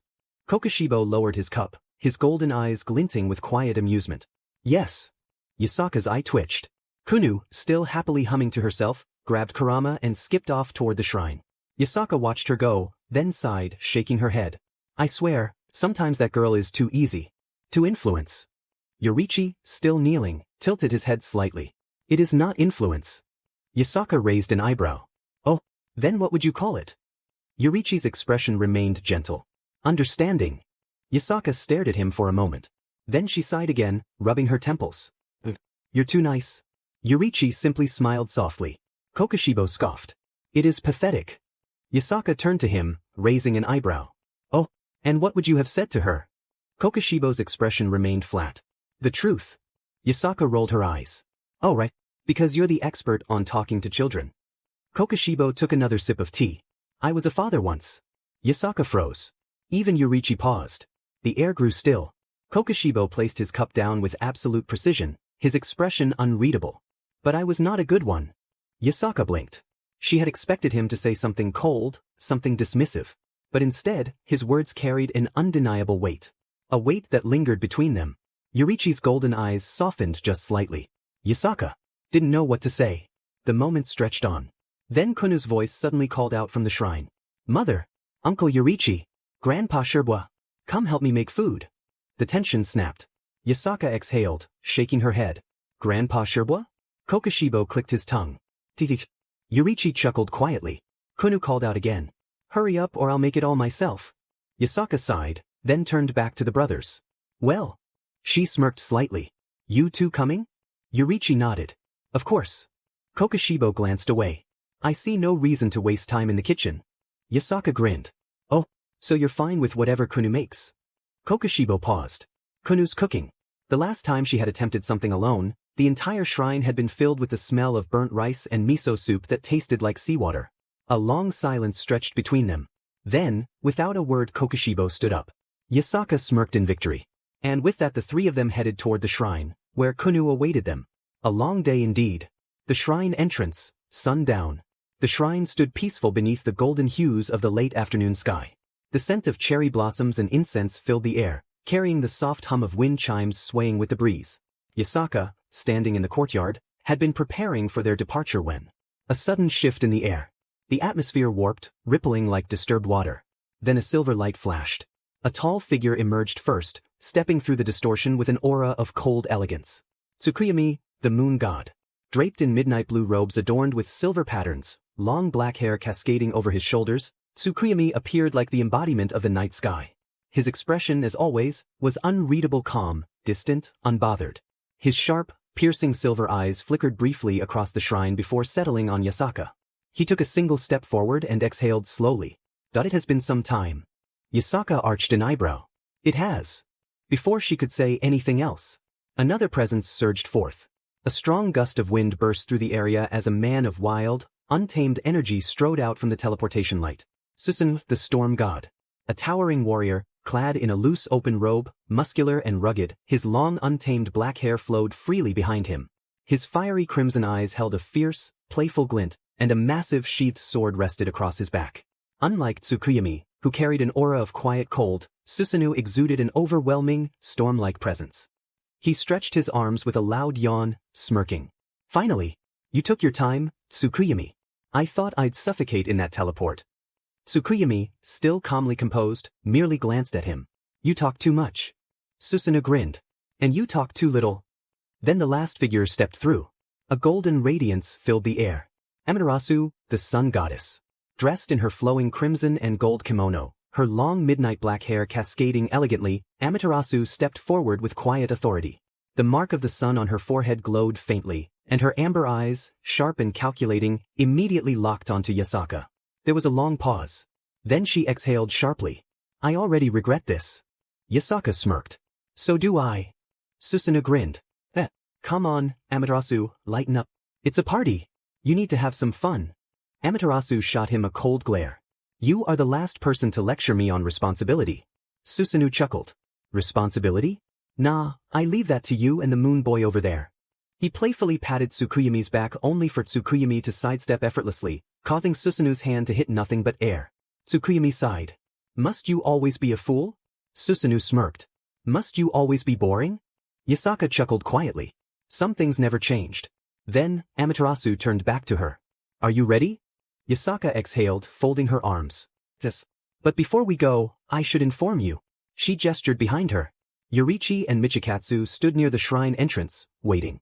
Michikatsu, in his human disguise, arms crossed, was clearly not thrilled. Yoriichi, as always, remained calm and unreadable. Susanoo whistled, eyeing the two swordsmen with clear intrigue. Who are the warriors? Before Yasaka could respond, Amaterasu sighed heavily, crossing her arms. Unwanted guests. The words hung in the air.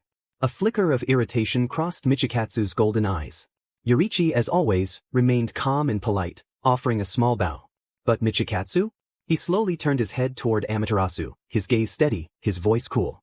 Unwanted. His tone was smooth, not mocking, but carrying an edge sharper than any blade.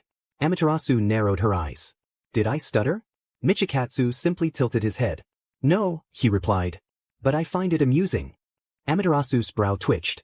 Amusing. Michikatsu nodded once, his face unreadable. Yes. It is rare to meet someone whose presence is even less desired than mine. A beat of silence. Then Susanoo erupted into laughter. Pfa. Oi oi, I like this guy. He clapped Michikatsu hard on the back, grinning ear to ear. Amaterasu's eye twitched dangerously. She folded her arms tighter, her sharp amber gaze burning into Michikatsu. You must have some nerve to speak to me like that. Michikatsu's expression did not change. And you must have a fragile ego to be this easily rattled. Yasaka choked on her laughter, quickly covering her mouth. Even Tsukuyomi, usually stone-faced, exhaled through his nose slightly. His version of amusement. Susanoo, meanwhile, was having the time of his life. What? Michikatsu, right? Susanoo grinned.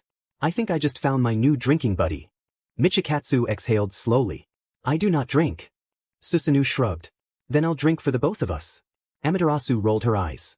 I have no patience for this. Michikatsu smirked slightly. Then leave. Amaterasu snapped her head toward him so fast it nearly cracked. What? Michikatsu continued, his tone infuriatingly calm. If my presence offends you so much, then simply go on without us. No one is forcing you to stay. Amaterasu's fists curled tightly at her sides.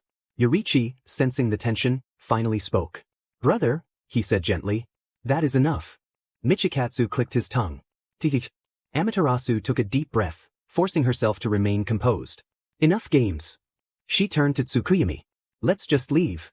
Tsukuyomi lifted a hand, his expression as blank as ever as a portal of shimmering moonlight began forming before them. The portal shimmered, signaling their imminent departure. Tsukuyomi stood, calm and composed, maintaining the spell.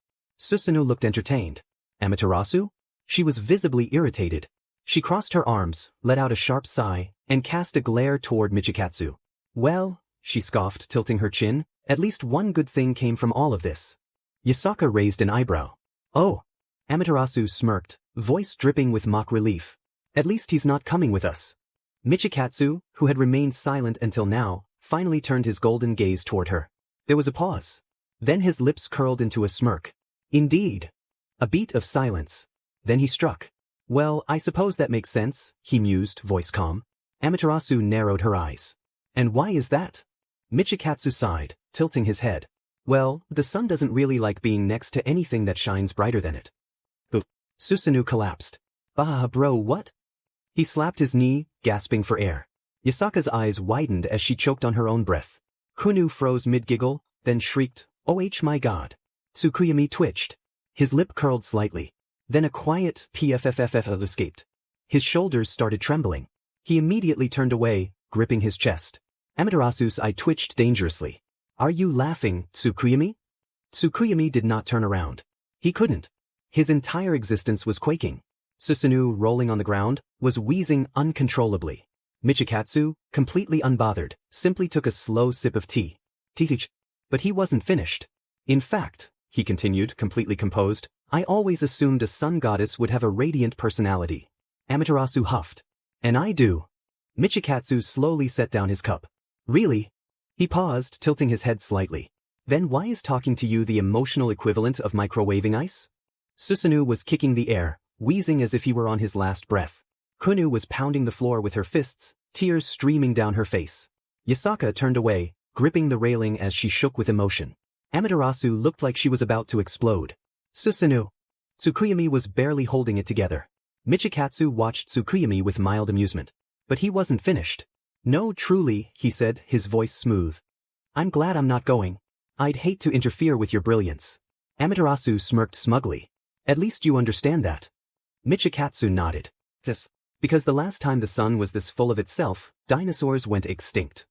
Tsukuyomi immediately collapsed. His legs buckled, and his hands slammed against the shrine pillar, glowing with blue energy as he struggled to hold himself together. His face contorted, teeth clenched as he gasped for air. He was trembling, sweating, fighting for control. Amaterasu snapped. Tsukuyomi. Tsukuyomi did not turn around. He couldn't. If he looked at Michikatsu, he felt he might truly lose it. Amaterasu clenched her fists, eyes glowing with pure fury. Open. The portal. Tsukuyomi, trembling violently, waved his hand toward the portal. It is ready. Amaterasu stormed through without another word. Susanoo, still wheezing, patted Michikatsu's back. You need to come next time, please. Michikatsu simply exhaled calmly. Yasaka smirked. Try not to miss us too much. Michikatsu, taking a slow sip of tea, blinked. Then, with a genuine look of mild confusion. Oh, wait, 5 of you are leaving. Susanoo raised an eyebrow. Yeah, what about it? Michikatsu blinked, tilting his head slightly. Strange. I thought we were just sending off a giant fireball that's only useful for half the day.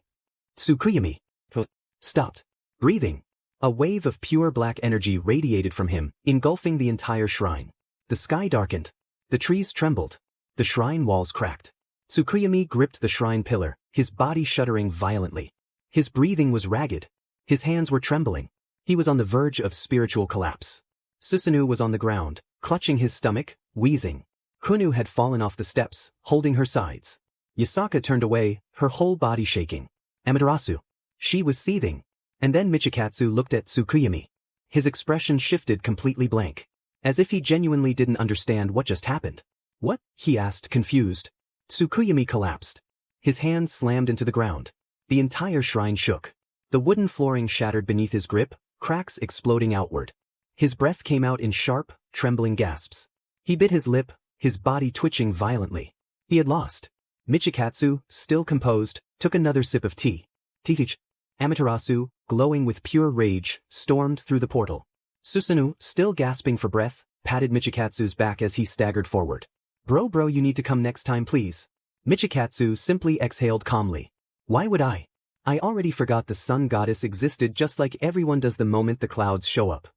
Tsukuyomi gripped the ground again. A loud crack split the air as more of the shrine's flooring fractured under his strength. His entire body trembled, his aura seething with barely contained chaos. And then Michikatsu blinked, tilting his head.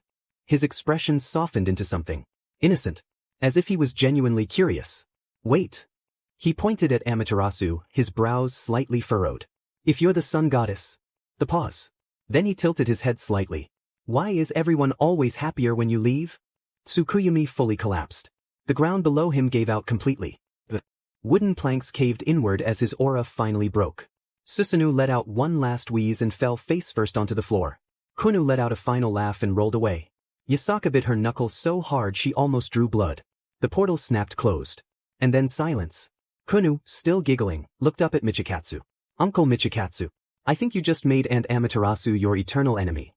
Michikatsu took another slow sip of tea. Then completely unbothered. Good. A golden light flashed across the sky, and in an instant, the divine figures of the Shinto deities and Yasaka materialized onto Olympus' grand courtyard. However, they did not land gracefully. They collapsed. The Greek gods, who had been waiting to receive them, blinked in confusion as their guests lay scattered across the polished white marble of Olympus. The moment was silent. Then chaos.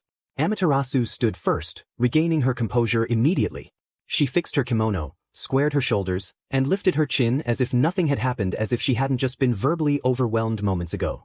Her face was neutral. Her aura? Fiery. But beside her it was an absolute disaster. Susanoo was wheezing. The storm god of the Shinto pantheon kicked his legs against the ground, his fists slamming against the marble as he gasped for air. Holy Baha H, how did he Baha that BSD? His voice cracked, his entire body trembling from the sheer force of laughter. Tsukuyomi was frozen. His entire body trembled violently. A dark aura flickered around him. His hands clenched into tight fists. His chest rose and fell rapidly, struggling. His teeth were bared. His lips quaked. His entire existence was dedicated to one thing: not laughing. Because if he did, he would lose control. His face was darkened, his eyes squeezed shut as he pressed his knuckles against his lips. He could still hear it. Michikatsu's last words. Why is everyone always happier when you leave? This was divine torture. The laughter clawed at his soul, trying to break free. He needed to breathe. He needed to compose himself. He was a god. He could handle this. And yet his entire being was on the verge of betrayal. Meanwhile, the Greek pantheon watched. The Greek gods, standing in formation, had absolutely no idea what was happening. Zeus, standing at the center of the divine welcome, raised an eyebrow, arms crossed. What in the name of Olympus did we just witness? He muttered. Hera, standing beside him, glanced down at the barely functioning Tsukuyomi, then at the still laughing Susanoo. The chaos in the courtyard had finally begun to settle, though the faint sounds of Susanoo still wheezing and Tsukuyomi fighting for composure could be heard.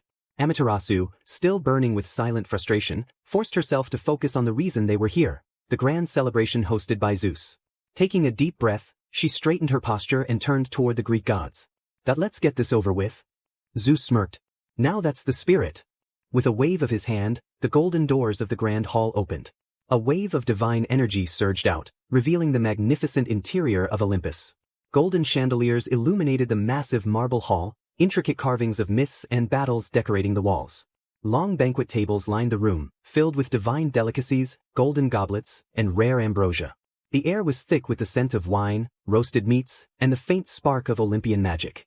The celebration had already begun. Gods and goddesses from various pantheons were gathered, exchanging conversations, laughter, and, most importantly, assessing the new arrivals. As the Shinto gods stepped inside, many of the Olympians and their guests turned to observe.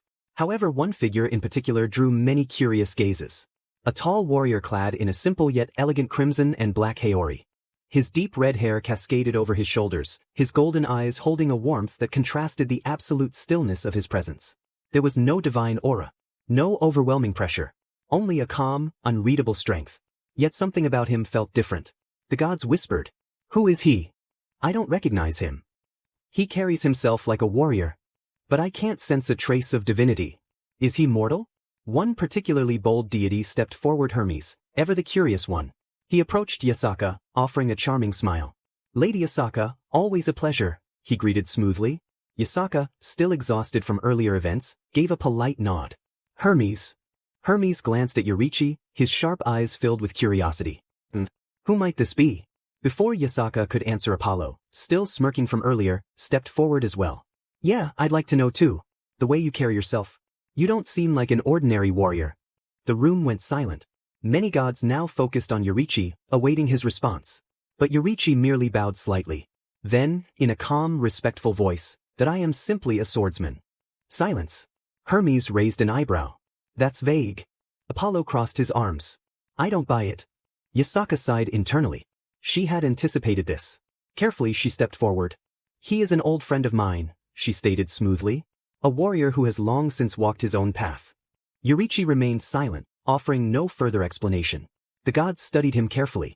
But despite their curiosity, none of them could sense anything unusual. He was just a warrior.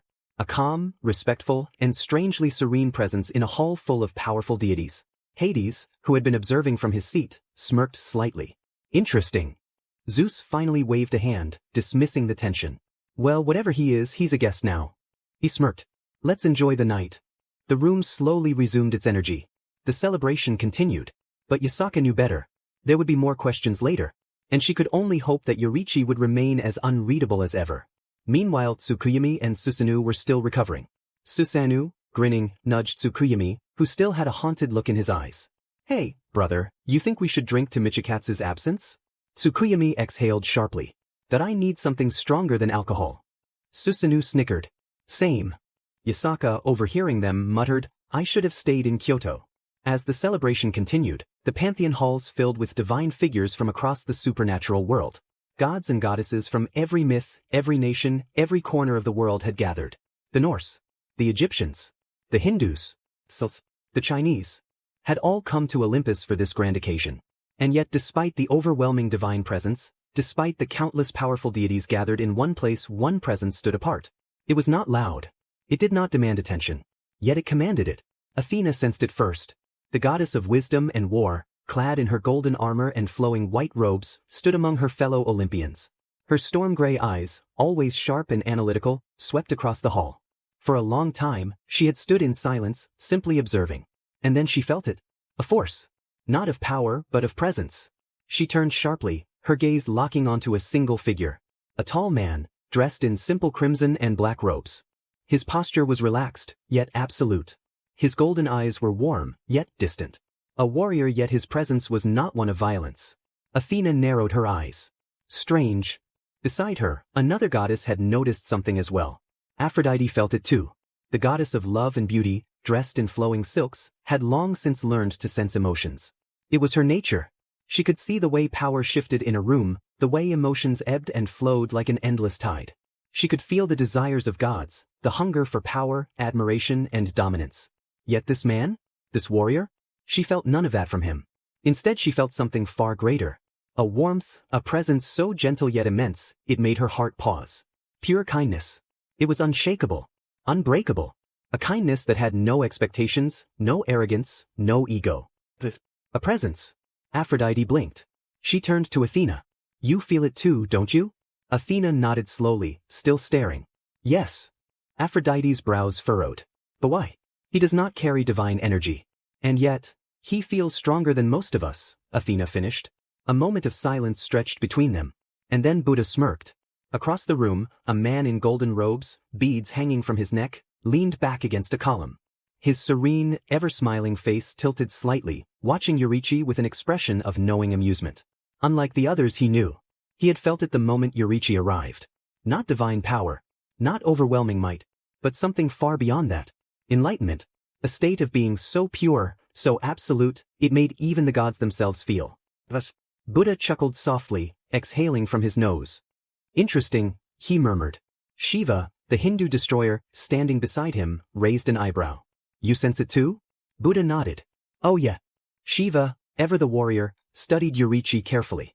Is he dangerous? Buddha grinned. He's more than that. Shiva narrowed his eyes. Explain. Buddha let out a deep chuckle. He's someone even gods should be careful around.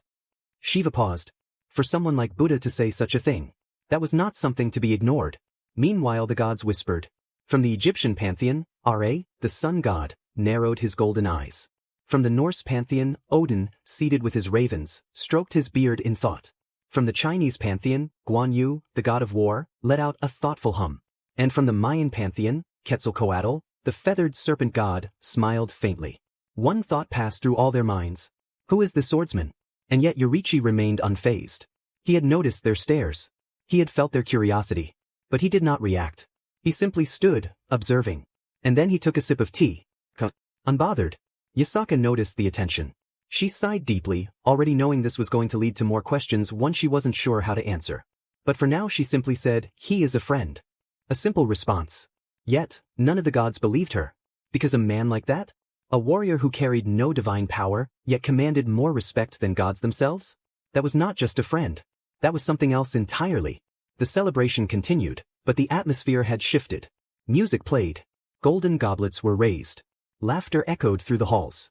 Yet, despite the grandeur of the event, despite the gathering of gods from every pantheon, many eyes remained locked on one man. Yorichi Tsujikuni, the warrior without a divine aura. The swordsman without a title. The man who stood calmly in a hall of gods, yet carried a presence that even they could not ignore. The gods watched. Athena observed him like a puzzle to be solved. Aphrodite felt the warmth of his presence but could not comprehend why it was so. Shiva, the Hindu destroyer, watched him with subtle intrigue, wondering if this man was a warrior even he would find worthy. Odin, seated with his ravens, stroked his beard, his one eye filled with thought. Ra, the Egyptian sun god, examined him with silent curiosity. Even Thor, who had been drinking heavily, turned to take a second look, furrowing his brows. And Buddha? Buddha just smiled. Because he already understood. But Yorichi? He did not care. The swordsman remained as he was. Silent. Drinking his tea with absolute serenity. Yasaka knew this was going to be a problem. Sitting beside Yorichi, Yasaka sighed internally. They're all watching him. She could feel it, their eyes, their curiosity. She had anticipated this the moment she brought Yorichi here. But now, she realized. She might have underestimated just how much attention he would draw. Taking a slow sip of her own tea, she glanced at him. That you're making them nervous? She murmured quietly. Yorichi, as composed as ever, slowly blinked. Then, am I? His tone was calm, as if this was nothing more than a passing breeze. Yasaka resisted the urge to rub her temples. This man is impossible. Athena finally spoke. After what felt like an eternity of silence, the goddess of wisdom leaned forward. She addressed Yasaka first. This friend of yours? Athena's storm-gray eyes locked onto Yorichi. Where does he come from? Yasaka had expected this. She had prepared for this. And so, without hesitation, she answered smoothly, he is a warrior from my land. A vague yet technically true statement. Athena's eyes narrowed slightly. A warrior? Yasaka nodded. One of great skill. Athena examined Yorichi carefully. You do not carry the aura of a god, she said plainly. Yorichi did not respond. Athena continued. You do not carry the power of a king. Again silence. Athena's brows furrowed slightly. And yet, she leaned slightly closer, studying him as if trying to see through his very soul. You do not feel like a mortal either. The table grew quiet. Even the other gods, who had been feigning disinterest, subtly turned their ears toward the conversation. But Yorichi? He simply set his tea down gently. Then, in a voice that was neither defensive nor prideful, he spoke. That I am a swordsman. Nothing more. Nothing less. Just a swordsman. Athena searched his face. His golden eyes held no deception. No arrogance. No hidden agenda. Absolute truth. And that bothered her. Because she had studied warriors her entire existence. She had seen those who sought power, those who sought glory, those who wanted to carve their names into history. But this man? He sought nothing. And that made him even more dangerous. Meanwhile, Aphrodite smiled. The goddess of love had been watching the exchange with great amusement. Athena, ever the strategist, was trying to analyze Yorichi like a battlefield. But Yorichi? He was unshakable. And more importantly, he was genuine. Aphrodite, sipping her wine, chuckled softly. A man like you is quite rare, she mused. Yorichi turned his gaze to her. Aphrodite smiled. Tell me, swordsman, she leaned slightly closer. What do you desire? The table grew quiet again. Desire. Aphrodite could see it in all beings. Power. Ambition. Every being wanted something. But Yorichi? He simply blinked once and said, nothing. Aphrodite's smile faltered slightly. Nothing? Yorichi took another sip of tea. Then, as if it were the most natural thing in the world, I have already lost everything I ever desired. The room stilled. Aphrodite's breath hitched slightly. Athena, watching carefully, felt a strange weight in those words. Even Buddha's smirk faded slightly, his expression turning thoughtful. Shiva narrowed his eyes. He speaks with the tone of a man who has nothing left to lose. But before the tension could grow heavier, Yorichi gently set his tea down, looking at Yasaka. This is very good. Yasaka, caught off guard, blinked. Then she let out a small laugh. It was so like him to end a heavy moment with something so simple. But I'm glad, she said softly. And with that, the atmosphere lightened once more. But the gods did not forget. Even as the celebration continued, even as drinks were poured and feasts were shared, one thing was certain. Every god in the room wanted to know more about this swordsman. And Yorichi? He remained as unbothered as ever, sipping his tea, watching the stars, and carrying the weight of a past no god could ever hope to understand. Yorichi Tsujikuni. A name they did not know, the presence they did not understand. And yet they all felt it. The Greek gods remained seated at their grand tables, feasting and drinking. The Olympians were always ones to enjoy themselves first and ask questions later. But the other gods? The beings of different pantheons, the deities who had seen countless warriors rise and fall throughout time? They were not content with just observing. They needed to know more. And so away from the main celebration, a gathering formed. A meeting of the gods in a secluded section of the grand hall, away from the feasting Olympians, a circle of deities stood together. They came from different lands, different cultures, different faiths. But all had gathered for one reason: to speak of the silent warrior among them. Seated upon a stone bench, Buddha exhaled slowly, spinning a golden bead between his fingers. His usual smirk was gone. His eyes, though half-lidded, were calm, sharp. Shiva, standing with arms crossed, exhaled. You all felt it, didn't you? He muttered. Odin, his ravens perched nearby, gave a slow nod. Not divine, he mused. Not mortal either. Ra, the Egyptian sun god, spoke next. There is no arrogance in him, he said. No hunger for power. That alone makes him different. Guan Yu, the Chinese god of war, stroked his beard thoughtfully. He is a warrior, he said simply, but not like any I have seen. Hachimen, the Japanese god of war and samurai, narrowed his eyes. There is something familiar about him, he murmured. Quetzalcoatl, the feathered serpent god of the Mayans, chuckled softly. Perhaps he is simply a humble man, he suggested. Not all power must be overwhelming. Buddha, still absent-mindedly spinning his prayer beads, finally spoke. That it's not power. The gods turned to him. Buddha lifted his gaze slightly, watching Yorichi from across the hall. That it's something far greater. Shiva raised an eyebrow. Explain. Buddha exhaled through his nose. He is at peace. A moment of silence. Then Ra narrowed his golden eyes. What do you mean? Buddha tilted his head slightly. There is no ambition. No ego. No desire for victory or domination. His fingers stopped spinning the bead. He has already found his answer. The gods exchanged glances. This was strange. Even the most noble of warriors, the most disciplined of monks, carried something within them. A desire. A goal. A reason to fight. But this man? He carried nothing. A challenge is suggested. The gods remained silent for a moment, absorbing Buddha's words. Then a chuckle. Shiva smirked. Well then, he said. If he truly is at peace, he will not mind proving himself. Hachiman, arms crossed, gave a nod. A warrior must be measured. Odin grunted in agreement. He wields a blade. It is only right that we see it in motion. Guan Yu smiled slightly. A demonstration would be educational. Ra exhaled. Then it is decided, he said. A sparring event. A test of skill. They all turned toward the grand hall.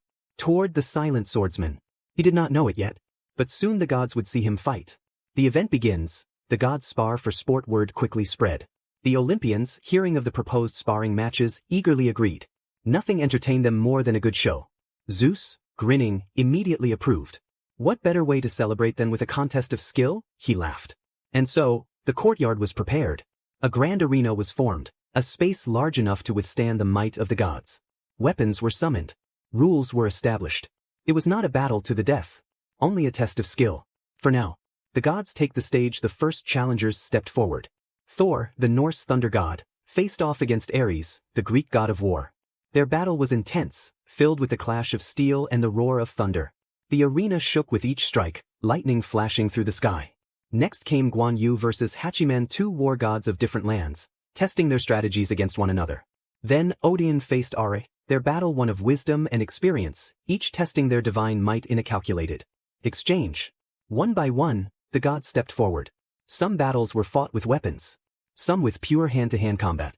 Each was a display of skill, power, and divine strength. The crowd roared with excitement, the gods cheering for their champions. Yet despite the spectacle before them, many of the gods had their attention elsewhere. They were waiting for one man, for the swordsman with no divine aura, for Yorichi Tsujikuni. The moment arrives as another match came to an end. Zeus rose from his throne. Magnificent! A fine display of skill, he declared. But I believe there is still one among us who has yet to step forward. Silence followed. Then, every gaze turned toward him. Yorichi, seated beside Yasaka, did not react at first. He simply finished his tea, then slowly set the cup down. The gods watched carefully, waiting. Yasaka, exhaling slowly, turned to him. "You do not have to do this," she said quietly. Yorichi remained silent for a moment, then smiled gently. Thought it would be impolite to refuse. He rose from his seat and the gods held their breath. The time had come. The swordsman would take the field. The arena fell silent. The moment Yorichi Tsujikuni rose from his seat, the gods felt it a presence. Not overwhelming power, not divine authority, but something calm, something unshakable. As he walked toward the center of the arena, the air shifted. The gods observed carefully. Every warrior who had fought before had announced themselves with their presence: lightning, fire, divine auras flaring as they took the field. But Yorichi? He simply stepped forward. And yet, that alone made the world feel smaller. Athena's storm-gray eyes narrowed. He walks as if he has already won. Shiva, standing with arms crossed, watched closely. He carries no aggression. Yet he moves like battle itself. Are, his golden eyes burning, muttered, "That is no normal warrior." Meanwhile, Buddha simply smiled. Odin, stroking his beard, narrowed his eye. There is no hesitation. No uncertainty. Guan Yu, the Chinese god of war, slowly nodded. He fights as if the battle has already played out in his mind. Even Amaterasu, seated above, felt a shiver crawl down her spine. What is this feeling? Tsukuyomi, still recovering from earlier humiliation, found himself staring. Susanoo, his usual grin gone, muttered, "That I don't think we should be watching this as entertainment." Zeus, ever the host, clapped his hands together.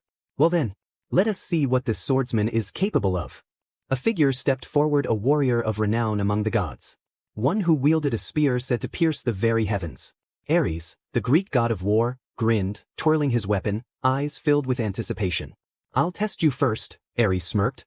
"Let's see if you can handle an actual battle." Yorichi simply nodded, placing a hand on the hilt of his blade, not drawing it, not moving, just waiting.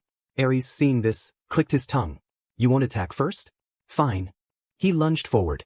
The ground cracked beneath his feet as he moved his spear, moving at incomprehensible speeds. The gods watched intently. This was Ares, a war god, a warrior of bloodshed and destruction. And yet, what happened next defied logic. For many gods, it was over in an instant. But for those with the fastest reflexes, those who could see beyond mortal perception, they saw it. Ares lunged, but before the tip of his spear could even glimmer in the light, Yorichi had already moved. It was not a step. It was not a dodge. It was something entirely different. His form shifted just slightly, and suddenly he was behind Ares. The spear had been parried. A simple, effortless motion.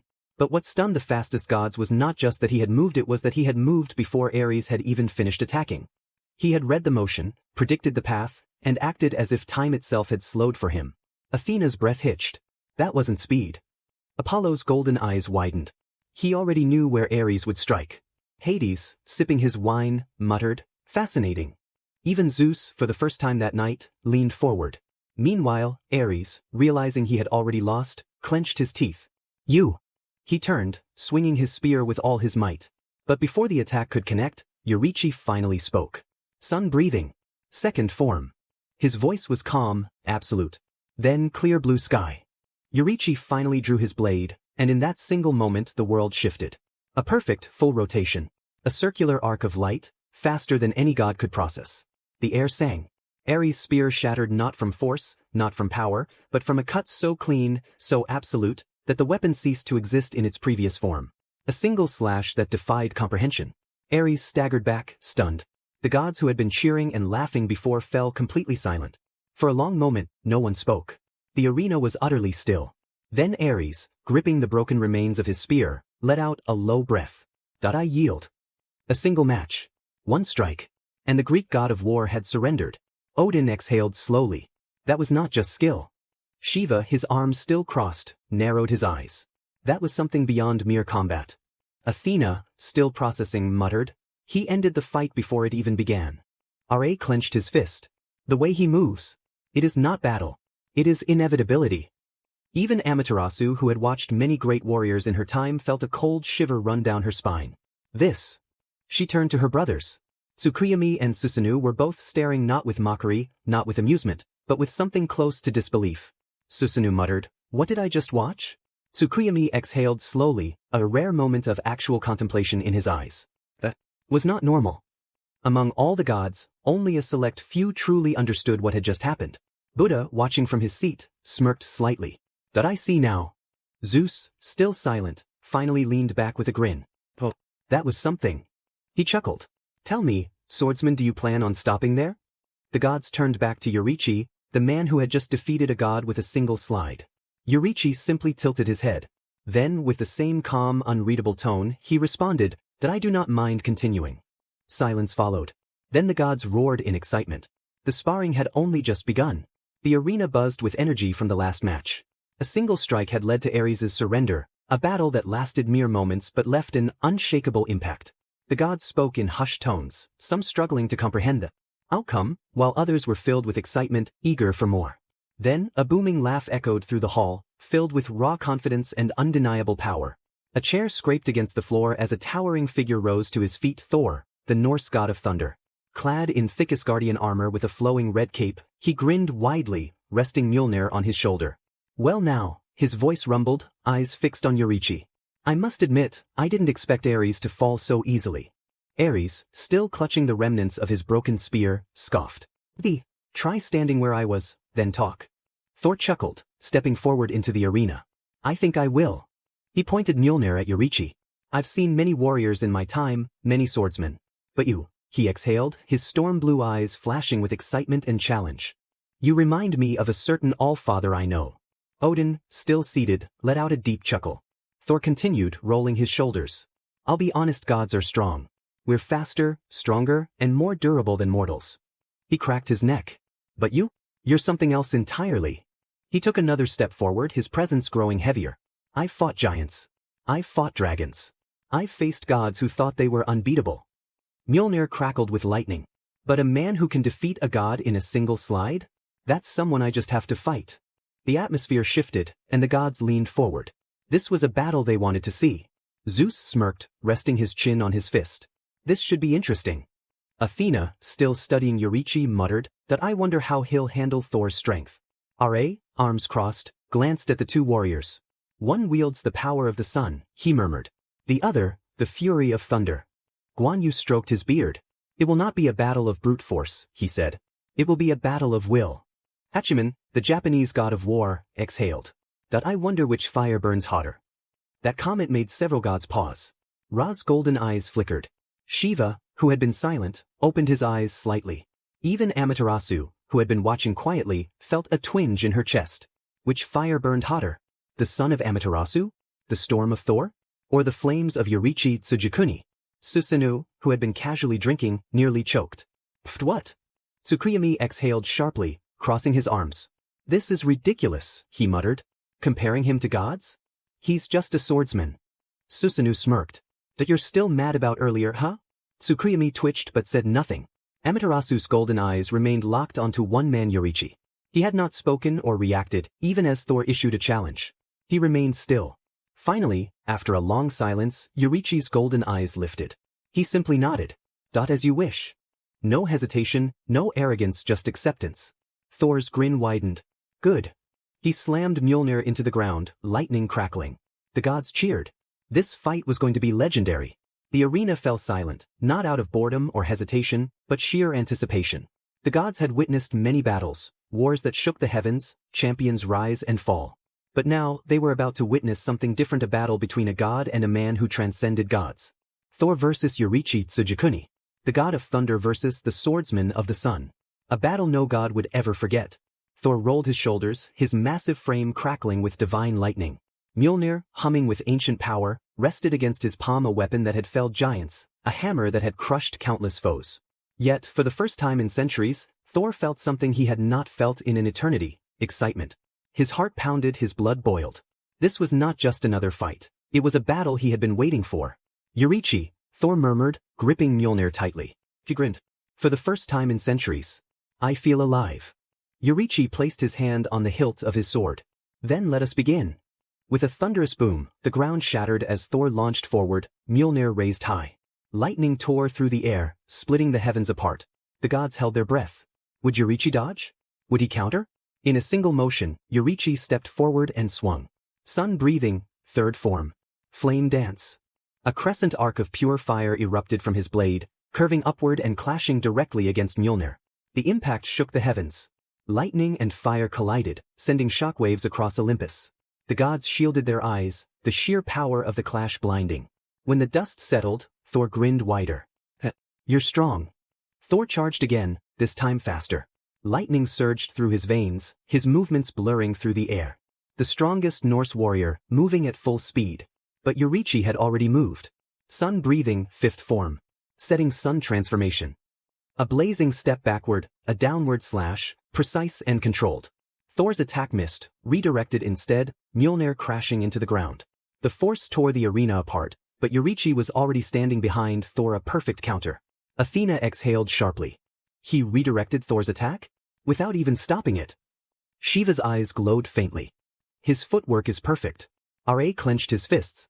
He fights as if battle itself is merely an extension of his will.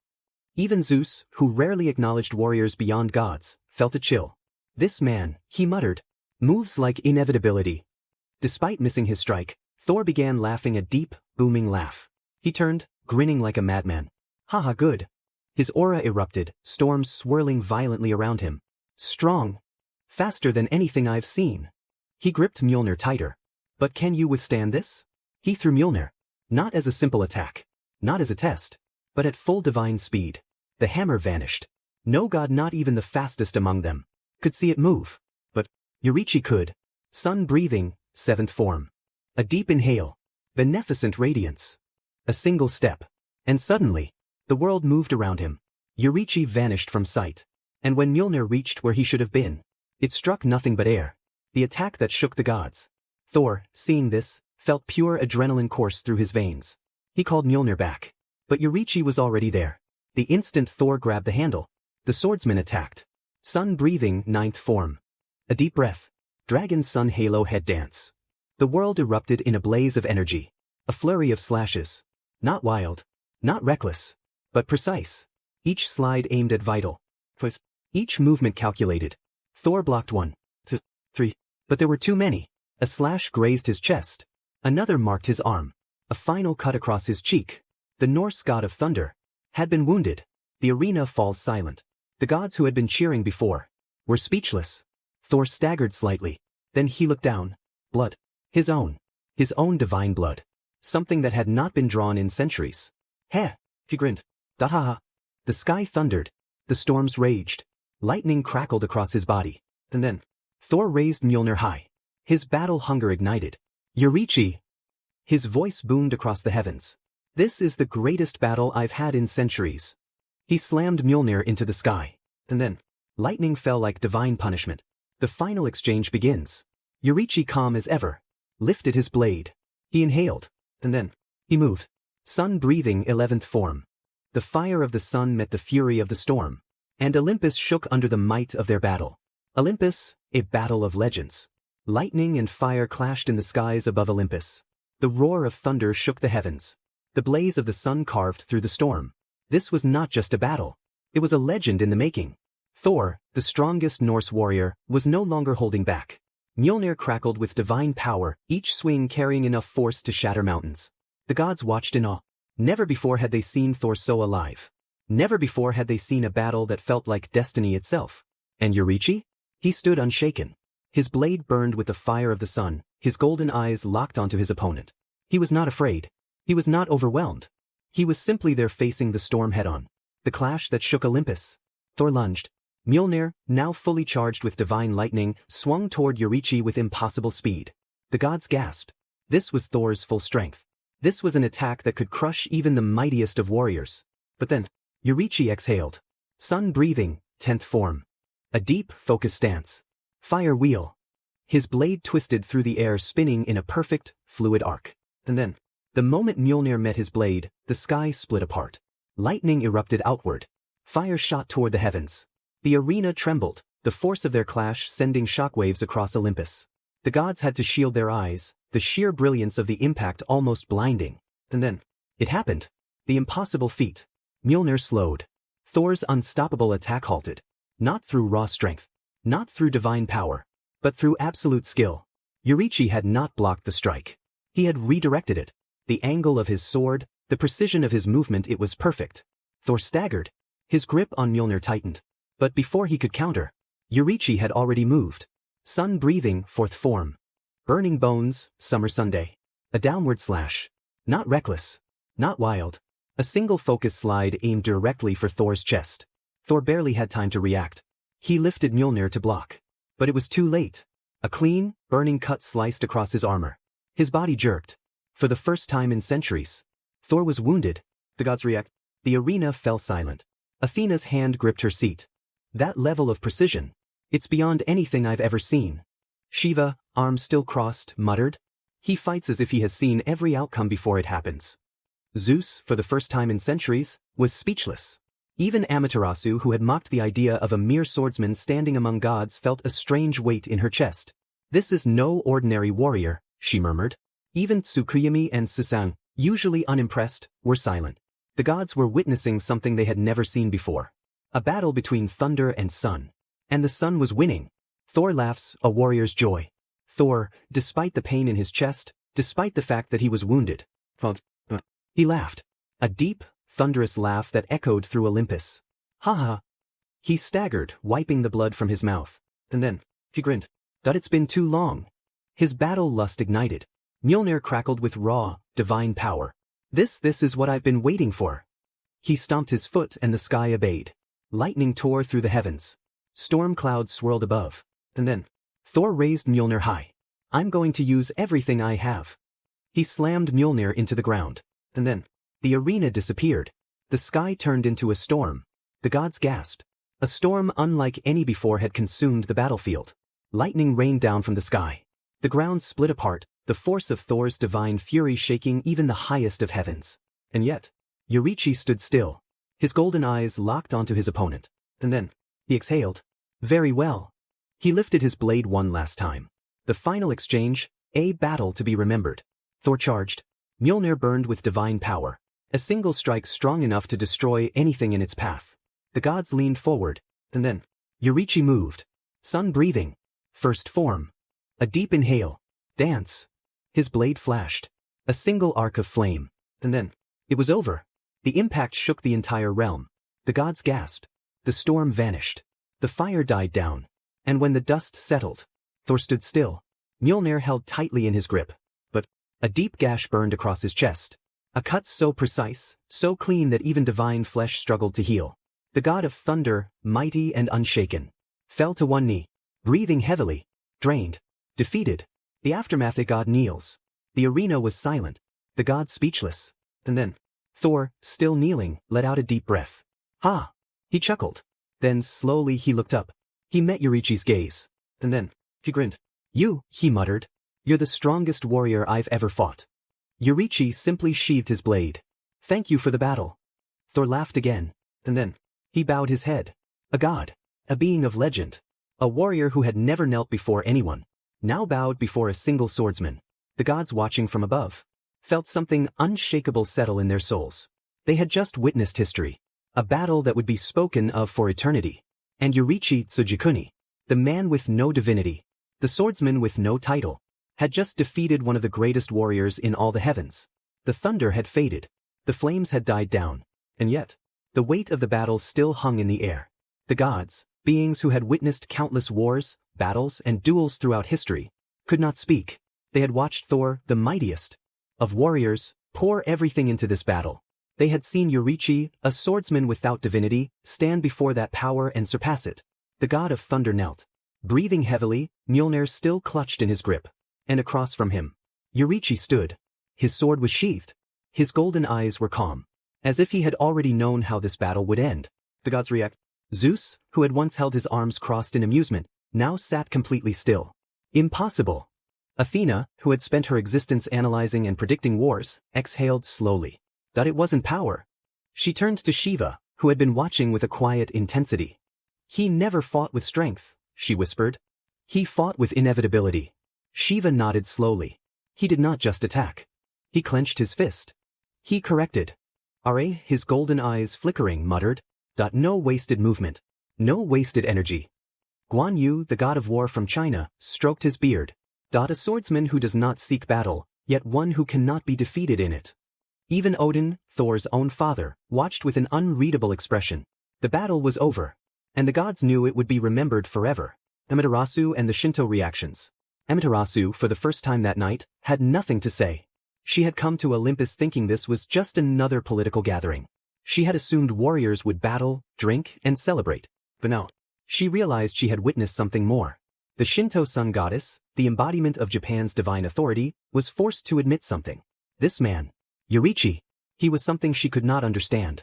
Tsukuyomi exhaled sharply, still watching Yorichi closely. No man should be this powerful. Susanoo, his usual grin absent, muttered, he just defeated a god. No, he outmatched him. He folded his arms. And he didn't even struggle.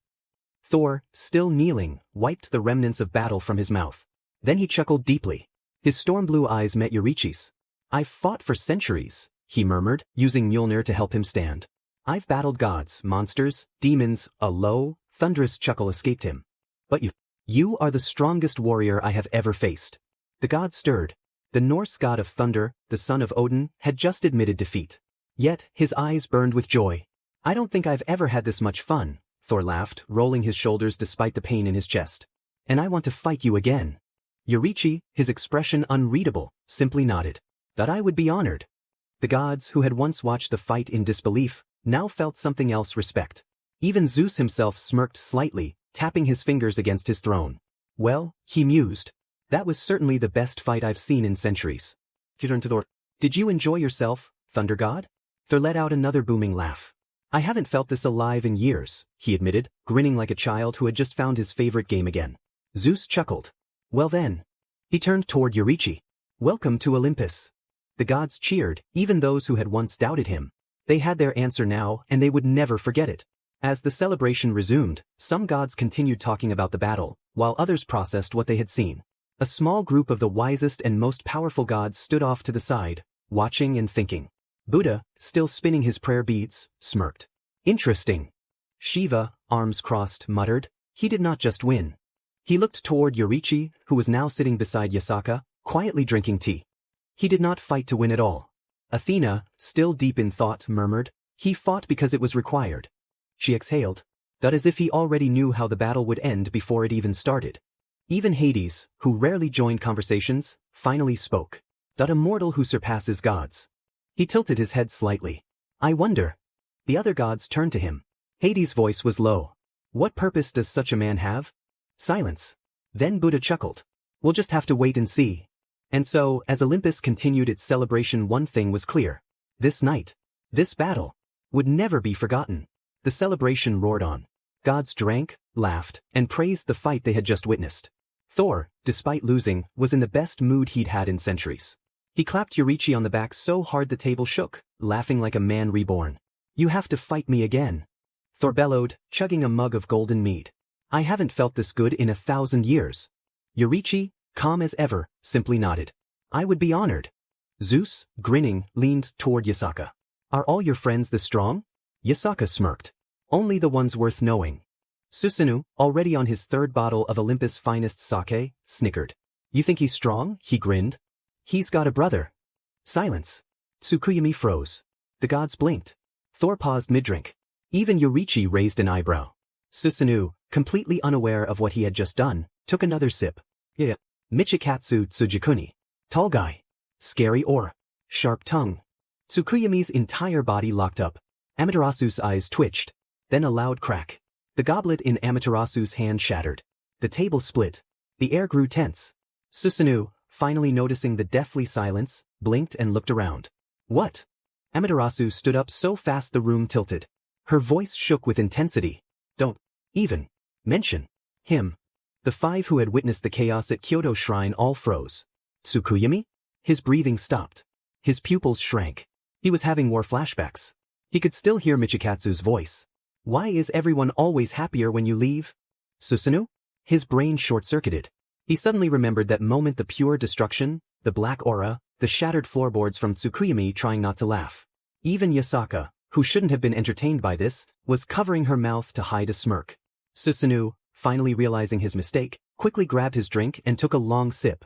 That's so anyway, Yorichi, tell me more about your sword techniques. Amaterasu glared daggers.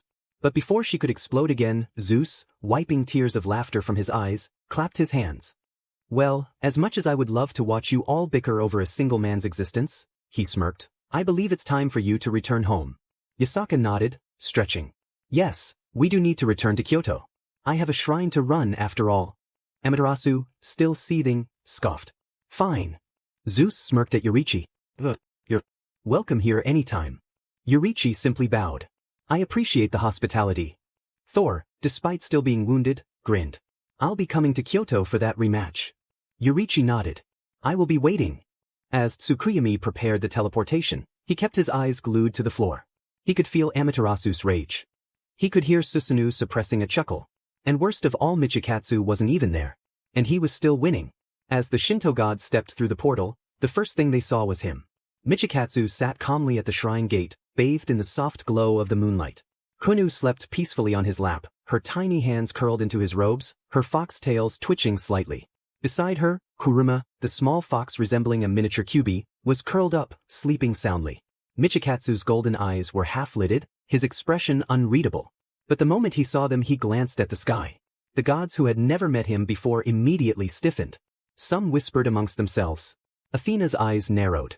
Wait, that's Hades, who had overheard stories from Zeus, exhaled. It seems we have found the Michikatsu Tsujikuni Susanoo was talking about. Even Buddha, who had remained mostly indifferent throughout the trip, smirked slightly. Interesting. Susanoo, exhausted, just groaned. Yep, that's him. Yasaka, already mentally preparing for disaster, sighed heavily. Yes. That's Michikatsu. Amaterasu and Michikatsu, a long-awaited rematch. For a long moment, there was silence. Michikatsu and Amaterasu's gazes locked. A tense atmosphere formed. The moonlight shone down on Michikatsu's face, his human form still active, his 6 demonic eyes reduced to 2 golden ones. Amaterasu's divine aura flared slightly, her presence radiating warmth despite the cool night air. Michikatsu, completely unbothered, slowly tilted his head. Then he spoke. Oh, you're back. His voice was calm, neutral, as if she had just returned from a simple errand. Amaterasu's eye twitched. She crossed her arms. Obviously.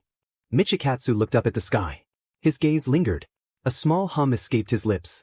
Amaterasu narrowed her eyes. What? Michikatsu exhaled slowly.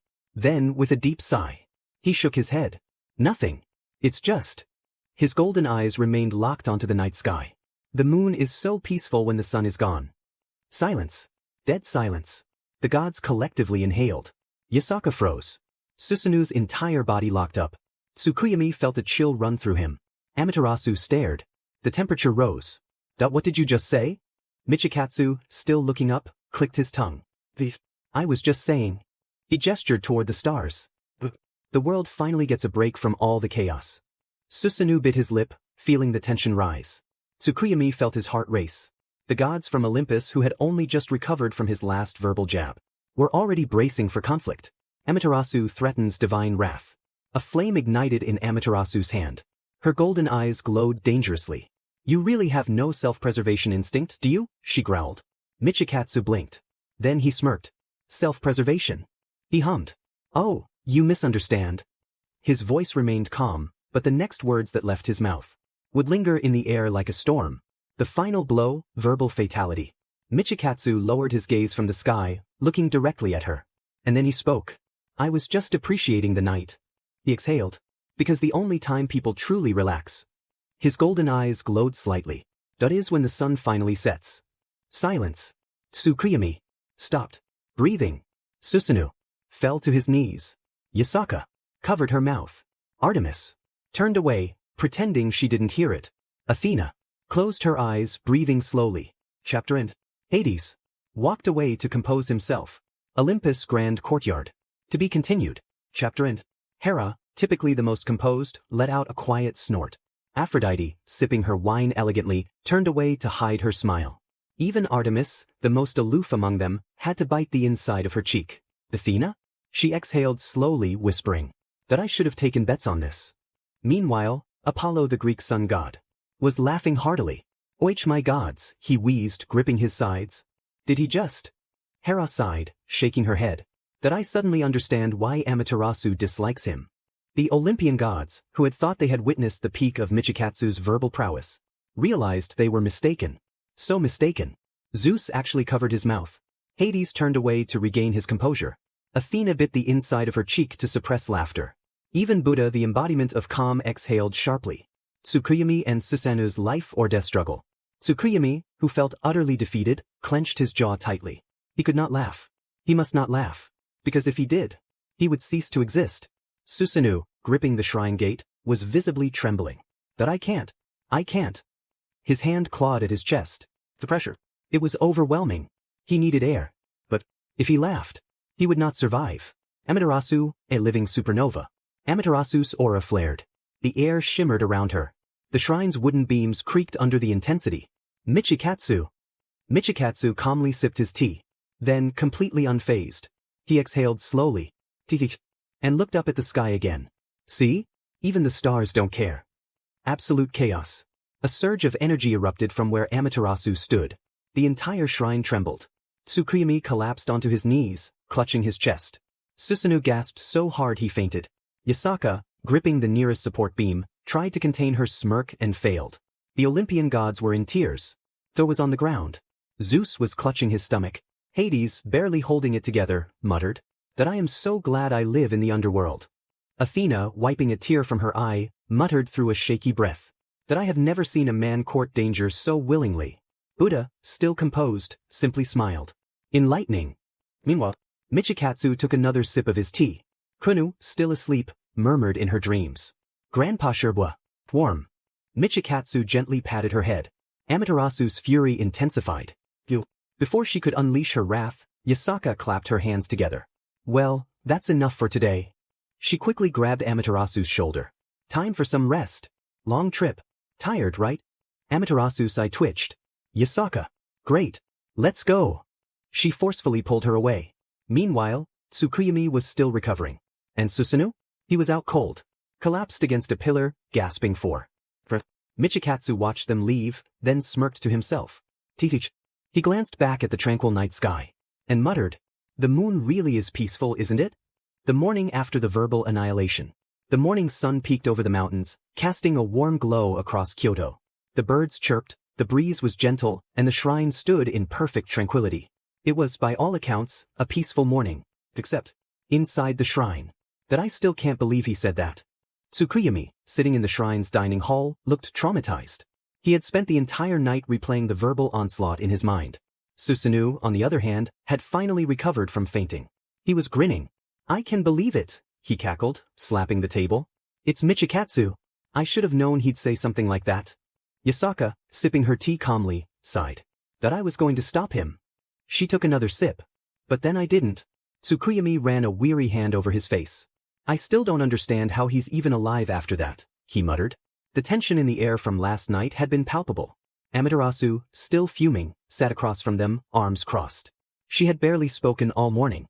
She had barely even eaten, which, to Yasaka, was more unsettling than when she was yelling. Kunu, munching on breakfast beside Michikatsu, looked between them all, confused. Why does everyone look tired? Michikatsu, calm as ever, simply patted her head. They're just remembering something unpleasant. Kunu tilted her head. But it was funny, right? The entire room froze. Tsukuyomi tensed. Susanoo covered his mouth, shaking. Yasaka hid her smirk behind her tea. And Amaterasu? A small spark flickered in her palm. Kunu. Her voice was dangerously calm. Who taught you that? Kunu blinked, confused. She looked up at Michikatsu. Uncle Michikatsu? Dead silence. Tsukuyomi grabbed his cup and took the biggest sip of tea he had ever taken. Susanoo gasped into his hands. Yasaka quickly turned away to hide her shaking shoulders. Michikatsu, unbothered, simply finished his tea. Teach. And Kunu? She just smiled innocently. Amaterasu stood up so quickly the entire table shook. Yasaka. Yasaka quickly raised a hand. Breakfast first. Confrontation later. The rest of the morning. After recovering from their morning conversation, the gods slowly went about their day. Amaterasu, still radiating frustration, stepped outside for some fresh air. Tsukuyami, attempting to regain his dignity, went off to meditate. Susanoo, however, found Michikatsu leaning against the shrine gate and approached him with a grin. You know, Susanoo smirked, standing beside him, you might have actually broken her this time. Michikatsu exhaled slowly. Good. Susanoo laughed so hard he nearly lost his balance. Meanwhile, Yasaka and Amaterasu. Yasaka watched Amaterasu pace back and forth and finally sighed. You need to calm down. Amaterasu shot her a glare. He compared me to a heat wave, Yasaka. Yasaka blinked. Well, he's not wrong. Amaterasu's eye twitched. That I will incinerate this entire shrine. Yasaka sighed again. Just don't give him a reason to say anything else today, all right? Michikatsu, overhearing everything. Leaning against the shrine gate, Michikatsu smirked and whispered to himself. That she's already given me a reason. Kyoto Shrine. A quiet morning. The shrine grounds were peaceful. Warm sunlight filtered through the trees, casting golden patterns on the stone pathways. A gentle breeze carried the scent of blooming flowers, and in the middle of the courtyard, Kunu laughed happily as she kicked a ball back and forth with Kuruma, her tiny fox companion. Beside her, Michikatsu was playing too. He wasn't using his overwhelming strength or standing idly by like a distant observer. No, he was fully engaged. He moved at a human's pace, running after the ball when Kunu kicked it too far. His long sleeves billowed slightly as he bent down to roll it back toward her. He wasn't annoyed. He wasn't sighing. He was simply present. He was smiling. Amaterasu's unseen watch. From a distance, behind one of the large wooden pillars, Amaterasu watched silently. She had only intended to walk through the shrine to clear her thoughts after last night's disaster. Yet she stopped. Her golden eyes, sharp as ever, observed the scene before her. Kunu kicked the ball too hard. It rolled away, but before she could chase after it, Kuruma dashed forward, flicking its small tails. With a single acrobatic twist, the tiny fox balanced the ball on its forehead, spun midair, and gently knocked it back to Kunu with a flick of its nose. Kunu gasped. Michikatsu, who had been preparing to retrieve it, froze. His eyes widened. A laugh. A genuine, soft, unfiltered laugh. Michikatsu's eyes closed as a wide smile spread across his face. Amaterasu stiffened. She had never seen that expression on him before. For the first time since arriving at this shrine, she saw no malice. No cold glares. No smug remarks. No teasing insults. Just a man playing with a child. And he looked happy. A quiet conversation from afar. Amaterasu exhaled. She wasn't sure why, but her feet moved on their own. Without a word, she walked across the wooden veranda and sat down. Not beside him, but near enough a distance that allowed them to hear each other's whispers. Michikatsu, who had noticed her approach, said nothing. He didn't look at her. Didn't react. Didn't taunt her. He simply sat there, his gaze still on Kunu and Kuruma. For a long moment, neither of them spoke. The only sound was the child's laughter and the soft rustling of the wind. Amaterasu, without looking at him, muttered, "You're different like this." Michikatsu, still watching Kunu, responded calmly. "That I am always like this." She turned her head slightly, eyes narrowing. "No," she murmured. "You're not." A long silence followed. Michikatsu, for once, did not argue. He simply sat there watching the child play. The morning continued. Amaterasu did not leave. She sat there, watching, observing. And for the first time, she did not see the sharp-tongued warrior who had mocked her relentlessly. She saw something else. Something she didn't understand. And that bothered her. But she did not leave. Not yet. An unexpected invitation. The warm morning air carried the sound of Kunu's laughter across the shrine. The ball bounced across the courtyard, and Kuruma dashed after it, his small form leaping into the air with perfect agility. Kunu spun on her heel, golden tails flicking. "Yes, we're the best team," she cheered, raising her arms in victory. Michikatsu, still moving at a human's pace, walked toward them, a rare and genuine smile still on his face. But then, Kunu suddenly turned around, her golden eyes bright with an idea. And they landed on Amaterasu. A dangerous request. Kunu tilted her head. "And Amaterasu?" Amaterasu, who had been sitting quietly, observing the entire time, raised an eyebrow. "What?" she asked flatly. Kunu, with zero hesitation, beamed. "Come play with us." Silence. Amaterasu's face remained neutral. but her entire soul froze. Michikatsu, standing nearby, exhaled through his nose, a smirk threatening to return. Tsukuyomi, who had just stepped out of the shrine to retrieve a scroll, halted mid-step. Susanoo, watching from a shaded area, nearly choked on his drink. Yasaka, who had been walking past with a tray of tea, paused mid-stride. The entire shrine collectively held its breath. Did Konu just ask the goddess of the sun to play? Amaterasu's immediate response. Amaterasu blinked, staring at Konu as if she had just spoken in a foreign language. Excuse me? Konu tilted her head, confused. You should play with us. It's fun. Amaterasu slowly looked at Michikatsu, then back at Konu, and then at Michikatsu again. He stood with his arms crossed, simply shrugging. You heard her. Amaterasu's eyelid twitched. She turned back to Konu. Why would I do that? Konu pouted. Because it's fun. Amaterasu exhaled sharply. Playing is for children. Konu gasped dramatically, placing a hand over her chest as if she had been wounded. You mean you don't know how to have fun? Michikatsu let out a short breath through his nose, on the verge of laughter. Yasaka, now watching from a distance, had to hide her smile behind her sleeve. Susanoo wheezed silently. Tsukuyomi, gripping the scroll in his hands, whispered under his breath. This child is fearless. Michikatsu's silent challenge. Calm as ever, Michikatsu glanced at Amaterasu, his golden eyes flickering with amusement. What's wrong? He murmured, a slow smirk threatening to appear. Afraid of losing? Deadly silence. Susanoo slapped a hand over his mouth. Tsukuyomi closed his eyes as if preparing for divine judgment. Yasaka, now sipping her tea, muttered, Oh no. Amaterasu slowly turned to face him, her golden eyes burning. What did you just say? Michikatsu tilted his head slightly, a subtle challenge in his tone. Are you afraid you can't keep up? Konu gasped. And Amaterasu, are you scared? Kurama barked playfully. The shrine holds its breath. The temperature rose, and the air tensed. Amaterasu stood up. The entire shrine braced for impact. Tsukuyomi whispered, May the gods have mercy on our souls. Susanoo, shaking from silent laughter, muttered, I love this shrine. Michikatsu, still completely calm, took a slow sip of tea. Amaterasu exhaled and stepped forward. Fine. Konu cheered. Yasaka, now thoroughly amused, smirked. And Michikatsu? He let out a slow, muttering. This should be interesting. The ball bounced across the courtyard. Konu laughed happily, her tails flicking as she kicked it toward Kuruma, who gracefully flicked it back with his tiny paws. Amaterasu, despite her initial reluctance, was now fully engaged. Her once rigid stance had softened, and the cold edge in her golden eyes had faded as she focused entirely on the game. For the first time in a long time, she was simply playing. And Michikatsu? He was still there. Still engaged. Still at a human's pace. Not as a warrior. Not as a swordsman. Just as a man playing with a child. Konu passed the ball to him. Grandpa Sherbois. Over here. Michikatsu stepped forward, caught it with ease, and rolled it back toward her. Something unexpected happened. Konu jumped high, twisting midair, and landed gracefully while kicking the ball backward. A near-flawless move. Kurama followed immediately after, spinning in a blur and bouncing the ball between his tails like a master performer. Michikatsu stopped moving, his eyes widening. A moment of absolute silence. He laughed. A genuine, unfiltered laugh. Not mocking. Not sarcastic. Not cold. Just pure joy. His eyes closed, a wide smile spreading across his face. Konu beamed. You saw that? You saw that? Michikatsu exhaled, shaking his head slightly. That was unexpected. Amaterasu, who had been watching quietly, felt something strange stir in her chest. This was not the same Michikatsu she had known. There was no arrogance here. No cruel remarks.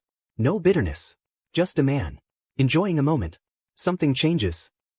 Michikatsu's smile faded. His golden eyes flickered. Something shifted. His gaze turned toward the sky. For a brief moment, his body tensed. Then without a word, he turned and walked away. Konu blinked. Grandpa Sherbois? Amaterasu narrowed her eyes. He was moving strangely. Not tense, but focused. Like he was searching for something. Yasaka, watching from the veranda, saw it too. Something was wrong. The shrine falls silent. Konu, still holding the ball, frowned slightly. Where is he going? Amaterasu, her gaze still locked onto him, clenched her fist. Something had caught his attention. And whatever it wasn't good.